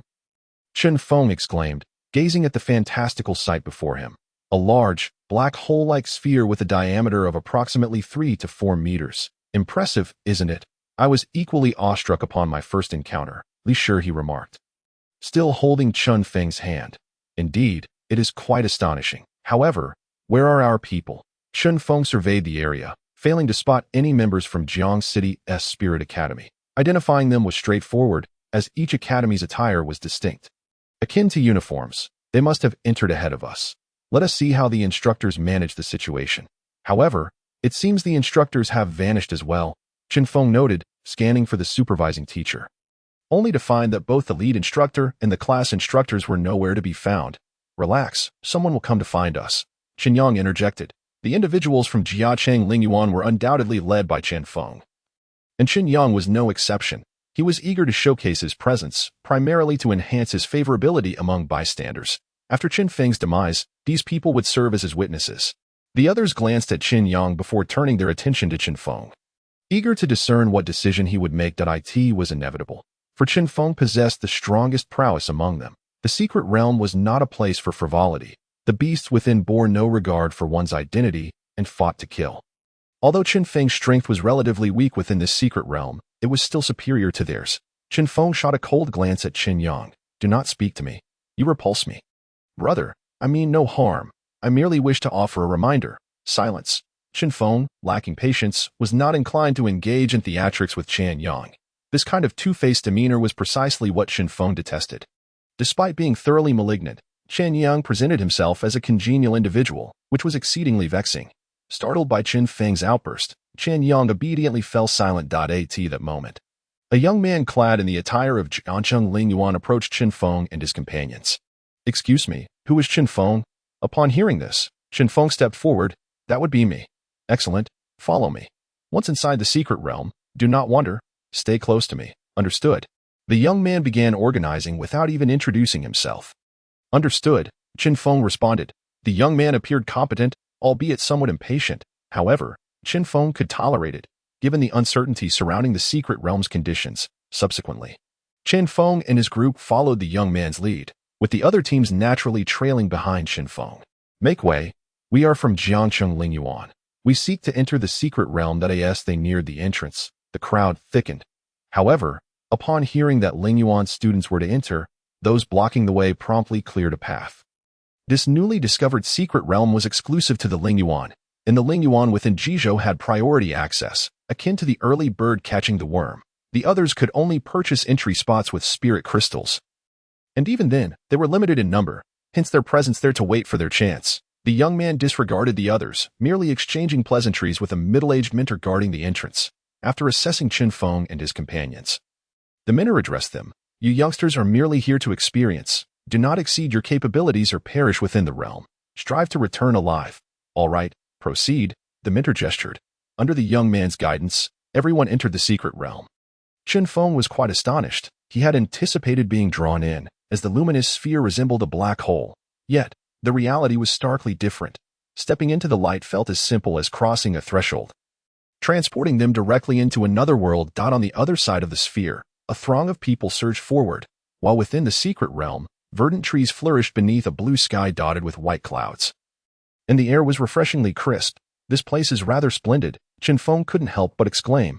Untouched secret realms often appear thus. It won't remain this way for long, Li Shih chimed in. Are all secret realms like this? Chen Feng, lacking knowledge on the subject, had not been educated about such matters in high school. It was only upon entering Lingyuan that he began to learn. Not necessarily. Some secret realms can refresh themselves, akin to game dungeons, but such realms are exceedingly rare and stringently regulated by the authorities, Li Shih elaborated. Chen Feng nodded, comprehending the rationale behind such oversight. Those realms capable of endlessly replenishing resources should undoubtedly be kept under strict control. However, these considerations felt distant and irrelevant to Chen Feng's current situation. Enough chatter. Stay close to me and refrain from wandering. We have nearly cleared this vicinity, so there shouldn't be formidable beasts, but no one can guarantee otherwise. From now on, you are responsible for your own safety. Soon after, beams of summoning light appeared, and various spirit beasts manifested, all in their juvenile forms. Chen Feng summoned his moon hound without hesitation, although confident in his abilities. He couldn't afford to stand out too much. Very well, follow me closely, do not disperse. With that, the young man took off without waiting to see if Chen Feng and the others were prepared. He was merely a guide, not a caretaker. He wouldn't intervene even if someone strayed from the group. Each adult was responsible for their own actions. After traversing approximately 2 kilometers, the sounds of combat reached Chen Feng and his companions. Up ahead lies the area we are advancing towards. You may move about freely now. What you choose to do is entirely up to you. The young man turned, taking his spirit beast to join the fray. Brother, I'll go take a look. If it seems safe, I'll come back and let you know. Chen Yang immediately addressed Chen Feng after the young man departed. I told you not to speak to me. You disgust me. Can you not comprehend? Chen Feng glared at Chen Yang with disdain. Chen Feng was certain that Chen Yang intended to stir trouble. He recognized that whenever Chen Yang spoke to him in such a manner in front of others, it signaled the prelude to mischief. Brother, fine. I understand you won't easily forgive me. I get it. I'll be on my way. As Chen Yang turned to leave, his expression transformed into a cold smile. Concealed from view. Chapter 66. A strong constitution suffices for a bold leap. What does he intend to do? Li Shih noted Chen Yang's peculiar behavior, her brow furrowing as she inquired of Chen Feng. Something troublesome, though the specifics elude me. Chen Feng shrugged. He was no mind reader. Merely discerning that Chen Yang was up to no good was already quite impressive. Whatever his intentions may be, should he dare to act, we shall deal with him, Li Feng asserted confidently, bolstered by the prowess of his formidable bear spirit. The Wang sisters nodded in agreement, affirming their support for Chen Feng against Chen Yang. Let us disregard him and venture forward. I did not come here merely for amusement. Chen Feng was also here to instigate trouble. Agreed. Chen Feng's team set off, with some individuals following him while others remained behind, whether ahead or behind. Safety in numbers was assured. At the forefront of the secret realm, combatants were plentiful, numbering roughly 100. This was merely a coalition of upperclassmen from 3 Lingyuans, engaged in battle against 10 wolves. Chen Feng and Li Shih stood atop a tree trunk elevated 7 or 8 meters off the ground, affording them a clear view of the conflict below. Spirit Eye. Chen Feng activated a Spirit Eye, instantly acquiring information on the 10 wolves. Swift Magic Wolf Realm. Bronze. Elite. Constitution. 185 Mental Strength. 80 Skills. Swiftness. Pack Tactics. Upon reviewing the attributes of the Swift Magic Wolves, Chen Feng furrowed his brow. It was not that their abilities surpassed his expectations, but rather that his heavenly eye could only discern the skills possessed by the wolves without revealing their effects, which was rather frustrating. Hey, what are the upgrade requirements for the heavenly eye? Chen Feng surmised that the inability to perceive the skill effects stemmed from his heavenly eye's low level. Ding. 1 billion shop funds required for upgrade. Only 1 billion. Chen Feng was feeling rather affluent, having long since shed the image of a destitute student living on a meager 500 a month. Upgrade. He resolved without hesitation, money could always be earned again.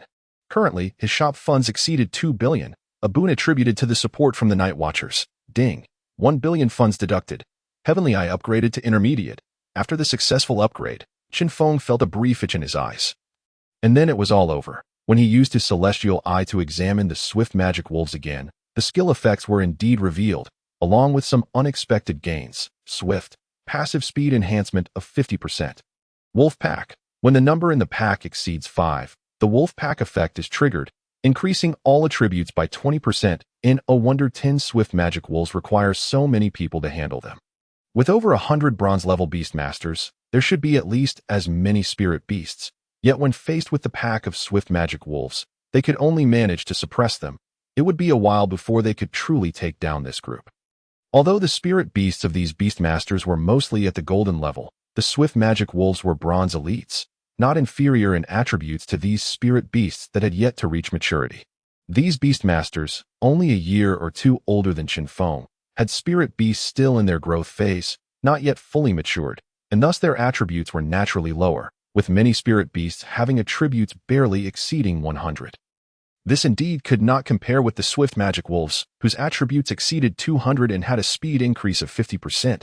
However, with such a large number of spirit beasts, it was only a matter of time before they wore down these swift magic wolves. As for the unexpected surprise from the enhancement of the celestial eye, when Chen Feng used it to observe these wolves, he noticed various red dots appearing on them, differing in number and location for each individual. Chen Feng understood that these red dots were the weaknesses of the swift magic wolves. However, he had no intention of kindly informing those who were currently engaged in battle. These wolves wouldn't last long.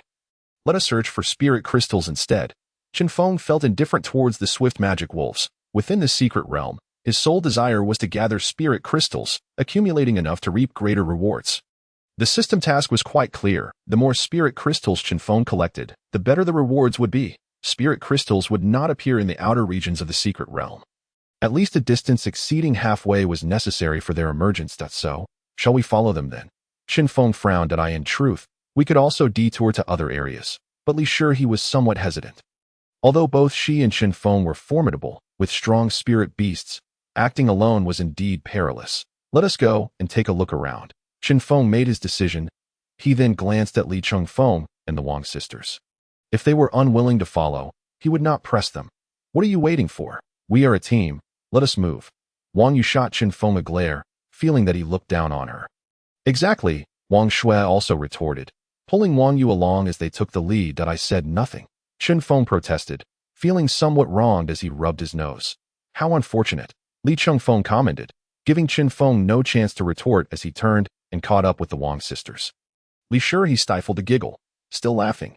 Chen Feng unceremoniously pulled Li Shi beside him and jumped down from the tree. Strong enough physique. A hard jump will suffice. By the way, where's Chan Yang? After jumping down, Li Shi he felt puzzled and no need to worry about him. When we need him, he will appear on his own, Chen Feng replied dismissively. After pondering for a moment, Li Shi he decided to abandon her thoughts. Just as Chen Feng and the others were breaking away from the main group to explore another direction, Chen Yang had already found the person he was looking for. It was a group of 3, each clad in black hooded cloaks. However, they did not wear their hoods, revealing that they were all quite young. Are you the ones here to assist me?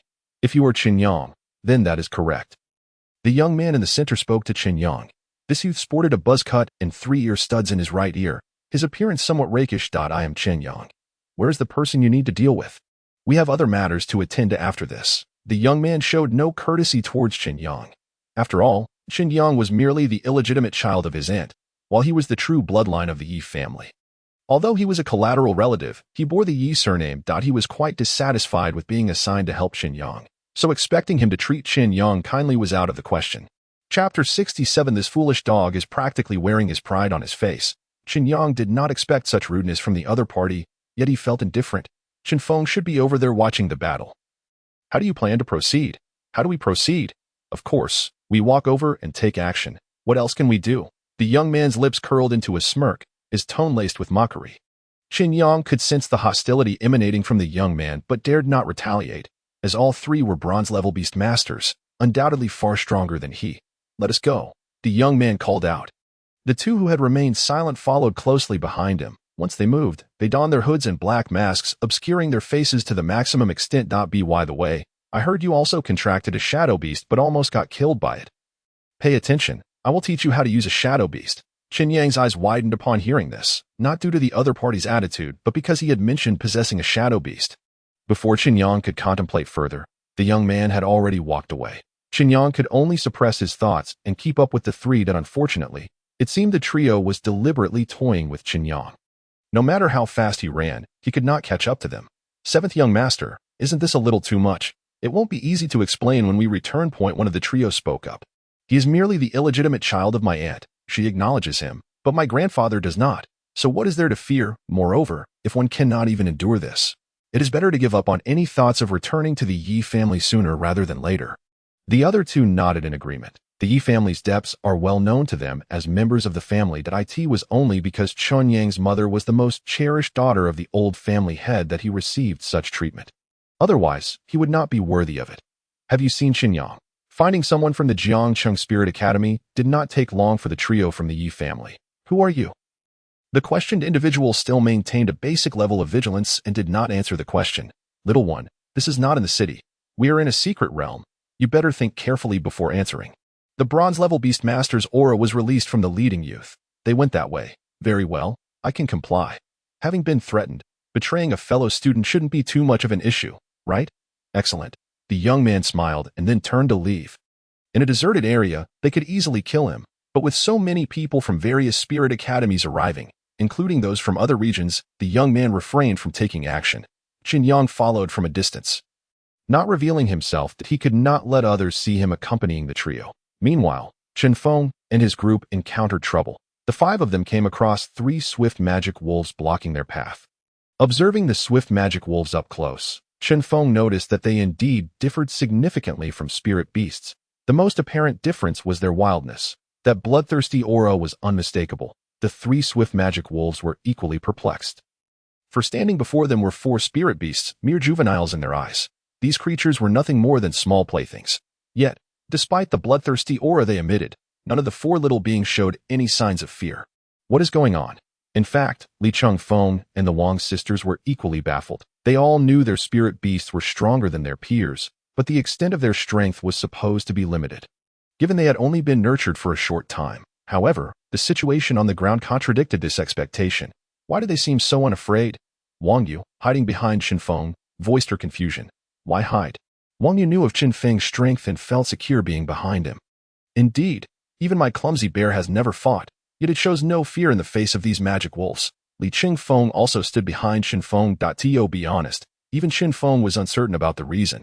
Although beast masters could sense their spirit beast's general thoughts, they could not communicate the finer details. The four little creatures wanted to convey their feelings to their master, but they were unable to. The dangerous situations they encountered in the evolution box were vastly different from the present one. They had faced far more formidable beasts, so what was there to fear? However, they were acutely aware that they were not ensconced within the illusions of the evolution chamber, but rather confronting the starkness of reality. In the realm of reality, death held true weight. When one perished, it was irrevocably final. Foolish dog, lead the charge, Chen Feng commanded. Although the current attributes of the moon dog did not compare to those of the swift demon wolf, its capabilities were undeniable. Chen Feng was confident that, should the awakened moon dog engage in a one-on-one confrontation, it could indeed best the demon wolf, with three additional companions who had also awakened their skills now assisting. Victory was within reach. If all else failed, Chen Feng could step in himself. Should that prove insufficient, there was also Li Shurha's purple flame ferret and even Chen Feng's fire flood dragon to consider. In this instance, the advantage lay with him. There was no need for concern. Who was the moon dog? Just a foolish canine. It cared little for trivial matters. When the leader commanded, it would heed the call. This creature unleashed its ultimate move right from the outset, emitting a roar of the moon. The moonlight descended forcefully, enveloping the moon dog in a hazy luminescence. This was not merely a spectacular light effect. The moon dog's attributes were enhanced by 20% under the moonlight's glow. Then, the moon dog roared once more. This time, a beam of light erupted from its form, soaring skyward before plummeting back to earth in the blink of an eye. Moonlight is light, and those who have witnessed its speed know how swift it is. The swift demon wolf was indeed fast, but when compared to moonlight, it seemed woefully sluggish. Who says dogs cannot best wolves? Chen Feng grinned. The swift demon wolf, struck by the moonlight, collapsed instantly, creating a half-meter deep crater in the ground. Such immense power? Li Changfeng was left dumbfounded. The Wang sisters gaped in awe. their mouths agape and respect. Chen Feng felt a surge of pride. Was this a joke? The moon dog's spiritual power had already reached 195 points. With the additional 20% boost, it surpassed 200. Moreover, the attack power of Moonlight was 1.5 times that of its spiritual power. How much physical prowess did the swift demon wolf possess? Although the impact of skills was not a simple one-to-one exchange with spiritual power, as it also depended on the defensive capabilities of each creature. Exceeding that threshold by a sufficient margin could indeed allow one skill to eliminate an opponent. Was that excessive? The moon dog did not think so at all. It looked at Chen Feng with pride. Its mouth agape, pink tongue lolling out. This foolish dog seemed on the verge of wearing its arrogance on its face. Chen Feng felt an urge to cover his face in embarrassment, just as he had taken pride in this foolish dog. It had revealed its true self. Chapter 68, Skin to Skin, Flesh to Flesh. Foolish dog. There are still 2 remaining. Indeed, 2 more swift demon wolves stood dumbstruck. They had intended to awaken their primal instincts to teach the foolish dog a lesson. But alas, their legs simply would not obey. Have you ever seen a juvenile spirit beast so formidable? They certainly had not. Upon hearing Zhang Wei's shout, the moon dog immediately turned, baring its fangs. Then, it swaggered towards the 2 swift demon wolves. Moving leisurely, the swift demon wolves, sensing imminent danger, began to retreat slowly. Yet the moon dog was displeased. They were here to defeat them, and they had yet to offer their necks in surrender. The swift demon wolves were nearly suffocated by the humiliation of being bullied by a mere dog. It was akin to a large golden retriever being bitten by a toy poodle on the street. Howl. The swift demon wolf howled defiantly. As living beings, everyone must face death at some point.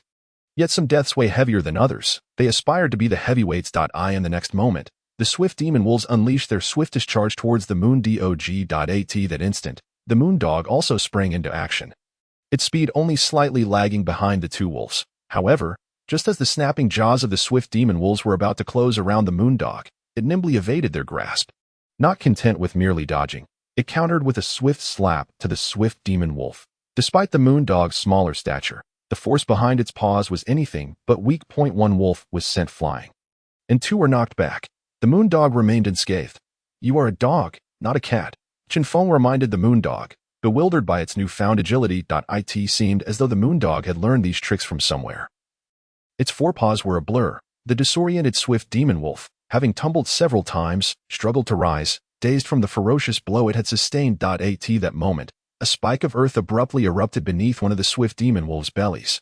Though the spike lacked sufficient force to pierce its flesh, it did lift the creature off the ground momentarily. In that instant, the moon dog seized the opportunity. The moon dog's body appeared to transform into a beam of moonlight, leaping high before landing squarely on the back of the swift demon wolf. In that moment, the moon dog shed any pretense of feline grace, opening its mouth wide to sink its teeth into the wolf's nape. A puncture, a bleed out. The bitten swift demon wolf let out a mournful howl, thrashing wildly to escape the moon dog's grip. It managed to break free from the moon dog's hold, but only momentarily.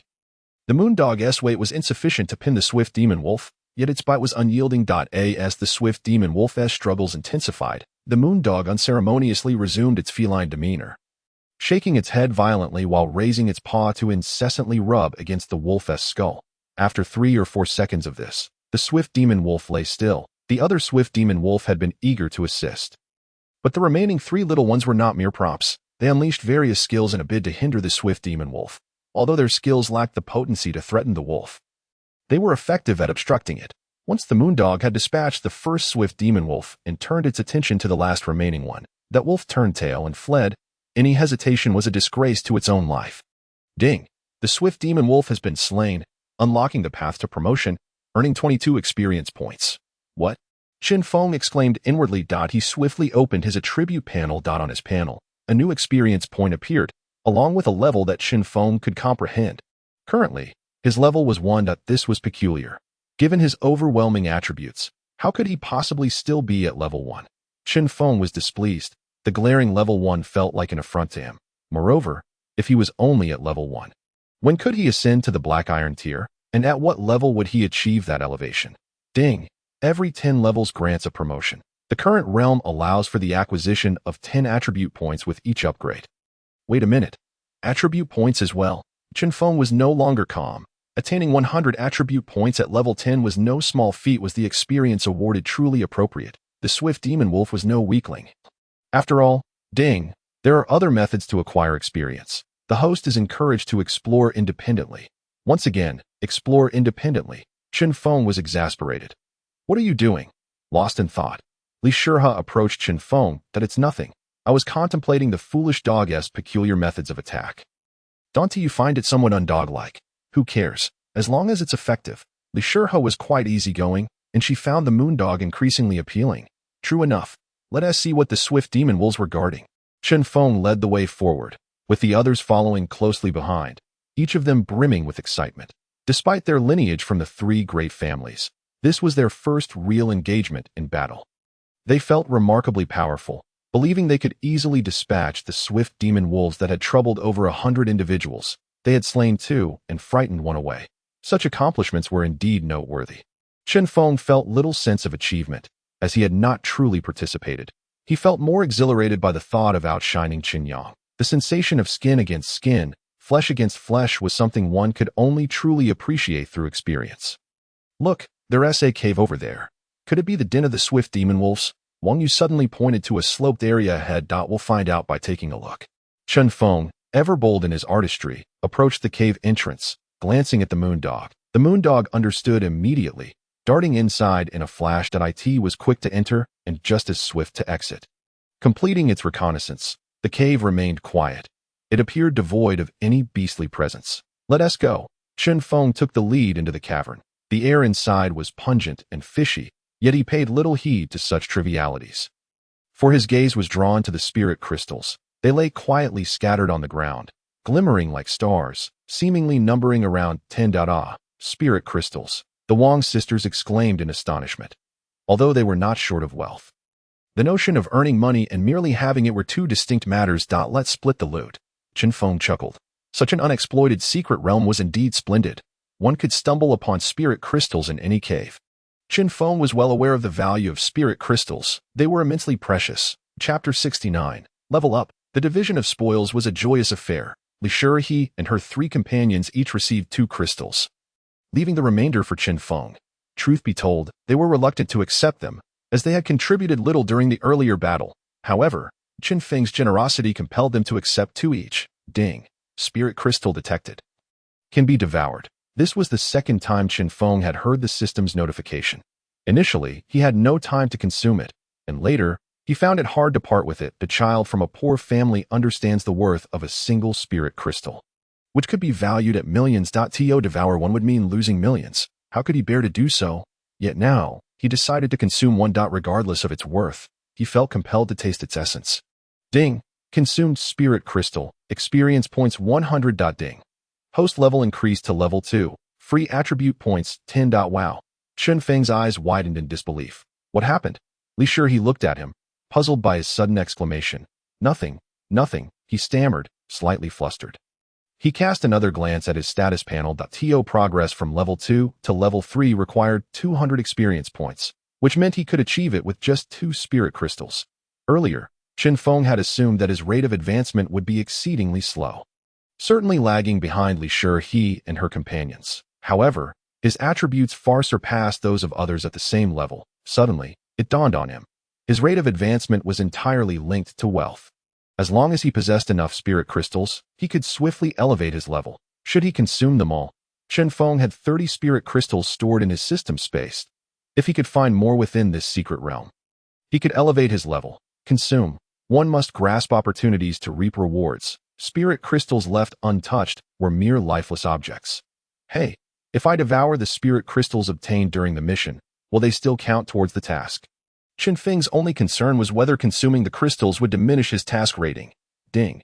Spirit crystals acquired during the mission will be automatically recorded. Their existence has no impact. Upon hearing the system's response, Chen Feng grinned. Why hesitate? Just consume. The spirit crystals in his system space began to vanish rapidly. Ding. Congratulations. Host level increased to level 9. Free attribute points 80. Chen Feng had acquired 6 spirit crystals in this cave, and combined with the ones Li Shihua had previously gathered, he had just enough to elevate his level to 9. Progressing from level 9 to level 10 required 1,000 experience points. If he could acquire 10 more spirit crystals, he would reach level 10 and then advance further. Let us continue searching for spirit crystals. At this moment, Chen Feng was brimming with enthusiasm. Moreover, he resolved that any spirit crystals he found from now on would be solely for himself. Chen Feng felt he had discovered a loophole in the system. As long as Li Shi and her companions acknowledged the spirit crystals as his, the task would automatically record the quantity obtained. Once they left the secret realm, he could distribute the crystals due to them, which seemed to be a blatant exploit. Had I known about such a loophole earlier, I would have had my little treasure borrow more spirit crystals. Chen Feng felt a twinge of regret. There was no need to elaborate on Li Shi's affluent background. Acquiring a few spirit crystals would be effortless for her. Chen Feng was confident that if he merely asked, his father-in-law would not be stingy. If I could amass 1,000 spirit crystals, or even more, to exploit this system loophole and gain a substantial advantage, I would likely soar to unprecedented heights. Regretfully, it was too late. However, the path ahead was clear, and Chen Feng was filled with confidence. As he continued his quest for spirit crystals, he allocated the newly acquired attribute points to his constitution. Presently, Chen Feng possessed only the Eye of Heaven skill, which did not consume much mental energy. Thus, a high mental energy level was of little use. With the enhancement of 90 points, his constitution attribute surged to 323 points. This level of constitution had already surpassed that of the bronze tier. Chen Feng was acutely aware of the nature of bronze tier spirit beast masters. Did they truly think he had merely observed the previous battle? The enhanced Eye of Heaven now allowed him to see through spirit beasts and discern the basic attributes of spirit beast masters. Chen Feng surmised that should he continue to elevate the Eye of Heaven's level, he would likely be able to view detailed information about spirit beast masters as well, while the 5 of them delved deeper into the secret realm in search of spirit crystals. Chen Yang and the 3 individuals from the Yi family had already discovered the traces left by Chen Feng and his companions. What kind of skill could have caused this effect? The 3 from the Yi family, being somewhat professional. After all, they were bronze-tier spirit beast masters with considerable combat experience, were intrigued. The large pit, approximately half a meter deep and 2 meters in diameter, captured their attention. Of course, the most significant reason was the corpse of a swift demon wolf lying within the pit. Could it be the work of that Chen Feng? One of the Yi family members furrowed his brow and inquired. A skill of such magnitude could pose a threat to them. They would never agree to put themselves in danger just to assist Chen Yang. Impossible. We contracted our spirit beast almost simultaneously. His physical prowess must have been enhanced by some rare treasure, but that alone cannot enable his spirit beast to comprehend any skills, Chen Yang asserted confidently. He refused to believe that Chen Feng could be so extraordinarily talented. The Moonhound, a spirit beast of the moon lineage, was inherently powerful but also notoriously difficult to master skills. The trash spirit beast belonging to Li Feng may have learned skills, but I do not believe the Moonhound could grasp one in such a short time. Moreover, even if the Moonhound had learned a skill, would such a powerful skill truly be wielded by it? As for Chen Feng, that was even less likely. Spirit beast masters could only learn skills after elevating their levels, and the vast majority of their skills were supportive in nature, such as healing, berserk, and shields. Only silver-tier spirit beast masters could learn offensive skills. It wasn't that offensive skills were difficult to learn, but rather that they consumed a substantial amount of mental energy, which was typically low before a spirit beast master's level was elevated. It could have been done by someone else. Let us proceed with caution. If we encounter this individual, do not provoke them. The lead youth opined. He too did not believe that this could be the handiwork of Chen Feng. Moreover, since they managed to enter this secret realm, it was only natural that other formidable youths were present as well. In my opinion, we should summon our spirit beasts and split up, one of the Yi family members suggested. Agreed. Better safe than sorry. The lead youth did not refuse. However, when the 3 summoned their spirit beasts, Chen Yang was taken aback. For they all summoned shadow beasts. Chapter 70. The you of the past do not deserve it. The you of the future deserve it even less. Someone is following us. Chen Feng suddenly spoke as they walked along. Upon hearing his words, Li Shi and the others immediately turned back. Yet, they saw not even a shadow. When all 8 eyes turned to Chen Feng, he rubbed his nose and said, "There truly is someone." As for why there were 8 pairs of eyes, it was because the 4 little moonhounds were also fixated on Chen Feng. "You all hide. Silly dog, come with me to take a look." "I'll go with you," Li Shi insisted, holding on to Chen Feng. If there was indeed any danger, Li Feng and his group would be of no help. But Li Shi believed she could assist. Although her strength may not match Chen Feng's, her purple flame mongoose was not inferior to the Moonhound. No need. It's Chen Yang, and he has a few others with him. "I want to see what's going on," Chen Feng said. gently brushing Li Shi's hand away, signaling her not to worry. Li Shi frowned slightly and then nodded at Chen Feng. All right, just be careful. Okay. Having spoken, Chen Feng detached himself from the group and returned alone. Shi, let us follow and see what unfolds. If I go, you need not accompany me. After all, you are all curious about my spirit beast. And now you shall witness it. Subsequently, Li Shi summoned the purple flame mongoose. When the brilliance of the diamond-grade beast shone forth, Li Feng and the others were left utterly astonished. How had the fire squirrel they hadn't seen for a few days transformed into a purple flame mongoose? I will quietly follow and take a look. Do not worry, Li Shi smiled before hastening to keep pace with Chen Feng. Chen Feng could sense even from a distance the aura belonging to Chen Yang. How could he be oblivious to Li Shi's presence trailing behind him? However, Chen Feng bore no ill will towards her. He understood her concern for his safety. In truth, such concern was unnecessary. The reason Chen Feng did not want Li Shi and the others to follow was his worry for their safety. Given the presence of those accompanying Chen Yang, whose aura hinted at something unsettling, yet it was merely a hint. If Chen Feng's physique were still at the level of 200, he might have considered a more methodical approach. But now, with his physique exceeding 300, even bronze-level adversaries were hardly a match for him. Moreover, in addition to the Moonhound, Chen Feng possessed the Fire Flood Dragon, which he had diligently nurtured. The Moonhound had already been trained to a formidable state. How could the Fire Flood Dragon be any less? After all, it was a spirit beast rewarded by the system, inherently superior to the Moonhound in rank. When Chen Feng spotted Chen Yang and his cohort from afar, he felt assured. This encounter was a certainty, requiring no involvement from the Fire Flood Dragon, though the Moonhound might face some trials. Why did Chen Feng harbor such confidence? Because he perceived that the highest physique among the opposing group barely exceeded 230, a considerable gap that rendered him fearless. He was Chen Feng.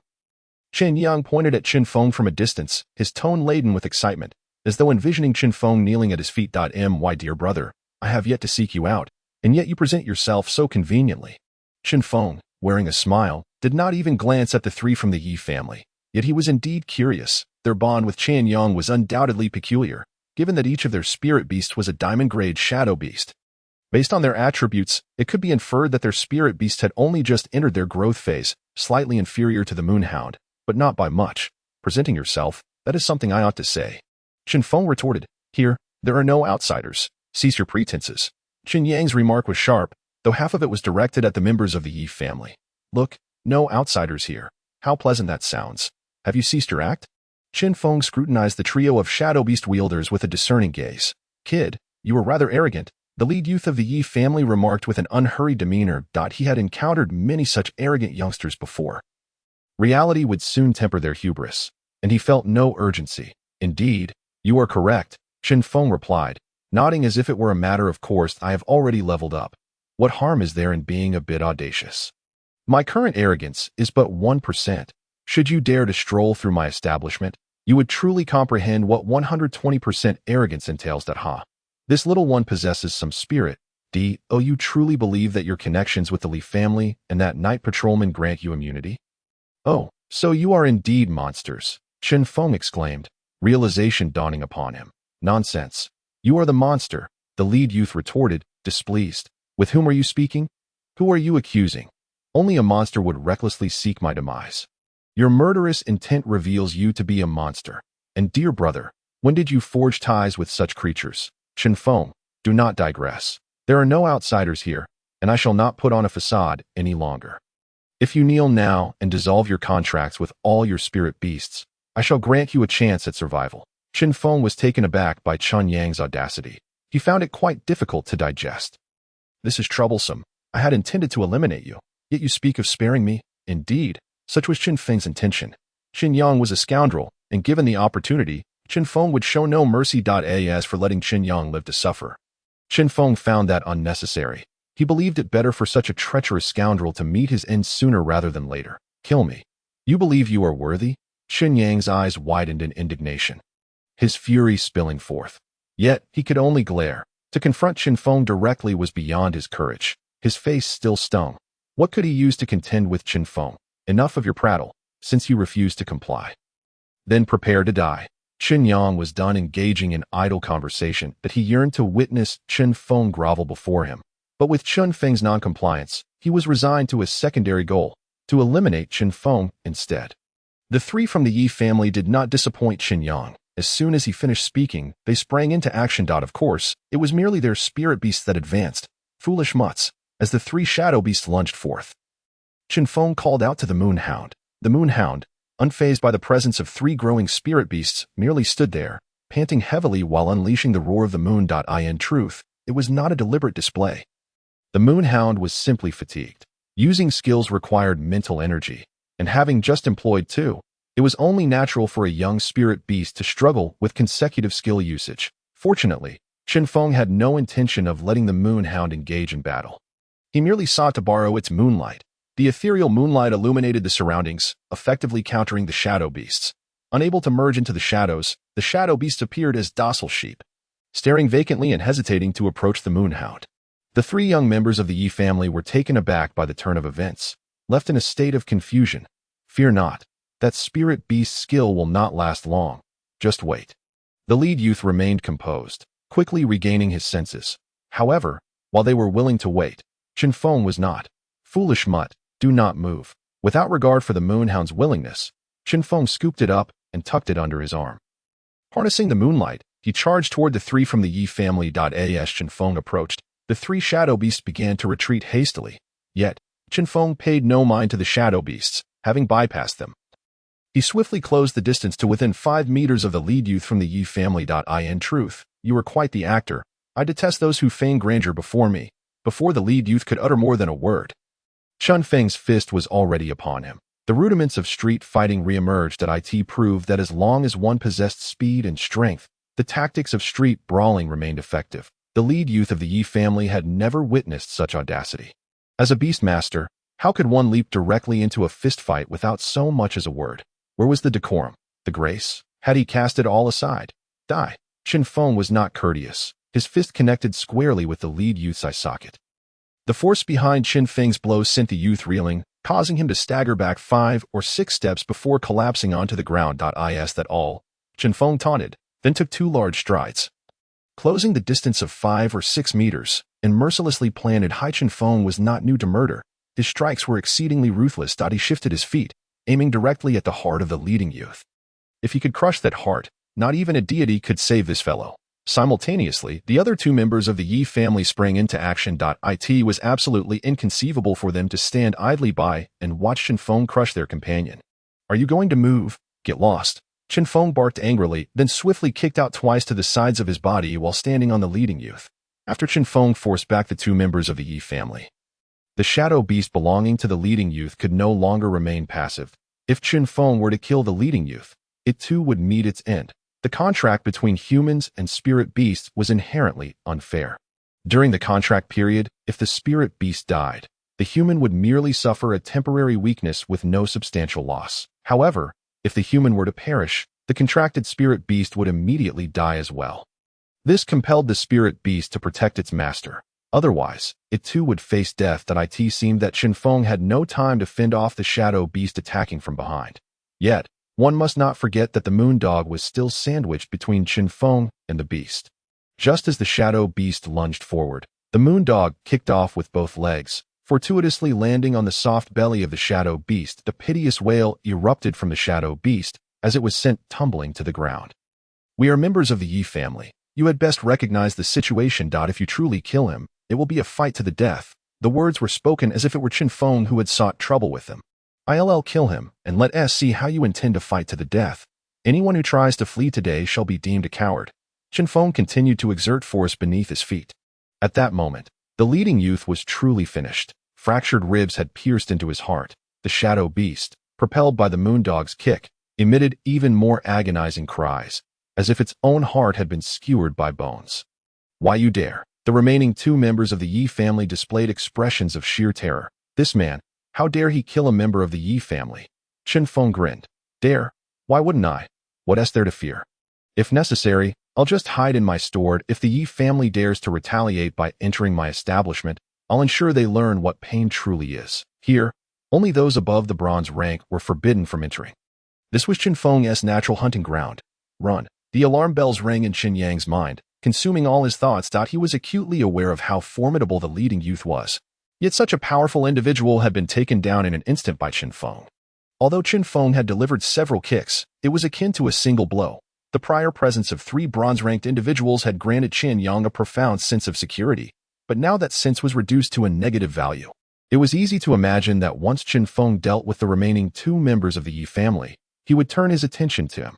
Chen Yang had no desire to be the next target. Without a moment's hesitation, he turned and fled, not even offering a farewell. Damn it, the Yi family youth watched Chen Yang escape, cursing furiously. See, he is nothing but a coward. Chen Feng pointed at the disheveled Chen Yang as he fled, a smirk playing on his lips. Initially, Chen Feng had thought he might finally eliminate his dear brother today, yet he hadn't anticipated this fellow would run away so swiftly. Truly, he left no opportunity. To hell with you. After cursing, the 2 remaining members of the Yi family also split in different directions. What the hell? You curse and then run. Get back here. Chen Feng exploded in anger. Where did you learn such behavior? Thankfully, one of you remained. Otherwise, I would have suffered a great loss. Chen Feng chose not to pursue. Chasing them one by one would prove difficult, even if he managed to catch up after wasting time. The moon dog was not in optimal condition. Without the moonlight's enhancement, dealing with shadow beasts that could meld into shadows would be quite troublesome, though Chen Feng believed himself to be strong enough. He valued his life. He would avoid dangerous endeavors whenever possible. Chapter 72. The Path of Slashing. Nothing cannot be cut. Let us see what surprises you can offer me. Murder, treasure hunting, and looting corpses intrigued Chen Feng. Particularly his interest in spirit crystals. The leading youth lay wide-eyed in death, still staring with his 2 large eyes. Chen Feng had no intention of allowing him to close them. After searching through the body and finding no extraneous items, he casually yanked the youth's spirit beast pouch from him. Typically, spirit beast masters would store their possessions within these pouches. It was unclear who had invented the spirit beast pouch, but it could even accommodate living spirit beasts. So personal items were certainly no issue.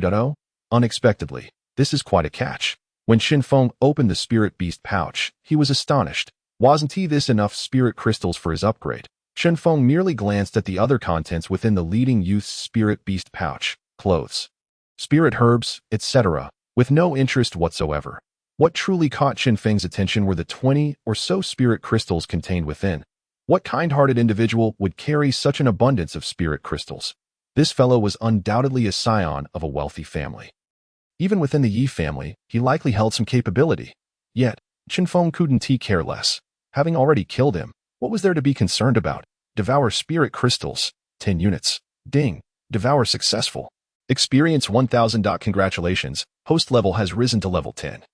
Free attributes increased by 10. Ding. The host can now advance to a new realm. Would the host like to ascend? How long will it take? Ding. No time required. Ascend. No time needed. Then why hesitate? Hurry up. I'm in a rush. Ding. Congratulations, host has ascended to the Black Iron Realm. All attributes increased by 50 points. The host is rewarded with the spirit technique, Divine Slash. What does this mean? Chen Feng felt a warm sensation coursing through his body. This was a sign of attribute enhancement, something he was well acquainted with. However, gaining 100 points of attributes simply for ascending a realm. How could other individuals of his age possibly survive? Chen Feng initially thought that being invincible within his store was already an extraordinary rule, that he would be forced to remain there until he became unrivaled. Yet, it now appeared that this was far from the case. Having just ascended to the Black Iron Realm, his physical attributes were nearly at 400. Where could one argue against that? Being rewarded with a spirit technique was one thing, but what did it signify to have the word divine attached to the skill? Chen Feng eagerly opened his panel to inspect. Host. Chen Feng level. 10 realm. Black Iron physique. 367 spirit. 289 spirit beasts. Fire Flood Dragon. Diamond Young. Moon Dog. Golden Young. Spirit technique. Slash. Divine the path of slashing. Nothing cannot be cut. Skill. Spirit eye. Upon viewing his current panel, Chen Feng could not help but swallow an imaginary lump in his throat. Truly monstrous. While others attained new realms only to earn the qualification to learn skills, he had directly received a spirit technique, and a divine one at that. The description was terrifyingly straightforward. Nothing cannot be cut. What the hell? Yet, how is this thing utilized? Just as Chen Feng was engulfed in confusion, a beam of spiritual light suddenly illuminated his mind. There was no need for Chen Feng to comprehend anything. The path of slashing seemed to be inherently linked to him, and everything related to it became instinctual. Terrifying. That was Chen Feng's conclusion. Subsequently, Chen Feng raised his hand and extended a finger. Suddenly, A slashing blow appeared at his fingertip. It resembled the blade aura released by a sword, and this slashing attack could be controlled in size and power at Chen Feng's will, consuming the spiritual energy within him. Although spiritual energy was not displayed on the panel, Chen Feng understood it to be the sum of his physique and spiritual power. Slash. The fingertip attack was flung forth by Chen Feng, and the small slash flew like a bullet, penetrating a tree trunk and embedding itself in the ground, leaving behind a smooth, thumb-sized hole. Li Shi he approached slowly. She found Chen Feng crouched down, studying the small hole to gauge its depth. However, unbeknownst to Li Shi, she stealthily approached, moving slowly. Upon seeing the corpse of the leading youth, and then Chen Feng crouching on the ground, she assumed that Chen Feng had sustained injuries. Chen Feng, Li Shi he gasped in surprise, rushing towards Chen Feng with utmost haste. The purple flame marten, sensing its master's anxious state, immediately assumed an aggressive posture. Enveloped in a shroud of violet flames, upon hearing Li Shi he shout, Chen Feng reacted like a startled rabbit, swiftly rising to his feet. With tears streaming down her cheeks, Li Shi he stared blankly at Chen Feng. Taking in his form from head to toe, he appeared unscathed, his vitality intact, with no trace of blood upon him. "What are you doing?" Li Shi he exclaimed loudly. "I thought you were injured. You nearly scared me to death." Without waiting for Chen Feng to explain, she threw herself into his embrace. This action was driven by genuine fear, but it also served to mask her own behavior, despite Chen Feng's insistence that she should not follow him. She had done so nonetheless. In light of the commotion, surely Chen Feng would not hold it against her, right? As she felt the warmth of Chen Feng's chest, she silently commended her own cleverness. As for the lifeless body on the ground and the slain shadow beast, they were of no consequence. Truly, not at all significant. Chen Feng had long been aware of Li Shi's presence, and he held no resentment towards her. Instead, he felt a deep sense of gratitude. "I can't move. If I do, I won't be able to hold you anymore." The warmth enveloping him was delightful. "Why are you silent?" Listening to the steady thrum of Chen Feng's heartbeat, Li Shi realized that continuing to hold him in silence was not a viable option. She gently tapped his chest with her hand and whispered, "Sure, don't make a sound." "Huh, what's wrong?" Li Shi's voice grew even softer. "Don't speak. It feels just right." As Li Shi sensed the large hand wandering across her back, it was about to venture below her waist. Suddenly, she shrieked, "Oh no, Chen Feng, you're going to be in trouble." Heh. Chen Feng chuckled foolishly. After extricating herself from his embrace, Li Shi shot him a glare. "What were you doing crouching there? You scared me half to death. I thought you were hurt." "Oh, I was just experiencing a sudden breakthrough in my realm and comprehended a skill," Chen Feng replied nonchalantly. Li Shi he gasped again. "What? Your realm increased just like that? Who has ever improved without preparing for days, waiting for an auspicious moment, and spending a day or two on it? But that's not the key. What do you mean you comprehended a skill? Aren't skills supposed to be learned actively after the spiritual energy has formed in one's body? Wait, did you awaken a talent?" "Ah, yes, indeed, it's a talent." Since Li Shi he had already crafted a narrative for him, Chen Feng decided to go along with it. It wasn't that he wished to be dishonest, but he knew that disclosing the existence of a system would only lead to disbelief. "What kind of talent is it? May I see it?" The talent of a spirit beast master is a highly secretive matter. Without proper standing, one would not receive such information. Moreover, not everyone is capable of awakening a talent. It is quite esoteric. "Of course," Chen Feng replied without hesitation. Any moment of doubt would be a disrespect to his affection. Look, in an effort to impress the girl he cherished, Chen Feng conjured a magnificent strike, over a meter long, that sliced through the air as he waved his hand. The speed was astonishing. Li Shi could hardly comprehend how fast it was, but she knew her eyes could not keep up. Rows of trees toppled as the strike passed, decimating every large tree in its path, extending over 200 meters before vanishing. Li Shi he slightly parted her lips, her expression utterly adorable. "This is incredible." It was no wonder she was so astonished. Talents can vary greatly. Some enhance physical attributes, some assist in cultivation, and there are skills like Chen Feng's. While skill-tied talents may not rank as high as the first two, they possess the significant advantage of minimal energy consumption when utilized. If such a strike could be unleashed at will, there is something even more powerful. Chen Feng began to show off. At that moment, a flurry of ideas surged through his mind, all concerning the manipulation of the strike. Without waiting for Li Shi to respond, a gust of wind surrounded him, and over 20 thumb-sized strikes materialized around his body. These strikes hovered silently in his vicinity, making him resemble a hedgehog. "Stop! Quickly!" Li Shi, he exclaimed urgently. Although Chen Feng was puzzled, he obediently retracted his abilities. "What's the matter?" Despite being a talent skill, it shouldn't be squandered so recklessly. Li Shi, he pouted, glaring at him. She felt it imperative to teach this wasteful young man a lesson. Spiritual energy is not conjured from thin air. It must be cultivated and absorbed. It serves many purposes. Nourishing the body with spiritual energy can enhance strength, and descending realms requires vast amounts of it.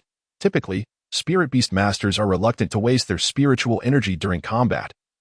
Yet here he was. "Wow, what are you all doing?" The Wang sisters, true sisters at heart, rushed over to defuse the situation. Chen Feng looked gratefully at the trio approaching. Li Shi's incessant chatter was indeed a challenge to handle. Had they arrived just a bit later, he would have certainly resorted to silencing her with his own lips. Why did the Wang sisters come rushing over? It was because of the commotion caused by Chen Feng felling a line of trees. The noise was significant enough to raise their concerns. Such a ruckus must indicate a fierce battle. Although they doubted their ability to assist meaningfully, they felt they should at least try, so they hurried over. However, the reality of the situation starkly contrasted with their expectations. The enemy lay lifeless on the ground, while Li Shi, he babbled on, oblivious. Could it be that the line of trees fell due to her incessant talking?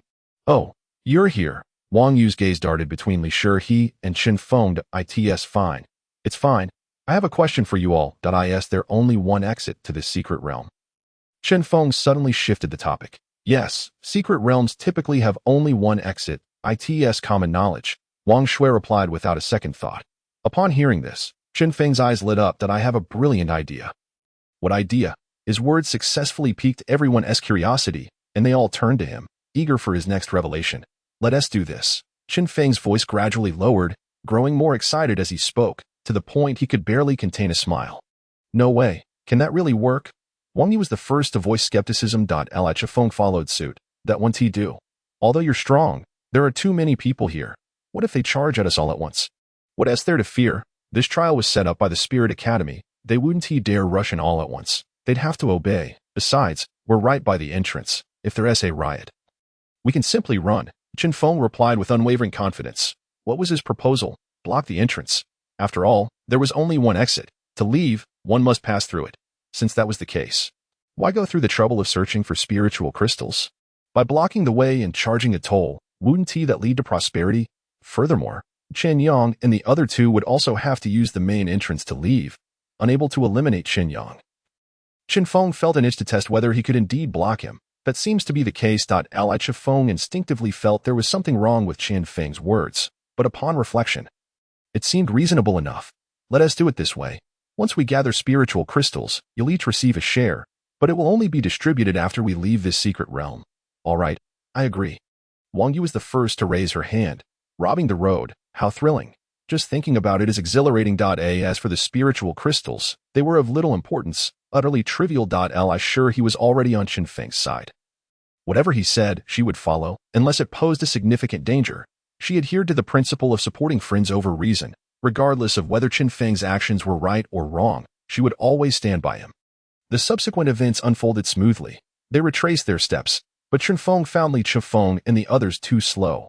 After leading the three of them to a safe area, he took Li Shi's small hand and dashed off, leaving behind the instruction to regroup at the entrance. Why was Chen Feng running so fast? Because he aims to block Chen Yang. The others have mostly just arrived and are unlikely to leave in the short term, unless some fortunate soul happens upon a substantial amount of resources and departs early. Therefore, Chen Feng feels that as long as he runs fast enough, he can trap everyone who enters the secret realm inside.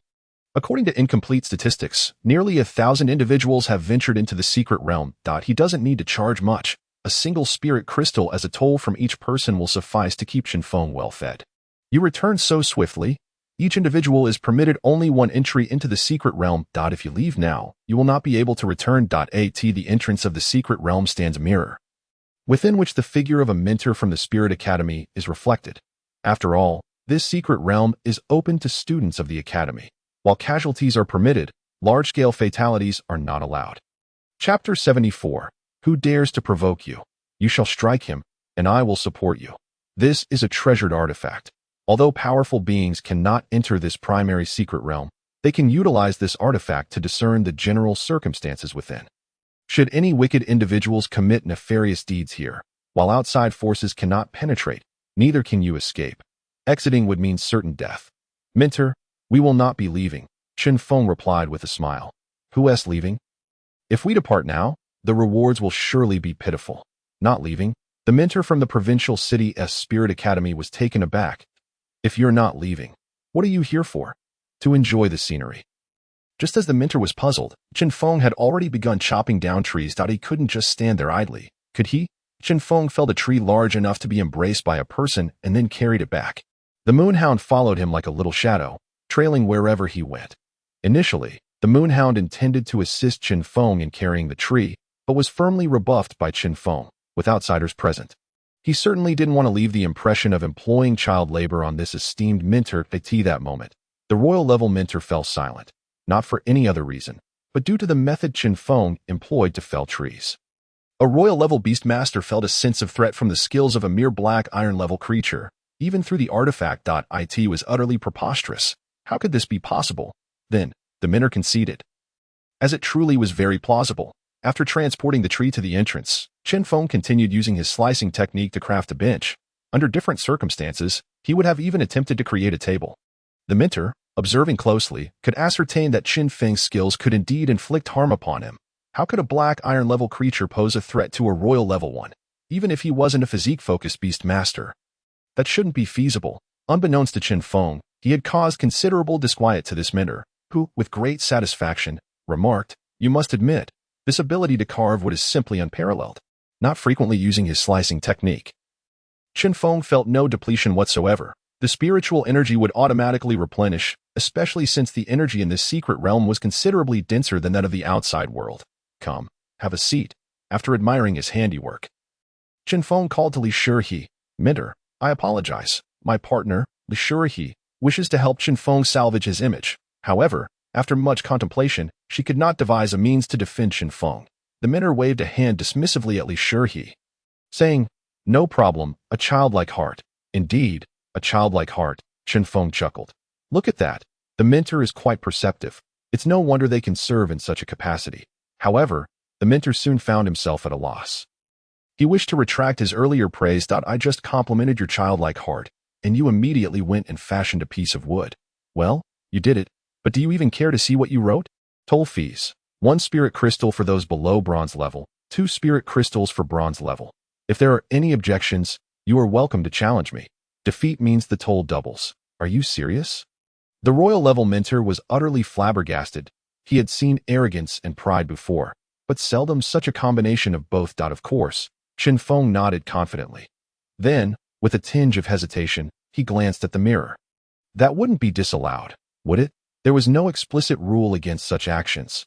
Who would take the trouble to establish regulations for such matters? Blocking the entrance to the secret realm, how did he perceive the others within? If permitted, he urged, "Come, have a seat." Chen Feng tugged at Li Shihe. He felt a strong urge to cover her face, but she complied and sat beside Chen Feng. By the way, mentor, has anyone left before us? Chen Feng suddenly inquired. No, the mentor responded, surprisingly cooperative. Good to know. Are you trying to block someone? The mentor began to piece together Chen Feng's true intentions. It appeared he sought to ambush someone for revenge. Yes, my dear brother, I thought you looked familiar. You are from Jiang City. The mentor in the mirror seemed to have an epiphany. Initially indifferent, he now scrutinized the duo closely. Indeed, they were a well-known pair from Jiang City. You know me. Chen Feng engaged in conversation with the mentor as if he were an old acquaintance. After all, the mentor was merely royal level. Chen Feng could not claim to mingle with royal beings daily. Yet he was accustomed to brushing shoulders with those on the cusp of ascension to imperial rank. Thus, he felt no need for reverence. I know. You have quite a reputation. Would you be interested in joining the provincial city's Spirit Academy? I've heard you're not well regarded in Jiang City. If you come to the provincial city, many mentors will support you. Who dares to provoke you? You can strike them, and I will back you up. Such a good deal. Chen Feng's eyes glimmered. What was happening? It felt as if the entire world had brightened upon the emergence of this opportunity. The royal-level mentor, having exchanged only a few words, was already attempting to poach him. Of course. Why would the mentor say such a thing? Because he was aware of Chen Feng's background, the Li family of Jiang City, and Yen Lai. But now, his allure stemmed from Chen Feng's own prowess.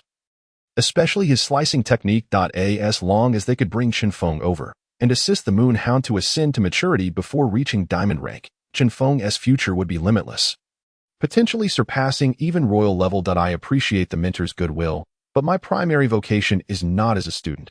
I am a night watcher. Chen Feng grinned, revealing a row of teeth. Want to make me leave Jiang City?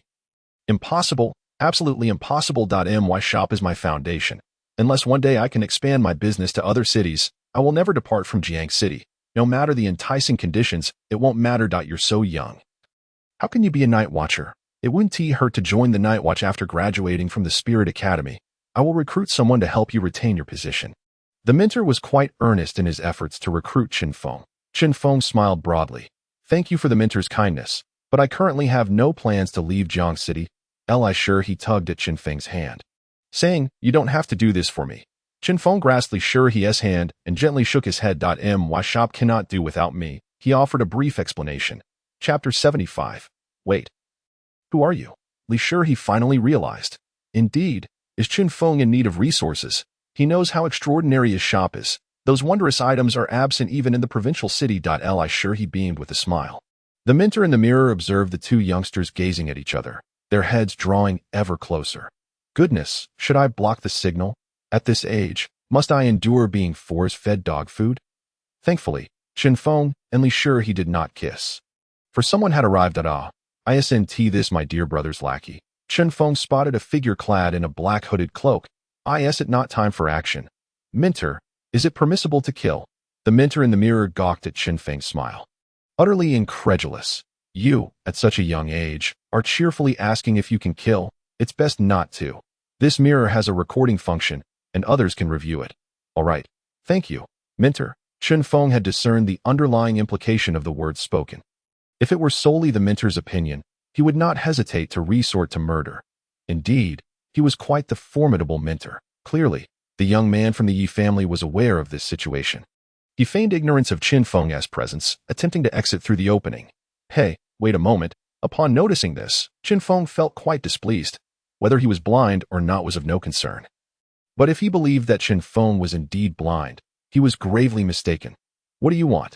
The young man from the Yi family did not even lift his gaze, that he feared that the hatred and fear mingled in his eyes would be perceived by Chen Feng. What do you want? Didn't you see? Pay the fee. Chen Feng gestured towards the upright wooden board.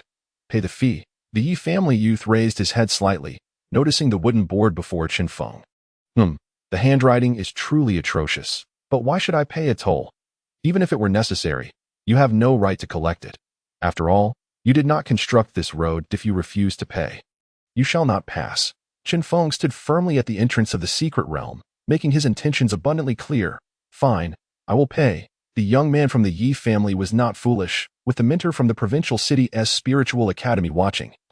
As long as he paid the spiritual crystals, Chen Feng would refrain from any tricks. If he chose not to pay now, and some unforeseen circumstance arose that left Chen Feng unattended, what he would be risking was not merely spiritual crystals, but his very life. Moreover, by handing over the spiritual crystals to Chen Feng now, what could occur? Once he exited, he could report the situation, and the Yi family would have their means of dealing with Chen Feng. Did they truly believe that Yi family members were so easily dispatched? All right, just pay up. Engaging in such a risk-free transaction was truly exhilarating. The young man from the Yi family remained reluctant. Everyone understood the value of spiritual crystals, and parting with two of them without cause was bound to sting.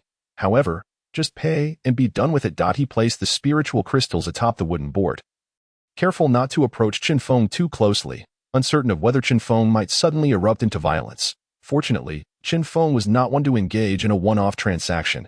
Had this individual been alone in the secret realm, Chen Feng would certainly not have shown him any courtesy. If the other party intended to kill him, why would Chen Feng spare his life? Yet, for the sake of future prospects, Chen Feng had no intention of striking. Otherwise, should others arrive and witness the scenario, realizing that paying resulted in death while refusing to pay might offer a better chance of survival, who would still choose to pay? May I leave now? You may, but I advise against uttering any threats. Should I feel that my life is in danger, I will retaliate. Mentor, if others threaten my life, it would hardly be an offense for me to act in self-defense. Would it? Of course. Though the mentor within the mirror appeared somewhat taken aback, he was indeed cooperative. After all, He could not comprehend why this young bronze-level member of the Yi family did not resist at all and simply handed over the payment. Chen Feng flashed a grin, one that held a hint of expectation. Upon seeing Chen Feng's smile, the young man from the Yi family promptly fled, leaving no harsh words behind. He did not utter a single word. What a pity. Chen Feng mused inwardly. As for the others behind him, they could not offer any warnings. In truth, Chen Feng was not concerned about providing any reminders to the young man from the Yi family. What was their relationship to warrant such cordiality? Chen Feng primarily sought to gauge the mentor's attitude within the mirror, while they aimed to ensure that students entering the secret realm were not subjected to unwarranted slaughter. If those students sought to kill Chen Feng, it would be entirely reasonable for him to retaliate, right? Even if the incident stemmed from Chen Feng collecting tolls, once they initiated violence, he would have justification to respond. It would be acceptable to strike with a little more force, wouldn't it? My dear brother, why do you still not arrive? Chen Feng harbored no intentions of indiscriminately killing innocents. He merely wished to eliminate his beloved brother. At this moment, Chen Feng's dear brother wandered the secret realm like a headless fly, desperately seeking refuge. Chen Feng's demeanor had thoroughly frightened Chen Yang. He felt that no matter where he hid, it was never truly safe, as if Chen Feng were perpetually lurking nearby. It was a state of paranoia, indeed. Relying on this individual to run toward the secret realm's exit and deliver himself as a sacrifice seemed highly improbable. After a considerable time, shadows gradually appeared at the exit. The secret realm would remain active for half a month, during which the students of the spiritual academy could claim whatever they found as their own. This was a privilege and comfort afforded by the academy. Conversely, those outsiders, like the few from the Yi family, were required to pay upon entry and again upon exit. They were not members of the academy. The fact that the academy allowed them entry was already a significant concession. Expecting complimentary passage was pure folly. Huh? Who are you? A small team, arriving in unison, froze upon seeing Chen Feng. The members of this team appeared somewhat disheveled. They were senior students from the provincial city's spiritual academy. Their venture had been relatively successful, each having garnered some rewards. Due to their poor condition, they had opted to leave early, a typical procedure for any team. Is it not obvious? Chen Feng pondered in confusion. Could it be that the words on the board were difficult to comprehend, or perhaps they were unable to read them clearly? Chen Feng considered darkening and bolding the text on the board. No. Who are you? The five-member team was clearly agitated. The Wang sisters pulled Li Shi back, wary of potential collateral damage should a confrontation arise. As for Li Chengfeng, nobody paid him any mind.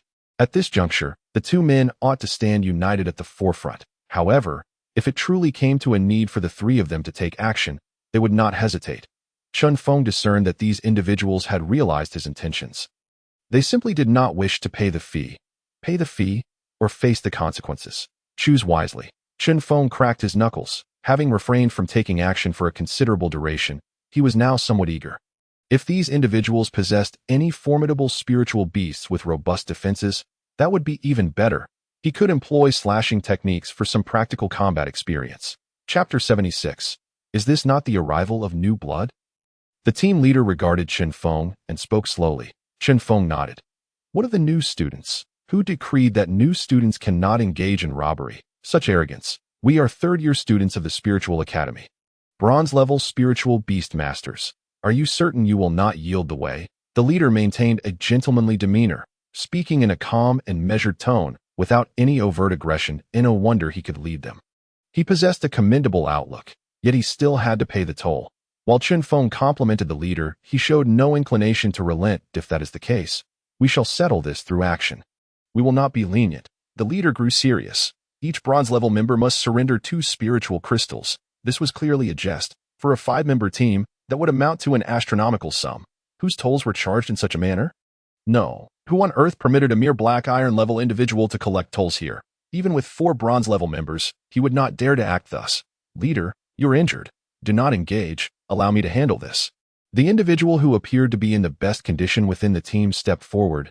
He was quite eager to teach the junior a lesson. In truth, they could all engage together if they wished. Chen Feng expressed his thoughts, completely disregarding Li Chengfeng's frantic gestures from the sidelines. 1 against 1 is already disadvantageous. You expect me to take on 5. Why not just ascend to the heavens? Chen Feng noticed Li Chengfeng's actions, but had no intention of acknowledging them. What merit was there in defeating one? Even if he triumphed over one, there would be another. Chen Feng aimed to instill fear in the others. Wasn't 1 against 5 sufficiently shocking? As long as he subdued these 5 individuals thoroughly, the other returning teams would be too intimidated to confront Chen Feng. This was an excellent opportunity to eliminate a great deal of trouble. This year's junior is quite audacious, far superior to our batch. Senior, I shall not bully you. Where is your spiritual beast? The individual who stepped forward seemed either genuinely moved by Chen Feng's sincerity or merely considered him a fool. Why bother with a fool? With this thought, he felt an immediate clarity. Foolish dog, play with him, but do not kill him. Better yet, do not maim him. Chen Feng instructed the Moon Hound, with only one opponent. Chen Feng had no intention of entering the fray himself. He deemed the Moon Hound sufficient. Upon hearing this, the Moon Hound promptly scampered over from behind Li Shi. Moon Hound, this junior possesses some skill. Indeed, not merely a little. Let us begin. Chen Feng was disinclined to elaborate further. Once the conflict commenced, this individual would be required to surrender 4 spiritual crystals. If he refused, Chen Feng would certainly not allow him to depart. And he would follow through on his words. Go ahead, handle it. Just do not kill him. A golden tier rock beast was summoned forth by the senior who stepped up, while it too was of the golden tier. This rock beast had already matured, standing an imposing 2 meters tall, its entire body seemingly composed of stone. Chen Feng activated his celestial eye for a brief moment and fell silent thereafter. It was no match for the moon dog. There was no need to even glance. Foolish dog, refrain from using your skills and conserve your spirit energy, Chen Feng admonished the moon dog. The moon dog did not possess an abundance of spirit energy, and employing 2 or 3 skills would leave it exhausted. There were likely many battles ahead, thus, it was prudent to save as much spirit energy as possible. Do you need my assistance? Li Chifeng inquired of Chen Feng. In truth, Li Changfeng longed to retreat to a safer distance, yet leaving would appear disloyal. Hence, he posed the question, if you could be of any help. Quickly, step back, Chen Feng retorted, showing no concern for Li Changfeng's feelings.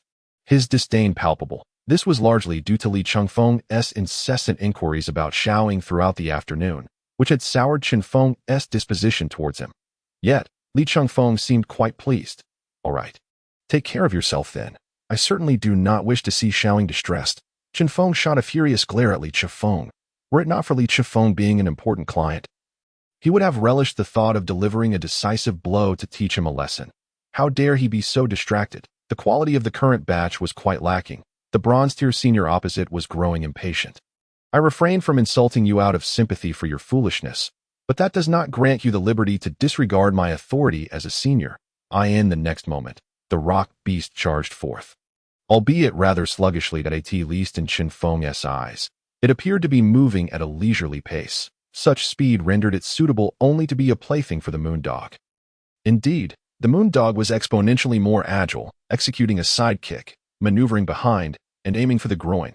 Alas, it seemed futile. The groin was also composed of stone. The rock beast roared in frustration, and the ground was littered with shattered stones. Remnants of the moon dog's playful assaults. Quite literally, with each swipe, fragments of stone would detach from the rock beast's body. After 2 minutes of this, the rock beast had shed over 10 pounds. If certain ethereal maidens were to learn of this, they might well lose their minds. However, it was not those absent maidens who were losing their composure, but rather the senior's teammates. Captain, this cannot continue. While the rock beast possesses substantial defense, its other capabilities leave much to be desired. If it cannot catch that dog, what use is it? Should I swap it out? 2 individuals voiced their concerns in succession. Yet, the wounded captain perceived something else. His teammates only saw the moon dog gradually suppressing the rock beast, under the impression that it was completely outmatched. The reality, however, was far different, as evidenced by Li Chifeng and his companions, who were engaged in lively conversation, showing no signs of tension, even critiquing the moon dog's actions. Did the moon dog really require critique? He had never encountered such a formidable juvenile canine. What allowed the moon dog to suppress the rock beast so swiftly? Was it truly solely due to the rock beast's formidable defense? You two, engage together, but do not harm his spirit beast. Simply subdue it, the captain reminded the 2 who had just spoken. Within this secret realm, it was unwise to hastily slay others. He had already discerned Chen Feng's potential, and provoking such an individual would likely render their team's future rather troublesome. Yet, they exchanged polite words, knowing that grudges formed in such realms seldom extended to the outside world. All right, let us proceed together. With one taking the lead, The two summoned their spirit beasts simultaneously. Is this not lively? Chen Feng's eyes gleamed upon witnessing the two spirit beasts. Chapter 77. Distress. Yearning to weep. Chen Feng chuckled as he clenched his fists, just as the two spirit beasts charged towards the moondog. Chen Feng sprang into action. His feet struck the ground, transforming it into a great drum that resonated with each of his steps. In the next moment, his expression grew serious as he darted forward at tremendous speed. Seizing one of the spirit beasts before it could reach the moondog, what does he intend to do? The owners of the two spirit beasts were bewildered. You cannot overpower us with sheer numbers. Chen Feng replied coldly. Subsequently, amidst the spirit beast's fierce resistance, Chen Feng forcefully snapped its forelimb. Stop. You must cease this. The spirit beast trainer shouted in alarm, primarily fearing that Chen Feng would kill their spirit beast. Wait, is he a black iron tier spirit beast trainer? Even a spirit beast trainer specializing in physical prowess should not possess such strength, should they? Besides, you are a spirit beast trainer, not a human tank. How can you bulldoze through like this? Here you go. Chen Feng flung the now injured spirit beast back. With his current strength, he found no need to employ skills against these two weak spirit beasts. Fearing that a single strike might obliterate them, his intent in obstructing them was to seize wealth, not to take lives. After tossing the spirit beast back, he turned his gaze to the other one. This second spirit beast had long since frozen in place, paralyzed with fear. The moment Chen Feng's gaze fell upon it, it was as if it had been struck by lightning. Its fur bristled, and it turned to flee, nearly leaving behind a trail of regretful urine in its haste. Fortunately, as it fled, Chen Feng opted not to pursue. Who else? He called out, already exuding an aura of formidable dominance. Captain, this person is too strange. We should retreat. My rock beast has high defense. As long as it can hold him off, we can escape. The owner of the rock beast suggested. It was simply untenable for them to demand the junior to pay a toll for their retreat. None wished to be the object of ridicule in the future. In truth, the captain was already contemplating paying a fee to settle matters peacefully. Someone as monstrous as Chen Feng was beyond what ordinary talents could contend with. Indeed, we too possess talent. Not everyone can venture into such secret realms. However, upon hearing his teammate's suggestion and observing the surrounding dozen or so eyes, he conceded. All right, have your rock beast try to entangle him. Any losses incurred will be shared by our team. Yes, given the presence of other spectators, we must maintain our dignity. Indeed, about 10 other individuals had gathered nearby, watching the unfolding battle with keen interest rather than intervening. Very well, this teammate proved to be a resolute individual, willing to take risks. Without any apparent communication with the rock beast, it voluntarily abandoned its assault on the moondog, instead charging towards Li Shihut and her companions. Chen Feng momentarily paused. Then his anger flared. We are merely having a light-hearted skirmish, and you choose to play tricks? The rock beast, too slow to hinder the moondog, could not impede Chen Feng either. The best way to entangle Chen Feng was to attack his teammates, making him unable to intervene. Junior, should you choose not to rescue your companions, it is possible that your teammates' spirit beasts will suffer casualties. This statement, combined with the thunderous sound of the rock beast's feet striking the ground, was indeed somewhat intimidating. Are you threatening me? Chen Feng suddenly spoke. You could interpret it that way. The rock beast's owner met Chen Feng's gaze defiantly. They were not all in the same boat. Once he exited the secret realm, he would return directly to the Spirit Academy. No matter how formidable Chen Feng was, he could not follow him there to seek trouble. Besides, he was merely jesting. He had no intention of genuinely harming Chen Feng. The rock beast's actions were, at most, meant to intimidate, with no real intent to engage. However, what he did not realize was just how naive Chen Feng was. Having been threatened so openly, what else could he do? Sever. Chen Feng, who had intended to test his slashing skills, unleashed his full power. A blade, approximately 1.5 meters long, cleaved horizontally through the air. What in the world is this? Oh my! The onlookers erupted in astonishment. Just moments ago, they were merely spectators enjoying the spectacle, but now they could no longer remain seated. Was this sorcery, a divine ability? A talent? It mattered not. What was crucial was how astonishingly swift it was. As they gasped in astonishment, the strike had already reached the rear of the rock beast. Sensing imminent danger, the rock beast attempted to evade. But what speed could a strike possess? It was not something one could simply dodge at will. Before the rock beast could execute any evasive maneuvers, the strike had already pierced through its body. Disperse. Chen Feng urged urgently. The ability to summon and dismiss at will was the reward from the system's spiritual technique. It was imperative to disperse. Right in front of the rock beast stood the three little ones. who were paralyzed with fright. Usually, Chen Feng was a generous person, treating them to delicious food daily. What was happening now? Was he intent on their demise? Fortunately, just as the strike reached them, it voluntarily dissipated.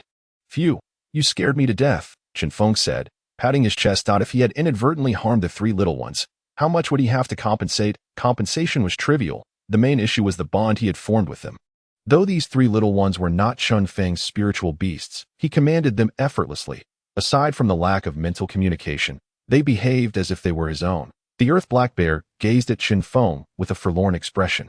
As it had the closest relationship with him among the trio, the earth black bear, not particularly clever, could not fathom why Chen Feng would want to harm it. "Stop pretending to be pitiful. You weren't harmed, were you?" Chen Feng scolded, frowning. "As my closest ally, shouldn't you be comforting the other two instead of sulking?" Who's pretending to be pitiful? You killed my spiritual beast." A voice filled with deep resentment erupted from behind Chen Feng. The master of the rock beast was utterly indignant. "I thought we were just playing around, but you truly crossed the line." The rock beast was now cleaved in two, its incision smooth and even, resembling a mirror capable of reflecting light. But that was not the crux of the matter. His mind felt as if it were exploding from the backlash of the spiritual contract, suffering a severe blow. Fortunately, as a bronze-tier spiritual beast master, he managed to suppress his cries of despair. Yet, he had but this one spiritual beast, just one. In the blink of an eye, it was gone. He felt miserable, on the verge of tears. In the bronze tier, nurturing a single spiritual beast was no small feat, and one could hardly contract any formidable beast at this level. Almost all spiritual beast masters waited until reaching the silver tier before contracting their second beast. For in the silver tier, the success rate for contracting adult golden tier beasts was significantly higher. Some even waited until the golden tier to contract their second beast. "You owe me." The master of the rock beast glared at Chen Feng. Ultimately, he was still a student who had not left the spiritual academy, his mind not yet fully matured. "Oh, you? Ha! You can leave with 4 spirit crystals, or else you might as well stay here for a lifetime." Chen Feng coldly disregarded the other's demands. "And you two who just attacked, that's 4 each as well. Now, will you pay or not?" A small strike appeared at Chen Feng's fingertips, implying that anyone who dared to refuse would experience what it meant to be utterly severed. Chen Feng had become utterly inflated with confidence. A single spiritual technique had changed his life. He was now certain of his formidable strength. Below the bronze tier, no one stood a chance against him. "Pay." The team captain slammed his palm down to restrain his enraged subordinate. Losing a spiritual beast was indeed a significant loss, but it was far better than losing a life. He would not gamble on whether Chen Feng would dare to kill. In fact, the Yu family had a say in this matter. They could answer with certainty that Chen Feng was indeed capable of murder, and he would not hesitate regardless of the opposing forces behind anyone. "Oh, if only you had acted like this sooner, you could have saved some. Come on, line up and pay. No tricks, or there will be consequences," Chen Feng said, his demeanor shifting entirely at the prospect of receiving payment. "Oh, Brother Feng, how could this trivial matter trouble you? Allow me to handle it." Li Chengfeng rushed over from behind, exuding eagerness. Now, he cared little for the status of being a young master of the Li family. What mattered was strength. Li Chengfeng had taken a liking to Chen Feng's strike and wished to learn it. "Is that not young Master Li? You seemed to be quite far away earlier." Chen Feng remarked sarcastically. "Brother Feng, you misinterpret my intentions. I was merely giving you space, fearing to hinder your performance." The banter was lighthearted. Chen Feng was not just subtly mocking Li Chengfeng. He could endure directly berating him. After all, they were family. What was wrong with a little teasing? That kid has potential, but don't get greedy now. The number of spirit crystals is directly related to the system's rewards. This matter cannot be taken lightly. Chen Feng was already aware of the power of the system's rewards. A single spiritual technique could speak volumes. "Rest assured," Li Chengfeng replied, puffing out his chest. "You all, come over here. It's time to settle the payment." "See, it's all sorted out now." Previously, Li Chengfeng, despite being a somewhat renowned genius, could not compete with these older students. Their spiritual beasts had been nurtured for 2 to 3 years, while his had only been trained for a few days. How could he challenge them? But now, it was different. Li Chengfeng had acknowledged Chen Feng, and who would dare to oppose him? The team members, led by their captain, approached Li Chengfeng with heads hung low. They paid the required amount without daring to utter a word. Only the master of the rock beast glared at Li Chengfeng with bloodshot eyes if he could not contend with Chen Feng. How could he possibly challenge Chen Feng's subordinate? Li Chengfeng felt somewhat uneasy under that gaze. It seemed as though the resentment was shifting towards him. You might feel aggrieved, but Brother Feng has already shown mercy. Otherwise, none of you would have survived. By the way, this is for your own good. Considering your family background, it should be quite decent, right? In Jiaqing, there's a shop specializing in spiritual beasts where you can purchase spiritual beast eggs, all top tier.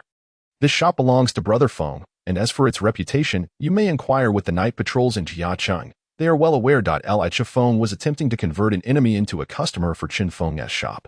Chen Feng silently praised Li Feng. He was already contemplating having him work as an external sales agent. He would recruit customers, but without a salary or commission. The master of the rock beast hesitated. Primarily because he was tempted. He knew nothing of other spiritual beasts, but he could attest that Chen Feng's beasts were indeed exceptional. Even a juvenile golden tier moon hound could easily outmatch his golden tier rock beast. He would not believe there was nothing dubious about this. Moreover, the shop offered many services. Once one experienced them, they would understand their greatness. Hunky Bear, come and demonstrate for them. To bolster the credibility of his claims. Li Changfeng called out to the Earth Black Bear. Who was the Earth Black Bear? It understood Li Changfeng's intent. After a motivational roar, it unleashed a spike from the ground. What? You say that only one spiritual beast comprehending a skill is mere luck. Now, it's your turn, little ones. Li Changfeng was merely talking to himself, as no one engaged with him. They were all in shock. The juvenile spiritual beast comprehending a skill. Was this a joke? Among the mature spiritual beasts, very few could comprehend skills. The two little ones, adept at teamwork, immediately unleashed their own skills. Brother Feng, should we let our silly dog perform too?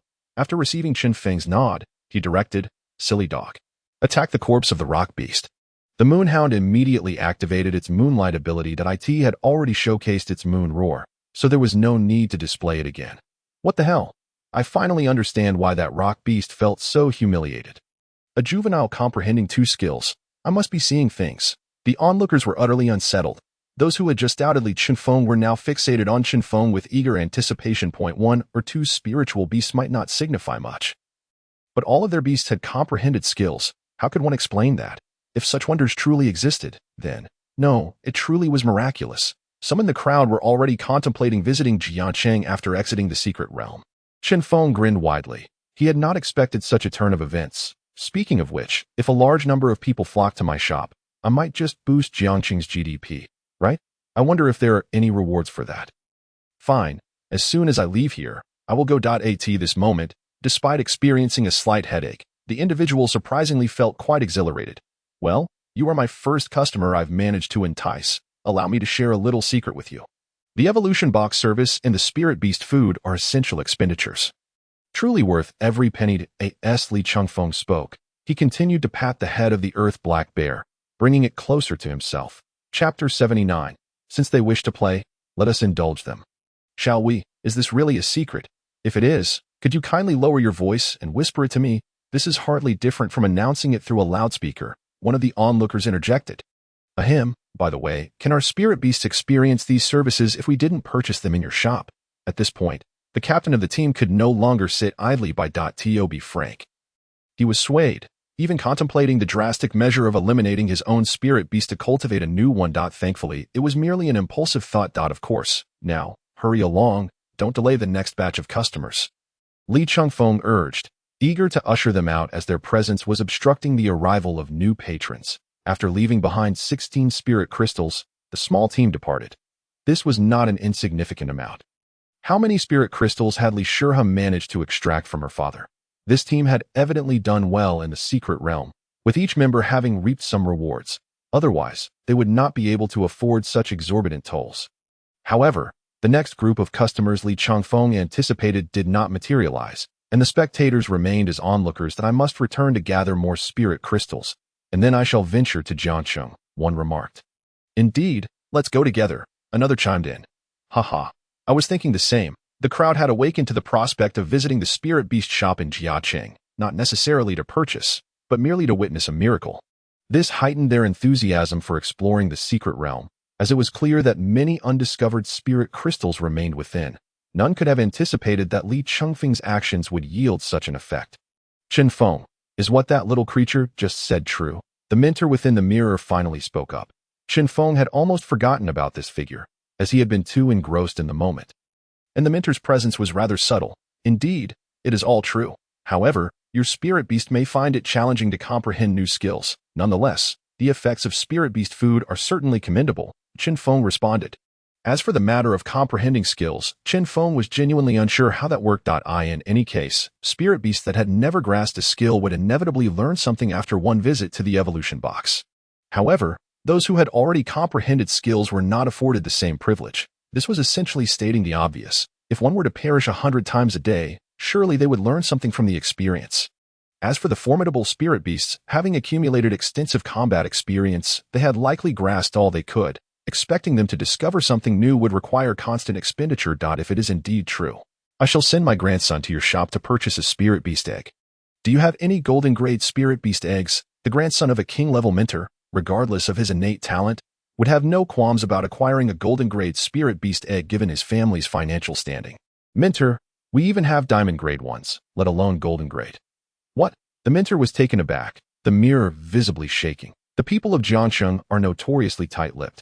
How could such news not have spread at all? Well, it truly exists. Chen Feng quietly emphasized. Diamond-grade spirit beast eggs. You know, the kind that automatically restocks in the vending machine. Selling one earns a profit entirely at my discretion. The shop's transition from intermediate to advanced status would require substantial sales revenue. This business could already be advertised. As for potential theft, that was inevitable. All right, Chen Feng, my young friend, be sure to reserve those spirit beast eggs for me. If you please. It was evident that the king-level spirit beast master was quite pragmatic. Addressing him as a young friend, Chen Feng was tempted to respond, I can provide as many as you desire, but he refrained, knowing such a statement would be shocking. Very well, it shall be done. Rest assured, you will not suffer any loss, the mentor replied, displaying a sense of reason, affirming that one should not underpay simply because of a prior agreement. Mentor, regarding the situation here, feel free to engage as you wish. Even a few casualties would be permissible. I can handle it. Chen Feng grinned. Thank you, mentor. After expressing his gratitude, Chen Feng began searching for Chun Yang's figure. With a target in mind, how could his dear brother escape? Chun Yang indeed contemplated fleeing. After regaining his composure, his first instinct was to run and swiftly exit the secret realm. That as long as he returned to the normal world, his safety would be assured. If Chen Feng were to catch him here, he was fully capable of committing murder. However, by the time Chen Yang realized the situation, it was too late. Chen Feng had already blocked the exit of the secret realm. Nonetheless, Chen Yang had not left empty-handed. On his way to the exit, he encountered the returning group. Many among them were still expressing their astonishment. From their exclamations, Chen Yang pieced together what had transpired. Chen Feng, you truly went all out? They fear you, but I do not. Can you block one or two individuals? Can you withstand hundreds? Chen Yang surprisingly regained some of his fighting spirit. In truth, he was quite perceptive. Not everyone feared Chen Feng. Many refrained from confronting him due to pride. Yet there were those who would not shy away as long as Chen Yang took up the banner of resistance. Others who felt aggrieved would surely follow. If one wished to exit, they had to surrender spirit crystals, which amounted to millions. Who would willingly relinquish such wealth? With this thought, Chen Yang promptly turned back. He was determined to rally the resistance. Meanwhile, outside the secret realm, the young man from the Yi family immediately contacted his kin upon exiting. He reported everything truthfully, without embellishment. For the Yi family, assisting Chen Yang in eliminating a rival was a minor affair. However, with the death of a Yi family member, it escalated to a significant issue. A team led by a royal-level spirit beast master departed from the capital. Chen Feng was unaware of this development. But Yin Lai was fully informed. Is the Yi family truly seeking a confrontation? Do they believe the Night Watchmen are mere soft persimmons? Yin Lai held little regard for the royal-level spirit beast master from the Yi family. So you can only rally people. Huh? Are you not aware that the Night Watchmen are currently the most powerful violent organization? After a brief telephone conversation lasting less than a minute, Yin Lai hung up. Yui, let us head to the provincial city. Boss, what about Xiaofeng's shop? Ah, right. You stay behind to watch over it. I will go alone. Without waiting for Yi Yi's response, Yin Lai swiftly departed. Simultaneously, Li Gong from the Li family also set out. Someone was targeting his son-in-law, and as the father-in-law, he had to take action. Chapter 80. Wait, did I permit you to leave? The Yi family members had arrived. Li Gong had also made his appearance. Yin Lai took the stage last. Oh, old Li, your combat prowess seems lacking. Your face is flushed from anger. Yin Lai appeared at the entrance of the secret realm, observing Li Gong engaged in a tense negotiation with the Yi family. The discussion was far from cordial. Had there not been so many witnesses present, both parties might have resorted to violence. You, Yin, do not add insult to injury. Now someone is bullying your son, so let us discuss how to handle this. Li Gong was seething with anger. The Yi family members were being unreasonable. He had been at odds with the royal-level spirit beast master from the Yi family for nearly 10 minutes. Bullying my son. No problem, he isn't a child anymore. Being bullied is normal. However, if the Yi family wishes to bully the night watchman, that won't do. Despite his seemingly carefree demeanor, Yan Lai was quite astute. The Yi family's bullying of his son was a personal matter, but if they attempted to bully the night watchman, it would become a collective issue. Jiangqing Yan Lai, do not attempt to elevate this situation. Chen Feng killed a member of my Yi family, and we demand an explanation. The royal-level spirit beast master from the Yi family was not to be trifled with, immediately demanding an account. What explanation? If someone is killed within the secret realm, it's merely a case of being outmatched. What do you expect?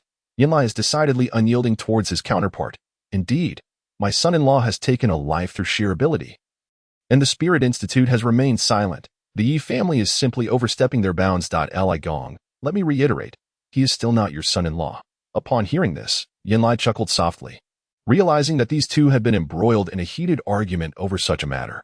It makes sense, for if the relationship between Chen Feng and Li Shihe were not solidified, Li Gong would indeed have no grounds to defend Chen Feng. I assert that he is indeed deserving of support. Are you not merely taking advantage of Chen Feng's lack of backing? If I, Li Gong, cannot maintain control, do you think the Wang family of Kyoto could? Li Gong was hesitant to invoke his father-in-law's name. Yet in this moment, it would not be inappropriate for him to mention his father-in-law, given the circumstances. Just as the Yi family was about to voice their objections, a representative from the Provincial Spirit Institute arrived. The newcomer was a somewhat unkempt middle-aged man, sporting a scruffy beard and clutching a wine bottle in his hand. Upon recognizing the individual, Yan Lai smirked slightly. They are both disheveled and fond of drink. Why is it that he is a royal level, while this fellow is merely imperial? Yi family, your time is up. Leave now, and the Spirit Institute will treat this as if nothing transpired. The man exuded an air of dominance, making his intentions clear from the outset. The royal-level spirit beast master from the Yi family frowned. They had anticipated that Li Gong and Yan Lai would stand by Chen Feng. But they had not expected the Spirit Institute's involvement. Confronting multiple parties simultaneously would certainly not bode well for the Yi family, since the Spirit Institute has intervened. It would be ill-advised for the Yi family to demand explanations here. But what transpires afterward is beyond the Institute's jurisdiction, correct? If your Yi family can take action against him, then be my guest. After taking a swig from his bottle, the imperial man nonchalantly replied, very well, we shall take our leave, but we must take Chen Yang with us. The Yi family is already aware of the circumstances within the secret realm. One life has been lost, and they cannot afford for Chen Yang to meet the same fate.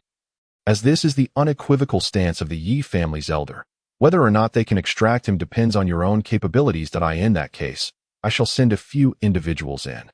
Is that acceptable? No more than 10. The negotiation was straightforward. There was no exchange of interests. The Spirit Institute's agreement stemmed solely from their recognition of Chen Feng's strength. Why did the representatives of the Spirit Institute appear so suddenly? It was precisely because they had witnessed Chen Feng's prowess. In this world, nothing good comes without reason. Some may argue that the Spirit Institute is too powerful, but such is the nature of this world. Only those with exceptional talent are entitled to better resources. If resources were truly distributed evenly among all, humanity would have long been overwhelmed by the beasts and ceased to exist at Ha. Let us see who has the greater numbers then. Do you really think my night watchman can be bullied? The Kyoto Yu family is not an exception. Yan Lai scoffed. Do you truly believe you have the numbers? Your words suggest a scarcity of talent among my night watchmen. While it is true that there are not many at the bronze level among the night watchmen, that is simply because the bronze level cannot serve in such a capacity. Those who can join the night watchmen at the bronze level are all exceptional individuals. You will enter and retrieve Chen Yang. Understood. A prepared team of 10 immediately made their way to the entrance of the secret realm. You few should go as well. Kill if you can. Do not hold back. Yan Lai added that a few individuals from the crowd stepped forward. They appeared unremarkable, but once they shed their outer garments to reveal the uniforms of the night watchmen, the crowd suddenly realized that the night watchmen had long since made their arrangements. The night watchmen from Jiang City are truly commendable. The royal from the Yi family was visibly displeased. What awaits you is even more displeasing. Just wait for the accountability from the Kyoto Night Watchman headquarters. Do you truly believe this world is owned by the Yi family? Humph, young man. The Yi family has sent 10 individuals into the secret realm. Do you wish to hide? Inside the secret realm. The mentor within the mirror cautioned Chen Feng. Point 10. All at the bronze level. Yes. Can they kill? The mentor within the mirror was momentarily taken aback. According to the reasoning of an ordinary person, one would think of how to escape.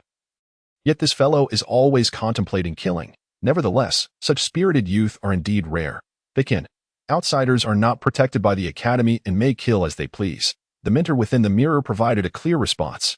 Very well, thank you, mentor. Chen Feng grinned. 10 individuals, is that too many? At this moment, Li Shihua had ceased her smiling demeanor and approached Chen Feng, ready to face the situation alongside him. Although not every member of the Yi family could summon shadow beasts, and shadow beasts were not as common as cabbages, the fact that they were facing the Yi family assured that their spirit beast would not be weak. Li Shihua feared that Chen Feng might struggle alone. Chen Feng gently grasped Li Shihua's hand and placed a soft kiss on her forehead. Do not worry, protect yourself and them. I will handle the rest. Li Shihua looked up into Chen Feng's eyes and asked, can you manage? Absolutely. Chen Feng nodded earnestly at Li Shihua. Very well, I understand. Li Shihua stood on her tiptoes and lightly pecked Chen Feng's lips before turning to leave. Just then, the Yi family entered. You are Chen Feng. The Yi family members entered and immediately singled out Chen Feng. Yes, that is me. Today you are fortunate. I will not harm you. However, you have killed a member of my Yi family. And I assure you that this matter will not simply be overlooked. Humph. Having said that, the group of 10 prepared to venture into the secret realm to locate Chen Yang. Wait, did I permit you to leave? Chapter 81. Do your spirit beasts not possess any skills? Chen Feng was so incensed that he chuckled. What audacity the Yi family exhibited. The entire Yi family turned to glare at Chen Feng. Since you are here, none of you shall depart. Foolish mutts, attack. Chen Feng audaciously commanded the Moon Hound to strike first. The Moon Hound, aware of the imminent confrontation, unleashed the roar of the moon, enveloped in a hazy moonlight. Followed by a surge of lunar energy, the Moon Hound did not target the Yi family as spirit beasts. It was aiming for the humans instead. Dare you make a move, capture them alive. The Yi family's 10 members were seething with fury, utterly taken aback that Chen Feng had the gall to initiate an attack. We have already stated that you would be spared today. Are you so eager to court death? In that case, there is no need for courtesy. The 10 operated with clear roles. The Moonhound's assault was intercepted by a spirit beast, inflicting no damage on the Yi family. Just as 5 or 6 spirit beasts charged towards the Moonhound, Chen Feng made his move. Chen Feng possessed a speed unmatched by others of the same rank, comparable only to these 10 Yi family members. These were reinforcements sent by the Yi family, and even if they were not the strongest among the stubborn bronze ranks, they were certainly not weak. However, speed was not the primary means of Chen Feng's attack. Slash. As Chen Feng closed the distance to the nearest Yi family member, merely 6 or 7 meters away, he waved his hand through the air. A slashing attack materialized from nowhere. The Yi family member, unaware of the slashing's potency, attempted to evade. Yet, the distance was too close, and the strike was instantaneous. A crimson line appeared across the Yi family member's neck. 1 strike, and he was slain. You! How could you? Blood gushed forth. And as the Yi family member's head fell, his neck resembled a turned-on faucet, blood spraying over 30 centimeters high. Yet, that was merely the initial spray. Afterward, very well, the headless corpse crumpled to the ground. And Chen Feng paid no further heed. What? Impossible. Kill him. The Yi family members were completely unprepared for Chen Feng's audacity to kill, nor had they ever realized he could eliminate one of their own. But now the enraged Yi family members were fully committed. They aimed to kill Chen Feng, rendering their earlier agreement outside the secret realm null and void. Slash. Countless minute slashes materialized around Chen Feng. These tiny slashes shot outward. Although they dissipated after 3 or 4 meters, it sufficed as long as they ensured no one could approach Chen Feng. That was his objective. They could not reach him. While he only needed to seize the opportunity to take one of them down. Just 10 individuals. How long could they withstand? Soon, a second Yi family member fell, adopting the same posture, the same outcome, a headless corpse crashing to the ground. Be cautious of the shadow beasts. The few night watchmen who entered later spoke up to remind others, yet surprisingly, they exhibited no intention of taking action. After all, Chen Feng's life was not in jeopardy. Why would they resort to violence? Nevertheless, their spirit beasts were on high alert, poised for immediate assistance. Meanwhile, Chen Yang's recently gathered group had also come to a halt. These individuals, spurred on by Chen Yang, brimmed with confidence, united under the banner of toppling the bandits, eager to push through Chen Feng. However, as they approached the entrance to the secret realm and beheld the fierce battle between Chen Feng and the members of the Yi family, they were left utterly dumbfounded. Ultimately, they were merely students. While they might feel little remorse in slaying a beast, regarding it as mere livestock, the current scene was overwhelmingly jarring. They could accept the notion of killing. But each beheading was a different matter entirely. The splatter of blood was shocking. Some girls could no longer suppress their nausea, and the young men turned pale. Among them, Chen Yang's face was the most dismal. Indeed, there was also the shadow beast. Without his loyal hound by his side, he could not fend off its assault. Clenching his fists, Chen Yang silently cheered on the Yi family. By now, if Chen Yang remained oblivious to his connection with the Yi family, then all those years in the Chun household had truly been in vain. Regardless of the nature of their relationship, only by leaving this place could he leverage the resources of the Yi family. And Chen Feng stood as his sole obstacle to escape the secret realm. Therefore, he must ensure Chen Feng's demise. Hidden within the crowd, Chen Yang continued to rally for the Yi family. As for stepping forward himself, nonsense. Chen Yang was cunning and unscrupulous, but not foolish. Under the current circumstances, he would be no match for Chen Feng's strike. Even a bronze-level spirit beastmaster could be cleaved in two by such a blow. What could Chen Yang possibly contribute? Chen Feng, engrossed in combat, paid no heed to Chen Yang. With so many spectators, it would be exhausting to check on each one. This could not continue. The shadow beast was trapped within the peculiar range of his slashes. Unable to reveal itself, they needed to attack together. He could only fight from a distance. His close combat and physical capabilities were certainly lacking, but if they could hinder his spirit beasts, they could vanquish him. The Yi family was not entirely inept. In this brief moment, they had discerned Chen Feng's perceived weakness. Of course, this was merely their own interpretation of weakness. The spirit crystals, devoured swiftly, began to disappear. These crystals transformed into experience points for Chen Feng. Leveling from 10 to 11 required 1,000 points, while elevating from 11 to 12 demanded 2,000. Ding. The host's level has risen to level 11. All attributes 5, free attribute 10. Ding. The host's level has risen to level 12. All attributes 5, free attribute 10. The free points were allocated to his physique. With the 2-level increases, his physical attributes surged by 30 points. 30 points was not a trifling amount. This surplus surpassed Chen Yang's current physique. Did these Yi family members not consider Chen Feng's close combat abilities insufficient? Chen Feng, however, believed himself quite capable. He waited, biding his time for the Yi family to make their move. Alas, these Yi family members disappointed him gravely. None possessed the means to breach the fine slashes that shielded Chen Feng, all halting a mere 3 to 4 meters away. Did none of your spirit beasts comprehend skills? Chen Yang could no longer watch. Aware that the Yi family excelled in assassination, he found it absurd that they charged forward when they knew they could not achieve a surprise attack. Why not simply command their spirit beasts to unleash a barrage of skills against Chen Feng? Chen Yang was unconvinced that Chen Feng could remain unscathed. Was that not my brother's voice? Chen Feng recognized Chen Yang's call. Even though Chen Yang likely altered his tone, the Yi family also wished to order their spirit beasts to employ skills. Yet the issue was that none of their beasts possessed any ranged attack abilities. What were they to do? Chapter 82. Chen Feng struggled to contain his smile apart from the Yi family's exclusive shadow beast. Those without a contracted shadow beast had predominantly contracted spirit beasts with formidable defenses intended to serve as shields, absorbing damage for those who had contracted shadow beasts. Indeed, while they could not withstand the larger strikes, the smaller slashes surrounding Chen Feng could certainly be obstructed by their defensive spirit beasts. The Yi family saw a glimmer of hope. They would endure the damage, close in, and eliminate Chen Feng. With the plan set, they commenced their assault. Chen Feng discerned the Yi family's intentions, yet he remained entirely unconcerned. Why had he leveled up mid-battle? Why allocate all his free attributes to physique? It was merely to showcase his prowess in martial arts. The burial ground black pig charged towards Chen Feng under its master's command. This golden-grayed, growing creature stood about 1.5 meters tall, its body entirely black with bristly hair akin to pine needles. Possessing immense strength and robust defenses, though its speed was lacking, the burial ground black pig, towering at around 1.5 meters, allowed those following closely behind to duck slightly, evading the slashes. Chen Feng grinned. These fellows were rather amusing.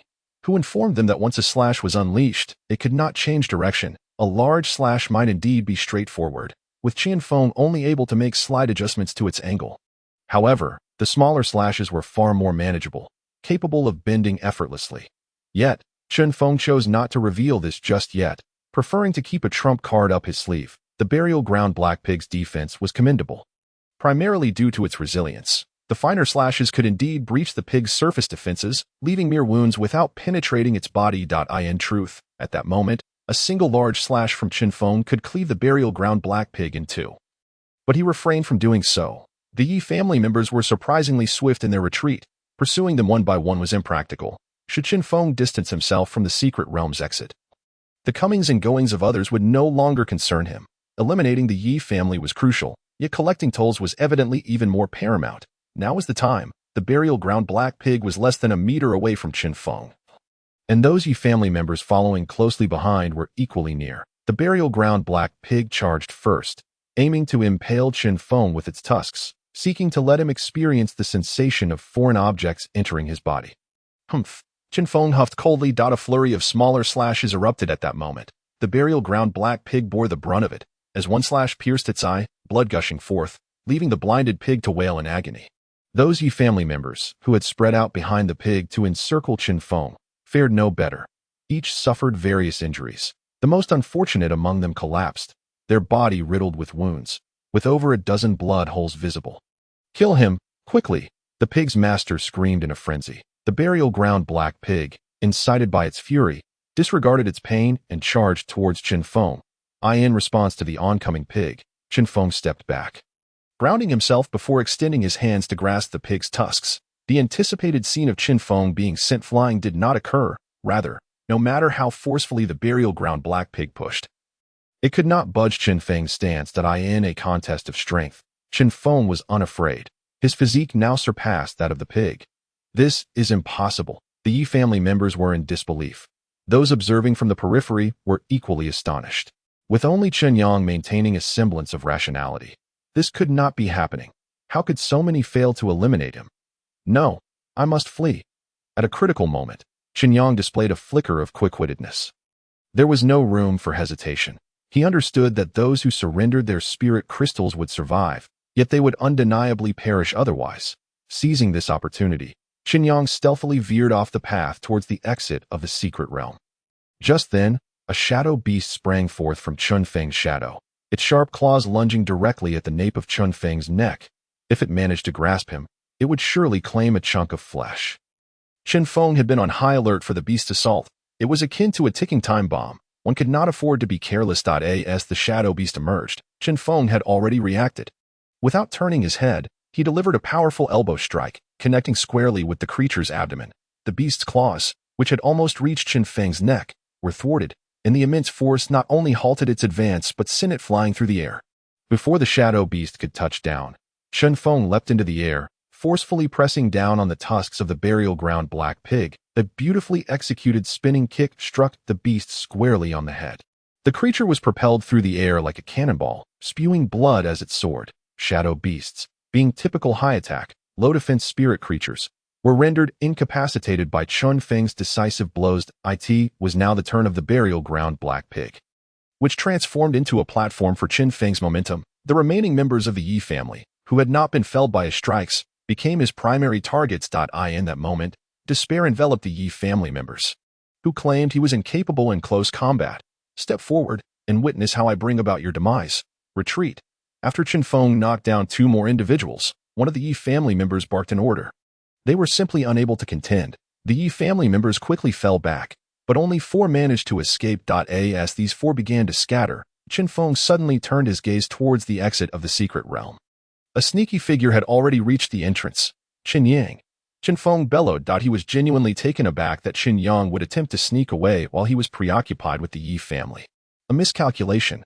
Upon hearing Chen Feng's shout, Chen Yang felt a chill run down his spine. At that moment, he disregarded everything and sprinted towards the nearby exit. He was merely 5 or 6 meters away.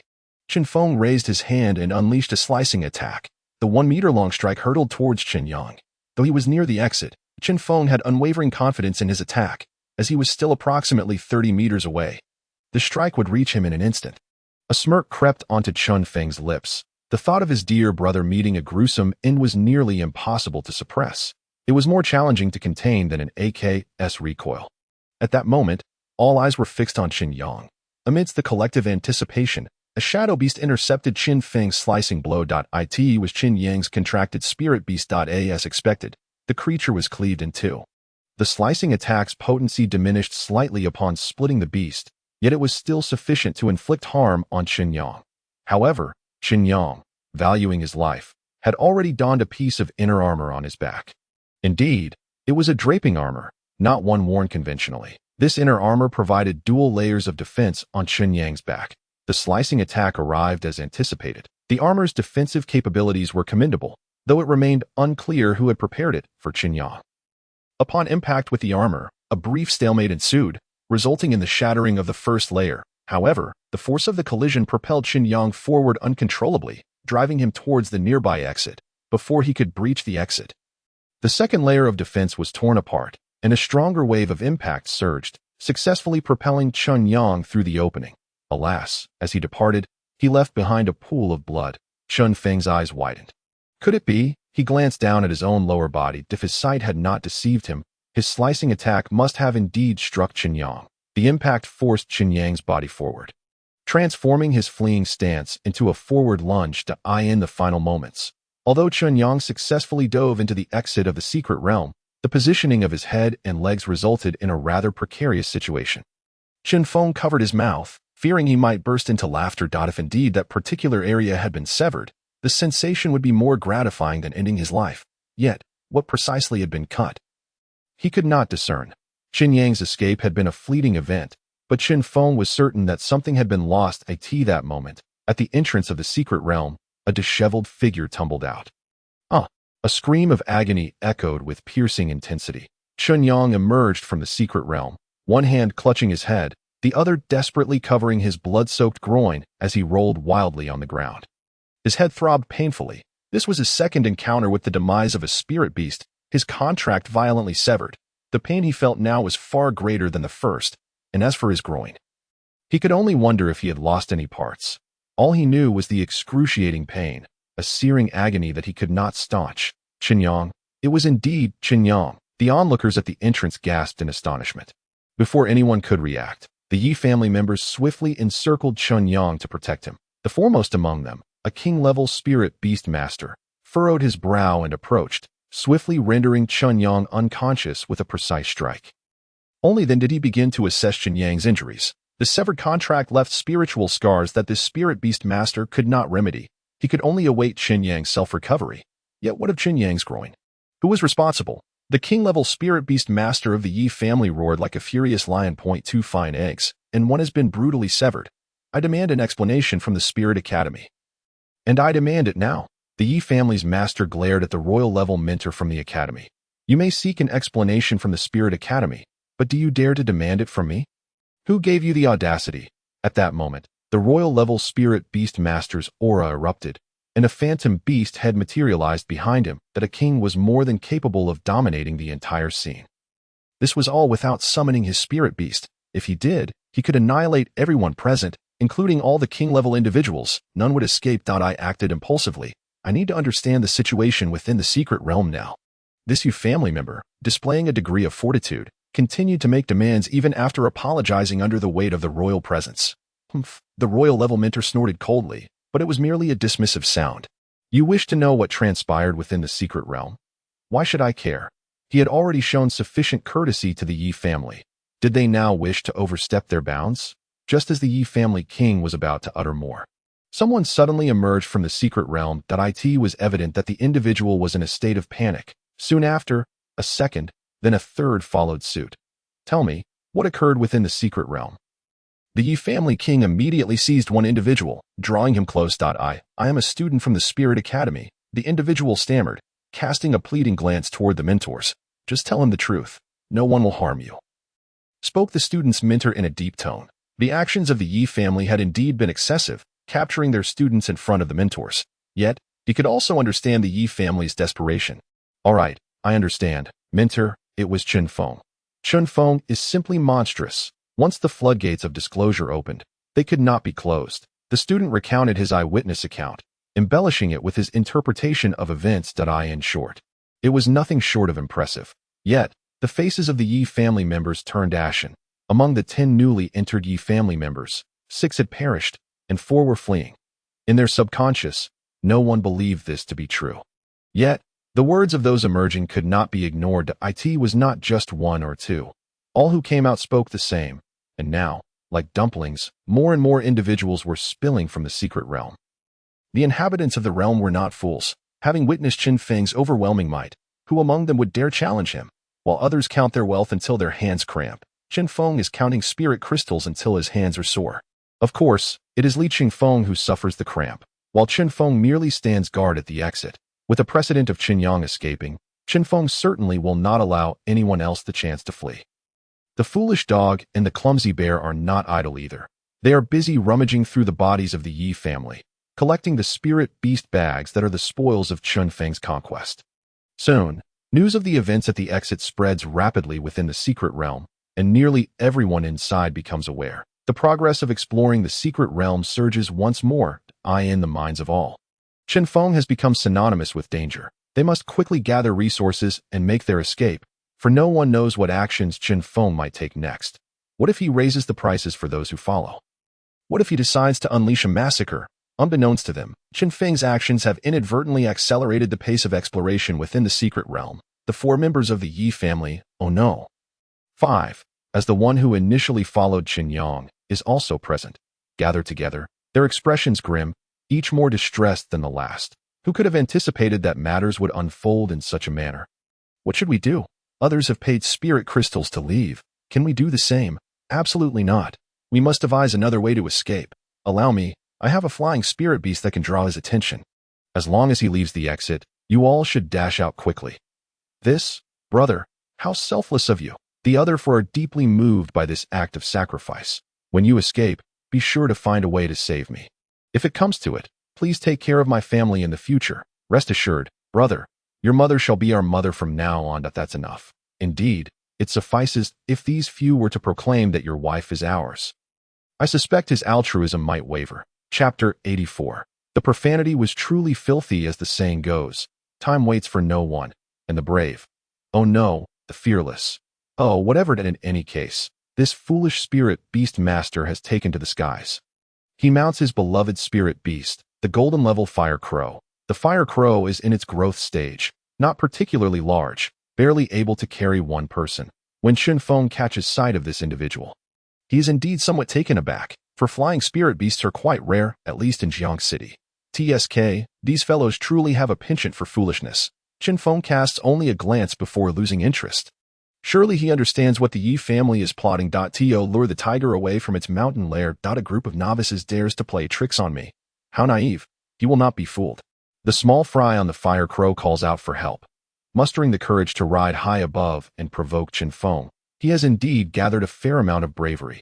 Should Chen Feng remain unfazed, he fears his courage will soon dissipate. Curse him. Go ahead. Curse him. The small fry on the ground begins to devise a plan. Excellent. Chen Feng, you bastard, killing my Yi family members means there is no place for you in the entire Hua country. Just await your demise. You coward, I can fly. Can you?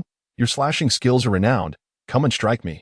This little fool is not entirely dim. He knows Chen Feng's abilities, so he flies at a height of about 100 meters. Daring not to approach too closely, including the altitude, the direct distance between him and Chen Feng exceeds 300 meters. Blocking the exit, Chen Feng grinds his teeth in frustration. Surprisingly, he is indeed quite angry. Do not lose your temper. Do not lose your temper. If you ruin your health, no one shall take your place. Chen Feng repeatedly murmurs to calm himself. Meanwhile, the others in the secret realm hasten their departure. Each individual who has paid their spirit crystals daring not to raise their heads as they pass by Chen Feng, fearful that he might invent some flimsy excuse to target them. Chen Feng, you turtle, so indifferent to my insults. Are you? You green-haired toad. Li Shurha is your woman, is she not? Just wait. Once we escape, we shall lurk by Li Shurha's window daily, spying on her, and should the opportunity arise, we shall abduct her. At that moment, the small fry soaring in the sky, emboldened by his own confidence, grins in a most lewd manner. Li Shurha clenches her small fists, nearly unable to contain herself. Among their group of 5, it is not only Chen Feng who possesses combat prowess. She, too, is capable. The purple flame weasel has yet to make its entrance. Do not act rashly. They cannot prance around for long. Chen Feng, disregarding his anger, speaks to soothe Li Shi. It is better for the purple flame weasel to remain undisclosed. Chen Feng is unafraid of attracting the attention of the demon organization for as long as he remains in the shop. He is invincible. As long as he does not wander about recklessly, there is little danger. However, the same cannot be said for Li Shihua. Should the demon organization discover that she has also contracted a diamond-level spirit beast, they would undoubtedly target her. Currently, the purple flame weasel's abilities are limited, revealing it would pose a risk. With Chen Feng present, nurturing the purple flame weasel is not difficult, so the longer it remains hidden, the safer Li Shihua will be. Taking a deep breath, Li Shihua turns to Chen Feng, offering him a smile. I am fine, but he must not die too easily. Rest assured, Chen Feng assures her with utmost conviction. The one flying above has already sealed his fate. Ha! Kill me. With what? You are not worthy. You cannot even lay a finger on me. You wish to kill me. My mobility within this secret realm is vast. At worst, I shall simply not leave. And what about you? How much time do you have to waste with me here? Upon hearing these words, the Yi family members suddenly awaken to the truth. Indeed, Chen Feng and his companions are in a rapid growth phase. They have long surpassed the period of swift advancement. If it comes down to a battle of time, the advantage lies with me. Chen Feng has remained silent, merely waiting patiently. Finally, the explorers of the secret realm have all departed at this moment. Only Chen Feng's small team and the 4 members of the Yi family remain. Alas, it is our ineptitude that has hindered us, Li Chengfeng laments. The one flying above continues to hurl increasingly vile insults, and Li Chengfeng can no longer tolerate it. However, his abilities are indeed limited. Neither he nor the Earth Black Bear can offer any assistance. Do not worry. I am here. Chen Feng pats Li Chengfeng on the shoulder. Huh. Leave. Li Chengfeng looks at Chen Feng in confusion. Chen Feng understands that what these individuals previously stated is indeed accurate. Li Chengfeng and his companions' time is far too precious, and remaining here in the secret realm is merely a waste. There is no need for anyone else to block the exit. I will accompany you. Li Shihua stands by Chen Feng's side. What are you all doing? I assure you, the 3 on the ground may have a chance to survive, but the one in the sky is destined to die. However, you all should return to Jiang City. I will return in a couple of days. Very well. But do take care. Even if you cannot kill him, be cautious of your safety. Li Shihua knows that Chen Feng is serious, so she refrains from insisting on her own opinion. All right then, go ahead, return first, and by the way, do not let anyone else in. Chen Feng gives his instructions. Understood. Li Shihua is unsure why Chen Feng emphasizes this point, but she refrains from asking. Subsequently, Li Chengfeng hands over all the collected spirit crystals to Chen Feng before following Li Shihua out of the secret realm. Chen Feng glances at the hall. Wow, what a treasure! A full 2,700 spirit crystals. This wave of rewards is certainly impressive. Chen Feng happily collects the spirit crystals and then gazes at the parched individual still hovering in the air. This person has nearly exhausted himself with his incessant cursing. Truly, no one can compare. As the others have mostly departed, Chen Feng turns his attention to the mirror that oversees the secret realm. The instructor within the mirror has been present all along, though he has yet to speak. Upon noticing Chen Feng's gaze, the instructor seems to mutter under his breath, I do wonder if this spirit artifact has been improved. I've mentioned how easily the mirror can break so many times. Hearing this, Chen Feng's eyes sparkle with excitement. This instructor is quite reliable. When it comes to matters, he indeed takes them seriously. Chen Feng silently expresses his gratitude and then calls the moonhound to his side. The instructor within the realm is also exasperated. The cursing has been truly filthy. He can hardly bear to listen. Who among us has not been young? Chen Feng's ability to withstand such insults from the young scion of the Yi family demonstrates an exceptional level of composure. Were it anyone else, they would have already retaliated. He is also aware that Chen Feng harbors a small secret he wishes to keep hidden, and thus, he seizes the opportunity to extend a favor that bears no significant consequence. Chapter 85. The fiery flood dragon makes its dazzling entrance. Foolish dog, can you guard this exit? Chen Feng inquired of the moonhound. The moonhound shook its head in response. It lacked the prowess of Chen Feng. While it could certainly stall the few members of the Yi family, it could not prevent their escape. Cannot? Then what use are you? Chen Feng scoffed, delivering a light kick to the moonhound's rear. Though not forceful, the moonhound was propelled forward, its trajectory clear as it aimed for the mirror standing at the exit. The moonhound had already understood Chen Feng's directive and had some knowledge of acting. Soaring through the air, the moonhound flailed its limbs, eager to crash into the reflective surface. Oh dear, foolish dog, what are you doing? Chen Feng exclaimed, though the display was rather contrived. In fact, it was not merely a bit contrived. It was exceedingly so. What is that strike of yours on your fingertips about? What do you intend to do? Chen Feng feared that the moonhound might not shatter the mirror, although the mentor had stated that the mirror was easily broken. Who could ascertain just how easily? If the moonhound failed to break it, he would have to step in. Fortunately, the moonhound did not disappoint Chen Feng's expectations, sparing him the need to showcase his own acting skills. With a powerful thrust of its four paws, the mirror shattered with a resounding crash. In that instant, the Spirit Academy lost its surveillance over this secret realm. Hey, foolish dog, stay here if they wish to leave. Let them go. If anyone else arrives, block them, Chen Feng instructed as he patted the moonhound's head. The moonhound nodded vigorously in agreement. You mongrel, aren't you seeking death? Allow me to fulfill your wish. Chen Feng thought, unable to contain himself any longer. With the absence of any bystanders, he could no longer indulge the creature hovering above. Just as Chen Feng finished his thought, the small creature in the sky directed the fire crow to turn and flee. Chen Feng, undeterred, took off in pursuit, a mutual rush towards confrontation. The three members of the Yi family on the ground exchanged glances, their eyes lighting up with opportunity. This is our chance. Let's run, they exclaimed. Yet none moved. They chose to wait, anticipating that Chen Feng would distance himself before they acted, uncertain if he might suddenly turn back. As for the moonhound, they paid it no mind. Their spirit beasts would find it difficult to subdue the moonhound. Yet the moonhound lacked the capacity to impede their departure. After approximately 2 minutes, the three began to move, sprinting at breakneck speed. The moonhound flawlessly executed Chen Feng's command, allowing the trio to pass without obstruction. Even parting to grant them a clear path, the trio, not questioning the situation, seized the opportunity before them and fled as swiftly as they could. Once they exited the secret realm, the moonhound immediately communicated the news to Chen Feng through its internal contract. Now they have all departed, leaving just the two of us, correct? Chen Feng gazed upwards. What do you intend to do? The little creature in the sky sensed impending misfortune but could not fathom what calamity might ensue. Fool, do you think you are the only one who can fly? Huh? The little creature was taken aback. It had never heard of the moonhound possessing the ability to fly. As for Chen Feng himself flying? That was absurd. A black iron-ranked individual, capable of comprehending even a single talent, was already a remarkable feat. How could he possibly grasp another talent for flight? Of course, Chen Feng possessed no such talent. But he did have a spirit beast, Fire Flood Dragon. Chen Feng uttered softly. A fiery crimson light erupted as a significantly larger Fire Flood Dragon manifested. Now measuring 2 meters in length, its body remained slender, akin to a thickened rope, yet it was undeniably much larger than the Fire Flood Dragon of yore. Did one truly believe the Fire Flood Dragon had been idle within the spirit beast space? Over these days, the greatest advancement was not achieved by any other spirit beast, nor by Chen Feng, but rather by the Fire Flood Dragon, which had been diligently training in the spirit beast space. As soon as it appeared, the Fire Flood Dragon affectionately coiled around Chen Feng's arm. Though somewhat thicker now, Chen Feng found it acceptable. What are you playing at? The little creature in the sky was in a frenzy. You've summoned yet another spirit beast. Had Chen Feng been a bronze-ranked spirit beast master, the little creature would not have been so astonished, for bronze ranks could indeed contract a second spirit beast.